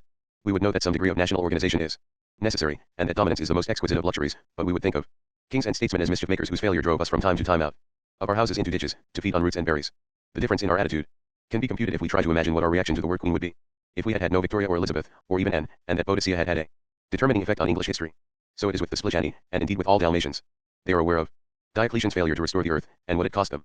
Therefore their instinct is to brace themselves against any central authority as if it were their enemy. The angry young men run about shouting. But they have Illyrian blood as well as Slav. They are of the same race that produced Diocletian and the other Restitutors Orbis. They are profoundly sensitive to the temptation of power. Therefore they cannot break their preoccupation with the central authority. The young men cannot sit down and get angry about something else. The stranger will be vastly mistaken if he regards this attitude as petulant barbarism. It is an extremely sensible reaction to his experience, and it has helped him to protect his rights under the rule of empires which were indifferent or hostile to him. It might yet be of enormous service to humanity if the world were threatened by an evil domination. Split 2. Diocletian's mausoleum was transformed into a cathedral during the 8th century. It is still obviously a pagan edifice, though the Christians fitted it in the 13th century with a good bell tower, and with fine carved doors that show 28 scenes from the life of Christ, and have gone on filling it with pious objects till it has something of a box-room air. There is a superb pulpit of the same date as the tower, and the doors, splendid with winged beasts, and 2 good 15th century tombs. One showing a flagellation of Christ, the work of George the Dalmatian, who is alluded to as Giorgio Orsini by those who want to show this coast as a Slav wilderness redeemed by Venetian culture, with no other justification than that a son or nephew of his called himself by that name. One can look at nothing in Dalmatia, not even a flagellation of Christ, without being driven back to the struggle of Slav nationalism. The history of the cathedral is dominated by it. Here was the center of the movement, which has been for the most part successful, for the use of the Slav liturgy. There were, however, 2 ecclesiastics of Split who were of importance to the rest of the world. There was the Archdeacon Thomas of Spalato, in the 13th century, who wrote an excellent history of his own times and was the only contemporary foreigner known to have seen St. Francis of Assisi, and heard him preach, and there was the 17th century Archbishop Mark Antony de Dominis, who was typically Slav in being at once an intellectual and incredibly naive. He came from the city of Rab, from one of its exquisite Gothic palaces. Though he was an archbishop, and added to the mausoleum its present choir, his main interest lay in scientific studies, and he hit on the discovery of the solar spectrum one day while he was saying Mass, more than half a century before Newton. Much of Descartes' work is founded on his, and Goethe writes of him in his book on the theory of color. Unfortunately he became interested in matters of religion, which was a fatal mistake for a Renaissance prelate of his kind. Soon he became convinced of the truth of Protestantism, and through the influence of his friend, Sir Henry Wotton, the author of You Meaner Beauties of the Night, who was then the English ambassador to Venice, he was appointed Dean of Windsor and Master of the Savoy and Vicar of West Ilsley, up on the Berkshire Downs. He then published a tremendous attack on the Roman Catholic Church under the title of the Republica Ecclesiastica. But doubts vexed him, and he came to the conclusion that he was wrong in touching abandonment to the Slav belief that people are not really unreasonable. He went to Rome to talk about it to the Pope. That Pope died and was succeeded by one less tolerant. Dominis was thrown into the castle of St. Angelo and died in its dungeons. Later the Inquisition tried him for heresy and found him guilty, so dug up his corpse and burned it together with his writings. But though the religious life of Split is obscured by its nationalism in the historical annals, we must remember that much of human activity goes unrecorded. There is great piety among the Splitani. We noted it that night when the professor came to dine with us. The professor is a great Latinist and was the pupil, assistant, and close friend of Bulich, the famous scholar who spent his life working on the antiquities of Split and Salony. He is in his late 60s, but has the charm of extreme youth, for he comes to a pleasure and hails it happily for what it is without any bitterness accumulated from past disappointments. And he believes that any moment the whole process of life may make a slight switch over and that everything will be agreeable forever. His manners would satisfy the standards of any capital in the world, but at the same time he is exquisitely, pungently local. Thank you, I will have no lobster, he said to us. I am sure it is excellent, but, like many of my kind, who have had to renounce robust health along with the life of action, I have a weak digestion. He then emptied his pepper pot into his soup till its surface became completely black. See, he said, how carefully I eat. I never neglect to take plenty of pepper, since it is excellent for the health. What, did you not know that? But I assure you, one can hardly live long unless one eats a great deal of pepper. I was enchanted. The Abbé Fortis, who made a tour of the coast in the 18th century, expressed amazement at the enormous quantities of pepper eaten by the Dalmatians, and their faith in it as a medicament. Being so much a child of his country, he had of course to speak of nationalism, and, indeed what he said brought home to me more than anything else the extreme unsuitability, the irksomeness of the last subjection which the Dalmatians had to yield to an external authority. Here was a man who was the exact Adriatic equivalent of an Oxford Don. He would by nature have found all his satisfaction in the pursuit of learning. But from his youth and through all his adult years he had been an active member of a party that existed to organize revolt against the Austrian government, and there was none of his large and respectable family who had not been as deeply engaged in rebellion as himself. One of my brothers, he told us, was very well known as a Dalmatian patriot, for he had trouble that was reported in the newspapers all over Europe. For he was a priest, and the Austrians expelled him from Dalmatia, though he had a parish. Still he did not suffer very much from that, for the great Bishop Strasmeyer took him under his protection and gave him a parish near Zagreb. How fortunate for me all that trouble was, he exclaimed, beaming. For when I was going to the university at Vienna to make my studies, Bishop Strasmeyer invited me to see him. And that is the most wonderful thing that happened to me in my whole life. It was a very long time ago, for I was then only 19 years old, but I have forgotten nothing of it. The room seemed bright as an altar at Easter when I went in. But that was not so much because of the chandeliers, which were indeed superb, but because of the company.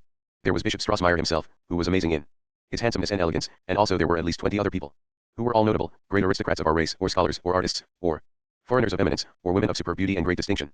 It is well known that Bishop Strassmeyer was deeply respectful to the beauty of women, as to all the beauties of creation. But do not think that this was a mere worldly dinner party. The great man imposed on it his own superiority. First we stood at the table, and he himself said grace in his exquisite Latin, which was Latin as no one else had spoken it, as the angels may speak it. Then we sat down, and as we ate a young priest read us a passage from the Gospel of St. John, and then a fable from Aesop. Then the bishop started the conversation, which, though the party was so large, was nevertheless general and brilliant beyond imagination.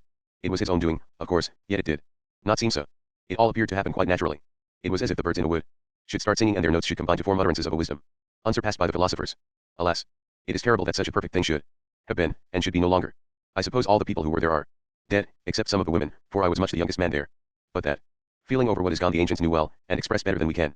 He murmured scraps of Latin verse. It was very characteristically Slav that he said nothing of having been troubled by social embarrassment at this dinner party. In any other country, a boy of 19, not rich, from a provincial town, would have felt timid at a dinner party given in a capital by one of the most famous men of the time. But Serbs and Croats alike are an intensely democratic people. There are few class distinctions, and Split, being a free and ancient city, would not feel inferior to Zagreb, for all its size and comparative wealth. Nevertheless, perhaps Bishop Strassmeyer had his part in the boys' ease.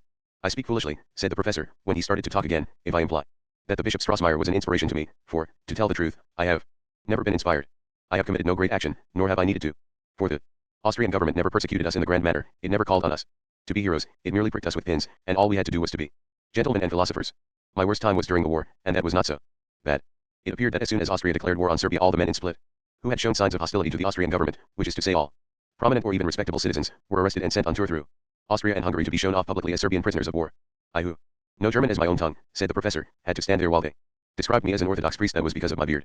Certain circumstances concerning that imprisonment were indeed very disagreeable. But let us not remember that, but the good things the war brought us. It brought us our freedom, and it brought us many friends. Yes, many English friends. For many English sailors and soldiers came here after the war, and we liked them very much. I suppose you do not know Admiral William Fisher? No, said my husband, but I know his brother, H.A.L. Fisher, the warden of New College, who is a great historian and one of the most charming people in the world. So is this man. So is this man, cried the professor. He came here with the fleet several times, and I grew to love him like a brother. I tell you, he is like a hero of old. His eyes were glowing. Here, as in Serbia, there is very little effeminacy, and no man puts himself under suspicion by praising another, so one is sometimes aware of a strong current of love running from man to man, from comrade to comrade, from hero to hero. The professor spoke long of Admiral Fisher, of his solid qualities, his wisdom and patience, and of his lovely likenesses, his capacity for a gay Homeric cunning, and his tremendous laughter. Ah, he sighed at last. I have spoken so much of my friend that without noticing it I have drunk a great deal of red wine. This will not be healthy, unless I drink a lot of black coffee. Is this coffee strong? I am afraid. It is, I said, terribly strong. Why are you afraid? Asked the professor. The stronger it is, the healthier it is. Did you not know that? After the professor and my husband had talked for a while of their favorite editions of the classics, they fell silent, and I said, I have asked Philip Thompson to come in afterwards. He could not come to dinner as he had a lesson, but he is coming in at 10. I hope you will like him. I have not met him, said the professor, but I know him by sight, and I am sure I will like him. Yes, he has a charming, sensitive appearance, I said. It is not that I mean, said the professor. I am sure I will like him because he is a very pious Catholic. I have noticed that he is most pious in his observances, and during Lent I have gone into my church several times and found him praying like a little child. And when Philip Thompson came in, he greeted him with a special confidential and yet reticent friendliness, as if he knew they had in common certain experiences which, however, cannot be shared. To start the conversation we talked of what we meant to do in Split before we set off southwards down the coast. You really must go up to the park on Mount Marion. That hill below the town, said Philip. It is most beautiful up there among the pines, looking over the sea and the islands. Yes, indeed, I said. I was there last year, and I want to go again. It interested me to see that in Robert Adams' drawings there isn't a tree on the hill, it is just bare rock. I suppose the Austrians planted it? They did. Not, cried the professor, leaping from his chair. And shall I tell you who did? Myself, I did it. I found in the archives uncontestable proof that there were once trees on that hill, which were cut down to make Venetian galleys. So I formed the idea that there could be trees there again, and I started a society to do it. Many people thought it was madness, and my poor wife received anonymous letters saying that I should be put into a lunatic asylum. But I collected the money, and, believe me, it was Dalmatians who gave it. No, the Austrians did nothing for us, nor the Venetians either. We took the Venetian style of architecture, that is all, and I should not even say that if I were striving to be accurate. It would be more truthful to say that the Venetians and the Dalmatians both drew from the same source as inspiration towards a new movement. We were back again at Slav nationalism, but we left it for that permanent and mystical preoccupation which lies deeper in the Dalmatian mind. I do not think that the Venetians have left any permanent mark on the life of the people, said the professor, except perhaps the Venetian habit of blasphemy. Do you not find it dreadful, Mr. Thompson, the oaths that one must hear as one walks in the streets of Split? I find it most terrible, said Philip. They use the holy names in a way that makes one clap one's hands over one's ears.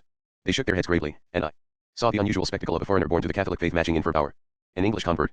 In the professor I recognized the same Slavic religious passion.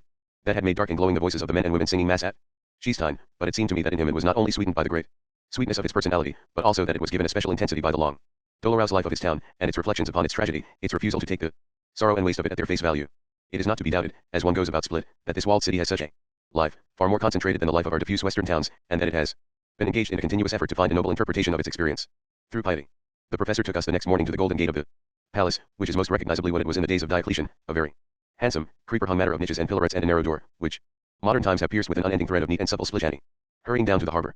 Near this gate we climbed a stairway, and a door was opened by a nun, who led us up more stairs into a little church built in the thickness of the palace walls.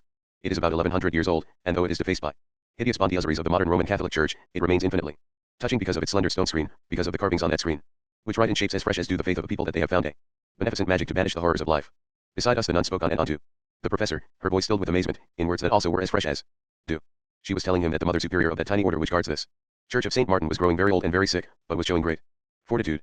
Though she spoke calmly, she took nothing for granted. This might have been the first time that pain and fortitude had shown themselves on earth.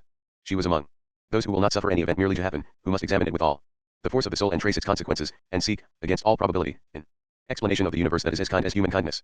We went, later in the morning, to another church, built in honor of the Virgin Mary, actually within one of the gates, over an archway. It is not specially interesting. One has seen its like all over southern Europe, grey and pliant in its line, a gentle boast that if one has but faith it needs no more than the strength of a lily to withstand life. This, like many of the smaller churches in the Dalmatian towns, belongs to a confraternity. About 20 townsmen sustained it, used it as the center of their devotions and the means of their charity, and there married their wives and christened their children and were buried. It was shown to us by one of this confraternity, a plasterer, who had left his work to do the professor this courtesy. Wearing his working clothes, which were streaked with white plaster, he stood still and stiff like a page in a more than royal household, showing subjects the throne room, the plain transmitter of a tradition which we had recognized earlier that day. We had recognized it in the temple of Aesculapius, which lies on the other side of the courtyard from Diocletian's mausoleum and is now the baptistery. This change would not have surprised Diocletian, for the last glimpse that we have of his personal life is his irritation at the refusal of his Christian stonemasons to make him a statue of Aesculapius. There we saw a 10th century stone slab, roughly carved, which is said by some to represent the adoration of Christ and by others the homage paid to a Croatian king by his subjects. It does not matter which it is. What is important is that the sculptor, wishing to depict magnificence, whether earthly or supernatural, saw it in Byzantine terms. After the Western Roman Empire had collapsed, Dalmatia had 30 years of dangerous independence and then fell under the Eastern Empire, under Byzantium. That empire was a real fusion of church and state. The emperor was given absolute power over his subjects only because he professed absolute subjection to God, and the ceremonial of his court was a religious ritual. That slab exists to show that this conception of government by Holy Valley deeply impressed the imagination of the governed people, even on its furthermost frontiers. The devout grace of the workman, which, though it had an instinctive basis, had been born as far from that by art and discipline as the guards have been removed in their drill from the primitive emotion of ferocity, proved that the Byzantine tradition had made other signs of vitality than mere diffusion. This man was a Slav. The fair hair, the high cheekbones, the sea blue eyes showed it. Byzantium had struck new roots in the race that had come into the Balkans from the mid-Russian plains as pure barbarians, untouched by anything that had happened during the first centuries of the Christian era, and apparently as inaccessible to Christian influence as any race on earth. Without pity, they killed and tortured. Without purpose, they burned and laid waste. They came down to the Dalmatian coast on a mission of ruin, in the company of the Huns and Avars.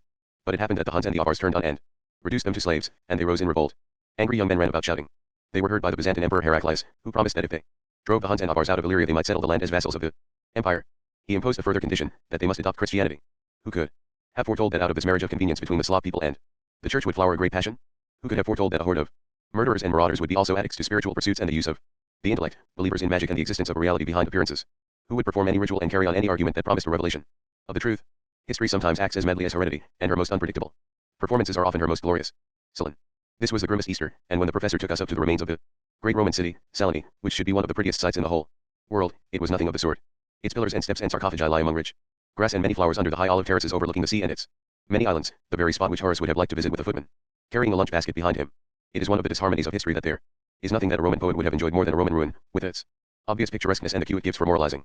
But we could not enjoy it at all, for sharp rain scratched our faces all the 4 miles we drove from Split, and at Saloni it grew brutal and we were forced into a little house, all maps and inscriptions, built by the great Bilic to live in while he was superintending the diggings, and since his death converted into a museum. We were not alone. The house was packed with little girls, aged from 12 to 16, in the care of 2 or 3 nuns. They were, like any gathering of their kind in any part of the world, more comfortable to look at than an English girls' school. They were apparently waiting quite calmly to grow up. They expected it, and so did the people looking after them. There was no panic on anybody's part. There were none of the unhappy results which follow the English attempt to make all children look insipid and docile, and show no signs whatsoever that they will ever develop into adults. There were no little girls with poke chins and straight hair, aggressively proud of being plain, nor were there pretty girls making a desperate precocious proclamation of their femininity. But, of course, in a country where there is very little homosexuality it is easy for girls to grow up into womanhood. But I wondered what the little dears were learning up at Saloni. I suspected that they were receiving an education with a masculine bias. Indeed, I knew it, for they were being educated by nuns, who are women who have accepted the masculine view of themselves and the universe, who show it by being the only members of their sex who go into fancy dress and wear uniforms as men love to do. I feared that in this particular background they might be instilling into their charges some monstrous male rubbish. It was even possible that they were teaching them the same sort of stuff about the Romans which I learned when I was at school, panegyrics of dubious moral value, unsupported by evidence. There is, heaven knows, enough to be said in their favor without any sacrifice of honesty. I can bear witness to it. I was at school in Scotland, and therefore, owing to the strange dispensations of that country in regard to the female, learned Latin and no Greek, a silly, lopsided way of being educated. But even for this one-night stance on the classics I am grateful, though I was slow at learning that and all other languages, and have forgotten most of what I knew. It gave me the power to find my way about the Romance languages. It gave me a sense of the past, a realization that social institutions such as the law do not happen, but are made. It gave, and gives, me considerable literary rapture. I like a crib. Indeed, some might say that I need a crib, but once I have it I enjoy my Latin verse enormously. To this day I am excited as I read that neatest possible expression of the wildest possible grief. Floribus ostrum. Perditus et liquidism esse fontibus a prose. It also seems to me that the modern mind cannot be fully understood until one has gone back to Latin literature and seen what European culture was like before it was injected with the ideas of St. Augustine. But I regret that to give me this pleasure and information my teachers should have found it necessary to instruct me with far more emphasis than was justified by the facts in their or anybody else's possession, that the Roman Empire was a vast civilizing force which spread material and moral well-being all over the ancient world by its rule. I was taught that this was no mere accident, that the power to extend their rule by military means sprang from an intellectual and moral genius that made them able to lay down the best way of living for the races they subdued. I find these assumptions firmly embedded in the mass of literature written by people who received a classical education, especially if it had the same Latin bias as mine, and expressed even more passionately in literature written by people who have not had any education at all. Every year I grow more critical of them. We have no real evidence that the peoples on which the Roman Empire imposed its civilization had not pretty good civilizations of their own, better adapted to local conditions. The Romans said they had not, but posterity might doubt the existence of our contemporary French and English culture if the Nazis destroyed all records of them. We may at least suspect from the geniuses of African stock who appear within the Roman Empire that when Rome destroyed Carthage, dragging the plough 3 times through the land, she destroyed her equal or even her superior. The great work by Monsieur Camille Julien on the history of Gaul suggests that when Rome came to France she frustrated the development of a civilization of the first order, and Strzydowski doubts whether she did not bring disorganization to the Germanic tribes. It appears probable from the researches of the last few years, which have discovered codes of law, far from rudimentary, among all the contemporaries of the Romans, even to the nomads, that they might have got on with their social institutions very satisfactorily if they had not been obliged to fight against the external efforts at their betterment. And it seems very probable that Rome was able to conquer foreign territories because she had developed her military genius at the expense of precisely those qualities which would have made her able to rule them. Certainly she lacked them to such an extent that she was unable to work out a satisfactory political and economic policy for Rome itself and perished of that failure. I am sure of it. Those little girls were being taught that they should be proud, because Split was the heir to a Roman city. Yet neither I nor anybody else knows whether or not the conquest of Illyria by the Romans was not a major disaster, the very contrary to an extension of civilization. Illyria had its past. It was linked with Greek history, and had a double tie with Macedonia of alternate enmity and alliance. Alexander the Great had Illyrian princesses for his mother and grandmother, and he and his father both fought great campaigns against their country. In the Roman period, we know little about Illyria save from Roman sources, but even they suggest a considerable culture. They had an extremely able and heroic queen, Tuta, who was not the sort of monarch that can be raised from a tribe in skins, and while she and her subjects are accused of piracy, examination proves this a reference to efforts, which history would regard as creditable if they had been undertaken by the Romans, to conquer the Adriatic archipelago. It is also brought up against Tuta that she murdered 2 of 3 Roman ambassadors who were sent to accuse her people of unmannerly ways at sea. But it is said that these were murdered by brigands outside the Illyrian frontiers, and some heed had better be given to Polybius, a Roman of the Romans, when he explains why the Senate once made war on the Illyrians. Since the Romans had expelled Demetrius of Pharos from Illyria, they had completely neglected the Adriatic seaboard, and on another hand the Senate wished to avoid at all costs that the Italians became effeminate during a long-standing peace, because it was more than 11 years since the Persian War, and the Macedonian expedition had ended. In undertaking a campaign against the Dalmatians they would reawaken the fighting spirit of the people at the same time that they would give the Illyrians a lesson and would force them to submit to the domination of Rome. Such were the reasons why Rome declared war on the Dalmatians, but the excuse which was given to the other nations was the insolence with which they had treated the ambassadors. Little girls of Saloni, try to work out this sum on your fingers. It took Rome 250 years of war to bring peace to the Illyrians. Then they had 50 years or so of disturbance, and 100 years of peace, which I cannot but think they could have procured for themselves, since they had then to take over the government of Rome and provide the long line of Illyrian emperors. They were then precipitated into an abyss of unrest and catastrophe, of which the worst feature, the barbarian invasions, owed its horror largely to Roman expansion. If Italy had been content with herself as a unit and had developed on a solid economic basis, and if Illyria had been allowed to look after her own affairs, they might have put up a far more effective resistance to the invaders. No, the sum does not work out. Remember, when the nuns tell you to beware of the deceptions of men who make love to you, that the mind of man is on the whole less tortuous when he is love-making than at any other time. It is when he speaks of governments and armies that he utters strange and dangerous nonsense to please the bats at the back of his soul. This is all to your disadvantage, for in love-making you might meet him with lies of equal force, but there are few reports that the female governed can make to the male governors. Nevertheless, it was sweet for all of us, nuns and the little dears, the professor, and my husband and me, to go out when the rain had stopped and walk among the Roman ruins of Saloni. Gray and silver were the olive leaves shining in the timid sunlight, dark gray the wet ruins, silver gray the tall spiked aloes, and blacker than green the cypresses, black the mountains behind us, silver the sea that lay before us, and gray the islands that streaked it, and at our feet storm-battered flowers looked like scraps of magenta paper. The professor was gay, as birds are after rain. He read us inscriptions, lending them a sweetness that was not in their meaning from the enjoyment of Latinism which had been mellowing in his soul since his youth, and guiding us to the stony stubs and plinths and stairways of temples, baths, churches, the city walls, the city gate, that had been battered less by time than by wars. Again and Again, this place had been taken and retaken by the Goths and the Huns before the Avars finally smashed it in 639. It is for this reason that the churches in the city have the majesty of a famous battlefield. Here Christianity's austere message that it is better not to be a barbarian, even if victory lies with barbarism, was tested in the actual moment of impact with barbarians, in face of a complete certainty that victory was to be with barbarism. In the baptistery of the cathedral, the chamber round the font still stands. There can still be seen the steps down which the naked men, glistening with the holy oil and reeling with the 3 days fast, descended to the holy waters, to be immersed in them 3 times and lifted out, glorious in the belief that the death that was closing in on them was magically changed to joy and salvation. From the most coldly rationalist point of view, it must be pronounced that they were not mistaken. Complete victory was given here to the barbarians. On this spot they followed their nature in all its purity of destructiveness, its zeal of cruelty. But the gentle virtue of the professor, the dedicated fineness of the plasterer in the confraternity chapel, showed that the stock of the christened men lived still and had not been brutalized. It was right that the nuns should be trailing the little tears round the side of this miracle of which they formed a part. But I passed one of the nuns and remarked, as I had done before, that the rank and file of the female religious order present an unpleasing appearance because they have assumed the expression of credulity natural and inevitable to men, who find it difficult to live without the help of philosophical systems which far outrun ascertained facts, but wholly unsuitable to women, who are born with a faith in the unrevealed mystery of life and can therefore afford to be skeptics. I feared very much that the nuns' charges would be fed a deal of nonsense, along with the bread of truth. They would be taught, for example, to honor those claims of the church which reflect no reality and spring from certain masculine obsessions of its ecclesiastics, such as its pretension to be unchanging, to have attained in its first years a wisdom about all matters, eternal and temporal, of which it has made a progressive disclosure, never contradicting itself. We are, of course, at liberty to imagine that the church would be a nobler institution if it knew no alteration. Even so, it does no harm if we dream that we could all be much happier if our bodies remained forever young and fair. But these are daydreams and nothing else, for the church changes, and we grow old. There was evidence of it, written here on the wet grey stone. Look, said the professor, this is one of our most interesting tombs, which is also very touching. Here a husband had laid to rest his beloved wife, and in the inscription he boasted that he had brought her to his home when she was 18 and had lived beside her in chastity for 33 years. His very grief itself must have been made serene by his consciousness that by their abstinence they had followed the approved Christian course. These were the days when Theodore the conscript was enraged against paganism because Juno had 12 children. To some this multiplication of divinities might seem as beautiful as the birth of a new constellation. But this Christian it made cry shame on a goddess who littered like a so, and he died for his opinion, frustrating the intended moderation of the authorities by firing her temple. About this time St. Jerome declared that he valued marriage only because it produced virgins, and advised a widow against remarriage, in terms which remind us that he was Dalmatian, and that the inhabitants of this coast have never been noted for understatement. The trials of marriage, he told the lady Furia, you have learned in the married state, you have been surfeited to nausea as though with the flesh of quails. Your mouth has tasted the bitterest of gall, you have voided the sour unwholesome food, you have relieved the heaving stomach. Why would you put into it again something which has already proved harmful to you? The dog is turned to his own vomit again, and the wash so to her wallowing in the mire. This married pair of Saloni, eager for salvation, must have believed that they could not be denied some measure of it, since they had allowed themselves to be groomed in barrenness by the church. They would have felt amazement had they known that, some few centuries later, the church would have persecuted them, even to death, for such wedded chastity. For over this coast there was to spread from the hinterland of the Balkan Peninsula the Puritan heresy known as Polychianism or Patarnaism or Bogomilism or Catharism.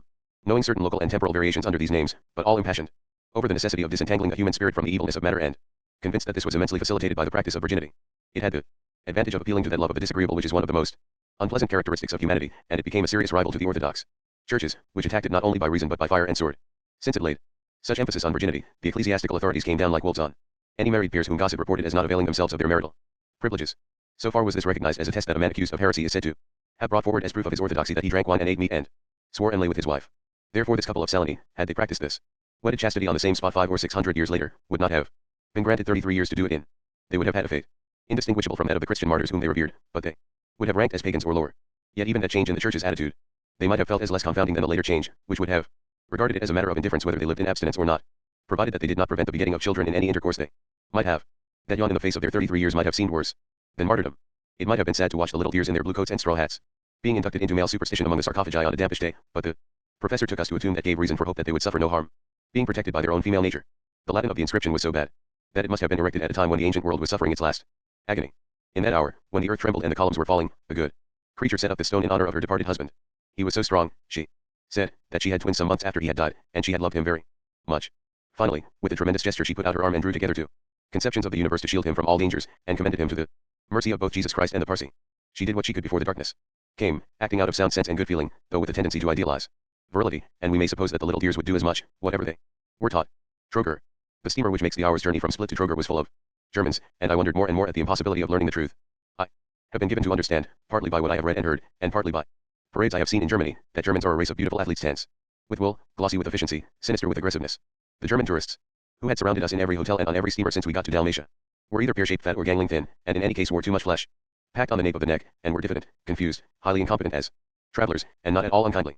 There was, I suppose, no contradiction here, only proof that Germany has been divided into two nations, a pampered young Praetorian guard and the badgered, undernourished, unregarded others. These were the others. But they also were of Hitler's Germany, for the steamer dawdled along the coast. From portlet to portlet, and on each landing stage there were standing a crowd of Dalmatians, tall, lean, upright in pride of body. The tourists stared at them and spoke of them as if they were odd and dangerous animals. The German hatred of the Slav had been revived and reinforced. Across a milk-white sea, with 2 silver hydroplanes soaring and dipping to our right and left, we came to the town of Troger, which covers a minute island, lying close to the coast, in the lee of a larger island. It is one of those golden brown cities. The color of rich crumbling shortbread, of butterscotch, of the best pastry, sometimes of good undarkened gravy. It stands naked and leggy, for it is a walled city deprived of its walls. The Saracens leveled them, and the Venetians and the Hungarians would never let them be rebuilt. Now it looks like a plant grown in a flower pot when the pot is broken, but the earth and roots still hang together. On the quay stand slavized Venetian palaces with Hermish lattice work fixed to screen the stone balconies, to show that here west meets east, brought thus far by Byzantine influence and perpetuated by the proximity of the Turks. Behind them lies a proof that life is often at once mad and consistent, in the matter of dreams. Petro News Arbiter Satyricon. Lives in the mind long after reading is a fevered progression of flights through a city full of twisting alleys. Troger's alleys turn and writhe like entrails. It was in Troger that the Codex of the Satyricon was found in 1650. It was not written there, of course. If it had been, there would be nothing startling in the resemblance between the work and the town. But it came to light here, after centuries of loss.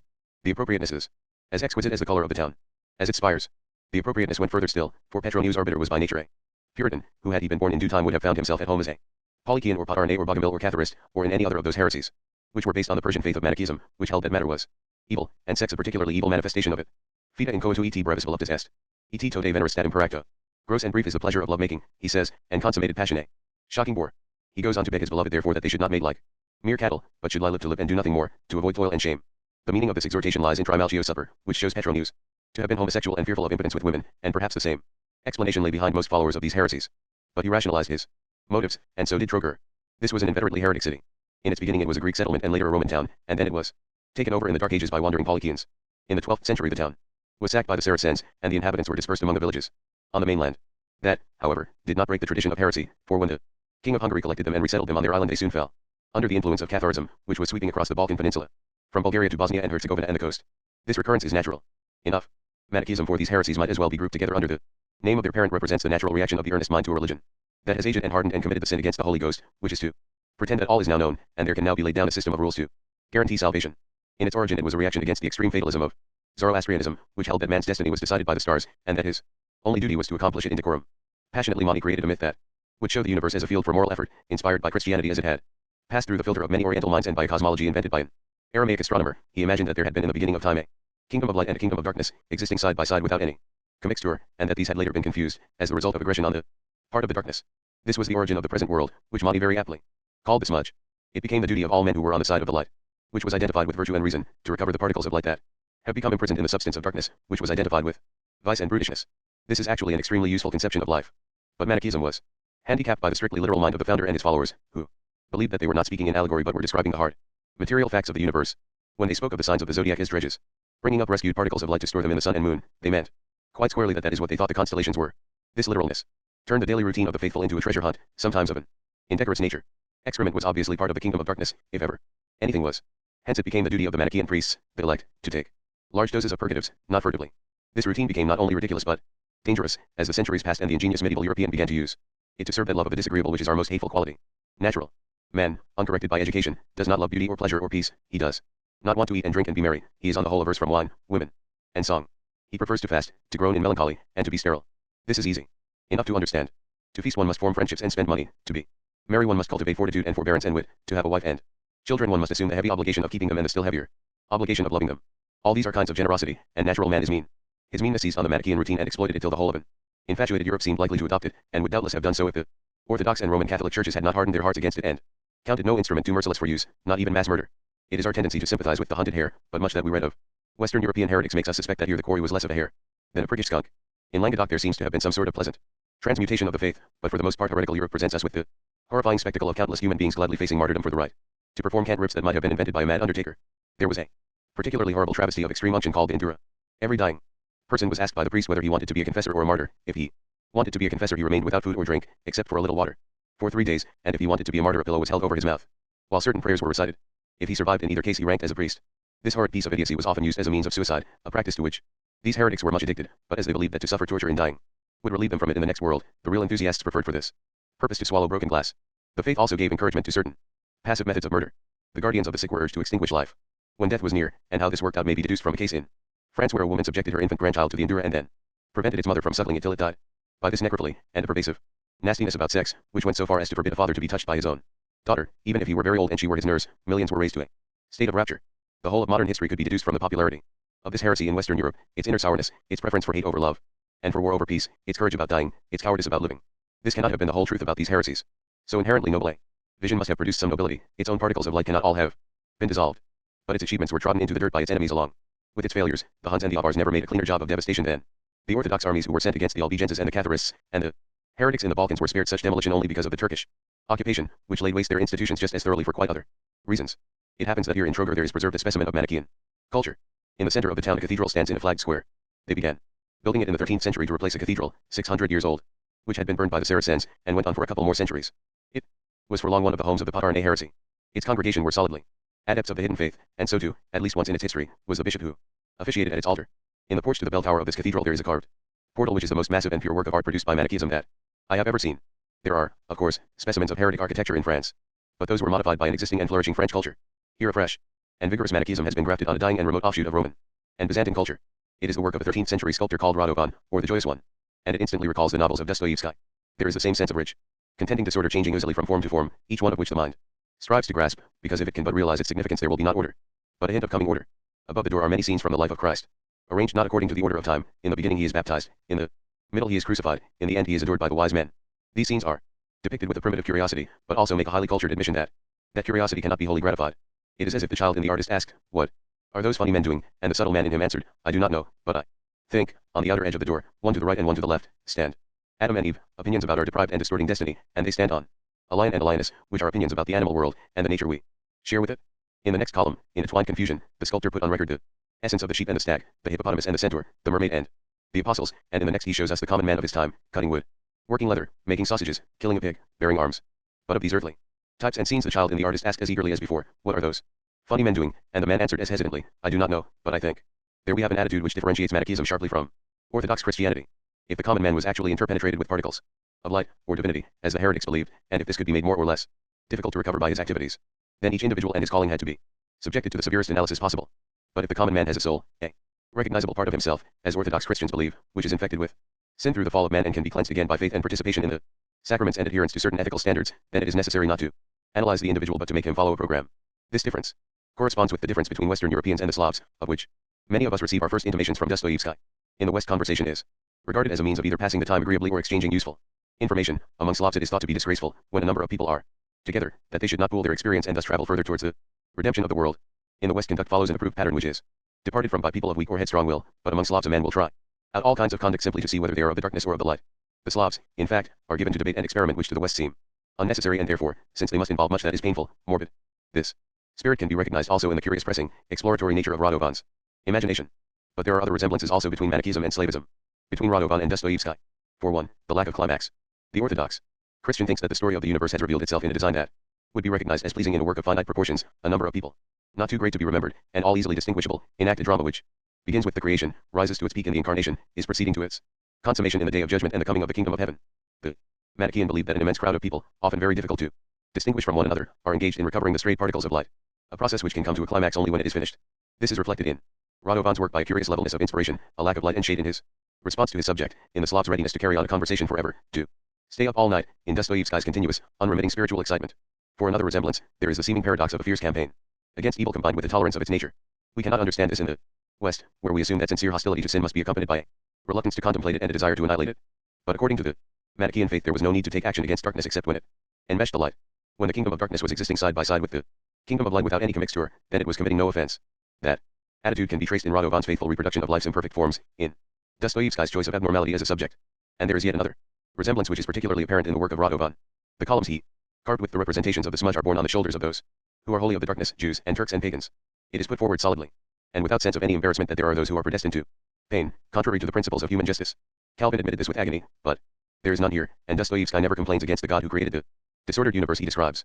This is perhaps because the Manichaeans, like the Greeks, did not regard God as the creator, but as the arranger, or even as the divine substance which had to be arranged.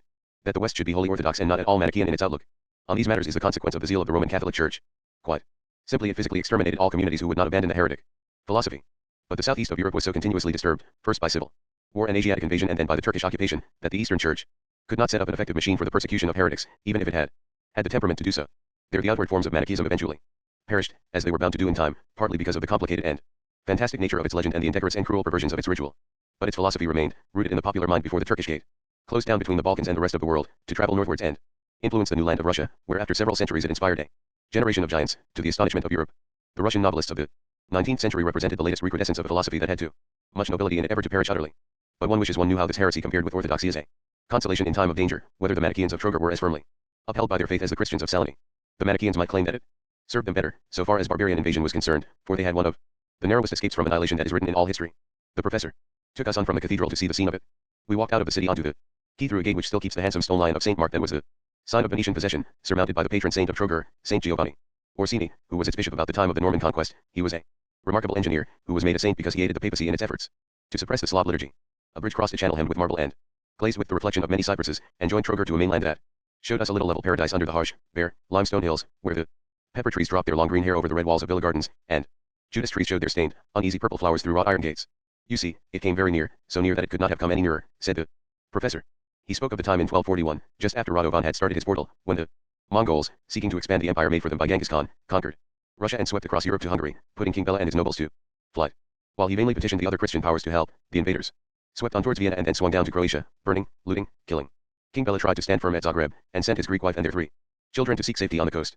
These were ranging in panic between Split and the fortress of Klish, just behind it in the mountains, when the king joined them.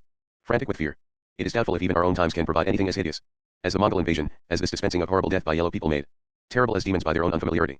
It is true that the establishment of the Mongol Empire was ultimately an excellent thing for the human spirit, since it made Asiatic culture available to Europe, but as Peer Gynt said, though God is thoughtful for his people, economical, no, that he isn't. The king and a tattered, gibbering multitude of nobles and soldiers and priests, bearing with them the body of the Saint King Stephen of Hungary, and many holy objects from their churches, trailed up and down the coast. Split received them magnificently, but the king struck away the townsmen's greetings with the fury of a terrified child. The shelter they offered him was useless. They might not know it, but he did. He had seen the Mongols. He demanded a ship to take him out to the islands. Yellow horsemen could not ride the sea, but there was none ready. He shouted his anger and went with his queen and his train to Trogar, which is within a short distance of many islands. He fled to a neighboring island, which is still called the King's Shelter. Some of his followers went with him, but enough stayed in Trogar to carpet the place with sleeping men and women when night fell. Worn out by fatigue, by hunger, by fear, they threw themselves down wherever they could, on the floors of all rooms, in every palace and hovel, all over every church, under Radovan's portal, on the flags of the piazza and the alleys, on the quays. Their treasures cast down. Beside them, they slept. Every boat too was covered with sleeping bodies and upturned faces, and the rocks of every island. The Mongols came down on the coast. Nothing could stop them. But at the sea, they met a check. They had thought the king must be at Klish or Split, and they were repulsed at both. The shelter offered by the Splitani was not as negligible as the king had thought. The Mongols were used to unlimited space for their operations, and to attack fortifications from a terrain bounded by the sea or sharply broken ground presented them with a new problem. But they found their way to Trogar, and onto this bridge across the channel they sent a herald who cried out in a loud voice the minatory moral nonsense talked by the aggressor in any age. Here is the commandment of the Khitan, the unconquerable chief of the army: do not uphold the crimes of others, but hand over to us our enemies, lest you be involved in those crimes and perish when you need not. For the herald himself the delivery of this message must have been the supreme moment of his life, either for perverse joy or for pain. For those who heard him tell us that he spoke in Slav as a Slav, he must have been either a traitor or a prisoner. Either he was dooming his own people, whom he loathed, to their ruin, and his words were sweet as honey in his mouth, or he loved his people, and he found his words bitter as gall. The guards of Trogar made no answer, for they had been ordered by the king to keep silent. Then we find, which is not common, history following a line to which we are accustomed in our private lives. We have all heard spoken tremendous words, which must unchain tragedy. We have all recognized the phrase after which there can be nothing but love and happiness, and afterwards nothing has happened, life goes on. Precisely the same, there is the vacuum of the anticlimax. But in history the pushed boulder usually falls. In Trogar, however, it was not so. After this tremendous moment, nothing happened. The herald cried out his tremendous message, the guards kept silent, and presently the Mongols went home. It is thought that they were considering whether they should ford or bridge the channel, when they received news that their supreme chief, Agade, the son of Genghis Khan, had died in Asia, and that the succession was in dispute. They went back at a trot, just taking time to sack and kill on their way, through southern Dalmatia, where they burned the lovely city of Kotar, and through Bosnia, Serbia, and Bulgaria. Trogar breathed again. The king returned from his islet, and took his nobles and his armies and his priests and the dead Saint Stephen and the holy jewels back to Hungary. But the queen had to stay in Dalmatia for some time, till her 2 little daughters, Katerina and Margareta, died of a sickness they had contracted during their flight. Their tombs can be seen in Diocletian's mausoleum at Split. It is the kind of secret that time takes with it, whether the heretics of Trogar leaned on their faith and found it for them, in those hours when the Mongol sword hung over their heads. But it can be deduced that in a general way it did them no harm, for they came out of the Middle Ages into the Renaissance strong in art and gallant. The interior of the cathedral, which is 200 years later than Radovan's work, has a fine form under its immensely rich vault, cut out of stone that has a warm grey bloom, and there is a baptistery, naughtily over-decorated, but with an exquisite series of panels, in each of which a cherub bearing a torch thrusts his way through ponderous closing doors, ostensibly to illustrate some notion concerning immortality, but more probably because the Renaissance had a liking for fine little boys. And everywhere are small but delicious palaces in the Venetian Gothic style, sweetly compact, covered by elegance as by a creeper, with balconies and trellised windows. There is one such, most lovely, facing the cathedral, the residence of the Chip-Pitch family. It is the very house where there was found the codex of the Satyricon. Here. In Trogar it is as if events were caught in the rich architecture like wasps in syrup. When you go into the courtyard of the Chip-Pitch palace you will find the figureheads of two old ships, one a delicate victory woman, the other a huge cock. Each was made on a long iron stalk, held in a long iron hand. They are violent in character, as if they were made by desperate men. One was the figurehead of the ship, manned and financed by Trogar and commanded by Louis Chip-Pitch at the Battle of Lepanto in 1571, and the other belonged to the Turkish ship he captured. He put them there when he came home, and they have remained there ever since. Again we were made to realize the debt the West owes the people of this coast. The naval power of the Turks was broken at Lepanto and never was reconstituted. What broke it was a fleet composed of 114 Venetian galleys, 103 Spanish galleys, 12 supplied by the Pope, 4 supplied by the Duke of Savoy, 3 from Malta, and 7 from the 7 Dalmatian towns, although by that time the coast was ravaged and poverty-stricken. Even devastated Rab and KRK sent one apiece. And Trogar's contribution also was a magnificent offering from poverty, for the town was perpetually forced by the Venetians to give money and supplies as bribes to the Turkish military and civil officials on the mainland, and it often knew real need. Not only Rab but Trogar, and indeed every community on this coast, paid in their gold and blood for the security of the West. Since Trogar created such beauty and achieved such courage under Venice, the visitor is tempted to believe that foreign dominance was good for Dalmatia. But to think that is to be as superficial as visitors to an orphanage, who at sight of children with washed faces doing neat handwork forget the inevitable wrongs of institutional life. The inhabitants of this coast were looted of their money and their morals by their alien masters. Come into the Dominican church, said the professor, and you will see how savage we were here, how horribly and beautifully savage. In that fine church there is a tomb erected by a noble widow to her murdered husband, carved as carefully and reverently as any Madonna in the Pieta, an enraged lioness lifts to heaven a muzzle soft and humid with the hope of vengeance. It is the vendetta put into stone, said the professor. Here the vendetta was a curse as it was in Corsica. Because God has made us a very quarrelsome people, and the Hungarians and the Venetians encouraged all our dissensions, so that we should not be a united people, and would therefore be more easy for them to subdue. This policy became more formidable in the 15th century, after Trogar had finally become Venetian. Refugees have always presented a grave problem to the countries that have received them. The culture they bring with them must clash with the culture they find established in their new homes. When the Turks overran the Balkan Peninsula, some Bosnian and Herzegovinian landowners became Muslims, and were left in possession of their lands, but those who clung to their faith fled to Dalmatia. They were pure feudal lords, of a type that had long disappeared from Western Europe, and they could not understand the constitution of the Dalmatian cities, which gave different rights to nobles and citizens, but on that basis defended them with equal justice. The refugees could not understand that they must treat with courtesy lawless men of admittedly inferior social status, and that the nobles also would be against them if they failed to obey this convention, and indeed some of the nobles, who were undemocratic and hated the citizens, were willing to side with the refugees in this. Thus there arose a great deal of civil strife which time would have corrected if the Venetians had not seen in it an opportunity to obey that evil precept. Divide et impera. They secretly backed each party against the others, and refrained from any legislative reform that would have sweetened the situation. But they went in for simpler misconduct. In the 17th century Trogar produced a superb example of the learned gentleman of the Renaissance, Giovanni Lucius, or Jovan Lucic, a descendant of one of the same Bosnian refugees. He had studied in Rome and devoted his life to research into Croatian and Dalmatian history. His great work De Regno Dalmato et Croto is still a classic. He collected a great many original documents, for though he wrote with patriotic passion he was governed by the love of truth. But one of the feuds that Venice encouraged struck him down. A member of a noble family that had long been political enemies of the Lucics, Paolo de Andries, was himself a historian and was himself engaged on a rival work. Dons will be dons, so he informed the authorities that Lucic was searching the archives to prove that the Venetians had violated the ancient constitutions of the Dalmatian cities. Later, when the Venetian governor-general came to visit Trogar and proposed to quarter himself in the Lucic palace, Jovan Lucic excused himself on the ground that his sister was gravely ill, and again Andries went to the authorities, this time to denounce his rival as a liar. Immediately, Lucic was thrown into prison among common criminals, while a squad of galley slaves cleared his family out of their palace and the governor-general took possession of it. Lucic himself was about to be bastinadoed, but the bishop of Trogar saved him by appealing to the power of the church, and got him permission to take refuge in Rome, where he died after 34 years of exile, an extravagant punishment for a patriot. We have so greatly needed peace, a little peace, said the professor, but we have had hardly any. And I will take you now to see a relic of the regime that gave us the fairest promise of it. But I warn you, you will laugh at it, it is not as impressive as it should be. He took us round the wide hem of the city, the space on its quays where the walls used to stand, to the north end of the island. It did not take us long to get there, for this town is incredibly small, one could walk round it in less than 10 minutes. Look at it well, said the professor, and we gaped, for what we saw was surprising in this land which is precious about its architecture, which will have nothing that is not superb or ethereal or noble. On a patch of waste ground, beside a medieval tower, there stands a little roofless temple raised on a platform of rough-hewn stones, not at all antique, not at all suggestive of sacrifices to the gods, strongly evocative of an afternoon in the park. Almost it is a bandstand. Is it not French? Said the professor. So neat, so irreverent to the tragic solemnity of the place and its past, so fundamentally admirable. You see the sea used to wash all round it? It is only since we had a Yugoslavia that there have been drained the marshes along the coast, which gave the city malaria, and that has involved deepening the main channel and drawing the sea away from the shore. But when Marshal Marmont built this Belvedere, it was right out among the waves, and he used to sit there with his officers and play cards when it was very hot. That we find very amusing. It is such a light-minded, pleasure-loving thing to do. And yet Marmont was a hero, a great hero, and the only foreign ruler that was truly good for us.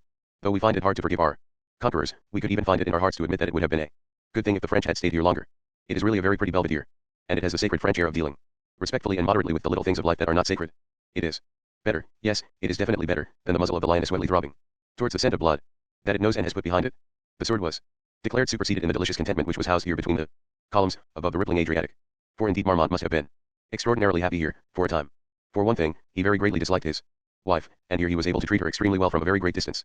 For another, he adored the place itself, and he was one of those who like the Slav flavor, who find all other peoples insipid by contrast. And he liked the exercise of independent power, as a colonial governor far from home. He was, of course, a very vain man, said the professor in a deprecating tone. I wondered why. I have never been able to see why people object to vanity, unless it is associated with blindness to the qualities of others, and it often is not. But if Marmont was not vain, he was a prig. He must have been very well pleased with himself as he played cards in the Belvedere. He was living in accordance with reason and virtue. He might have been very hot, but thanks to this intelligent device, he was less hot. He was building up a career, and while many men have had to resort to violence and rapacity to serve their ambition, he was at once earning success and disseminating peaceful manners, learning, and hygiene in a land previously barbarian. He did not even compromise his integrity, for he faced quite honestly the moral problem inherent in empire. In his memoirs, which he wrote well for a man of action, he admits that a nation cannot hold alien territories without disingenuous handling of subject populations. He sets down without disguise the plain facts of certain occasions when he found it necessary to play politics and foment misunderstandings among friends in order to establish French authority. It may have happened that, while he waited for a partner to put down a card, he set his eyes on the dancing glass of the Adriatic, or the lion-colored mountains, trembling like the sea in the heat, and hypnosis made him aware of the question the inner self perpetually asks itself: what am I doing, and is it good? The answer he would have overheard would certainly not have been boastful. It might have been proud of the process in which it was engaged, but it would have been modest regarding the extent of its engagement. The universe was in disorder, its sole offensiveness lay in its disorder. Man having been given, whether by a personal or an impersonal force it hardly mattered, a vision of order, he could correct the universe and regiment it into shining harmony. Marmont had pointed his sword at a bulging flint and bidden it be straight. He had raised his schoolmaster's rod and the fallen column was again erect. He would have claimed no less, but no more, and would have been happy in an exact accountancy of his limited effort. But the place held a vaster, darker wisdom. On the edge of the city stands this Belvedere with its 6 frail pillars. In the center of Troger stands the cathedral with its portico somber with the prophecies of Radovan, with his announcement that there is no hope within man, since he is a fusion of light and darkness, like the universe itself, and that he must work for the liberation of the light and not for the reform of the universe, because the universe is evil, by reason of this fusion, and must pass. This is a hard word, hard with the intolerable hardness of mysticism. It is far harder, far more mystical, than the message of Orthodox Christianity. It places on man a tremendous obligation to regard his life as a redemptory act, but at the same time it informs him that he is tainted through and through with the substance of damnation, and that the medium through which alone he can perform this act is equally tainted. And it assumes that this obligation is worth accepting and will in fact be crowned with success, simply because of the nature of the abstractions involved, simply because light is light and therefore to be loved. That it might be as Radovan thought was confirmed by the experience of Marmont. His later card games in the Belvedere cannot have been happy at all. Napoleon was called by many the man, and in his manhood he agreed with the Manichaean conception. He was at first a soldier of the light. Marmont must have felt that in working with him he was driving the darkness engendered by the collapsed revolution out of France, and out of disturbed Europe. He had, indeed, almost no other grounds for liking the association. It is one of the oddest examples of human irrationality that while most of the people who really knew Napoleon well found him unlovable and something of a bore, innumerable people who were not born until long after his death, and have nothing to go upon except the accounts of these familiars, obstinately adore him, and these have blamed Marmont for coldness and ingratitude to him. But as Marmont explains in his memoirs, he had known Napoleon since his early youth and had never really liked him, and he had no reason to feel gratitude to him, for he had earned every step of his military promotion by concrete achievements that would have been similarly rewarded in any army. He worked with him because they both stood for the same ideal of national order. The darkness suddenly streamed out of Napoleon's soul. The ray had been white. It was black. There was manifest in his relations with his subordinates the same enjoyment of the exciting discord irrelevant to the theme, which is familiar enough as a symptom of sexual degeneration, of incapacity for love. Marmont has recorded in his memoirs, with the exquisite accuracy of a perceptive but unimaginative man, the moment when Napoleon sought to slake his appetite on him, to his perturbation and disgust. During the 1809 campaign Marmont returned to headquarters to report after fighting a brilliant and fatiguing engagement, and was received by a scowling and soured Napoleon, who grumbled at him for nearly 2.5 hours. When he went back to the hovel where he was billeted, he flung himself down in an agony of weariness and humiliation, and was reduced to the extreme of bewildered misery, because the room began to fill up with more and more people. Suddenly he found that they had come to congratulate him. The 2.5 hours of nagging had been Napoleon's way of adding spice to the promotion of Marmont to the rank of marshal. So might a lover of the sillier sort pick a quarrel with the beloved before making her or him a present. But Marmont was interested in the art of war, in France, and in the establishment of the international order he thought most favorable to France, and he could not imagine why his promotion from one rank of the army to another, about which there was nothing unnatural, which was according to routine, should be attended by discourtesy and gross disregard for his feelings. He records it with restraint. Napoleon had long been fallen when he wrote, but behind the well-mannered writing sounds of perplexity.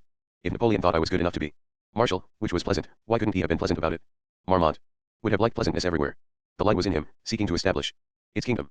When he first went to Dalmatia, it must have seemed that the light in him and in Napoleon was working to free itself from the long captivity it had endured in these darkened lands. A strong and peaceful Illyria emerging from a state of war and anarchy that had lasted since nearly the beginning of recorded time would have shone like the moon coming out of a black cloud. There was a time in Napoleon's life when the whole of Europe appeared to be suffering defeat before France only in order to rise again and put on an immortal brightness. But in a few months the prospect changed. It was as if there had been an eclipse. The Manichaeans would have recognized its nature. In Napoleon there seemed now to be nothing but darkness. In Marmont's letters he held up to Napoleon his own conception of a radiant Illyria, part of a transfigured Europe, and asked for support in realizing it, in men, in money, in words.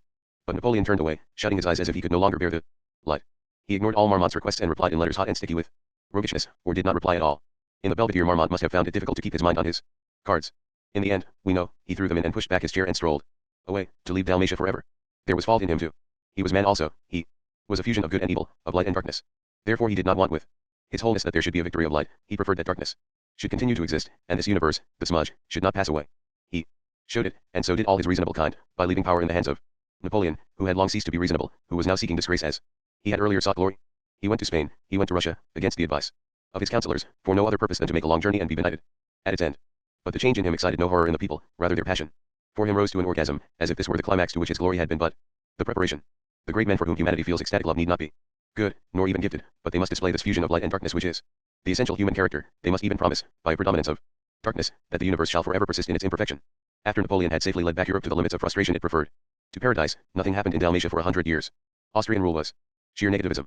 The Slavs were raised up in enmity against the Italian-speaking sections, who were either such descendants of the Roman settlers as had never amalgamated with the Slavs, or Venetian immigrants. There was no coherence, very little trade, since the Austrian railway system was designed to encourage the prosperity of Austria and Hungary and leave the Slav territories isolated from the rest of Europe. In Trogar grass grew in the streets and piazzas, but the tradition of its rich civic life was not broken. After the war this town, like many another on the Dalmatian coast, was coveted by the Italians, who one September night in 1919 sent a small party of soldiers to seize it. It should have been defended by 8 Yugoslav soldiers, but these had too ingenuously accepted hospitality of some pro-Italians on the previous evening and were all unconscious. So when the inhabitants woke up in the morning they found their town in possession of Italian soldiers. There were, however, only 5 families that were pro-Italian, and the rest of the population rushed at the invaders and disarmed them with their bare hands. One woman ran at 4 men in charge of a machine gun and took it away from them, and many others chased out runaway Italians who had taken refuge in the courtyards of the houses, beating them with their fists and tearing away their helmets and belts. I do not tell you their names, said the professor, because it is a very disagreeable thing for a lady to have to commit such violent acts, and these were not baragos, they were ladies. But I can assure you that they bore names which have been distinguished in the annals of Trogar for many centuries, and that they were none of them ignorant of their ancestors' achievements. It is a very quiet city now, an empty city, for it suffered like Rab from a terrible visitation of the plague, and the population has never replenished itself, because the malaria that raged here till recently caused sterility. But it exists. That is to be noted. For there is a legend all over Europe which leaves not one of its stones standing upon another. Close by the cathedral there is a loggia which was the ancient hall of justice. Undateable because it was built of bits and pieces from the old town which was destroyed by the Saracens and from nearby Roman settlements. It was in ruins during the Austrian occupation, and it was roofed and made decent by the Yugoslav government. Nevertheless, in all anti-Slav circles it has become a symbol of the barbarity of the Yugoslavs, because of a very small defacement. It happened that on the wall behind the stone table at which the judges used to sit there was placed during the late 15th century a winged lion of St. Mark, surrounded by saints and emblems of justice. Every Dalmatian town bears such a symbol at one place or more, on a wall, or a gate, or a public building, and always it is beautiful.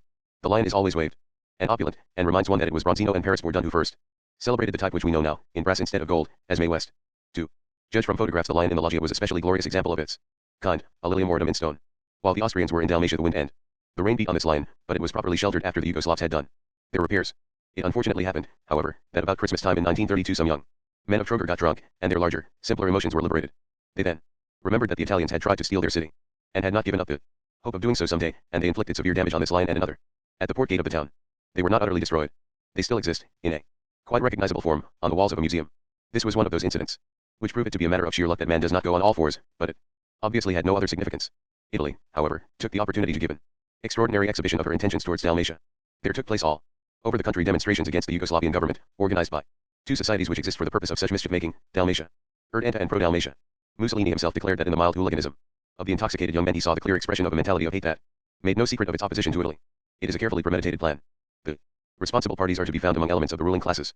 The lions of Trogar are destroyed, but in their destruction they stand stronger than ever as a living symbol and a certain promise. To keep the peace the Yugoslavian government had to eat dirt and, what is worse, harden its tradition of mercilessness towards its own people by suppressing the counter-demonstrations against Italy which naturally took place all over Yugoslavia. The wickedness and absurdity of Mussolini's proceedings can be estimated if one imagines Great Britain making hostile demonstrations against Ireland because some drunken boys in Cork had destroyed a couple of Union Jacks that had been left there during the English occupation. But that does not quite express the perversity of the Italian attitude, for it must further be remembered that Trogar had not belonged to Venice for 140 years, at which time it would have been impossible for a Roman or the inhabitant of any other Italian city except Venice to feel any emotion whatsoever regarding an insult to the Lion of St. Mark, except perhaps a lively sympathy. This immense forgery of feeling led on to a forgery of fact. There spread all over Italy and into Central Europe, and thence all over the world, a belief that the inhabitants of Trogar had destroyed all the historic beauties of their town, and even their entire town. What, you went to Trogar, a refugee German professor said to me in London, after my first visit to Dalmatia. But it cannot have been worth your while, now that these barbarous Yugoslavs have leveled everything worth looking at to the ground. Ah, if you had only visited it, when I did, 2 years before the war. You can have no idea how beautiful it was then. Medieval Europe was ignorant. It believed in unicorns and mermaids. It debated how many angels could dance on the point of a needle. The folly of modern Europe provides us with no agreeable decorative symbols. It does not lead us to debate on the real fact of the different planes of existence. It pretends for mean motives that a city which stands steadily among the moving waters, its old buildings and its old families as they have been for 700 years, is not. Split 3. My husband was reading to me from Count Voinovich's Histoire de Dalmatia Ferry. Story that they tell about the Emperor Diocletian all over this coast and Bosnia and Herzegovina and Montenegro. It is a variant of the story we all know about Midas. It seems that he had a ridiculous physical secret which he could keep from all the world. Except his barber, a little matter of ears like an ass and horns like a ram. So his barber shaved him but once, and were never heard of again. At last the barber, who was the only son of a widow, was told that the next day he must shave the emperor's beard. He was overcome with horror, but his mother told him not to despair, and made him a little cake moistened with her own milk, and said to him, "While you are shaving the emperor, take a bit of this cake." When he did so, Diocletian smelt the curious odor of the paste, and asked for a piece of it. He liked it, but found the taste peculiar, and felt he knew it yet could not name it. "What did your mother use to moisten this cake?" he asked. "Her own milk," answered the barber. "Then we are brothers, and I cannot kill you," said the emperor. Thereafter the story follows. Familiar lines: the barber's life is spared, but he is sworn to silence, and he is so inconvenienced by the secret that he murmurs it to a reed, which is made into a flute by the village children, and repeats it whenever it is played. "How characteristic it is of the Slavs to keep on telling this story," said my husband. "It is so packed with criticism of the idea of power. The folk imagination that invented it is responsible to the majesty of the emperor and his usefulness to the community, and it recognizes that he can exercise power and that his subjects can obey him only if there is a convention that he is superhuman, that he has none of the subhuman characteristics which compose humanity. The emperor must therefore be permitted to commit acts in defense of this convention which would be repulsive if an individual committed them for his private ends. But here nature speaks, through the mother, who is a superb example of the hatefulness of women as Strindberg sees it. She pulls down what men have built up by an appeal to the primitive facts of life, which men have agreed to disregard in order that they may transcend them. She proves to the emperor that after all he is an individual, that the murder he commits for the sake of maintaining a useful convention may be a social act but is also fratricide on a basis of reality. But the story does not give her the victory either, for it gives a warning that, once a breach is made in that convention, it must fall. What the barber knows the village children must know before long, and then there must be anarchy. The story is perfectly balanced, but it shows bias to have preserved it, and that bias would make it very difficult for Slavs ever to settle down under a government, and lead arranged political life. I wonder what the woman really put in the cake, I said, for it requires a great deal of explanation if the widowed mother of a grown-up son should have any milk. But what on earth are our friends doing? It is 8:30. For we were in our bedroom, waiting for a lady and her husband, Mr. and Mrs. X, who were to take us to a charity festival in the town, where there was to be a dance and a cabaret supper. And there we were to meet other friends of ours, Mr. and Mrs. Alpha, and spend the evening with the four of them. Yes, something must have gone wrong, said my husband, for they said they would come at 7. Then let us go downstairs and have dinner, I demanded. No, said my husband. If we do that we will eat a lot at dinner because it is so good, and then we will have to eat more food at the dance, and we are effete Westerners. If you are hungry, it is your own fault for rejecting the waiter's advice, and not keeping that nice cold palet skinken by you. And indeed it was only a few minutes later that Mr. and Mrs. X sent up a message to say that they were in the hall of the hotel, but would be glad if we did not come down, but received them in our room, as they wished to speak to us on a private matter. As soon as they entered, Mrs. X, who was an exquisite creature made of moonlight and soot-black shadows, cast from her slimness her heavy coat, which fell from her like a declaration in recitative. Both she and her husband, who was himself exceedingly handsome, were in a state of excitement that recalled Italian opera. It was tragic yet not painful, it was accomplished and controlled, and yet perfectly sincere. What it was putting forward as important, it in fact felt to be important. They both began by apologizing to us deeply, for having kept us waiting, for not being able to offer us the most intense and comprehensive hospitality possible. But they had found themselves unable to carry out Mr. A.'s plan for the evening. Absolutely unable. And it was astonishing that Mr. A could have conceived that it should be otherwise. He would never have put forward such a proposal had he not been exposed to alien influences, had he not just returned from several years in the United States, and had his wife not been a Czech. This had, naturally enough, no doubt, made him insensitive to the state of public opinion in Split. When the XS had first received Mr. A.'s letter 2 hours before, they said, warming up nicely, they had looked at each other in horror, for it had presented them with a dilemma. Mr. A would not have put forward his proposal had it not suited our convenience. Was it therefore their duty to overlook the affront it offered to the public opinion of Split in order to fulfill the Dalmatian ideal of hospitality? To decide this, they had visited a friend, a judge 90 years old, of a very ancient Splitani family, who was a connection of Mr. X's mother. He had told them that he considered the question immensely delicate, but that he understood we had shown signs of sensibility, and it was therefore unlikely we would wish them to violate the feeling of their birthplace. The judge had added that as we were traveling abroad instead of being in England at the time of the coronation, we were probably members of some party which was in opposition to the government, and would be the more ready to understand their point of view. So Mr. and Mrs. X had gone to see Mr. and Mrs. A, who had seen their point of view when it was explained to them, and had instantly apologized, but had to go to the festival all the same, as they had promised to act as judges in some competition, and they had, indeed, framed an alternative plan for the evening which we might perhaps consider, if we were not incensed against hosts who altered their program of hospitality for the sake of their own honor. We felt unworthy subject matter for this excitement, and we realized that there had been some monstrous overestimation of the delicacy of our sentiments. So might do comfortable toads feel if the later Henry James and Edith Wharton at her Sudlist insisted on treating them as equals.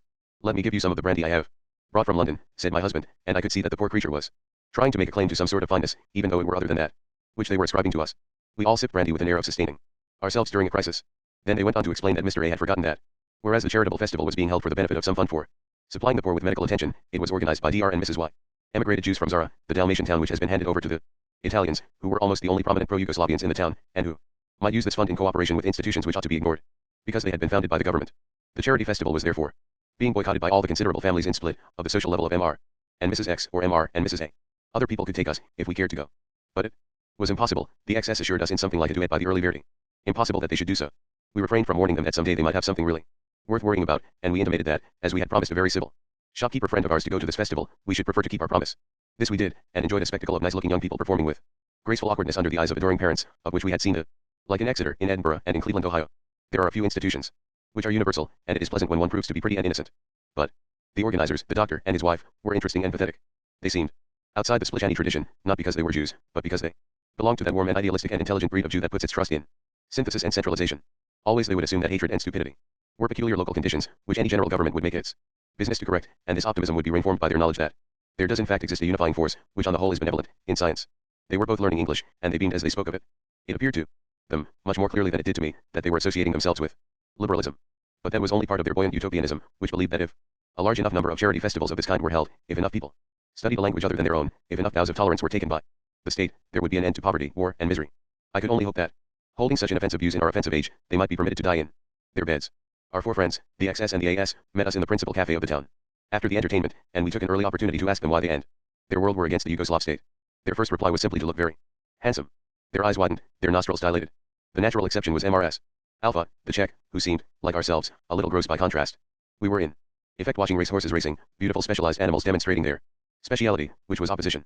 I had to remind myself that this concentration on opposition had substantially contributed to the saving of Western Europe from Islam. Few of us have as much reason to be thankful to the plainer and blunter virtues as to this cloak and sword romanticism that I saw before me, and they themselves owed their very existence to it.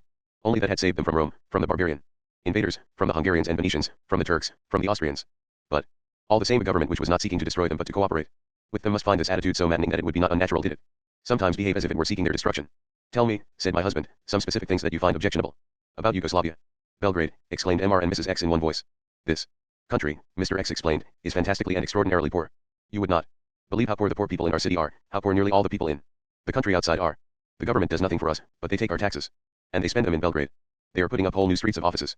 There is not a ministry that hasn't a palace for its home. Is that fair, when down here we lack bread? It was a wretched little village before the war, said Mrs. X, a pig town. It made one laugh to see it, particularly if one had been to Zagreb. But now they are turning it into a place like Geneva, with public buildings 6 and 7 stories high, all at our expense. But do you not think that is necessary? Asked my husband. For it was because Serbia had such a capital as Belgrade was before the war that the Austrian Foreign Office used to treat the Serb diplomats as if they were farm laborers come up to the great house with an impertinent demand.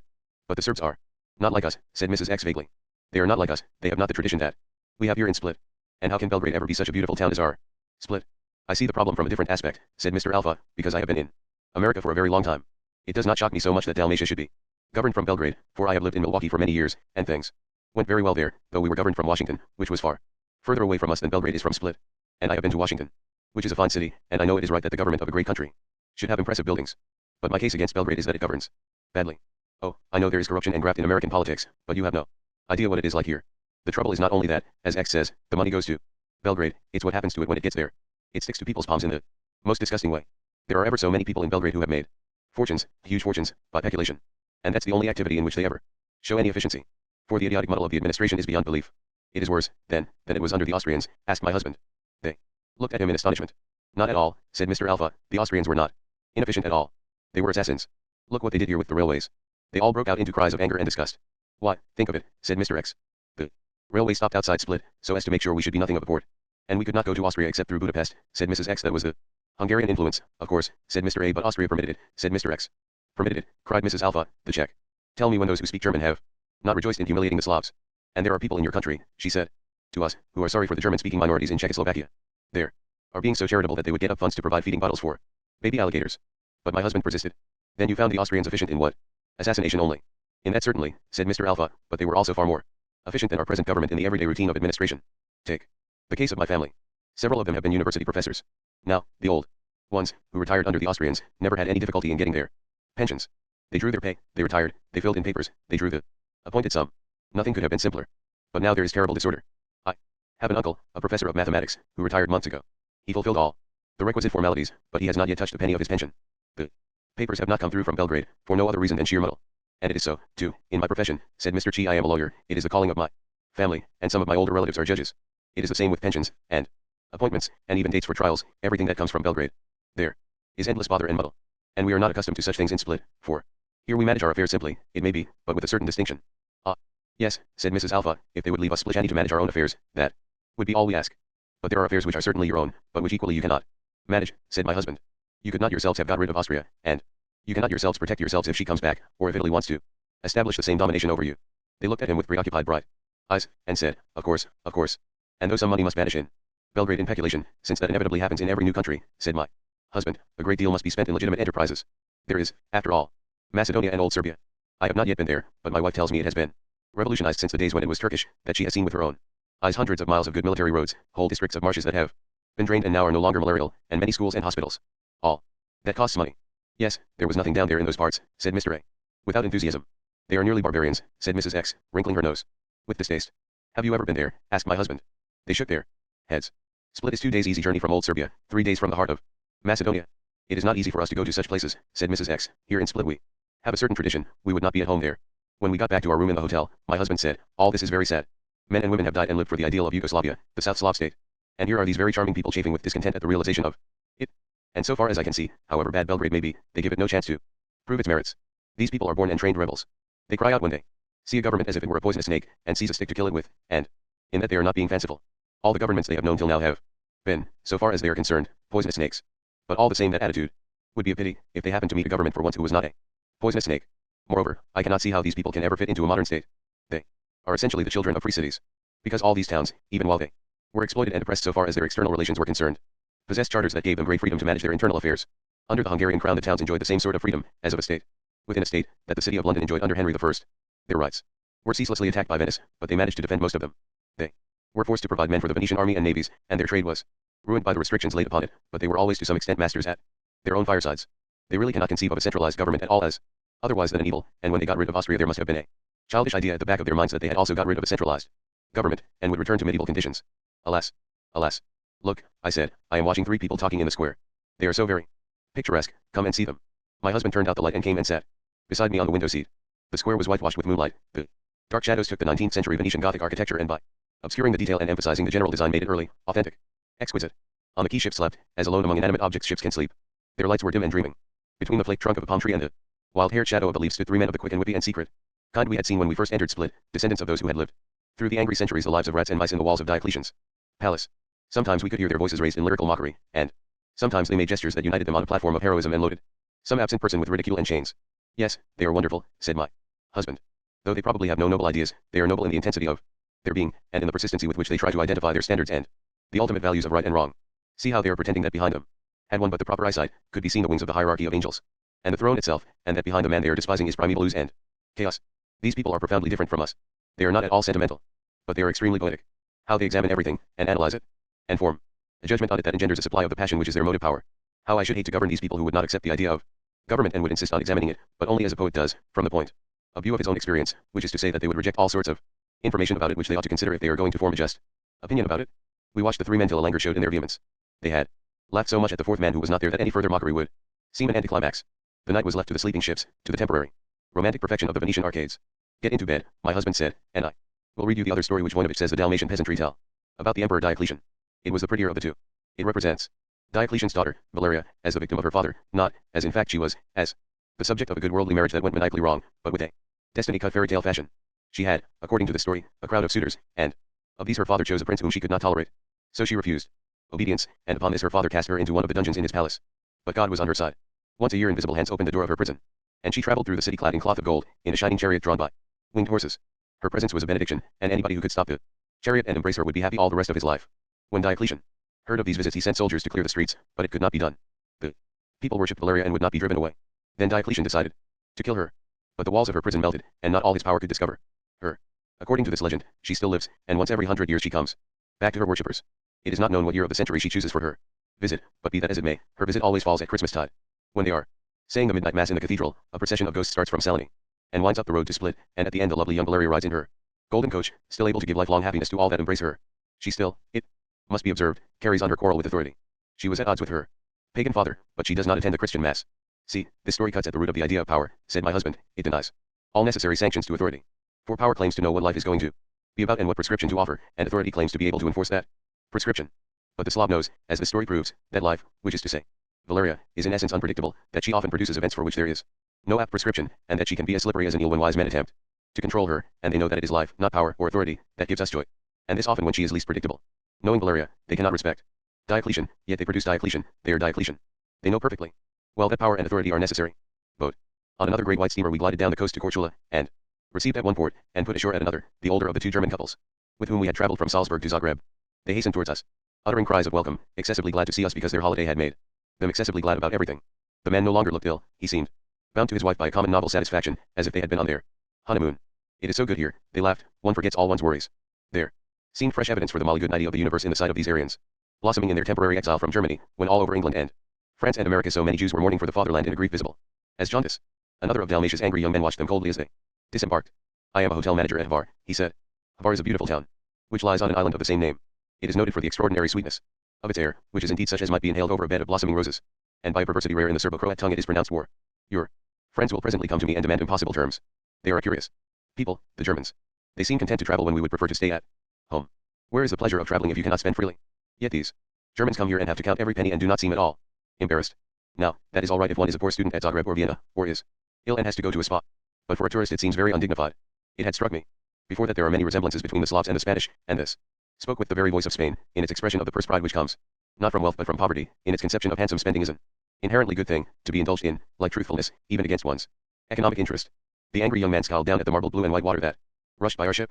I have read in Jackson's great book on Dalmatia, said my husband, to soothe him, that the inhabitants of the island of Hvar added to their income by making a sweet wine called prosecco, by distilling rosemary water, and by making an insecticide from the wild chrysanthemum. Do they still do all those pleasant things? Not to any extent, answered the young man, his brows enraged. Now they cultivate the tourist traffic all summer, and talk politics all winter. Politics. And politics and politics, I am sick of politics. Why can we never have any peace? Why must there always be all this conflict? He was as angry as the young man who had been angry with the gardener at Trizat, or the other who had been angry with the cold soup on the boat to Rab, and it was with them that he felt angry. My husband attempted to comfort him by telling him that in England we were suffering from marked deterioration of political life, and even of national character, because we have no effectual opposition. But here there is nothing but disputes and disputes and disputes, cried the young man. There had been standing beside us a middle-aged man in expensive clothes, who was holding up his hand to hide the left side of his face. He now pressed forward and made what was evidently a sharp remark to the angry young hotel manager, who turned to us and said gloomily, this man, who is a native of Hvar, says that I do wrong to speak to you like this, for it might discourage you from visiting Hvar, and it is certainly the most beautiful place in the world. I hope I have not done that. The middle-aged man interrupted in German, yes, you must not take what he says too seriously, for though we in Hvar are quarrelsome, as all Slavs are, it is the curse that has been laid upon us, that does not alter its extraordinary beauty. You must not miss visiting us, indeed you must not.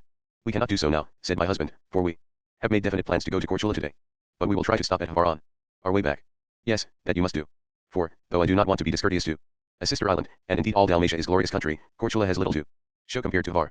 He began to speak of their main street, which is broad and paved with marble and lined with 15th century palaces weathered to warm gold, of the old Venetian arsenal, that had a dry dock for the galleys below and above a theater, the first theater to be built in the Balkans, which is still just as it was in the 17th century, though the curtains in the boxes are thin as paper, of the Franciscan monastery that stands on a piney headland, with its picture of the Last Supper which is so marvelous that a Rothschild who had been made an English duke had tried to buy it from the monks for as many sovereigns as would cover the canvas, and of the lovely garden that had been made on the hill above the town, by a pupil of our dear professor at Split, who had wished to emulate his teacher's achievement in planting the woods on Mount Marion, which is as pretty a testimony to the value of humanist education as I know. During his story there sometimes came to him living phrases which made actual the beauty of his home, and then his hand dropped, no longer feeling it urgent to hide the port wine stain that ravaged the left side of his face, from temple to chin, and when the steamer entered Hvar harbor, and it was as he had said, he let his hand drop by his side. When these new friends had left us and we were out in mid-channel, I picked up a guidebook, but soon laid it down again, saying to my husband peevishly, this guidebook is written by a member of my sex who is not only imbecile but bedridden. She is wrong about every place we have been to, so wildly wrong that it seems probable that not only can she never have visited any of these particular cities, but that she can have seen no scenery at all, urban or rural. I think, said my husband, that is perhaps something of an overstatement. In any case there is no need for you to keep your eyes down on any guidebook, you might just as well be looking at the islands, which are really becoming very beautiful now that they support some trees. But I rather suspect that you are nervous about coming to Korčula and do not want to face it until the last moment. Well, neither I do, I admitted. I must own that. I am seriously nervous about it, because I can't believe that it had quite the revelatory quality I thought it had last year. You see, I passed it on my way from Split to Dubrovnik last year. I had been asleep on one of the benches on deck, and I woke suddenly to find that we were lying beside the quay of a little walled town which was the same creamy fawn color as some mushrooms and some puppies. It covered a low, rounded peninsula and was surmounted by a church tower, rising from it like a pistil from a flower, and its walls girded so massively that they might have been thought natural cliffs if especially beautiful Lion of St. Mark had not certified them as works of art. Standing on the quayside was a crowd which was more male in quantity and in quality than we are accustomed to in Western Europe. There were very few women, and the men were very handsome with broad shoulders and long legs and straight hair, and an air of unashamed satisfaction with their own good looks which one finds only where there is very little homosexuality. The faces of the crowd were turned away from the steamer. They were all staring up a street that ran down the steepness of the town to the quay. Presently there was a hush, all the window sashes of the quayside houses were thrown up, and the crowd shuffled apart to make a clear avenue to the gangway. Then there came out of the street and along this alley 4 men, carrying a stretcher on which there lay a girl of about 16. The air was so still that there could be heard the quick padding of the stretcher bearer's feet on the dust, and As they left the street, its mouth filled up with people who stood gaping after them. This must have been a notorious tragedy in the town, for the girl was extravagantly beautiful as Korchula itself, and she was very ill. The shadows on her face were blue. She was being taken, a sailor said, to a hospital at Dubrovnik, but I am sure not by her own consent. It was evident that she had wholly lost the will to live. Her hands lay lax and open on the magenta coverlet, and as they turned her stretcher round to maneuver it onto the gangway, she opened her eyes and looked up at the tall ship in hostility, loathing it because it was something and she wanted nothingness. Behind her the alley closed, the crowd formed into a solid block and stared at us as if we were taking with us a sign and a wonder. But the crowd divided again. Another 4 men hurried along, bearing this time a chair to which there was strapped an old woman, so immensely old that she had nothing to do with the substance of flesh. She seemed to be compounded of glittering intelligence and a substance more than bony, resembling the hard parts of a very aged and gnarled lobster. She looked towards the steamer with an air of unconquerable appetite. It was something, and therefore better than nothingness, which was what she feared. When the stretcher bearers halted in maneuvering her up the gangway, she rose up in her chair, a twisted hieroglyphic expressing the love of life, and uttered an angry sound she might have used to a mule that was stopping in midstream. Now that was something worth while seeing for itself. But it also seemed typical of life in Yugoslavia, in the Balkans, because I had been able to see it. In Western Europe or in America, it would have been highly unlikely that I would see an old woman or a young girl who were desperately ill, unless they were my relatives or close friends, and then my interest in them as individuals would distract my attention from their general characteristics.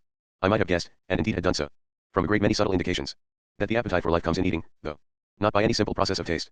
Experience often causes people to pass an adverse judgment on life, and if they fall ill when they still hold this opinion with the violence of youth, they may die of it, should their personalities be vehement enough. But if they live long enough, they seem to be governed by a kind of second strength, a secret core of vitality. There is a Finnish word, sisu, which expresses this ultimate hidden resource in man which will not be worst, which takes charge when courage goes, and consciousness is blackened, which insists on continuing to live no matter what life is worth. This may mean only that the skeleton wishes to keep its accustomed garment of flesh, that the eyeball fears to feel naked without the many-colored protection of sight, but it might mean that the whole of us knows some argument in favor of life which the mind has not yet apprehended. But the point is that here in Yugoslavia I did not have to poke about among the detritus of commonplace life to find allusions to this process. An old woman and a young girl came out into the street and gave a dramatic rendering of it in the presence of the people. It is that quality of visibility that makes the Balkans so specially enchanting, and it was at Korchula that I had the first intimations of it. So naturally I am alarmed lest I find the town not so beautiful as I had supposed, and life in the Balkans precisely the same as everywhere else. Korchula.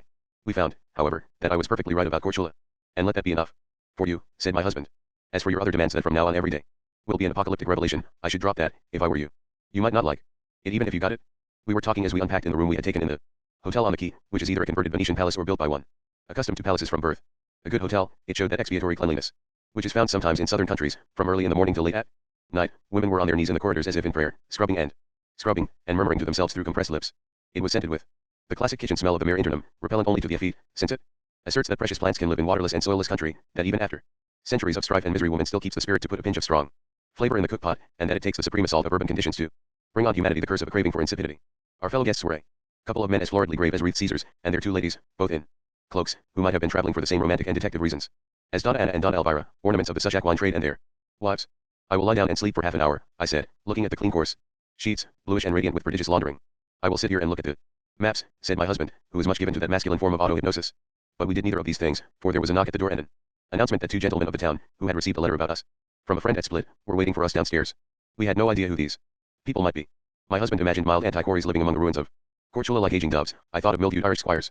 We went downstairs and found 2 handsome men in early middle age telling the hotel keeper's wife to be sure to cook us a good fish for dinner that night, and give us a certain red wine grown on the island, and it was as if we looked on a Venetian picture come to life, for the heads of all were bowed intently towards the argument. The men's gestures were wide and made from expanded chests. The woman promised them obedience with the droop of her whole body. Of the men, one had the great head and full body of a Renaissance cardinal, the other had the rejecting crystal gaze of a citadel. They dismissed the hotel keeper's wife with a National Gallery gesture and turned to welcome us. They told us that they would be pleased to act as our guides in the town, and would start now, if we wished, with any destination we pleased.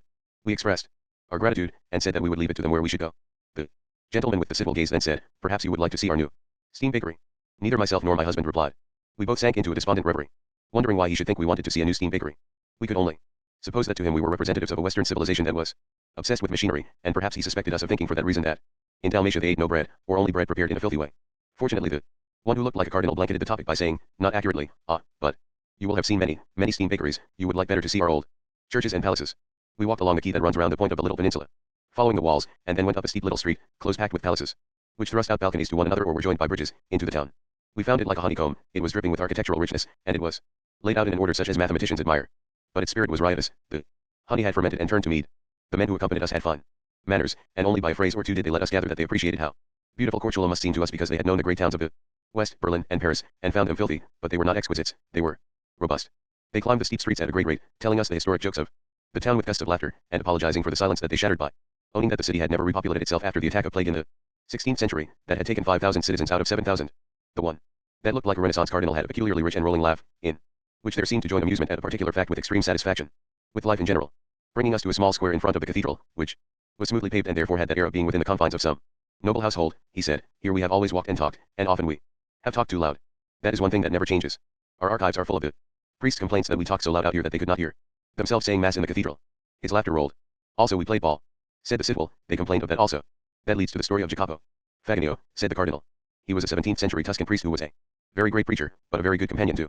The admiral in command of the Venetian fleet in the Adriatic got him to take a cruise with him, and when they got here the sailors came ashore, even to the admiral and his friends, and we townsmen challenged them to a game of ball. Nobody was such a good ball player as this priest. So he tucked up his gown and gave a wonderful display, and we all cheered him. But this scandalized our local priests, and when Lent came along they refused to let Father Jacopo preach in the cathedral, though he was still here with the fleet. However, soon after our bishop died, and the admiral, who had the Pope's ear, paid out our priests by getting Father Jacopo appointed to fill his place. And a very good bishop he was, too. Then the square must have rung with laughter, with the laughter of strong men, but it always knew that there was darkness as well as light. Above the ball players rose the cathedral, which is giraffish because of the architect's consciousness that he must work on a minute sight, but which owes its strangeness of appearance to the troubled intricacy of the ornamentation, loaded with tragic speculations of the Slav mind. For Korčula, like Trogir, is an intensely Slav town. The degree of the oddity of this ornament can be measured by the sculpture which projects from the gable above the central door and rose window. It is a powerfully realistic bust of a richly decked old woman, not a grotesque, but far too passionate to be, as some suppose, merely the representation of a 14th century queen of Hungary who gave money to the church. It has the same Dostoevsky quality as Radovan's work at Trogir. Perhaps it was to exercise this note of metaphysical fantasy that a 19th century bishop made a jigsaw puzzle of the inside of the cathedral, interchanging the parts and putting in a horrid but matter-of-fact pulpit. But the outside remains enigmatic in its beauty, partly because it looks across the square to the roofless ruin of the palace, wild-eyed with windows whose marble traceries are outlined against the sky, wild-haired with the foliage of trees that had taken root in the angles of the upper story and grew slantwise out of balconies. What is that? Said the cardinal. Regrettably enough, it is the home of my family. We burned it to disinfect it, in the 16th century, after many of our household had died in the plague, and we have never had the money to rebuild it. But now I will show you another church which you ought to see. It was at the foot of one of the steep streets, a church where the Gothic was melting into the Renaissance, where the architectural spring was over and the summer was warm and drowsy. These people could look on this summertime with much more satisfaction than we could, for they knew nothing of the winter time that had followed it with us. They were unaware of Regent Street.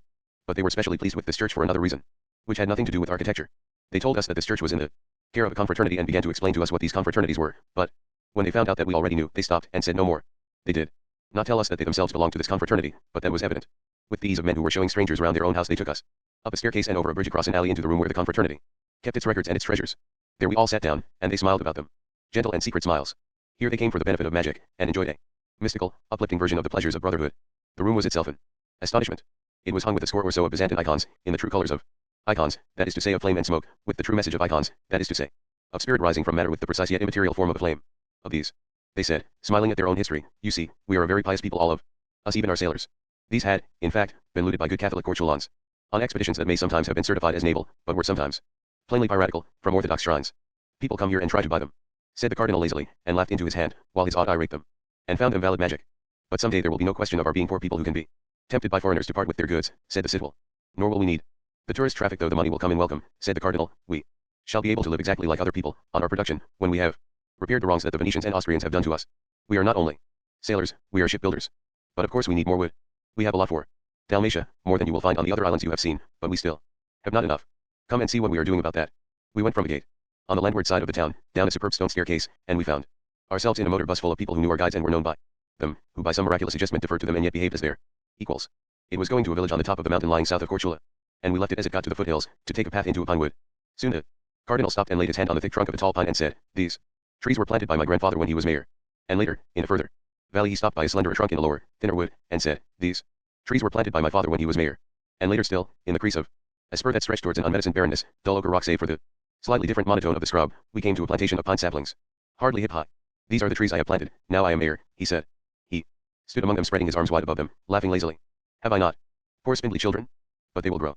On our way back through the denser pine woods we came to a terrace, where there were tables and benches for people to sit and eat on their Sunday walks, and because we were tired, having started on our journey in the early morning, we asked if we might rest there for a little. So we sat down on one side of the table, and they on the other, and they told us what they hoped to do for the reforestation of the island and how the government had helped them.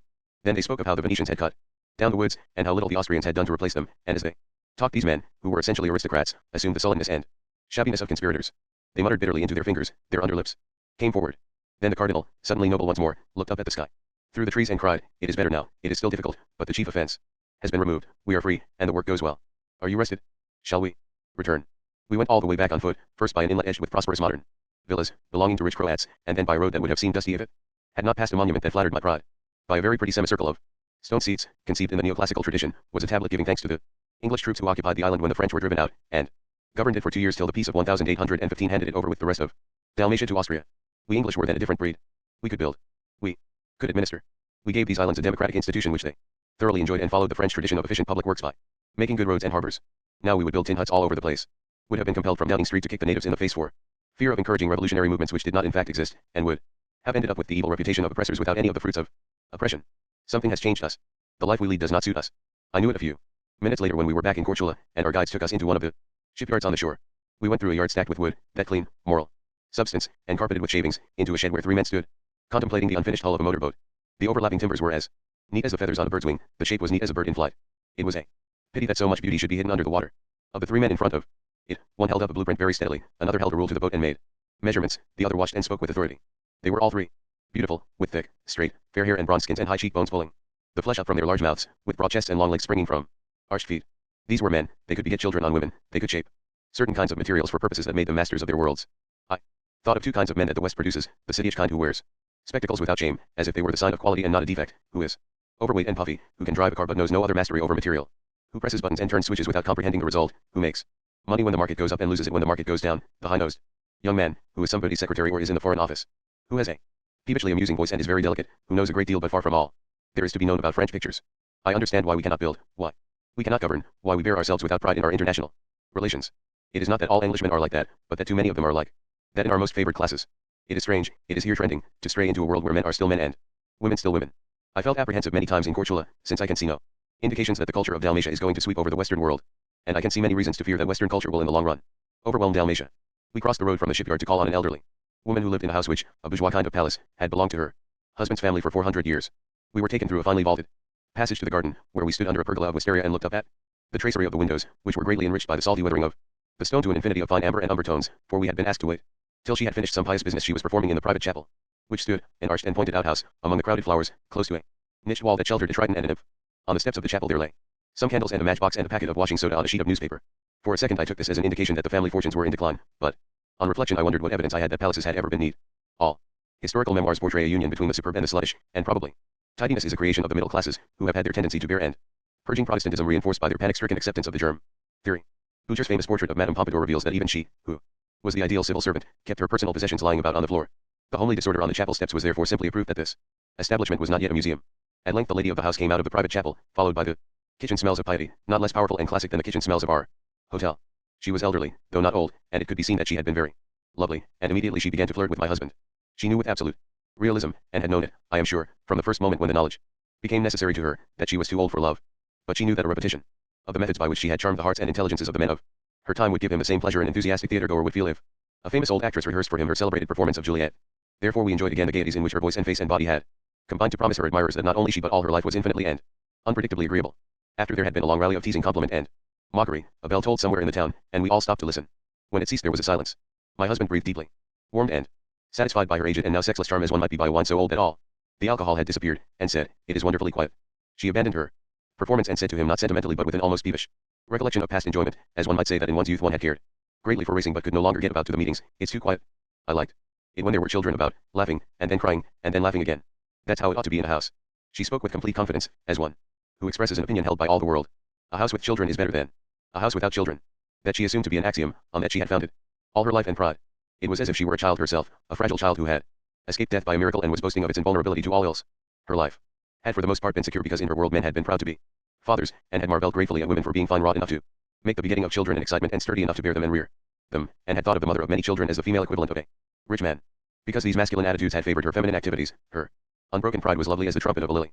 It might have been different for her if she had been born into a society where men have either lost their desire for children, or are prevented from gratifying it by poverty or the fear of war. There she would have been half hated, and perhaps more than half, for her sex. Her womb, which here was her talisman, would have been a source of danger, which might even strike at the very root of her primal value, and one day make her husband feel that the delight he had known with her was not worth the price he must pay for it.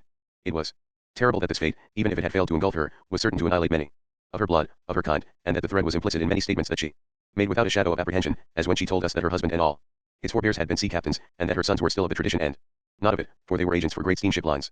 The cardinal said to me, "You are looking very tired. Before I take you to our house to meet my parents, we will go to a cafe on the quay, and you can rest." This seemed to me a peculiar program, but it was agreeable enough. As we drank very Good strong coffee. The two men talked again of trees, of the possibility of making many motor boats for the new tourist traffic, of the fishing fleets, of the wrong Italians had done by seizing the southward island, Lagasta, where the fish are specially plentiful. The Slavs all left it when the treaty was known, said the citadel. And they have not been able to repopulate it with Italians, said the cardinal, for they are idiots, worse than the Austrians. Think of it, they wanted to colonize the island with Italian fishermen and they renamed it after an Italian airman who had been killed. Think of doing a silly thing like that, when you're dealing with peasants. It's such a silly townsman's trick. His great laughter rolled up out of him. You're accustomed to deal politically with people in person, said my husband. That is a funny idea, for us. Not by the million, through newspapers and the radio, or by the thousand or hundred in halls, but just in person. The cardinal answered modestly, one does what one can, in order not to be destroyed. But come and see my father, who is clever at it than I am. We went back into the town, and had but one more digression. The cardinal whisked us into a courtyard gorgeous with two balustrade galleries. Because it was an orphanage, there projected between the pillarets the grey puppy snouts of interested infant Slavs, while above them were the draperies and blandness of young nuns. The presence of the cardinal produced a squealing babble of homage from the orphans, and the wheeling and bowing courtesies of the nuns recalled the evolutions of angels. The institution wailed its disappointment as we left, and the cardinal hurried us round a corner of another street, into the medievalism of his home. The courtyard was dark with its own shadows as well as the dusk, and ghostly, with the pale light filtering down from the still sunlit upper air, through the gutted palace, burned because of the plague, which formed its fourth side. It looked even more fantastic than we had thought it in the cathedral square.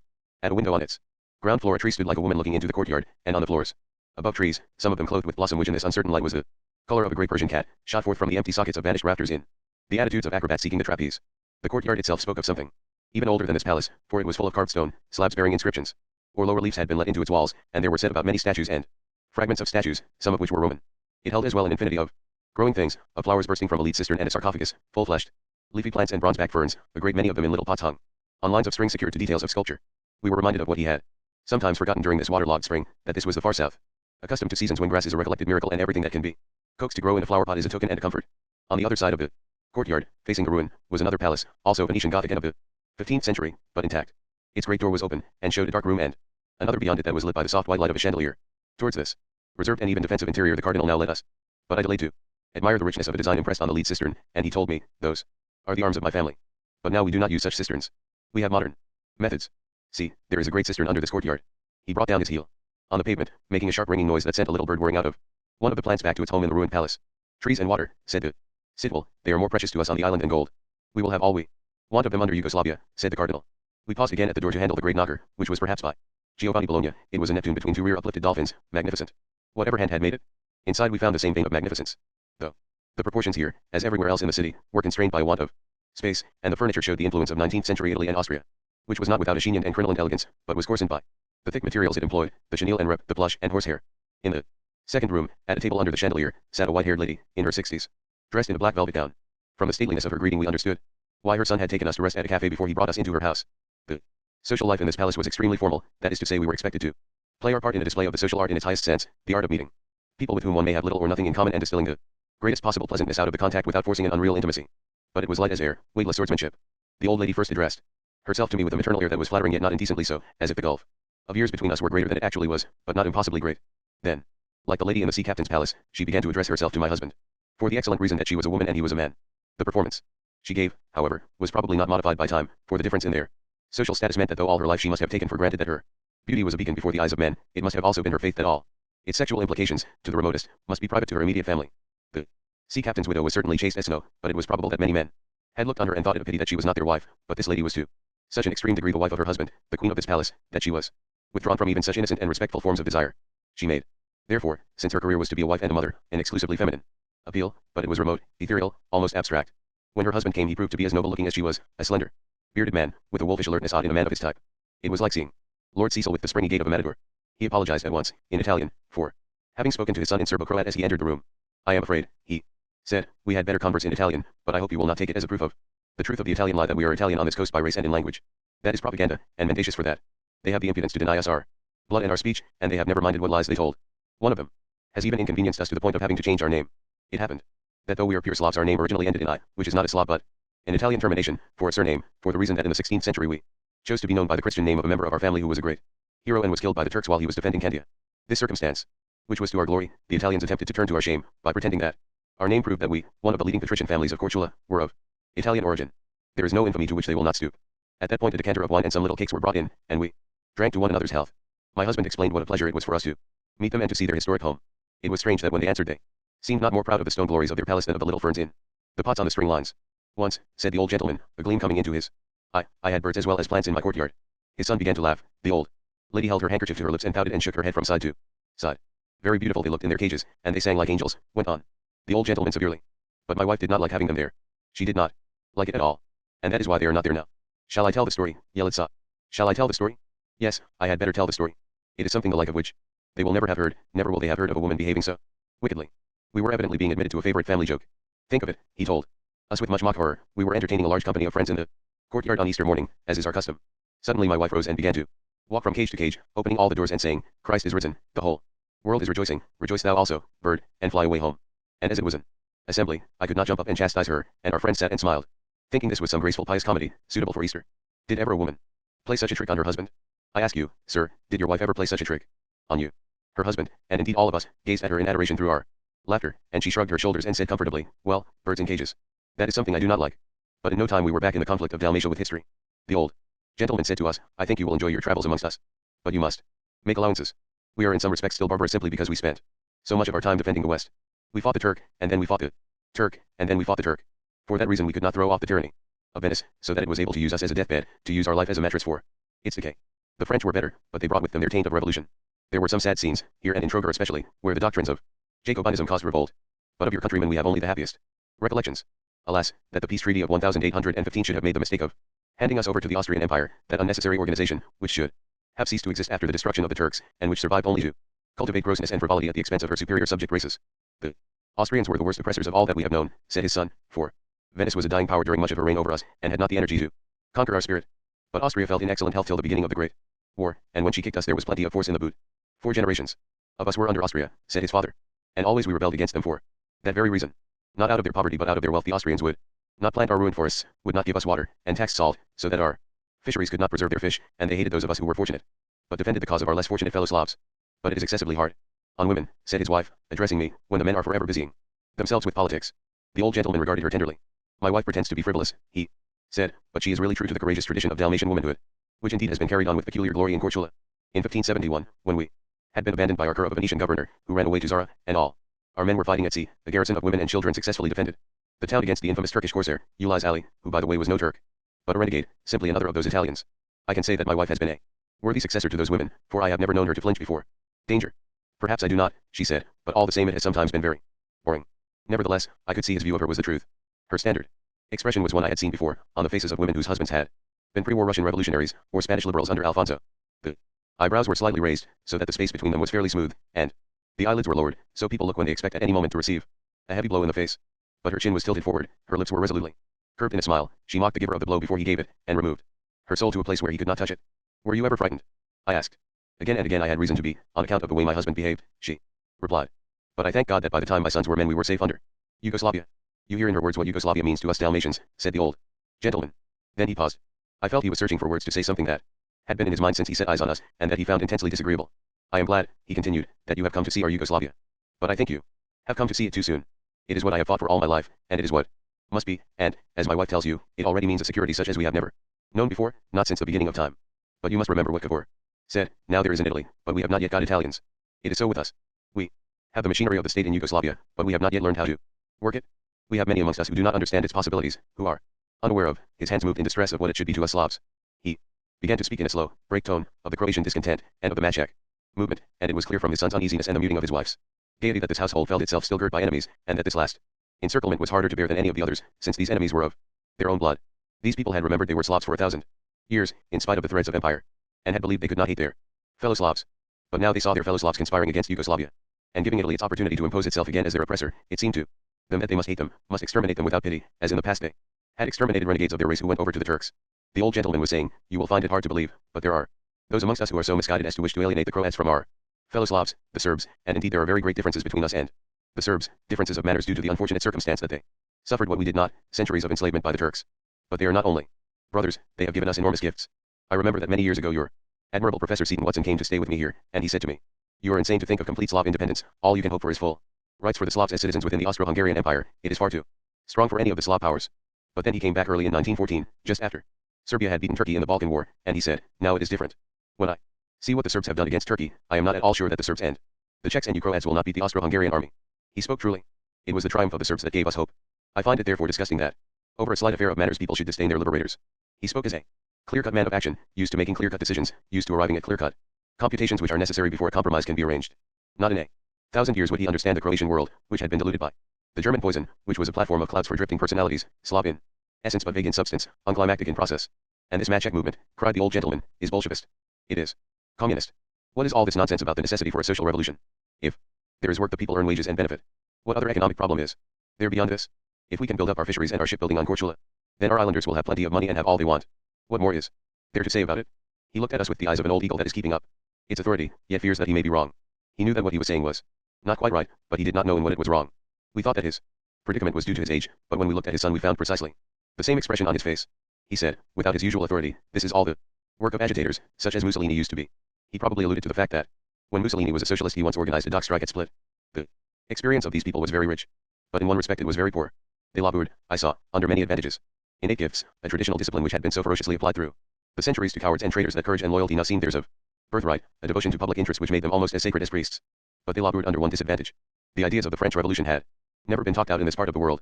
A touch of the Jacobin fever had reached Dalmatia when it was still under Venice, and had been drastically cured, first by the Venetians and later by the French.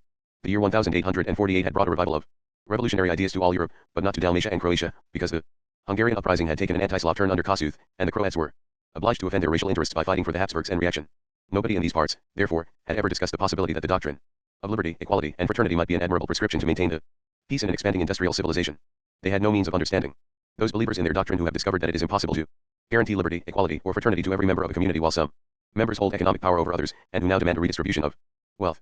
This family took all the pother for a modern version of something which as Korčulan patricians they understood quite well, a plebeian revolt. Without a qualm. They would resist it, for they knew what the people really wanted, and were doing their best to get it for them as fast as possible. Water, that was what they needed, and trees. Innocent in their misapprehension, bright with charity and public spirit, but puzzled by the noise of some distant riot for which their intimate knowledge of the civic affairs had not prepared them, the father and mother and son sat in the white circle under the chandelier, the darkness in the courtyard beyond now entirely night. Korčula too. I woke early next morning, and heard Ellen Terry speaking as she had spoken at the Theatre Royal, Edinburgh, when I was a little girl. Her voice had lifted imperiously. To cry, kill Claudia. A behest not at all offensive since it was essentially just, yet, raising certain problems. It was good that somebody should speak up for simple dealing with evil, although no one who knew all, who had comprehended the whole mystery of good and evil, would say it like that. There was perhaps something about the family I had visited last night which had recalled the speaking of those words. I fell asleep again, and was reawakened by the sound of singing, a little rough and wolfish from mere gaiety. When I went to the window there was a crowd of young men, standing on the quay, each carrying a bundle.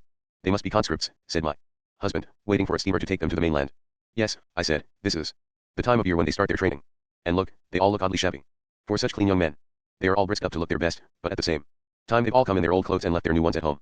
Let us wash and dress very quickly, and go down and have a look at them as they go on board. As we came out of the front door of the hotel, our cups of coffee in our hands, a white steamer came round the peninsula, lovely as a lady and drunk as a lord. She listed deeply landwards, because she already carried a freight of young men, and they had all run to the side to have a look at Korčula. It is the steamer come to take the conscripts away, said a man standing beside us, in English which had been learned in America.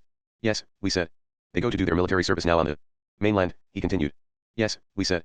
They go now to do their military service for Yugoslavia, he said, but they are good Dalmatians, they are good Croats.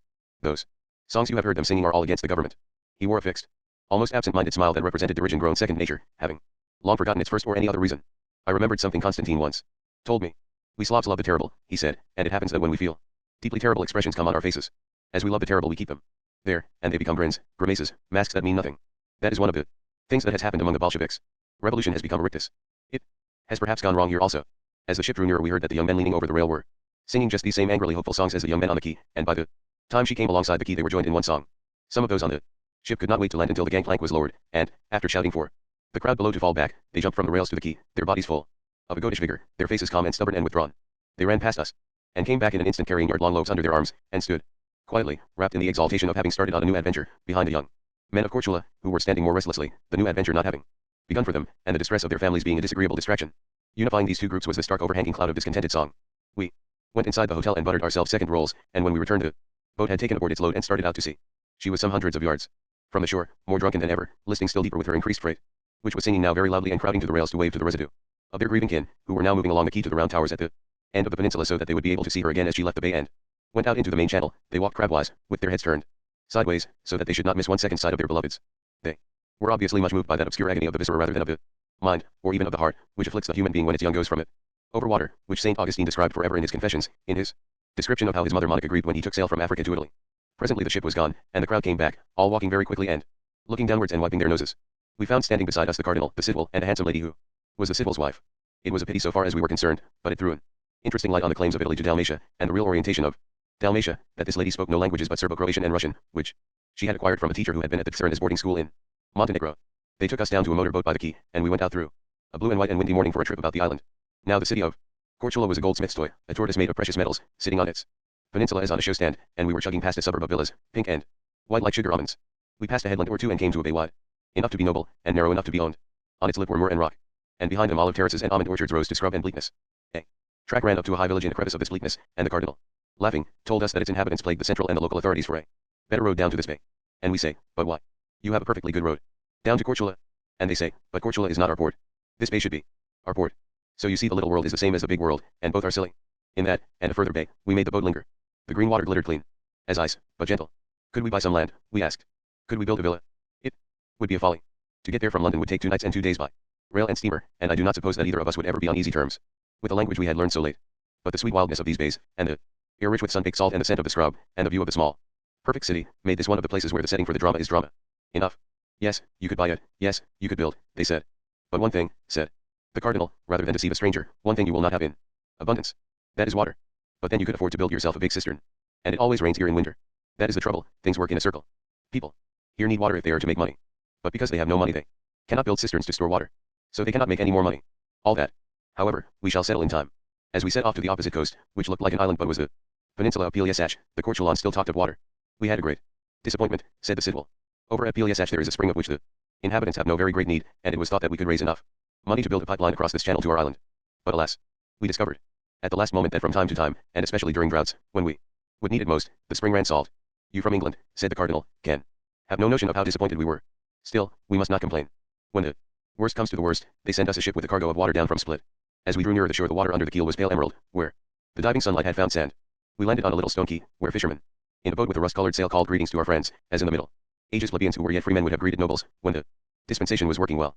We stepped out and walked along the coast by a line of small houses and gardens, and the cardinal said, this is a village where all retired sea captains come to live if they can possibly manage it. Sea captains are sensible. There was nothing that was not right in this village. There was nothing there which was not quietly guided to perfection by a powerful tradition. Every house was beautiful, and every garden. And they were small, they were not the results of lavish expenditure, and most of them were new, they were not legacies from a deceased. Perfection. Even the quite business-like post office had an air of lovely decorum. Its path led through a garden which practiced a modest and miniature kind of formality, to a small house built of this Dalmatian stone which is homely as cheese and splendid as marble. Within, a cool and clean passage, finely vaulted, was blocked by a high stand of painted iron, proper in every twist of its design, in which were posed flowers that needed special gentleness. A woman, well-mannered and remote, came from the back of the house and talked gravely of some local matter with the cardinal, while she plucked me a nosegay with precise taste. The people who went by on the road looked like her. The houses we had passed had all been like this. Here man was at ease. He had mastered one part of the business of living so well that it was second nature to him. If we bought that bay over on Korčula we would not know what kind of house to build. We would have to take an infinite amount of thought, and our success would be a matter of hit and miss, and we would have to think of what we wanted our garden to look like. But these people's culture instructed them exactly how best they might live where they must live. We went next into the garden of a larger and a grander house, which was empty. And from an orange tree the cardinal broke me a branch laden with both fruit and blossom. It belongs, he said, looking up at its desolation, to some Croats, who, poor people, bought it to turn into a hotel without reflecting that they had no money to rebuild it or run it. Though he was so practical, he spoke of this not unimportant negligence as if it were not blameworthy, as if they had just been afflicted with this lapse of memory as they might with measles or loss of sight. I carried my scepter of oranges along till we came to a church, a little church, the least of churches, that was dwarfed by a cypress which was a third of its breadth and a quarter taller, and itself was no king of trees. Small as it was, this church was recognizably of a superb tradition, and had big brothers that were cathedrals. We stood on the lawn admiring its tiny grandeur, while the cardinal, who knew that all things were permitted to him everywhere, went to the bell tower, which stood separate, and pulled the rope. While its deep note still was a pulse in the air, the cardinal pointed to the road behind us, and said, look, there is something you will not often see nowadays. An old gentleman was having his walk, neat and clean, with white mutton chop whiskers joining the mustaches that ran right across his shining pink face, wearing a short coat and sailorly trousers. He had the air of being a forthright and sensible person, but time was disguising him, for he had checked himself on seeing us from carrying on a conversation with certain phantoms, and age forced him to walk drunkenly. Zdravo, said the cardinal, as is the way of Slavs when they meet. Flourish, it means. Zdravo, the old man answered, as from the other side of an abyss. I told you that all retired sea captains wanted to live here.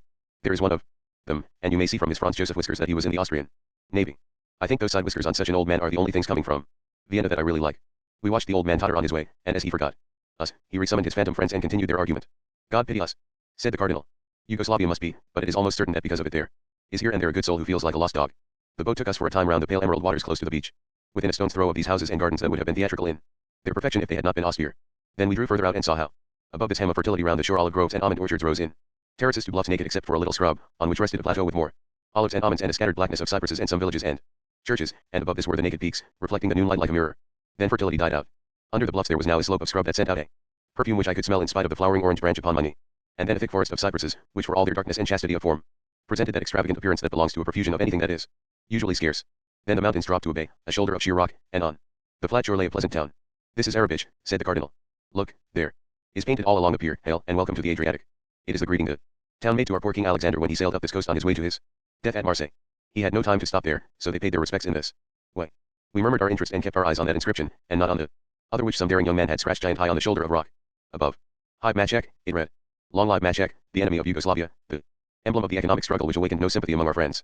Though they could feel kindly for Croats who bought hotels without the money to run them, and for old Austrian naval officers, simply because nothing in their experience had prepared them for it. Across the channel Korčula's lovely form was minute and mellow gold. We started towards it over a sea that was now brighter emerald, among islets which were scattered pieces of Scotland, rugged points of rock and more with the large air of the Grampians though hardly paddock wide. Our boat could slip within a foot or two of them, so deep and calm were the waters.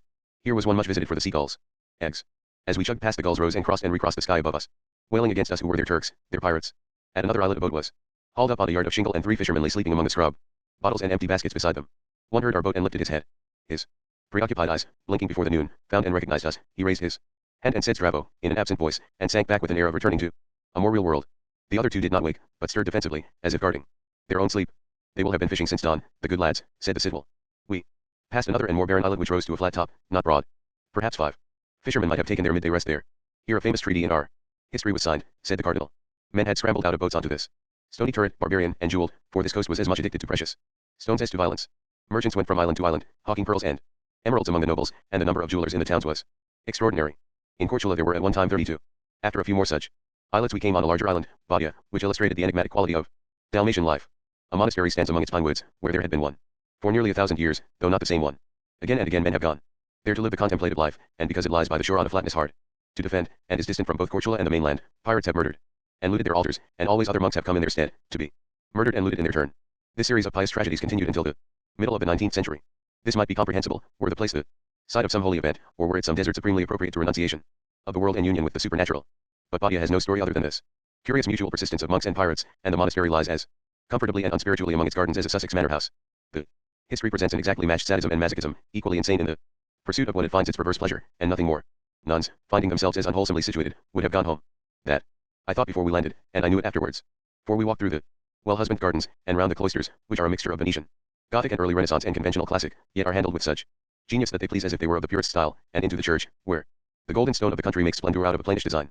There, though, this was a Franciscan monastery and a boys' school, a very pretty nun was scrubbing the floor in front of the altar. She sat back on her pleasing little haunches and smiled with proprietary pride while we were shown a wooden cross, brought to Korčula by refugees who had fled here after the Turks had beaten Balkan Christendom at the Battle of Kosovo, which showed on each side a realistic Christ in agony, the one manifestly dead, the other manifestly still living.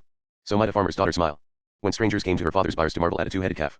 Had she been in charge of the religious establishment when pirates threatened, this and all other holy objects would have been gathered up and stuffed with simple cunning into loads of hay or cabbages and rowed back to safety. She was sensible. There is nothing precious about this Dalmatian civilization. It rests on a basis of good peasant sense. We left Badia and chugged back to the island of Korčula, to a bay of hills terraced with vineyards and set with fortress-like farms, stocky among their fig and mulberry trees. The roads that joined them ran between thick walls, up great ramps and steps that not all the armies of the world and marching a year could tread down. Wine always converts those who deal in it to the belief that all should be made for time to gather up into an ultimate perfection. On that headland yonder, said the cardinal, pointing to a moory headland, was found the tablet which told us who we Korčulans are. An archaeologist working there last century found an inscription which gave the names of 500 Greek colonists who settled there in the 3rd century before Christ. Was it not 100? Asked the citadel. That is not important, said the cardinal. What matters is that they were Greek. It means that here is a part of ancient Greece which never was conquered by the Turk, which was never conquered at all in any way that could conquer ancient Greece. For in spite of Hungary and Venice and Austria we have, as you may have noticed, kept ourselves to ourselves. I listened, smiling as at a boast, and then forgot to smile. What was ancient Greece that all the swains adore her? A morning freshness of the body and soul, that will have none of the dust, so it might be said. That was not incongruous with much we had seen since we first took to the water that morning. The claim was perhaps relevant to the extreme propriety of the sea captain's village, the gracefulness of the olive orchards and the almond orchards that had been forced on the mountains, the town of Arabich and its clear, virile inscription and counter-inscription, the fisherman on the islet, the peasant nun scrubbing the golden stone in front of the altar at Badia, the vineyards and their sturdy forts and redoubts. It was certainly completely in harmony, that claim, with this last island that we visited. This you must see, the citadel had said. There is a great quarry there, which has given the stone for some of the most beautiful buildings on our coast. They say the rector's palace at Dubrovnik came from here. We slid by so near that we could see the wheat floating from its rocks, and looked at something that surely could not be a quarry town. There are certain ugly paradoxes that hold good in almost every society. For example, the people who satisfy humanity's most urgent need and grow its food are ill-paid and enjoy little honor. Another is the scurvy treatment of those who hew from the earth its stone, which not only gives shelter but compels those who use it towards decorum, for even the worst architect finds difficulty in committing certain meannesses of design when he is working with stone, and it will help him to fulfill whatever magnificent intentions he may conceive. But in most quarry villages, privation can be seen gaining on men like a hungry shark, and in France I have visited one where the workers lived in lightless and waterless holes their hands had broken in the walls of a medieval castle. But here it was not so. The island was like a temple. The village we saw before us was like an altar in a temple. The village lay on the shore under a long low hill, riven with quarries and planted with some cypresses. The houses were built in proper shapes that would resist the winter gales but were not grim, that did not deny the existence of spring and summer. In stone that was the color of edible things, of pale honey, of pie crust, of certain kinds of melon. Flowers did not merely grow here, they were grown. Nasturtiums. Printed a gold and scarlet pattern on a wall under a window. Vine leaves made an awning over a table outside a house where an open door showed a symmetry of stacked barrels. Some men walked down the street, 2 and then another group of 3. Because they knew our friends and thought them worthy, they raised their hands in salutation, then thought no more of us, receding into their own lives as the fisherman had receded into his sleep. 4 children, playing with a goat and its kid, looked backwards over their shoulders for a second, and went back to their play. A woman scrubbing a table in her garden straightened her arm and rested on it, wondering who we might be, and when she had rested enough put aside her curiosity, and went on with her work. The houses and the people made a picture of a way of life different from what we know in the West, and not inferior. My power to convey it is limited. A man cannot describe the life of a fish cannot describe the life of a man. It would be some guide to ask myself what I would have found on the island if we had not been water strolling past it on our way back to familiarity but had been cast on it forever. I would not find literacy, God knows. Nearly one half the population in Yugoslavia cannot read or write, and I think I know in which half these men and women would find themselves. From the extreme aesthetic sensibility shown in the simple architecture of their houses and the planting of their flowers, it could be seen that they had not blunted their eyes on print. Nor would I find clemency. This was no sugar-sweet island of the blessed. The eyes of these men and women could be cold as stone if they found one not to be valuable. If they felt the need to be cruel, they would give way to it, as they would give way to the need to eat or drink or evacuate. Against what I should lack on this island I should count great pleasure at seeing human beings move about with the propriety of animals, with their muscular ease and their lack of compunction. There was to be included in the propriety the gift, found in the lovelier animals, of keeping clean the pelt and the lair. At a close gaze it could be seen that not in this quarry village either had the damnably incongruous poverty been abolished, but all was clean, all was neat. But not animal was the tranquility of these people. They had found some way to moderate the flow of life so that it did not run to waste, and there was neither excess nor famine, but a prolongation of delight. At the end of the village a fisherman sat on a rock with his nets and a lobster pot at his feet, his head bent as he worked with a knife on one of his tools. From the deftness of his movements it could be seen that he must have performed this action hundreds of times, yet his body was happy and elastic with interest, as if this were the first time. It was so with all things on this island. The place had been a quarry for over 1,000 years, it was as if new built. The hour was past noon, it was as undimmed as dawn. Some of the men, and a woman who was sitting between her flowers on the doorstep, were far gone in years. But there was no staleness in them. On the last rock of the island, a yard or so from the shore, stood a boy, the reflected ripple of the water a bright trembling line across his naked chest.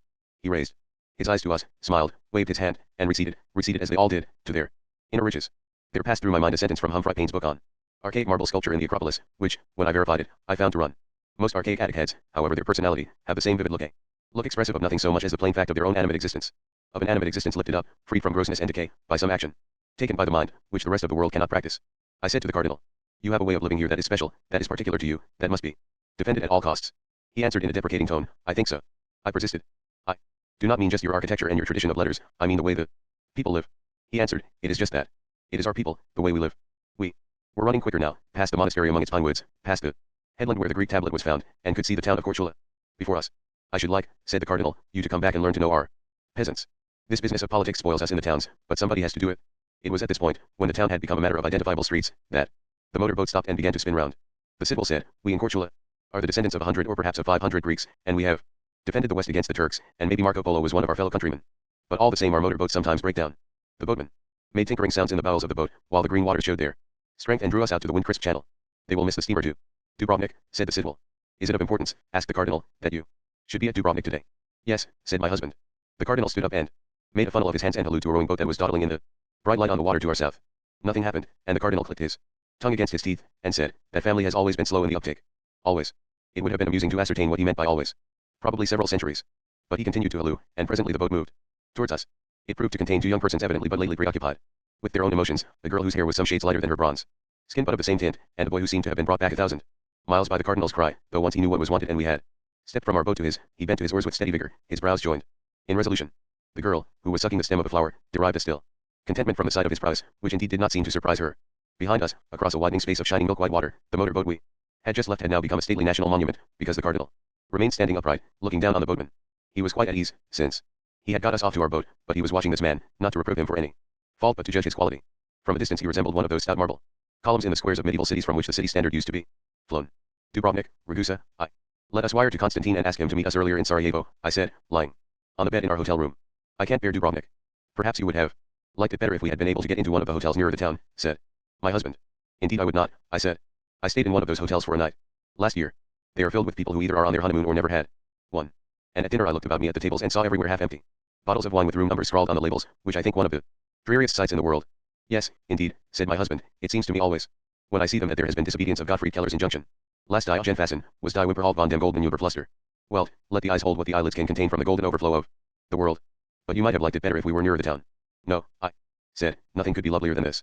We were staying in a hotel down by the harbor of Gruz, which is 2 or 3 miles out of Dubrovnik, or Ragusa as it used to be called until it became part of Yugoslavia. The name was changed, although it is pure Illyrian, because it sounded Italian, not, perhaps, a very good reason. Under the windows were the rigging and funnels of the harbor, and beyond the crowded waters was a hillside covered with villas, which lie among their gardens with an effect of richness not quite explicable by their architecture. The landscape is in fact a palimpsest. This was a suburb of Dubrovnik where the nobles had their summer palaces, buildings in the Venetian Gothic style furnished with treasures from the west and the east, surrounded by terraced flower gardens and groves and orchards, as lovely as Fiesole or Vallombrosa, for here the Dalmatian coast utterly loses the barrenness which the traveler from the north might have thought its essential quality. These palaces were destroyed in the Napoleonic Wars, looted and then burned, and on their foundations, in the 19th and 20th centuries, have been built agreeable but undistinguished villas. But that is not the only confusion left by history on the view. The rounded slope immediately above the harbor is covered by an immense honey-colored villa, with arcades and terraces and balconies hung with wisteria and tier upon tier of orange trees and cypresses and chestnuts and olives and palms rising to the crest. It makes the claim of solidity that all Austrian architecture made, but it should have been put up in stucco, like our follies at Bath and Twickenham, for it was built for the Empress Elizabeth, who, of course, in her restlessness and Habsburg terror of the Slavs, went there only once or twice for a few days. I like this, I said, as well as anything in Dubrovnik. That can't be true, said my husband, for Dubrovnik is exquisite, perhaps the most exquisite town I have ever seen. Yes, I said, but all the same I don't like it. I find it a unique experiment on the part of the Slav, unique in its nature and unique in its success, and I do not like it. It reminds me of the worst of England. Yes, said my husband, I see that, when one thinks of its history.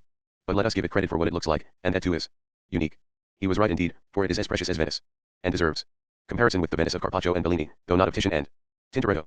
It should be visited for the first time when the twilight is about to fall, when it is already dusk under the tall trees that make an avenue to the city walls, though the day is only blanched in the open spaces, on the bridge that runs across the moat to the gate. There, on the threshold, one is arrested by another example of the complexity of history. Over the gate is a bas-relief by Mestrovich, a figure of a king on a horse, which is a memorial to and a stylized representation of King Peter of Serbia, the father of the assassinated King Alexander, he who succeeded to the throne after the assassination of Draga and her husband. It is an admirable piece of work.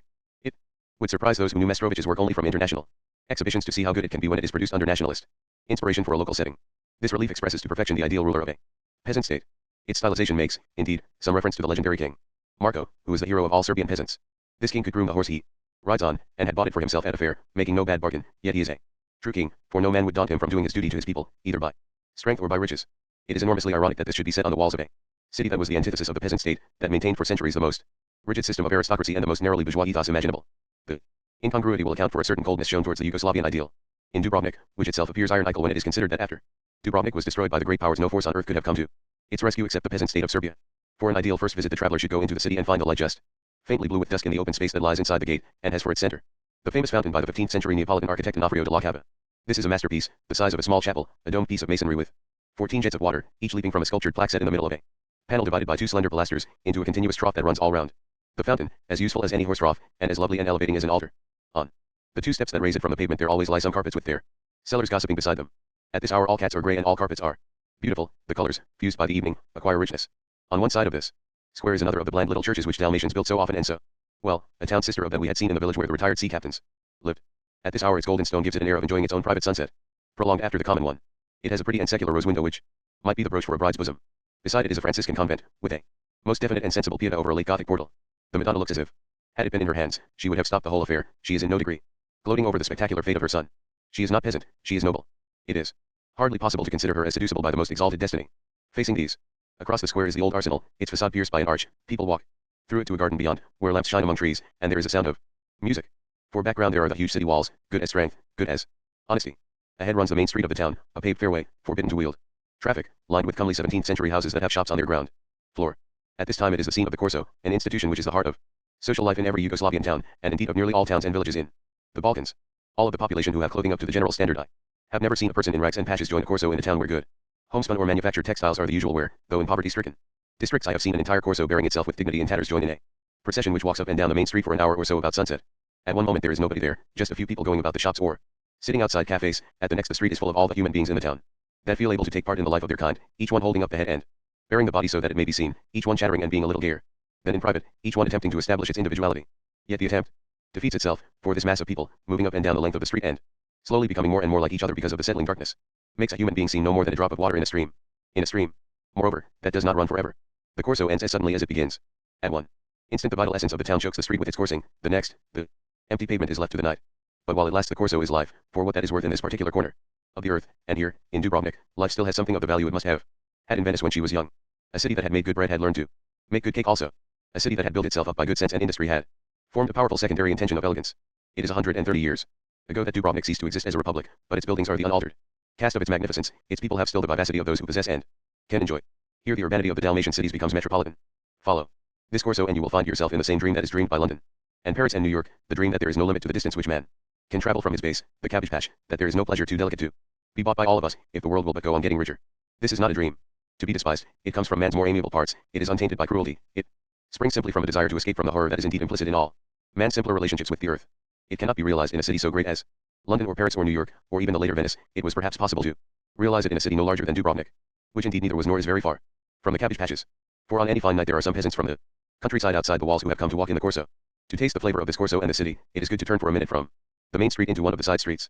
They mount steep and narrow to the walls, which outline the squarish peninsula on which the city stands, close pressed lines of houses left at this hour to sleeping children, the old, and servant maids which are rich in carved portals and balconies, and perfumed with the spring. For it took the industrial revolution to make man conceive the obscene idea of a town as nothing but houses. These carved portals and balconies are twined with flowers that are black because of the evening but would be scarlet by day, and behind high walls countless little gardens send out their sweetness. Back in the main street the people from these houses and gardens sweep down towards their piazza, past a certain statue which you may have seen in other towns, perhaps in front of the Rathaus at Bremen. Such statues are said to represent the hero Orlando or Roland, who defeated the Saracens. They are the sign that a city is part of liberal and lawful Christendom. To the left of the crowd is the custom house and mint, in which the history of their forebears for 3 centuries is written in 3 stories. In the 14th century the citizens of the Republic built themselves a custom house, just somewhere to take in the parcels. In that age the hand of man worked right, and the courtyard is perfection. 100 years later so many parcels had come in that the citizens were refined folk and could build a second story for literary gatherings and social assemblies, as lovely as Venetian Gothic could make it. Prosperity became complicated and lush. The next 100 years brought the necessity of establishing a handsome mint on the top floor, in the Renaissance style, and for sheer lavishness they faced the custom house with a loggia. Because the people who did this were of the same blood, working in a civilization that their blood and none other had made, these different styles are made one by an inner coherence. The building has a light, fresh, simple charm. They mill there darkly, the people of Dubrovnik, the buildings running up above them into that whiteness which hangs above the earth the instant before the fall of the night, which is disturbed and dispersed by the coarser whiteness of the electric standards. The custom house is faced by the church of St. Blaise, a great baroque mass standing on a balustrade platform, like a captive balloon filled with infinity. In front is an old tower with a huge toy clock. At the hour, 2 giant bronze figures of men come out and beat a bell. The crowd will lift their heads to see them, as their fathers have done for some hundreds of years. Next to that is the town cafe, a noble building, where one eats well, looking onto the harbor, for we have reached the other side of the peninsula now. The wind that blows in through the archways is salt.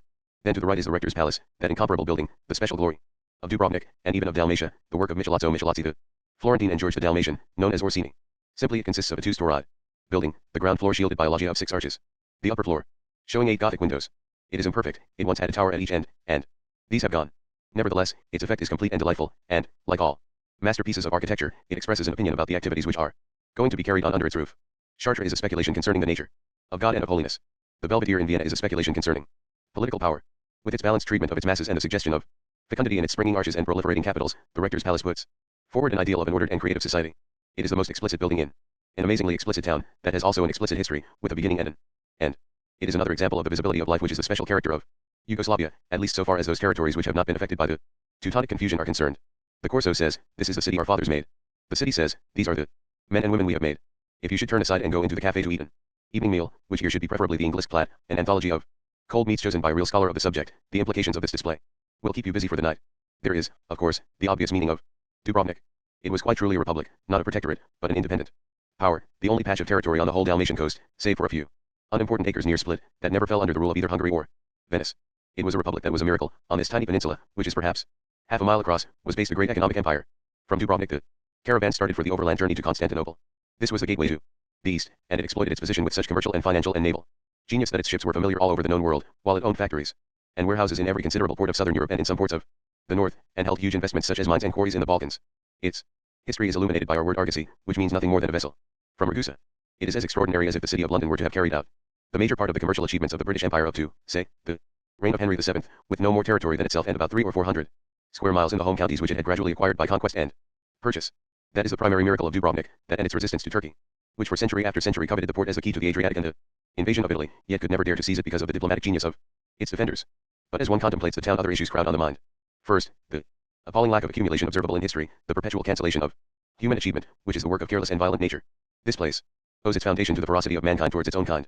For Dubrovnik was first settled by fugitives from the Greek city of Epidaurus, which is 10 miles further south down the coast, and from the Roman city of Saloni, when these were destroyed by the barbarians, and was later augmented by Slavs who had come to these parts as members of the barbarian forces. It was then monstrously harried by the still greater ferocity of fire and earthquake. Some of the fires might be ascribed to human agency, for the prosperity of the group which was due to its fusion of Greek and Roman culture with Slav virility meant that they were well worth attacking, and therefore they had to make their rocky peninsula into a fortress with abundant stores of munitions. They were, therefore, peculiarly subject to fires arising out of gunpowder explosions. The rector's palace was twice burned down for this reason, during 27 years. But such damage was trifling compared to the devastation wrought by earthquakes. The bland little church beside the domed fountain at the city gate was built in the 16th century as a thanksgiving by those who had been spared from an earthquake, which, in a first convulsion, shook down houses that were then valued at £5,000, and then continued as a series of shocks for over 18 months. And there was apparently an earthquake of some degree in this district every 20 years. But the worst was the catastrophe of 1667. The sea was tilted back from the harbor 4 times, each time leaving it bone dry, and each time rushing back in a flood wave which pounded many vessels to pieces against the docks and cliffs. The greater part of the public buildings and many private houses were in ruins, and the rector of the Republic and 5,000 citizens were buried underneath them. Then fire broke out, and later still bands of wolfish peasants from the mountain areas, devastated by Venetian misrule and Turkish warfare, came down and plundered what was left. We know, by a curious chance, exactly what we lost in the way of architecture on that occasion. In the Baroque church opposite the rector's palace there is a 2-foot-high silver statuette of Saint Blaise, who is the patron saint of the city, and he holds in his hand a silver model of Dubrovnik as it was before the earthquake. It shows us the setting for a fairy tale. In particular it shows the cathedral, which was built by Richard Coeur de Lion as a thanksgiving for his escape from shipwreck on this coast, as a 13th century building of great beauty and idiosyncrasy, and the main street as a unique expression of commercial pride, a line of houses that were true palaces in their upper parts and shops and offices below. We can deduce also that there was an immense loss of pictures, sculptures, textiles, jewels, and books, which had been drawn by the Republic from west and east during her centuries of successful trading. Indeed, we know of one irreparable loss, so great that we cannot imagine what its marvelous content may have been. There existed in Bosnia a society that was at once barbarous and civilized, an indirect heir to Byzantine civilization and able to fight Rome on doctrinal points as a logic shopping equal, but savage and murderous. This society was destroyed by the Turk. At the end of the 15th century, Catherine, the widow of the last king of Bosnia, murdered by his illegitimate son, who was later himself flayed alive by Muhammad I, fled to Dubrovnik and lived there till she went to Rome to die. Before she left she gave some choral books, richly illustrated and bound, to the monks of the Franciscan monastery, who had a famous library. If these books had survived they would have been a glimpse of a world about which we can now only guess, but the whole library perished. What is the use of ascribing any catastrophe to nature? Nearly always man's inherent molly good nighty comes in and uses the opportunities it offers to create a graver catastrophe. At this moment the Turks came down on the Republic to plunder its helplessness, though their relationship had till then been friendly. Kara Mustafa, the Turkish Grand Vizier, a demented alcoholic, pretended that the armed resistance the citizens had been forced to put up against the wretched looters from the mountains was in some obscure way an offense against Turkish nationals, and on this pretext, and on confused allegations of breach of tariff agreements he demanded the payment of 1,000,000 ducats, or nearly £500,000. He also demanded that the goods of every citizen who had been killed in the earthquake should be handed to the Sublime Porte, the Republic being, he suddenly claimed, a Turkish possession. For 15 years the Republic had to fight for its rights and keep the aggressors at bay, which it was able to do by using its commercial potency and its diplomatic genius against the Turks when they were already rocking on their feet under the blows of Austria and Hungary. Those were its sole weapons. France, as professed defender of Christianity and order in Europe, should have aided the Republic. But Louis XIV would not lift his little finger to help her, partly because she had been an ally of Spain, partly because the dreary piece of death in life, Madame de Maintenon, supreme type of the she-alligator whom men often like and admire, had so inflamed him with pro-Jesuit passion that a mere rumor that the Republican envoy was a Jansenist was enough to make him cancel his mission. The story of what happened to the 4 ambassadors who left to plead with the Turkish government is one of the classic justifications of the human race, almost a promise that there is something to balance its molly good nighty. Kabaga and Bukia were sent to Constantinople to state the independence of the Republic. They were, by a technique familiar to us today, faced with documents admitting that the Republic was a Turkish possession and told with threats and curses that they must sign them. They refused. Dazed and weary from hours of bullying they still refused, and were thrown into a plague-stricken prison. There they lay for years, sometimes smuggling home dispatches written in their excrement on packing paper. Their colleagues, Bona and Gazi, went to Sarajevo to make the same statement of independence to the Pasha of Bosnia, and were likewise thrown into captivity.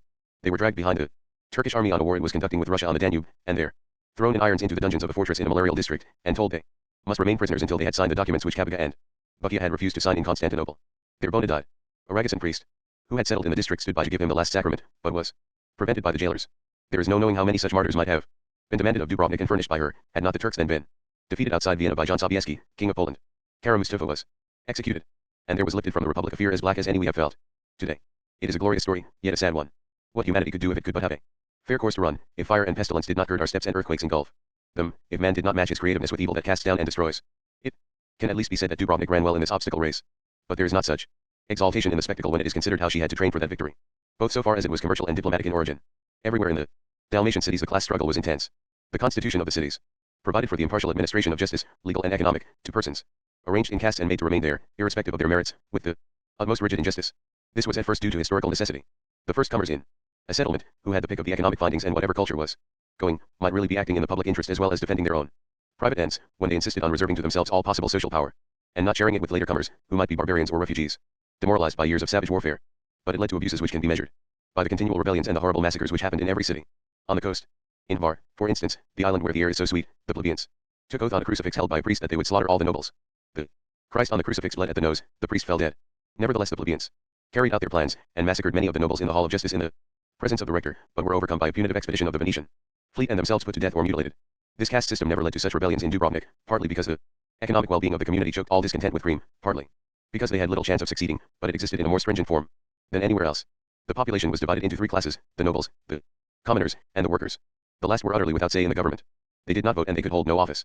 The commoners also had no votes, but might hold certain unimportant offices, though only if appointed by the nobles. The actual power of government was entirely in the hands of the nobles. The body in which sovereignty finally rested was the Grand Council, which consisted of all males over 18 belonging to families confirmed as noble in the register known as the Golden Book. This council deputed its executive powers to a senate of 45 members who met 4 times a week and at times of emergency, and they again deputed their powers to a council of 7. This had numbered 11 until the earthquake, who exercised judicial power and performed all diplomatic functions, a council of 3, who acted as a tribune of constitutional law, and a council of 6, who administered the exchequer. There were other executive bodies, but this is a rough idea of the anatomy of the republic. It must be remembered that these classes were separated in all departments of their lives as rigidly as the Hindu castes. No member of any class was permitted to marry into either of the other 2 classes. If he did so, he lost his position in his own class and his children had to take the rank of the inferior parent. Social relations between the classes were unthinkable. It is interesting that the system should have survived when all real differences in the quality of classes had been leveled by general prosperity, when there might be commoners and even workers who were as rich and as cultured as any noble. It is interesting, too, that it should have survived even when the classes were cleft from within by disputes. When Marmont went to Dubrovnik in 1808, he found that the nobles were divided into 2 parties, one called the Solomoncans and the other the Sorbonnais. These names refer to some controversy arising out of the wars between Charles V of Spain and Francis I of France, a mere matter of 250 years before. It had happened that in the earthquake of 1667 a very large proportion of the noble class was destroyed, and it was necessary to restore it to strength by including a number of commoners. These the Solomoncans, sympathizers with Spanish absolutism, would not treat as equals, but the Sorbonnais, Francophile, and inclined to a comparative liberalism, accepted them fully. It is also a possible factor in the situation that the Sorbonnais had been specially depleted by the earthquake casualties and wanted to keep up their numbers. Be that as it may, the 2 parties were exactly equal in status and sat together on the councils, but they had no social relations and did not even greet each other on the streets, and a misalliance between members of the 2 parties was as serious in its consequences as a misalliance between classes. But this was far from being the only sop offered by the Republic to that disagreeable appetite, the desire of a human being to feel contempt for another, not in fact very different from himself. The commoners in their turn were divided into the confraternities of St. Anthony and St. Lazarus, who were as rancorous in their relationship as the Solomoncans and the Sorbonnais. The survival of this 3-class system in spite of these dissensions suggests that it was actually a fusion of long-standing customs, native to the different races which composed the Republic, say a variation of the classical system of aristocracy grafted on some ancient Illyrian organization of which we now know nothing, which pleased the Slav latecomers, though themselves democratic in tendency, because of the solid framework it gave to internal bickerings.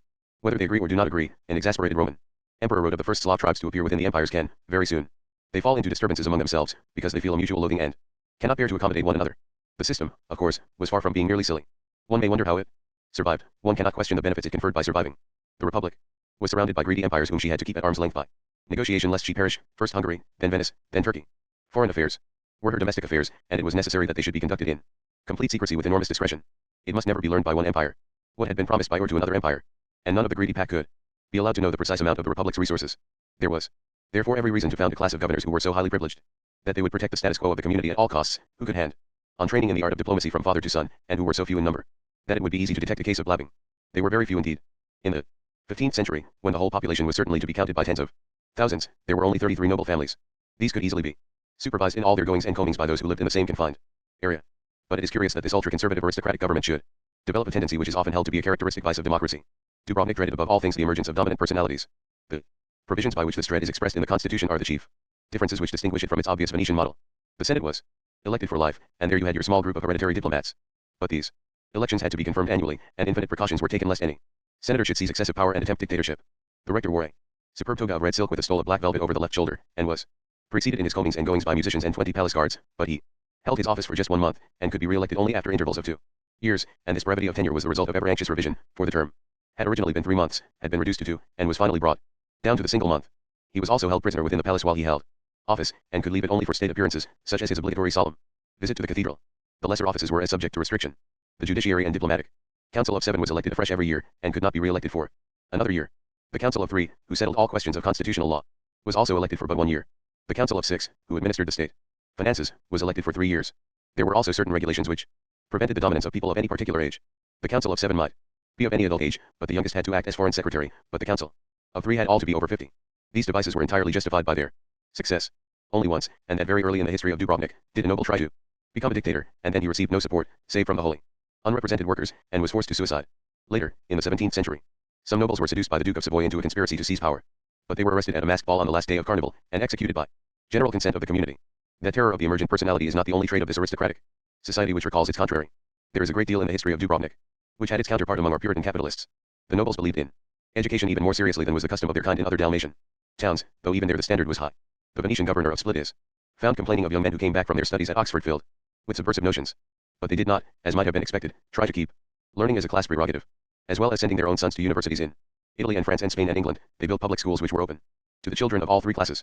They also created a hospital system which included the first foundling hospital in the whole civilized world, and they were as advanced in their treatment of housing problems. After one of the earlier earthquakes, they put in hand a town planning scheme which considered the interests of the whole community, and their arrangements for a water supply were not only ahead of the time as an engineering project but made an attempt to serve every home. They also anticipated philanthropists of a much later date and a wholly different social setting in their attitude to the slave trade. In 1417 they passed what was the first anti-slavery legislation except for our own English laws discouraging the export of human cargo from Bristol. This was no case of damning a sin for which they had no mind, since a great deal of money could be made in the Mediterranean slave trade, a considerable amount of which had come to certain Republican merchants living further north on the coast, and it must be remembered that, owing to the survival of the feudal system in the Balkans long after it had passed away from the rest of Europe, the state of serfdom was taken for granted by many of the peoples under the Republic's rule or in relationship with her. But the Grand Council passed a law providing that anybody selling a slave should be liable to a heavy fine and 6 months imprisonment, since it must be held to be base, wicked, and abominable, and contrary to all humanity, and to redound to the great disgrace of our city, that the human form, made after the image and similitude of our Creator, should be turned to mercenary profit, and sold as if it were brute beast. 50 years later they tightened up this law and made the punishment harsher, adding the proviso that if a slave trader could not recover his victims from captivity within a certain period after he had been directed to do so by the authorities, he was to be hanged. All through the next 3 centuries, until the Mediterranean slave trade became wholly extinct, it was a favorite form of philanthropy among the wealthy Republicans to buy slaves there. Freedom. There were other Whig preferences in Dubrovnik. The right of asylum, for instance, was strictly maintained. When the Turks beat the Serbs at Kosovo in 1389, one of the defeated princes, the despot George Brankovic, took refuge in Dubrovnik, and was hospitably received, though the Republic was an ally of Turkey. When the Sultan Murad II protested and demanded that he should be delivered up, the Senate answered, "We, men of Ragusa, live only by our faith, and according to that faith we would have sheltered you also, had you fled hither. But there is a quality familiar to us Westerners not only in the political but in the social life of the Republic. The citizens kept extremely comfortable establishments, with the best of food and drink, and furniture, but their luxury was strictly curbed in certain directions. There was never any theater in Dubrovnik till 50 years after the destruction of the Republic, when one was built by the Austrians, in the 15th century, which was a gay enough season for the rest of Europe. Palladius writes, to make manifest how great is the severity and diligence of the Ragusans in the bringing up of their children, one thing I will not pass over, that they suffer no artistic exercises to exist in the city but those of literature. And if justifs or acrobats approach they are forthwith cast out lest the youth, which they would keep open for letters or for merchandising, be corrupted by such low exhibitions. There must have been many an English family of wealthy bankers and manufacturers in Victorian days who ate vast meals and slept in the best Irish linen, and were surrounded by the finest mahogany and the most distinguished works of M.R. Leader and Mr. Sidney Cooper, and, perhaps, thanks to John Ruskin, some really good Italian pictures, but who never set foot in a theater or music hall or circus. But an even more significant parallel between the Republic and England is to be found in the hobbies of the wealthier citizens. English science owes a great deal to the discoveries of businessmen, particularly among the Quakers, who took to some form of research as an amusement to fill in their spare time. So was it also in Dubrovnik. The citizens had a certain taste for letters, though chiefly for those exercises which are to literature as topiary is to gardening, such as the composition of classical or Italian verses in an extremely formal style, but their real passion was for mathematics and the physical sciences. They produced many amateurs of these, and some professionals, of whom the most notable was Roger Joseph Piscovich, a wild Slav version of the French encyclopedists, a mystic, a mathematician and physicist, a poet, and diplomat. In his writings and those of his compatriots who followed the same passion, there are paeans to science as the illuminator of the works of God, which have countless analogues in the writings of Englishmen of the same class in the 18th and early 19th centuries. But the resemblance does not stop there. There is a certain case to be made against the bourgeois class of Englishmen that developed into the nonconformist liberals who followed Mr. Gladstone through his triumphs, and reared their sons to follow Lord Oxford and Mr. Lloyd George to the twilight hour of their faith. It might be charged against them that their philanthropy consisted of giving sops to the populace which would make it forget that their masters had seized all the means of production and distribution, and therefore held them in a state of complete economic subjection. It might be charged against them also that they were virtuous only when it suited their pockets, and that while they would welcome Kossuth or Mazzini or any other defender of oppressed people outside the British Empire, they were indifferent to what happened inside it. It might be charged against them that they cared little how much truth there was in the bitter description of our exports to the colored races, Bibles, rum, and rifles, so long as there was truth in the other saying, trade follows the flag. There is enough testimony to the virtue of this class to make such charges not worth discussing with any heat of spirit, but there was enough truth in them to make it impossible to regard the accused as an ideal group, and the society which produced them as paradisaical. It is even so with Dubrovnik. The Republic was extremely pious. She spoke of her Christianity at all times, and in her golden book there is a prayer for the magistrates of the Republic which runs, O Lord, Father Almighty, who hast chosen this Republic to serve thee, choose, we beseech thee, our governors, according to thy will and our necessity, that so, fearing thee and keeping thy holy commandments, they may cherish and direct us in true charity. Amen. Never was there a city so full of churches and chapels, never. Was there a people who submitted more loyally to the discipline of the church? But there was a certain incongruity with this in their foreign policy. Had Dubrovnik the right to pose as a proud and fastidious Catholic power considering her relations with the Ottoman Empire, the devouring enemy of Christendom? The other Dalmatian towns were less complacent than Venice in their attitude to the Turks, the Republic. Far more. She never fought the Turk. She paid him tribute, and again. Tribute. Every year 2 envoys left the city for Constantinople with their load of golden ducats, which amounted, after several increases, to 15,000. They wore a special dress, known as the uniform of the divan, and had their beards well grown. They placed their affairs in order, embraced their families, attended mass at the cathedral, and were bidden Godspeed by the rector under the arches of his palace. Then, with their cashier, their barber, numerous secretaries and interpreters, a troop of armed guards, and a priest with a portable altar, they set forth on the 15 days' journey to the Bosphorus. It was not a very dangerous journey, for the caravans of the Republic made it an established trade route. But the envoys had to stay there for 12 months, till the next 2 envoys arrived and took their place, and the negotiation of subtle business with tyrants of an alien and undecipherable race, while physically at their mercy, was a dangerous task, which was usually performed competently and heroically. This was not, however, the only business they transacted with the Turks. The envoys to Constantinople had also to do a great deal of bribery, for there was a sliding scale of tips which covered every official at the port from the lowest to the highest. This burden increased yearly as the Turkish Empire increased in size to the point of unwieldiness, and the local officials became more and more important. As time went on, it was almost as necessary to bribe the Sanjak Beg of Herzegovina and the Pasha of Bosnia and their staffs as it was to make the proper payments to the Sublime Porte.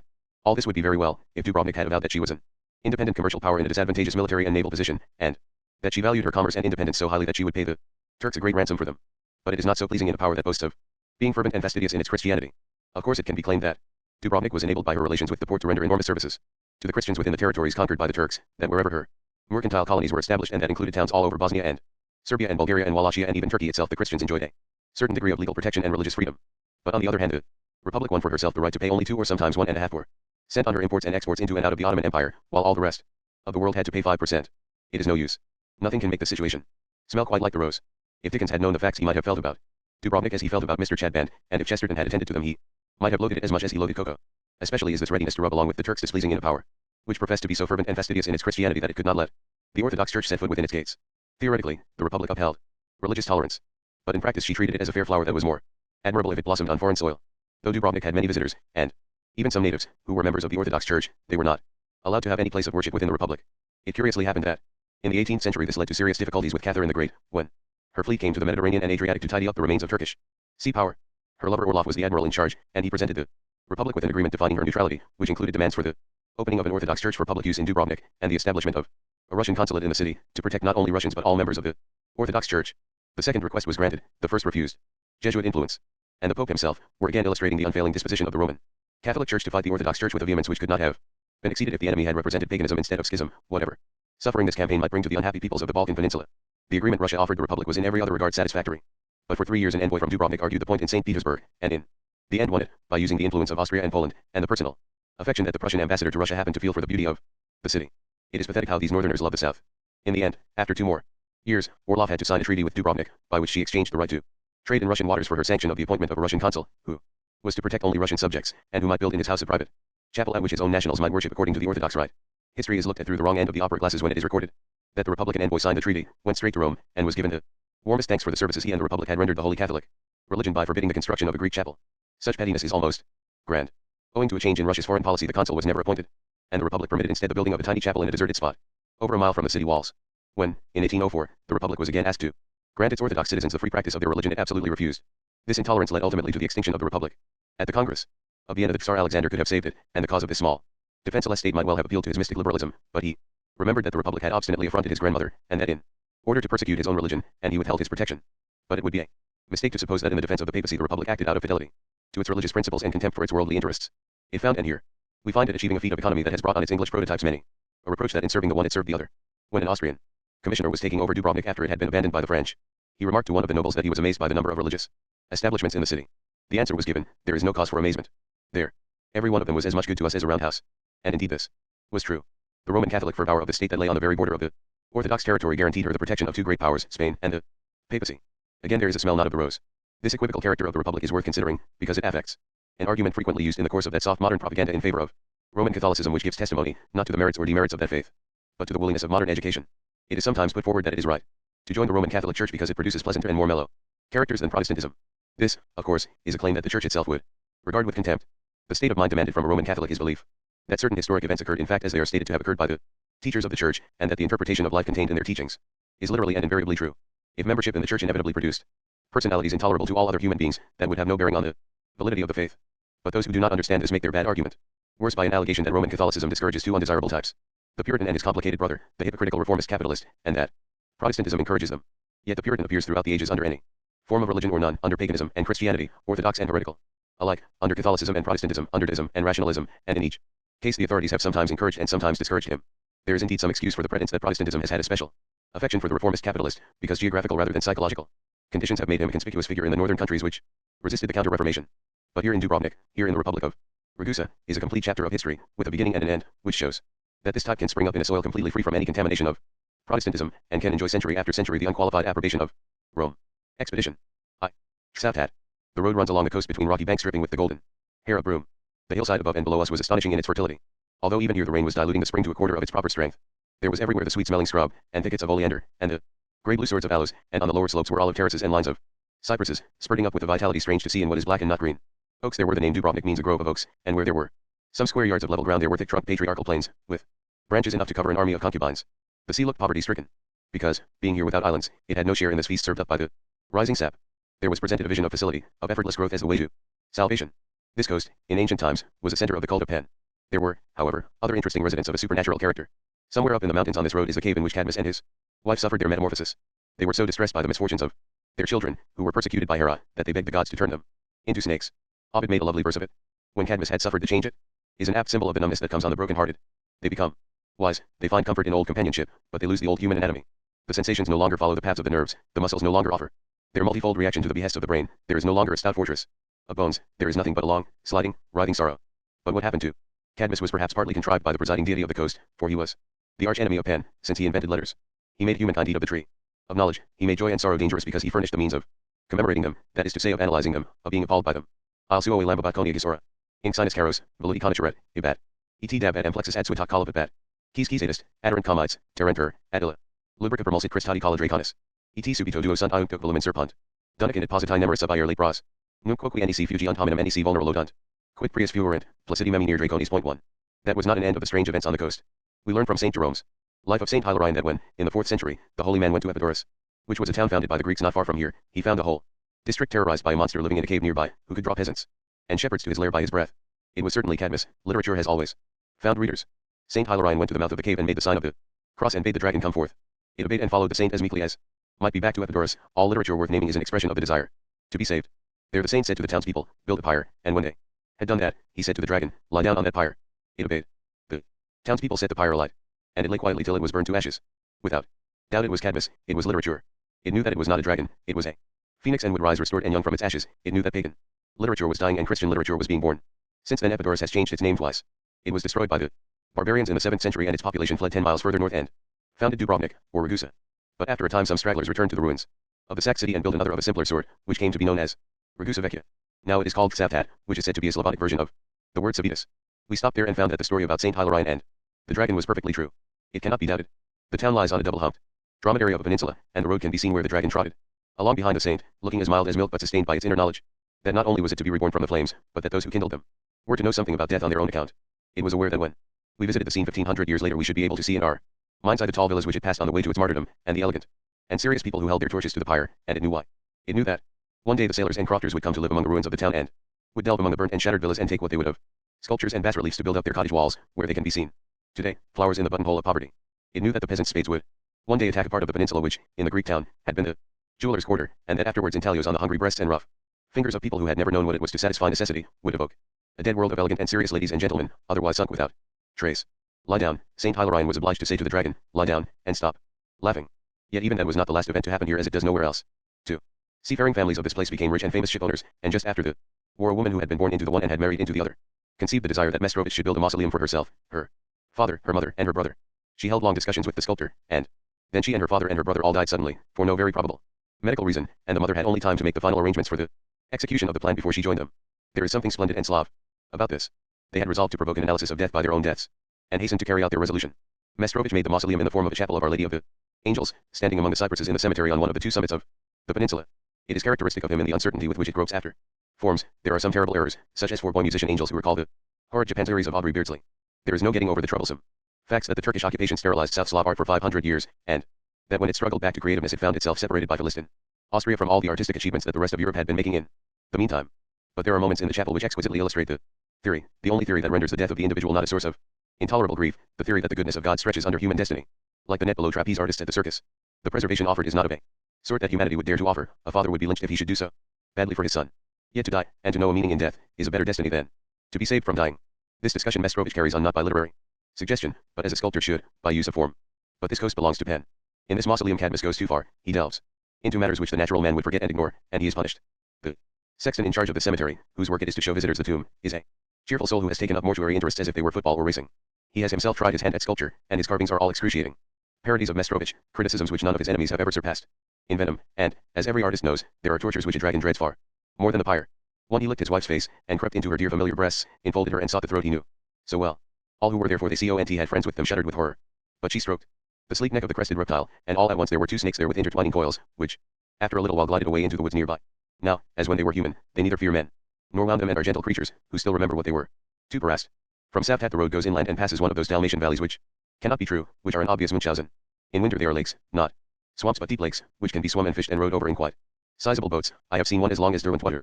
In spring an invisible presence pulls out a plug, and the water runs away through the limestone and out to sea by miles of subterranean passages, and instead of Derwentwater there is dry and extremely cultivable land. Thereafter we came back to the sea and the town of Herceg-Novi, where wisteria and fruit blossoms and yellow roses frothed over the severely drawn diagram of military works, to which the Bosnians and the Turks and the Venetians and the Spaniards have all contributed in their time. In the distance we saw, and did not visit because the hour was wrong, the 16th century monastery of Saint Sabina, where King Alexander of Yugoslavia delivered to himself an intimation of his approaching death. He had visited it many times, but when he went there just before he embarked for France, he did not pull the rope that rings the bell to announce the coming of a guest. He walked past it and rang the passing bell. It is to be noted that his very presence there is an indication of some of the difficulties inherent in the state of Yugoslavia. This was the first Orthodox monastery we had yet seen in the whole of our journey through the country. The piety which made him visit it could not have endeared him to his Catholic Croat subjects in the north and on the coast, and they would not have shared in the passionate interest he felt in the treasures of this church, which comprised some holy objects in the possession of the Nemanjis, the great dynasty that made the Serbian Empire, because those emperors had no historical association with them. Yet if the Karageorges had not been sustained by the Orthodox Church and their pride in their medieval past, they could never have driven out the Turks or defended themselves in the Great War or freed their fellow Slavs from the Austrian yoke. There are, as Mechnikov said, disharmonies in nature, and probably the greatest of them is our tendency to expect harmony in nature. We ran along a coast that was pretty in a riverside way, though it was edged with the intended cruelty of naval warfare, with dockyards, and out at sea the iron sharks of torpedo boats and submarines. But then it suddenly became lovely. We were in the Boca de Cataro, the Boca Catarska, the winding natural harbor, of which one has read all one's life, and like a Norwegian fjord, it made an effect that was to the ordinary landscape as ballet dancing is to walking. The channel became wilder in shape as it became milder in surface, it narrowed to a river and widened to a bay, then flung itself away like a shawl and lay cast down between rocks in an unpredictable line. Above us the mountainside was cut with ledges where spring stood at different stages, sometimes showing the clearest green of early woodlands, laced with wild fruit blossom, sometimes only as the finest haze over winter. Darkness of tree and soil, and high above all, pricking the roof of the sky at its full height, was the snow-covered peak of Mount Lubkin. But to Norway there was added here the special Dalmatian glory. A great deal of the coast is edged with a line of Venetian Gothic palaces and churches. The channel drew to its narrowest. Here a king of Hungary once closed it with a chain. We passed a waterfall, which, according to the custom of this limestone country, burst straight from the living rock, and came on Rishan, one of the oldest inhabited towns in the world. It was the capital of old Illyria, the seat of Queen Tuta. It is a little place that has had the breath beaten out of its body, for it has been invaded again and again since the time of the Goths onward, and has suffered also earthquake. It is a grotesque fact that when the Crown Prince Rudolf was taught Croat, the court chose as his tutor not a learned professor from Vienna or Zagreb, or any of the cultivated gentlemen to be found in the Dalmatian cities, but a country squire from this town. Point one, battered though it is, it keeps the exquisite imprint of the coastal taste, and it has something of the hardy quality of the town opposite Korčula, where the sea captains lived. Nets hang bronze over the golden and lilac stone. Parast a few miles further along the fjord is finer and larger, with a surrealist touch added to its Venetian Gothic charm. For beside the harbor an unfinished church, hardly more than an open arch, stands in front of a large and completely finished church, in very curious relations to its campanile, like one distracted before a superior, like Ophelia before the queen. And many of the palaces have been cleft asunder by earthquakes, and are inhabited by Judas trees and fig trees and poplars, and wisteria vines, which are wildly contortionist, hanging over a richly carved balustrade and forcing an entrance back to the house through a traceried window a story higher. But Parast offers a touch of familiarity to the ear, and to the eye. Its name comes once into the life of Peter the Great, who, in the course of one of his 5-year plans, sent 16 young nobles here to go to sea with the local sea captains to learn the art of navigation. The boys must have blinked at the south, at the sea, at the discipline, all new to them. And set in the bay are 2 islands, lying 2 or 300 yards out, both covered with low buildings, one bare of all but stone, the other guarded by some cypresses. At the second every visitor must feel a startled, baffled stirring of recognition which afterwards they will probably repudiate. But the recognition is right. This is the island on which Arnold Bockland based his horrid vision of what happens to Bubbles and His Majesty King Baby when the goblins get them because they don't watch out, die toten and sell, the Isle of Death. But the original is a curious contrast to the picture. The island is as if one met the reverse of a common experience. It is like seeing a photograph which represents a woman as bloated and painted, and finding that she is in fact a sunburned young athlete. It is a chaste, almost mathematical arrangement of austerely shaped stones and trees. A boatman rowed us out, and we found it the most proper and restrained little Benedictine abbey of the 12th century, ruined, but still coherent. We walked about it for a little, and found some stately tombstones that belonged, the boatman said, to the families that lived in the palaces on the mainland, which we could see, lying on the shore and on the hillside among the spring woods. The names on the tombs were all Slav, Venetian though the place seemed to the eye. But our boatman plainly wished us to make a move. He kept on looking over his shoulder at the other island, and explaining that the Baroque church there was very beautiful, and that many miracles had been performed in it. He does not like us being here, I said. Perhaps there are snakes. But when we rowed to the other island we found he had wished to take us to it simply because he lived there, and his dog had been wearying for his company. He had been quite right in thinking this important, for it was a unique animal. Its coat, which was of drab tow, struck one as uncoiffed. Apparently dogs must pay some attention to their toilet, since it could be seen at a glance that this one paid none, being preoccupied with holy things. It had fervent, sherry-colored eyes and was the very dog for a miraculous shrine, for it had such a rich capacity for emotional life that it could hardly have retained any critical sense of evidence. If this dog had a fault, it lay in giving to God's creatures too much of the feelings that it should have reserved for the Creator. It greeted the boatman, who could not have been away from it for more than half an hour, and offered us its friendship, as it might have broken an alabaster box of ointment over our feet and washed them with its hair. It had a Baroque excessiveness, perfectly matched to the place where it lived. This island is artificial, banked up round a small rock, and it is covered with a marble pavement, on which there stands a Renaissance church, holy yet swelling its lines like the bosom of a well-nourished female saint. There is a lovely and insane piece of furniture, or masonry, left out on this pavement, a large marble table, upheld by crouching giants. Inside, the church is lined with some Italianate pictures, themselves passable, and set against a background of some 2,000 votive tablets, worked in silver, an encyclopedia of the silversmith's art and the moods of the pious. There is among them one large work which is a masterpiece. It is a bas-relief, showing the Turks coming down the mountains to attack Barast and being driven back. It is Renaissance work that has been preserved from its own sins by the virility of the people who practiced it. As we left, the dog promised to pray for our own salvation and expressed its intention of lighting a candle before the altar of Our Lady for the safety of its master. During its journey to the shore and back, I suggested that we should ease its emotional strain by taking it in the boat with us, but this caused it great distress, and even seemed to shock the boatman. I suppose it had taken a vow not to leave the island. As we rowed away it ran round in circles, barking wildly, its head down, while behind it a totally superfluous archway, the curve of its span as sweet as the drip of syrup from a spoon, framed the grey glass of the sea by the shores of ancient Rishan. I blushed a little for the dog's abandonment, and was glad that no cat was by to sneer. She must have been a thorn in the side of her spiritual advisor. I was about to discover the reason for this from a Viennese historian when the Anschluss came, and there was silence. 3 Kotar. There is a city named Dobrota, which is a string of Venetian palaces and churches along the coast, 4 miles long. It is a city, it is gloriously a city, for it was made so by the Republic on account of its exploits in naval warfare against the Turks. In one of its churches is the turban taken from Haji Ibrahim, who fell at Piraeus by the swords of 2 soldiers from this parish. And the place is not dead, though the earthquake struck here also, and the stained purple of the Judas tree appears suddenly between cleft walls. The Yugoslavian navy and the liners draw many of their crews from Dobrota. The sea gives these places an unending life. In Kotar, too, there might be death. It was once a great city. It was part of the great medieval Serbian Empire, and after that was destroyed by the Turks it belonged to Hungary and then to Venice, and became superbly rich. The route from Dubrovnik to Constantinople ran through it, and it carried on a caravan trade on its own account, which it combined with sea trade to Italy. There are in the town 30 chapels built, none meanly, by private families. But all this was stopped by Napoleon's attack on foreign trade. That, and the actual fighting he brought down on this unoffending coast, destroyed a gentle and eclectic culture. Later, the rule of Austria paralysed any movement towards recovery. A great many of the mountain tribes about here were irreconcilable, particularly on the hills by Rishan, and Austria policed the coast with a persistent nagging inefficiency that kept it poor and undeveloped and sullen. It lies at the feared head, pressed almost perpendicularly against the barren foothills under the mountains which are scaled by the famous road to Xatigny, and it is cooped up by military fortifications. Always it is a little cold. The sun shines on it only 5 hours a day in winter, and summer is not long enough to correct the accumulated chill. A labyrinth of alleys and handkerchief-wide squares leads from beauty to beauty. There is a 10th century cathedral, rough but with a fine front, 2 towers joined by a portal that forms an arch. Inside there is a doorway from a 9th century church that stood on the same site, which is superbly carved, among a design of interlacing strands, like our Celtic borders but of superior rhythm, 2 devils snatch at 2 escaping souls. All persons concerned are violent but serene. There is a treasury, untidy as the jewel case of a rich woman who has become careless of such things through age and trouble, still stuffed, in spite of Napoleon's army and its requisitions. I have never seen such a show of votive arms and legs made in silver. And there were some touching crosses that had been borne hither and thither in the long wars between the Christians and the Turks. And there is a bishop's palace beside it, with good capon lined, and grown with climbing flowers. Further on among the cold alleys there is a 12th century Orthodox church. Here, in Kotar there are many Orthodox.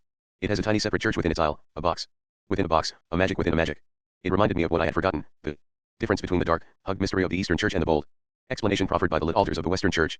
Round an icy corner was a Romanesque church built in the 14th century yet adorned with the eagles of pagan Rome.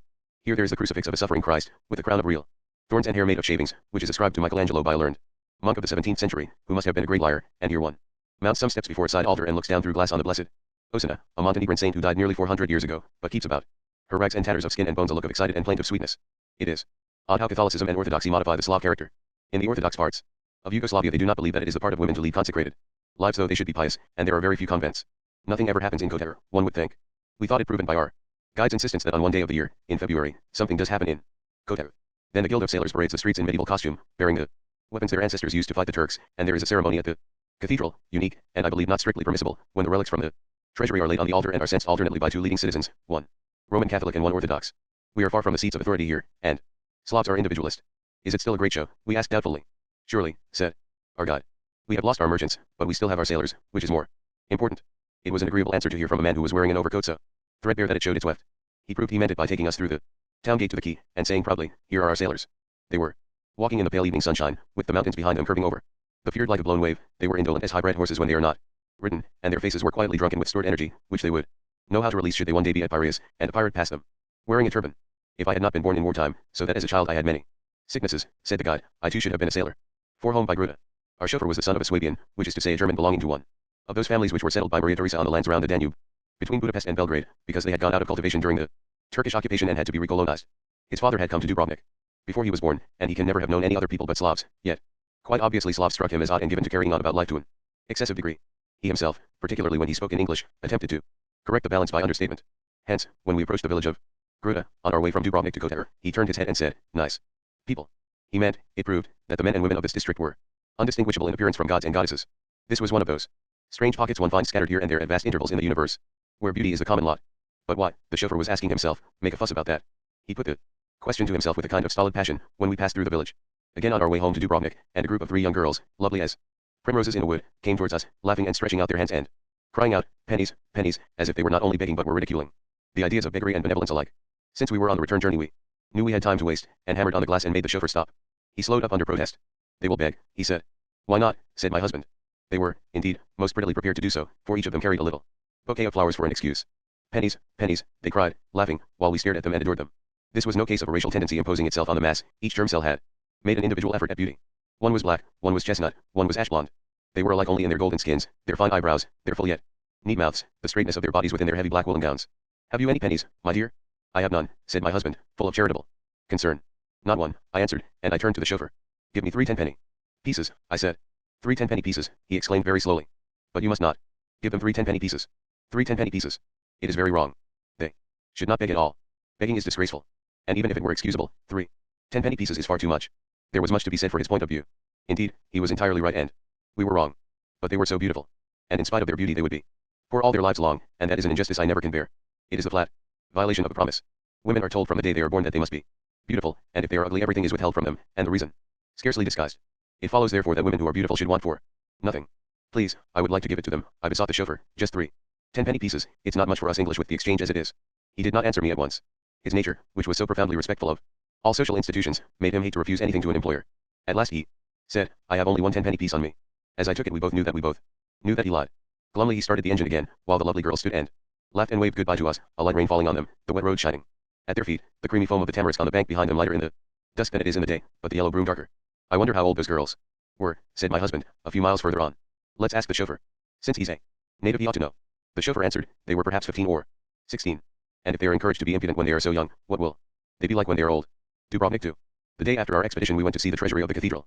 This is now fairly easy, though it can be seen only once or twice a week at a fixed hour. It is typical of the stagnancy which covered Dalmatia under Austrian rule that before the war it was hardly to be visited, since the clergy took it for granted in that darkened world that a traveler was more likely to be a thief than a sightseer.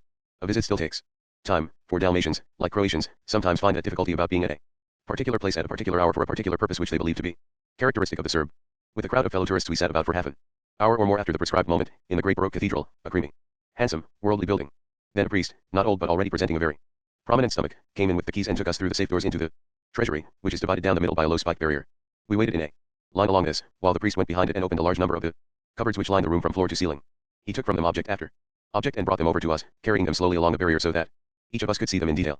Some of these objects were very beautiful, notably a famous reliquary containing the head of Saint Blaise, which is the shape of a skullcap 6 inches high and 6 inches across, and is studded with 24 enamel plates of 11th century Byzantine work, austere and intense portraits of the saints.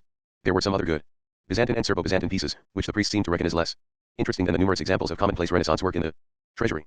Though the Catholic priests in Croatia and Dalmatia are pleasant and well-mannered, they have none of that natural taste and aptitude for connoisseurship which are often found in quite simple priests in France and Italy. This one, indeed, felt little tenderness towards the arts.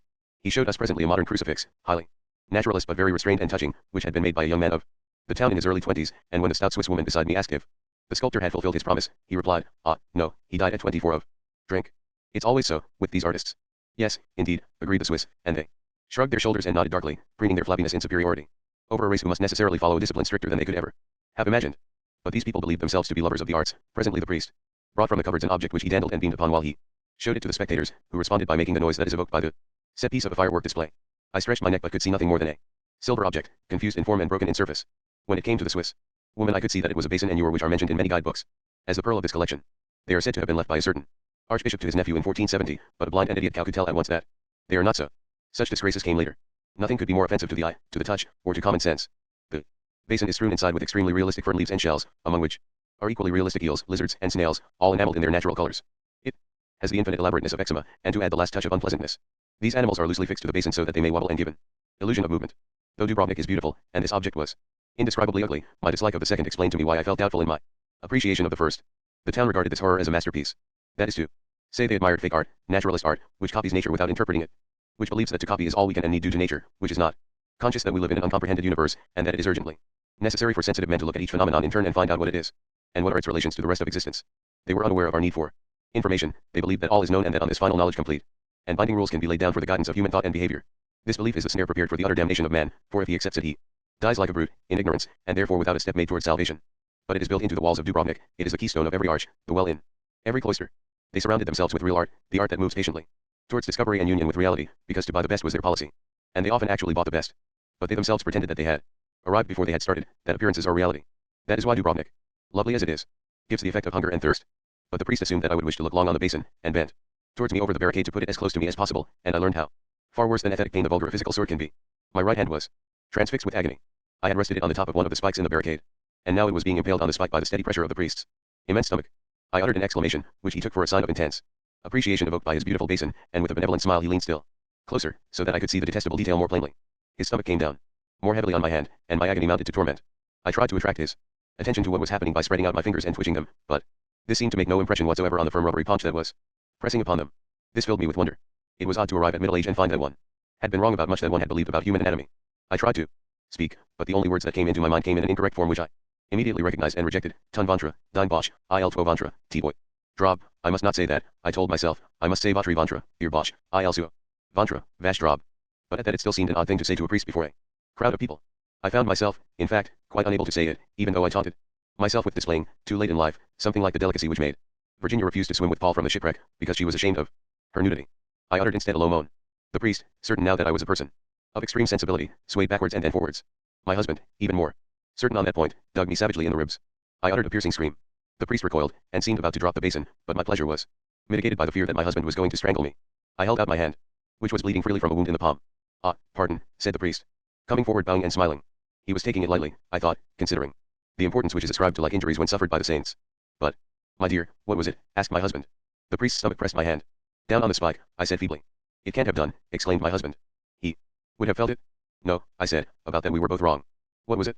Asked the Swiss woman beside me. It was the priest's stomach, I said, imprudently. Perhaps, but I was beginning to feel very faint. She looked at me closely, then turned to her husband. He, like everybody else in the room except the priest, who had returned to his cupboards, had his eyes fixed on me.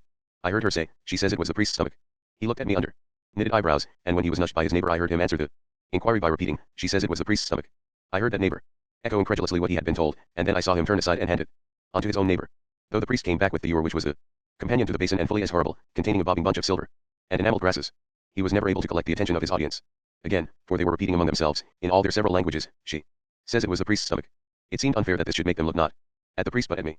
Let us go, I said. Out in the open air I leaned against a pillar and, shaking my hand about to get rid of the pain, I asked my husband if he did not think that there was something characteristic of Dubrovnik, and dishonorable to it, in the importance it ascribed to the basin and the ewer, and we discussed what was perhaps the false finality of the town. But as we spoke we heard from somewhere close by the sound of bagpipes, and though we did not stop talking we began to move in search of the player. But the Republic worked, my husband said. You cannot deny that the Republic worked. Yes, I agreed, it worked. The music drew us across the marketplace, which lies just behind the cathedral, a fine irregular space surrounded by palaces with a robust shopkeeping touch to them, with a flight of steps rising towards the seaward wall of the town, where baroque domes touched the skyline. There were some fiercely handsome peasants in the dark Dalmatian costume sitting with their farm produce at their feet, and some had heard the bagpipes too and were making off to find them. We followed these, and found a crowd standing outside a building with a vaulted roof that looked as if in the past it had formed part of some ambitious architectural scheme, perhaps a passageway between two state offices. Now it seemed to be used as a stable, for there was horses dung on the floor, but that would not explain why. There was an upturned barrel on the floor, with a penny bottle of ink and a very large scarlet quill pen lying on a sheet of newspaper spread over the top. Just inside the open door stood a very old man, dressed in the gold-braided coat and full black trousers of a Bosnian, playing bagpipes that were made of nicely carved pear wood and faded blue cloth. He had put the homespun satchel all peasants carry down on the floor. The place did not belong to him. He played very gravely, his brow contorted as if he were inventing the curious eastern line of his melody, and his audience listened as gravely, following each turn of that line. Look at them, I said, they are Slavs, they believe that the next Messiah may be Born at any minute, not of any woman, for that is too obvious a generation, but of any impersonal parent, any incident, any thought. I like them for that faith, and that is why. I do not like Dubrovnik, for it is an entirely Slav city, yet it has lost that faith and pretends that there shall be no more messiahs. But wait a minute, said my husband. Look at these people. They are all very poor. They are probably the descendants of the workers, the lowest class of the republic. That means that they have never exercised power. Do you not think that they may owe to that very fact this faith which you admire, this mystical expectation of a continuous revelation that shall bring man nearer to reality, stage by stage, till there is a consummation which will make all previous stages of knowledge seem folly and ignorance? The other people in Dubrovnik had to exercise power, they had to take the responsibility. Perhaps none can do that unless he is sustained by the belief that he knows all that is to be known, and therefore cannot make any grave mistake. Perhaps this mystical faith is among the sacrifices they make, like their leisure and lightheartedness, in order to do the rest of us the service of governing us. Then it should be admitted that governors are inferior to those whom they govern, I said, for it is the truth that we are not yet acquainted with reality and should spend our lives in search of it. But perhaps you cannot get people to take the responsibility of exercising power unless you persuade the community to flatter them, said my husband, nor does it matter whether the governed are said to be lower or higher than their governors if they have such faces as we see in the crowd, if wisdom can be counted to dwell with the oppressed. But they are hungry, I said. And in the past they were often tortured and ill-used. It is the price they had to pay for the moral superiority of the governed, said my husband, just as lack of mystical faith is the price the governors have to pay for their morally unassailable position as providers of order for the community. I think, my dear, that you hate Dubrovnik because it poses so many questions that neither you nor anybody else can answer. Herzegovina. Trebanji. All tourists at Dubrovnik go on Wednesdays or Saturdays to the market at Trebanji. It is over the border in Herzegovina, and it was under a Turkish governor until the Bosnians and Herzegovinian rebels took it and had their prize snatched from them by the Austrians in 1878. It is the nearest town to the Dalmatian coast which exhibits what life was like for the Slavs who were conquered by the Turks. The route follows the Tsavtat road for a time, along the slopes that carry their olive terraces and cypress groves and tiny fields down to the sea with the order of an English garden. Then it strikes left and mounts to a gorgeous bleakness, golden with broom and gorse, then to sheer bleakness, sometimes furrowed by valleys which keep in their very trough a walled field, preserving what could not be called even a dell, but rather a dimple, of cultivable earth. On such bare rock the summer sun must be a hypnotic horror. We were to learn as we mounted that a rainstorm was there, a searching, threshing assault. When the sky cleared we found ourselves slipping down the side of a broad and fertile valley, that lay voluptuously under the guard of a closed circle of mountains, the plump grey-green body of a substantial river running its whole length between poplars and birches. We saw the town suddenly in a parting between showers, handsome and couchant, and like all Turkish towns green with trees and refined by the minarets of many mosques. These are among the most pleasing architectural gestures ever made by urbanity. They do not publicly declare the relationship of man to God like a Christian tower or spire. They raise a white finger and say only, this is a community of human beings and, look you, we are not beasts of the field. I looked up at the mountain and wondered which gully had seen the military exploits of my admired Jean Mercus. That, now, was a girl, one of the most engaging figures in the margin of the 19th century, sad proof of what happens to Jean d'Arc if she is unlucky enough not to be burned. She was born in 1839, in Batavia, her father being viceroy of the Dutch East Indies. Her mother came of a clerical Walloon family, and was the divorced wife of a professor in Leiden University. Jean was sixth in the family of 4 boys and 4 girls. When she was 5 her father died, and she was brought home to Holland, where she lived with her mother at Amsterdam and The Hague until she was 9. Then her mother died and she went to live with an uncle, a clergyman, who made her into a passionate mystic, entranced in expectation of the second coming of Christ. It happened that when she was 21 she inherited a fortune far larger than falls to the lot of most mystics. Her peculiar faith told her exactly what to do with it. She went to Palestine, bought the best plot of ground she could find near Jerusalem, and built a villa for the use of Christ. She lived there for 15 years, in perpetual expectation of her divine guest, and conceiving as a result of her daily life a bitter hatred against the Turks. When she heard of the Bosnian revolt she packed up and went to the Balkans, and joined the rebels. She came in contact with Ljubomir Bratić, the Herzegovinian chief, and at once joined the forces in the field, attaching herself to a party of Komitaji led by a French officer. We have little information as to where she fought, for very little has been written, and nothing in detail, about this important and shameful episode of European history. We have an account of her, one winter's night, struggling single-handed to fire a mine to blow up a Turkish fortress among the mountains when all the rest of her troop had taken to their heels, and failing because the dynamite had frozen. It is almost our only glimpse of her as a campaigner. Jean's more important work lay in the outlay of her fortune, which she spent to the last penny in buying Krupp munitions for the rebels. But as soon as the revolt was a proven success the Austrians came in and took over the country, and in the course of the invasion she was captured. She was set free and allowed to live in Dubrovnik. But she eluded the authorities and escaped over the mountains to Belgrade, where she enlisted in the Serbian army. There the whole population held a torchlight serenade under her window, and she appeared on the balcony with a round Montenegrin cap on her fair hair. But there was to be no more fighting. The action of the great powers had perpetuated an abuse that was not to be corrected till 35 years later, and then, at irreparable cost to civilization, in the Balkan Wars and the First World War. There was nothing for Jean to do, and she had no money to contribute to the nationalist Balkan funds. The Turks had seized the house in Jerusalem which she had prepared for Christ, and, not unnaturally, would pay her no compensation. We find her moving to the French Riviera, where she lived in poverty. Sometimes she went back to Holland to see her family, who regarded her visits with shame and repugnance, because she talked of her outlandish adventures, wore strange Komitaji Komtikinis clothes, smoked big black cigars, and was still a believing Christian of a too ecstatic sort. It is said that once or twice she spoke of her lost spiritual causes before young kinsfolk, who followed them for the rest of their lives. The relatives, who remained insensible to her charm, carried their insensibility to the extreme degree of letting her live on church charity at Utrecht for the last years of her life, though they themselves were wealthy. When she died in 1897 they did not pay for her funeral, and afterwards they effaced all records of her existence within their power. It is important to note that nothing evil was known of Jean Mercus. Her purity was never doubted. But she never achieved martyrdom, and the people for whom she offered up her life and possessions were poor and without influence. She therefore, by a series of actions which would have brought her the most supreme honor had she acted in an important Western state as a member of the Roman Catholic Church in the right century, earned a rather ridiculous notoriety that puts her in the class of a pioneer bicyclist or Mrs. Bloomer. We passed certain coarse cliffs with lawns between which were once Austrian barracks. Now I remember something I was told about this place, I said. What was that? Asked my husband. Nothing, I said. I will tell you later. Look, you can see that the Austrians were here, said my husband. There are chestnut trees everywhere. Yes, there's been a lot of coffee which lovers drunk under these trees, I said as we got out of the car at the marketplace. We were walking away when our Serbian chauffeur called to us, you had better take this man as a guide. This surprised us, for we had come only to see the peasants in their costumes, and any interesting mosques we could find, and the guide was a miserable little creature, who looked quite unable to judge what was of interest and what was not. Is it necessary? Asked my husband. No, admitted the chauffeur unhappily, but added. This is, however, a very honest man and he speaks German, and it will cost you only 10 pence. He mentioned the sum with a certain cold emphasis, evidently recalling the scene with the 3 lovely girls of Gruba. But he was, I think, reacting to the complicated racial situation of Yugoslavia. He was a Swab, and had lived out his life among the Croatians and Dalmatians, and all such Slavs who had never known the misery of Turkish rule harbor an extremely unhappy feeling about the fellow Slavs of Bosnia and Herzegovina and Macedonia, who have so often suffered a real degradation under their Turkish masters. It is as if the north and east of England and the south coast were as they are now, and the rest of our country was inhabited by people who had been ground down for centuries by a foreign oppressor to the level of the poor white trash of the southern states or South Africa. Were this so, a man from Brighton might feel acutely embarrassed if he had to take a Frenchman to Bath and admit that the ragged illiterates he saw there were also Englishmen. Different people, of course, show this embarrassment in different ways. If they are the hating kind, they quite simply hate their unpresentable relatives. But this chauffeur was a gentle and scrupulous being, and he settled the matter by regarding them as fit objects to be raised up by charity. Doubtless he would give somebody here his mite before he left, and he felt this to be a good opportunity to direct to a useful channel the disposition to wastefulness which he had deplored at Gruda. The guide turned out to be as we had thought him. It was a poor day for the market. A storm had been ranging over the mountains all night, and as the year was still early and the crops light, most of the peasants had not thought it worthwhile to get up at dawn and walk the 7 or 8 miles to Trebinje. There were a few handsome women standing with some vegetables before them, soberly handsome in the same vein as their plain round caps and their dark gathered dresses, gripped by plain belts. We saw a tourist level a camera at 2 of these. They turned away, without haste, without interrupting their grave gossip, and showed the lens their backs. These were very definitely country women. They wore the typical peasant shoes of plaited thongs, and by their movements it could be seen that they were used to walking many miles, and they bore themselves as if each wore a heavy invisible crown, which meant, I think, an unending burden of responsibility and fatigue. Yet, there were women among them who were to these as they were to town ladies. Country women from a remoter country. The eyes of these others were mild yet wild. Like the eyes of yoked cattle, their skin rougher with worse weather than the others had seen and harsher struggles with it, and their bodies were ignorant not only of elegance but of neatness, in thick serge coats which were embroidered in designs of great beauty but were coarse in execution, if coarse is used not in the sense of vulgarity but to suggest the archaic, not to say the prehistoric. There was a difference among the men also. Some seemed sturdy and steadfast as the rock, others seemed the rock itself, insensitive, except to the weathering power of the frost and sun. There were also about the marketplace plenty of Moslems, the men wearing the red fez, the women in the black veil and the overall made of a straight wide piece of cotton pulled in at the waist by a drawstring. Turks, said the guide, and he was talking nonsense.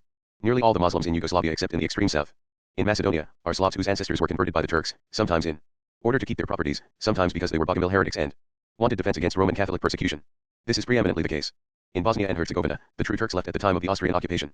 Look, said my husband, and I found that he was enraptured at the sight of the fezes and the veils, for though he had spent some time in Istanbul and Ankara, that had been since the days of the Ataturk and his reforms. Do you think the veil adds charm to the female? I asked. Yes, in a way, he answered. They all look like little Aberdeen terriers dressed up to do tricks, with those black muzzles sticking out. One stopped and offered to sell him some white silk handkerchiefs of offensive aspect, with tatting at the corners. His taste in linen is classical. She was not fortunate, nor were any of the 6 others who sought to sell him such handkerchiefs at various points in Trebinje. I don't like their handkerchiefs and I don't like them, he decided. No doubt they're perfectly respectable, but they waggle themselves behind all this concealment with a naughty 90s sort of sexuality that reminds me of Ali Sloper, and the girls, and the old Romano, and the pink un and the pelican. This was not the last we were to see of that peculiar quality. After our guide had so far exhausted the possibilities of Trebinje that he was driven to taking us down a street to see a boot shop and saying reverently, Batya, we decided we would go back to Dubrovnik. But we changed our minds because a little Moslem boy handed us a leaflet which announced that tourists could visit an old Turkish house in the town, formerly the home of a famous pasha, which was complete with its original furniture and its original library. We found it in the suburbs, standing among gardens where spring was touching off the lilac bushes and the plum trees, a house perhaps 100 or 150 years old. It was a very pleasing example of the Turkish genius for building light and airy country houses that come second only to the work of our own Georgians, and in some ways are superior, since they hold no dark corners, no mean holes for the servants, no rooms too large to heat. This stood firm and bright and decent, with its projecting upper stories, the windows latticed where the harem had been, and its 2 lower stories that had their defended Arabian Nights air of goods made fast against robbers. Across a countryish courtyard, almost a farmyard, was the servants' house, where the kitchens and stables were. Down an outer staircase ran a pretty, smiling girl of about 16, unveiled but wearing trousers, which here, though not in other parts of Yugoslavia, are worn only by Moslem women. Behind her came an elderly man wearing a fez and a brocade frock coat. On seeing us the girl broke into welcoming smiles, too profuse for any social circle that recognized any restrictions whatsoever, and left us with a musical comedy gesture. Her trousers were bright pink. Turkish girl, said the man in the frock coat, in German. Then why is she unveiled? Asked my husband. She is too young, said the man in the frock coat, his voice plump to bursting with implications. We wavered, our faces turning back to Trebinje.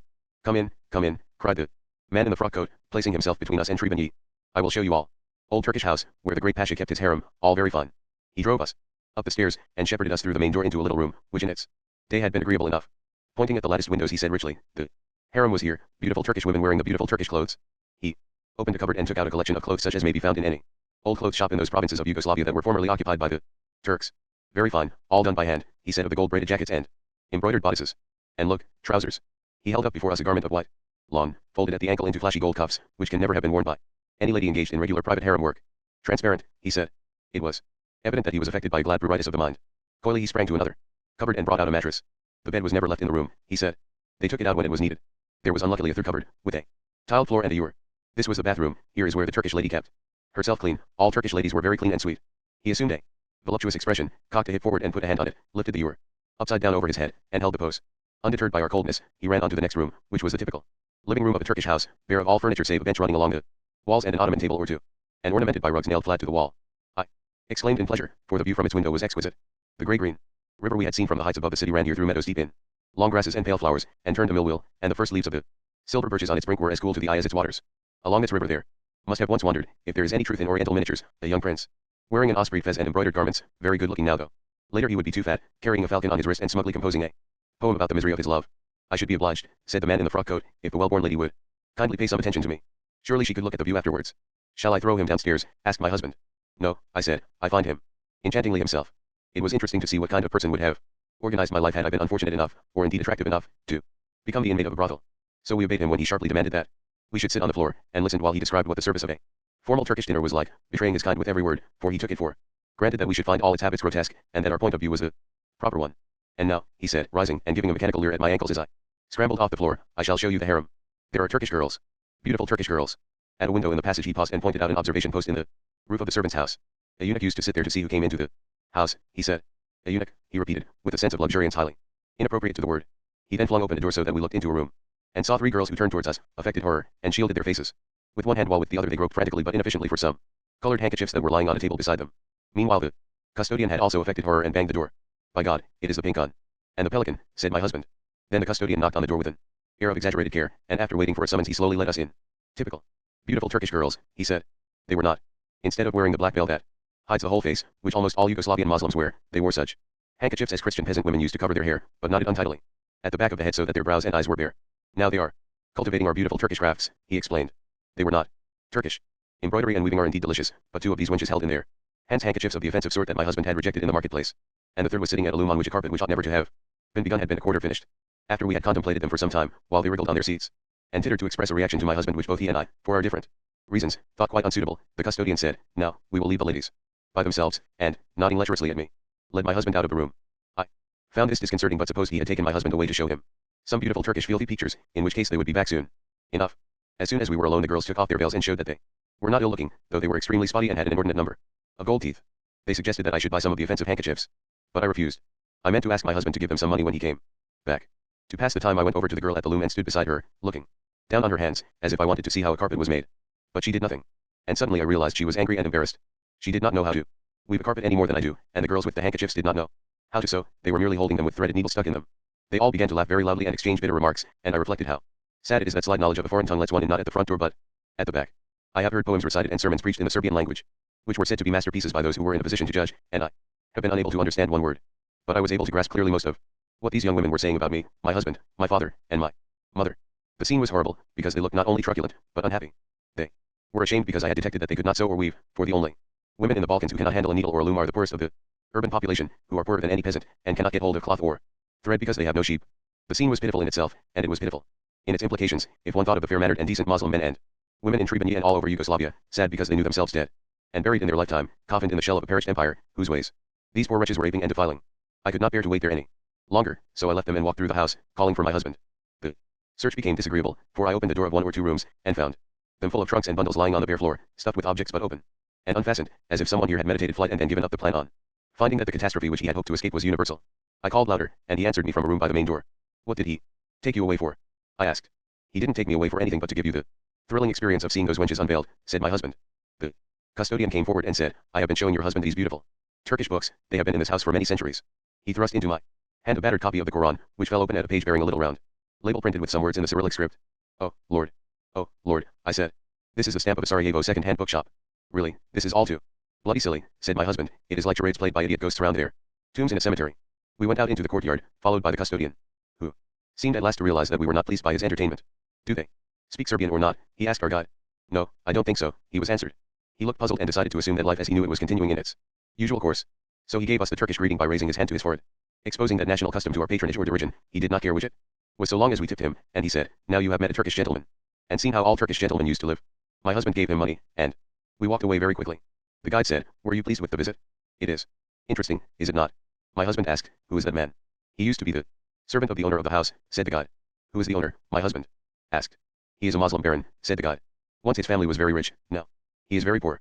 He furnished this house and put his servant in charge of it, and I think the money he gets from it is nearly all that he has. He lives far out in the country, where it is very cheap. When we were driving out of the town I said, I hate the corpses of empires, they stink as nothing else. They stink so badly that I cannot believe that even in life they were healthy. I do not think you can convince mankind, said my husband, that there is not a certain magnificence about a great empire in being. Of course there is, I admitted, but the hideousness outweighs the beauty. You are not, I hope, going to tell me that they impose law on lawless people. Empires lie by the violation of law. Below us now lay the huge Austrian-built barracks, with the paddocks between them. And I remembered again what I had hated to speak of as we drove into Trebizond, when we were out to have an amusing morning. Here the Herzegovinians had found that one empire is very like another, that Austria was no better than Turkey. Between these barracks the Austrian Empire killed 80 people for causes that would have been recognized on no statute book framed by man since the beginning of time. When the news came in 1914 that the Archduke Franz Ferdinand and his wife had been assassinated by Serb patriots at Sarajevo, the Austrian authorities throughout Bosnia and Herzegovina arrested all the peasants whom they knew to be anti-Austrian in sentiment and imprisoned some and hanged the rest. There was no attempt at finding out whether they had been connected with the assassins, as, in fact, none of them were. Down there on the grass between the barracks the Austrians took as contribution from Trebizond 70 Serbs, including 3 women, such women as we saw in the marketplace. Someone I met in Sarajevo on my first visit to Yugoslavia had had a relative killed there, and had kept photographs of the slaughter which the Yugoslavian government had found among the Austrian police records. They showed the essential injustice of hanging. The hanged look grotesque, they are not allowed the dignity that belongs to the crucified, although they are enduring as harsh a destiny. The women look particularly grotesque, with their full skirts, they looked like icons, as Constantine had said Slav women should look when dancing. Most of them wore an expression of astonishment. I remember one priest who was being led through a double line of gibbets to his own. He looked not horrified but simply surprised. That indeed was natural enough, for surprise must have been the predominant emotion of most of the victims. They cannot have expected the crime, for though it was known to a large number of people these were to be found only in a few towns, far away from Trebizond, and when they heard of it they can never have dreamed that they would be connected with it. The scene was a typical illustration of the hypocrisy of empires, which pretend to be strong and yet are so weak that they constantly have to defend themselves by destroying individuals of the most pitiable weakness, I said. But an empire, my husband reminded me, can perform certain actions which a single nation never can. The Turks might have stayed forever in Europe if it had not been for the same combination of forces known as the Austrian Empire. But there was no need for them to combine once the Turks were beaten, I objected, in the 19th century. The Turks were hopelessly beaten, and the port was falling to pieces under the world's eye, yet the Austrians were flogging their peoples to keep them in subjection. Exactly as if there were a terrifying enemy at their gates. Yes, but by that time there were the Russians, said my husband.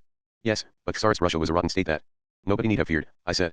That, oddly enough, is something that no nation ever knows about another, said my husband. It appears to be quite impossible for any nation to discover with any accuracy the state of preparedness for war in another nation.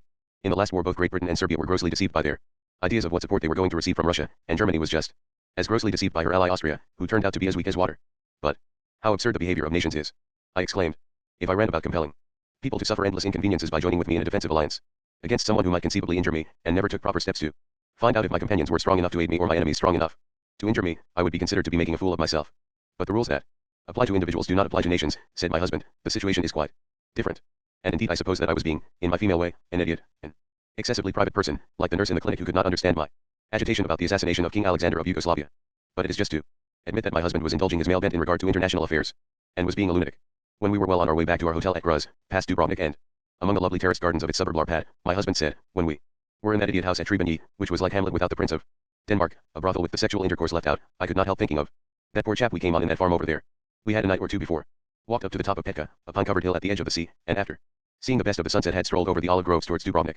And dinner.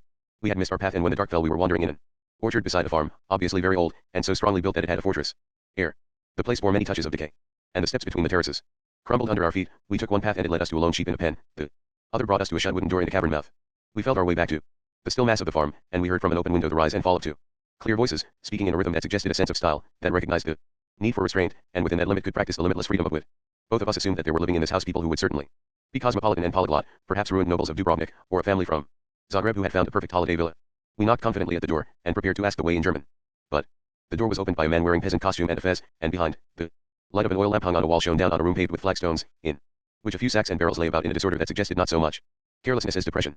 At the back of the room sat a woman who gracefully turned away her head and put up her hand to hide her face, with a gesture that we were later to see parroted and profaned by the girls in the Turkish house at Tribunyi. The man was a tall darkness to us, and he remained quite still when my husband spoke to him in German and Italian. Then I asked him in my bad Serbian how we might get to Dubrovnik, and he told me slowly and courteously that we must go round the corner of the house and follow a landward wall. Then I said Zbigum, which means with God and is the Serbian goodbye. He echoed it with the least possible touch of irony, and I perceived I had spoken the word with the wrong accent, with a long lift on the first syllable instead of a short fall. We moved away in the darkness, turned the angle of the house, and found a cobbled path beside the wall. As we stood there, a door in the house behind us suddenly opened, and there stood the tall man again. Good, he said, and shut the door.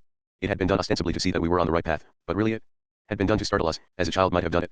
It was as if this man who was in his body completely male, completely adult, a true Slav, but had the characteristic fire and chivalrous manners of the Moslem, had not enough material to work on in this half-ruined farm, and had receded into childishness of a sort one can dimly remember. As one used to sit in the loft and look down on the people passing in the village street, and think, they can't see me, I'm sitting here, and looking at them and they don't know it, if I threw an apple at their feet they wouldn't guess where it came from, so he, this tall man sitting in this fortress, had told himself, they won't know there is a door there, they will be startled when I open it, and the empty evening had passed a little quicker for the game. I said, looking down the slopes towards the sea. It was odd a Moslem should be living there. But it is a place that has only recently been resettled. Until the Great War, this district was largely left as it was after it had been devastated in the Napoleonic Wars. Ah, what a disgusting story that is. See, all day long we have seen evidences of the crimes and follies of empires, and here is evidence of how murderous and imbecile a man can become when he is possessed by the imperial idea. Yes, said my husband. The end of Dubrovnik is one of the worst of stories. When France and Russia started fighting after the Peace of Prespig in 1805, Dubrovnik found itself in a pincer between the two armies. The Republic had developed a genius for neutrality throughout the ages, but this was a situation which no negotiation could resolve. The Russians were in Montenegro, and the French were well south of Split. At this point Count Kabaga proposed that the inhabitants of Dubrovnik should ask the Sultan to grant them Turkish nationality and to allow them to settle on a Greek island where they would carry on their traditions. The plan was abandoned, because Napoleon's promises of handsome treatment induced them to open their gates. This meant their commercial ruin, for the time, at least, since after that ships from Dubrovnik were laid under an embargo in the ports of all countries which were at war with France. It also meant that the Russian and Montenegrin armies invaded their territory and sacked and burned all the summer palaces in the exquisite suburbs of Larpad and Gruz, hammering down the wrought iron gates and marble terraces, beating to earth the rose gardens and oleander groves and orchards, firing the houses themselves and the treasures their owners had accumulated in the last 1,000 years from the best of East and West. The Russians and Montenegrins acted with special fervor because they believed, owing to a time lag in popular communication and ignorance of geography, that they were thus defending Christianity against the atheism of the French Revolution. When Napoleon was victorious, the inhabitants of Dubrovnik expected that since they had been his allies they would be compensated for the disasters the alliance had brought on them. But he sent Marshal Marmont to read a decree to the Senate in the Rector's Palace, and its first article declared, the Republic of Ragusa has ceased to exist. This action shows that Napoleon was not, as is sometimes pretended, morally superior to the dictators of today. It was an act of Judas. He had won the support of Dubrovnik by promising to recognize its independence. He had proclaimed when he founded the Illyrian provinces that the cause of Slav liberation was dear to him. He now annulled the only independent Slav community in Balkan territory. He defended his wars and aggressions on the ground that he desired to make Europe stable, but when he found a masterpiece of stability under his hand he threw it away and stamped it into the mud. There is no redeeming feature in this betrayal. Napoleon gave the Republic nothing in exchange for its independence. He abolished its constitution, which turned against him the nobles, from whom he should have drawn his administrators, as the Venetians had always done in the other Adriatic cities. Hence, unadvised, he committed blunder after blunder in Dalmatia. In a hasty effort at reform he repealed the law that a peasant could never own his land but held it as a hereditary tenant, and therefore could never sell it. In this poverty-stricken land this was a catastrophe, for thereafter a peasant's land could be seized for debt. He also applied to the territory the concordat he had bullied Pius VII into signing, which bribed the church into becoming an agent of French imperialism, and caused a passionately devout population to feel that its faith was being tampered with for political purposes. This last decree was not made more popular because its execution was in the hands of a civil governor, one Dandolo, a Venetian who was not a member of the patrician family of that name, but the descendant of a Jew who had had a Dandolo as a sponsor at his baptism and had, as was the custom of the time, adopted his name. These errors, combined with the brutal indifference which discouraged Marmont's efforts to develop the country, make it impossible to believe that Napoleon was a genius in 1808, yet without doubt he was a genius till the turn of the century. It would seem that empire degrades those it uplifts as much as those it holds down in subjection. Road. Because there was a wire from Constantine announcing that he would arrive at Sarajevo the next day, we had to leave Dubrovnik, although it was raining so extravagantly that we saw only little vignettes of the road. An Irish friend went with us part of the way, for we were able to drop him at a farmhouse 15 miles or so along the coast, where he was lodging. Sometimes he made us jump from the car and peer at a marvel through the downward streams. So we saw the source of the Amla, which is a real jaw-dropping wonder, a river mouth without any river. It is one of the outlets of the grey green waters we had seen running through Tribunyi, which suddenly disappear into the earth near that town and reach here after 20 miles of uncharted adventure under the limestone. There is a cliff and a green tree, and between them a gush of water. It stops below a bridge and becomes instantly, without a minute's preparation, a river as wide as the Thames at Kingston, which flows gloriously out to sea between a marge of palaces and churches standing among trees and flowers, in a scene sumptuously, incredibly, operatically romantic. Our sightseeing made us dripping wet, and we were glad to take shelter for a minute or two in our friend's lodgings and warm ourselves at the fire and meet his very agreeable landlady. While we were there, two of her friends dropped in, a man from a village high up on the hills, a woman from a nearer village a good deal lower down the slopes. They had called to pay their respects after the funeral of the landlady's aunt, which had happened a few days before. Our Irish friend told us that the interment had seemed very strange to his eyes, because wood is so scarce and dear there that the old lady had had no coffin at all, and had been bundled up in the best tablecloth. But because stone is so cheap, the family vault which received her was like a ducal mausoleum. The man from the upland village went away first, and as the landlady took him out to the door, our Irish friend said to the woman from the foothills, "He seems very nice." "Do you think so?" said the woman. Her nose seemed literally to turn up. "Well, don't you?" asked our friend. "Well," said the woman, "round about here we don't care much for people from that village." "Why not?" asked our friend. "Well, for one thing, you sometimes go up there and you smell cabbage soup, and you say, 'That smells good,' and they say, 'Oh, we're just having cabbage soup.'" A pause fell, and our friend inquired, "Then don't they offer you any?" "Oh, yes. And isn't it good?" "It's very good. But, you see, we grow cabbages down here and they can't up there, and they never buy any from us, and we're always missing ours. So, really, we don't know what to think. Most are." I was so wearied by the rushing rain that I slept, and woke again in a different country. Our road ran on a ledge between the bare mountains and one of these strange valleys that are wide lakes in winter and dry land by summer. This, in spite of the rain, was draining itself, and trees and hedges floated in a mirror patterned with their own reflections and the rich earth that was starting to thrust itself up through the thinning waters. We came past a great tobacco factory to Metcalfe Beach, a river port like any other, with seagoing ships lying up by the quay, looking too big for their quarters. There we stopped in the hotel for some coffee, and for the first time recognized the fly-blown, dusty, waking dream atmosphere that lingers in Balkan districts where the Turk has been. In this hotel I found the most westward Turkish lavatory I have ever encountered, a hole in the floor with a depression for a foot on each side of it, and a tap that sends water flowing along a groove laid with some relevance to the business in hand. It is efficient enough in a cleanly kept household, but it is disconcerting in its proof that there is more than one way of doing absolutely anything. Later we traveled in a rough Scottish country, where people walked under crashing rain, unbowed by it. They wore raincoats of black fleeces or thickly woven grasses, a kind of thatch, and some had great hoods of stiffened white linen, that made a narrow alcove for the head and a broad alcove for the shoulders and hung nearly to the waist. These last looked like inquisitors robed for solemn mischief, but none of them were doer. The women and girls were full of laughter, and ran from the mud our wheels threw at them as if it were a game. Moslem graveyards began to preach their lesson of indifference to the dead. The stone stumps, carved with a turban if the commemorated corpse were male and left plain if it were female, stood crooked among the long grasses and the wild irises, which the rain was beating flat. Under a broken Roman arch crouched an old shepherd, shielding his turban, which, being yellow, showed that he had made the pilgrimage to Mecca. The rain lifted, we were following a broad upland valley and looked over pastures and a broad river at the elegance of a small Moslem town, with its lovely minarets. It was exquisitely planned, its towers refined by the influence of the minarets, its red-roofed houses lying among the plumy foliage of their walled gardens. It was in no way remarkable. There are thousands of Moslem towns like it.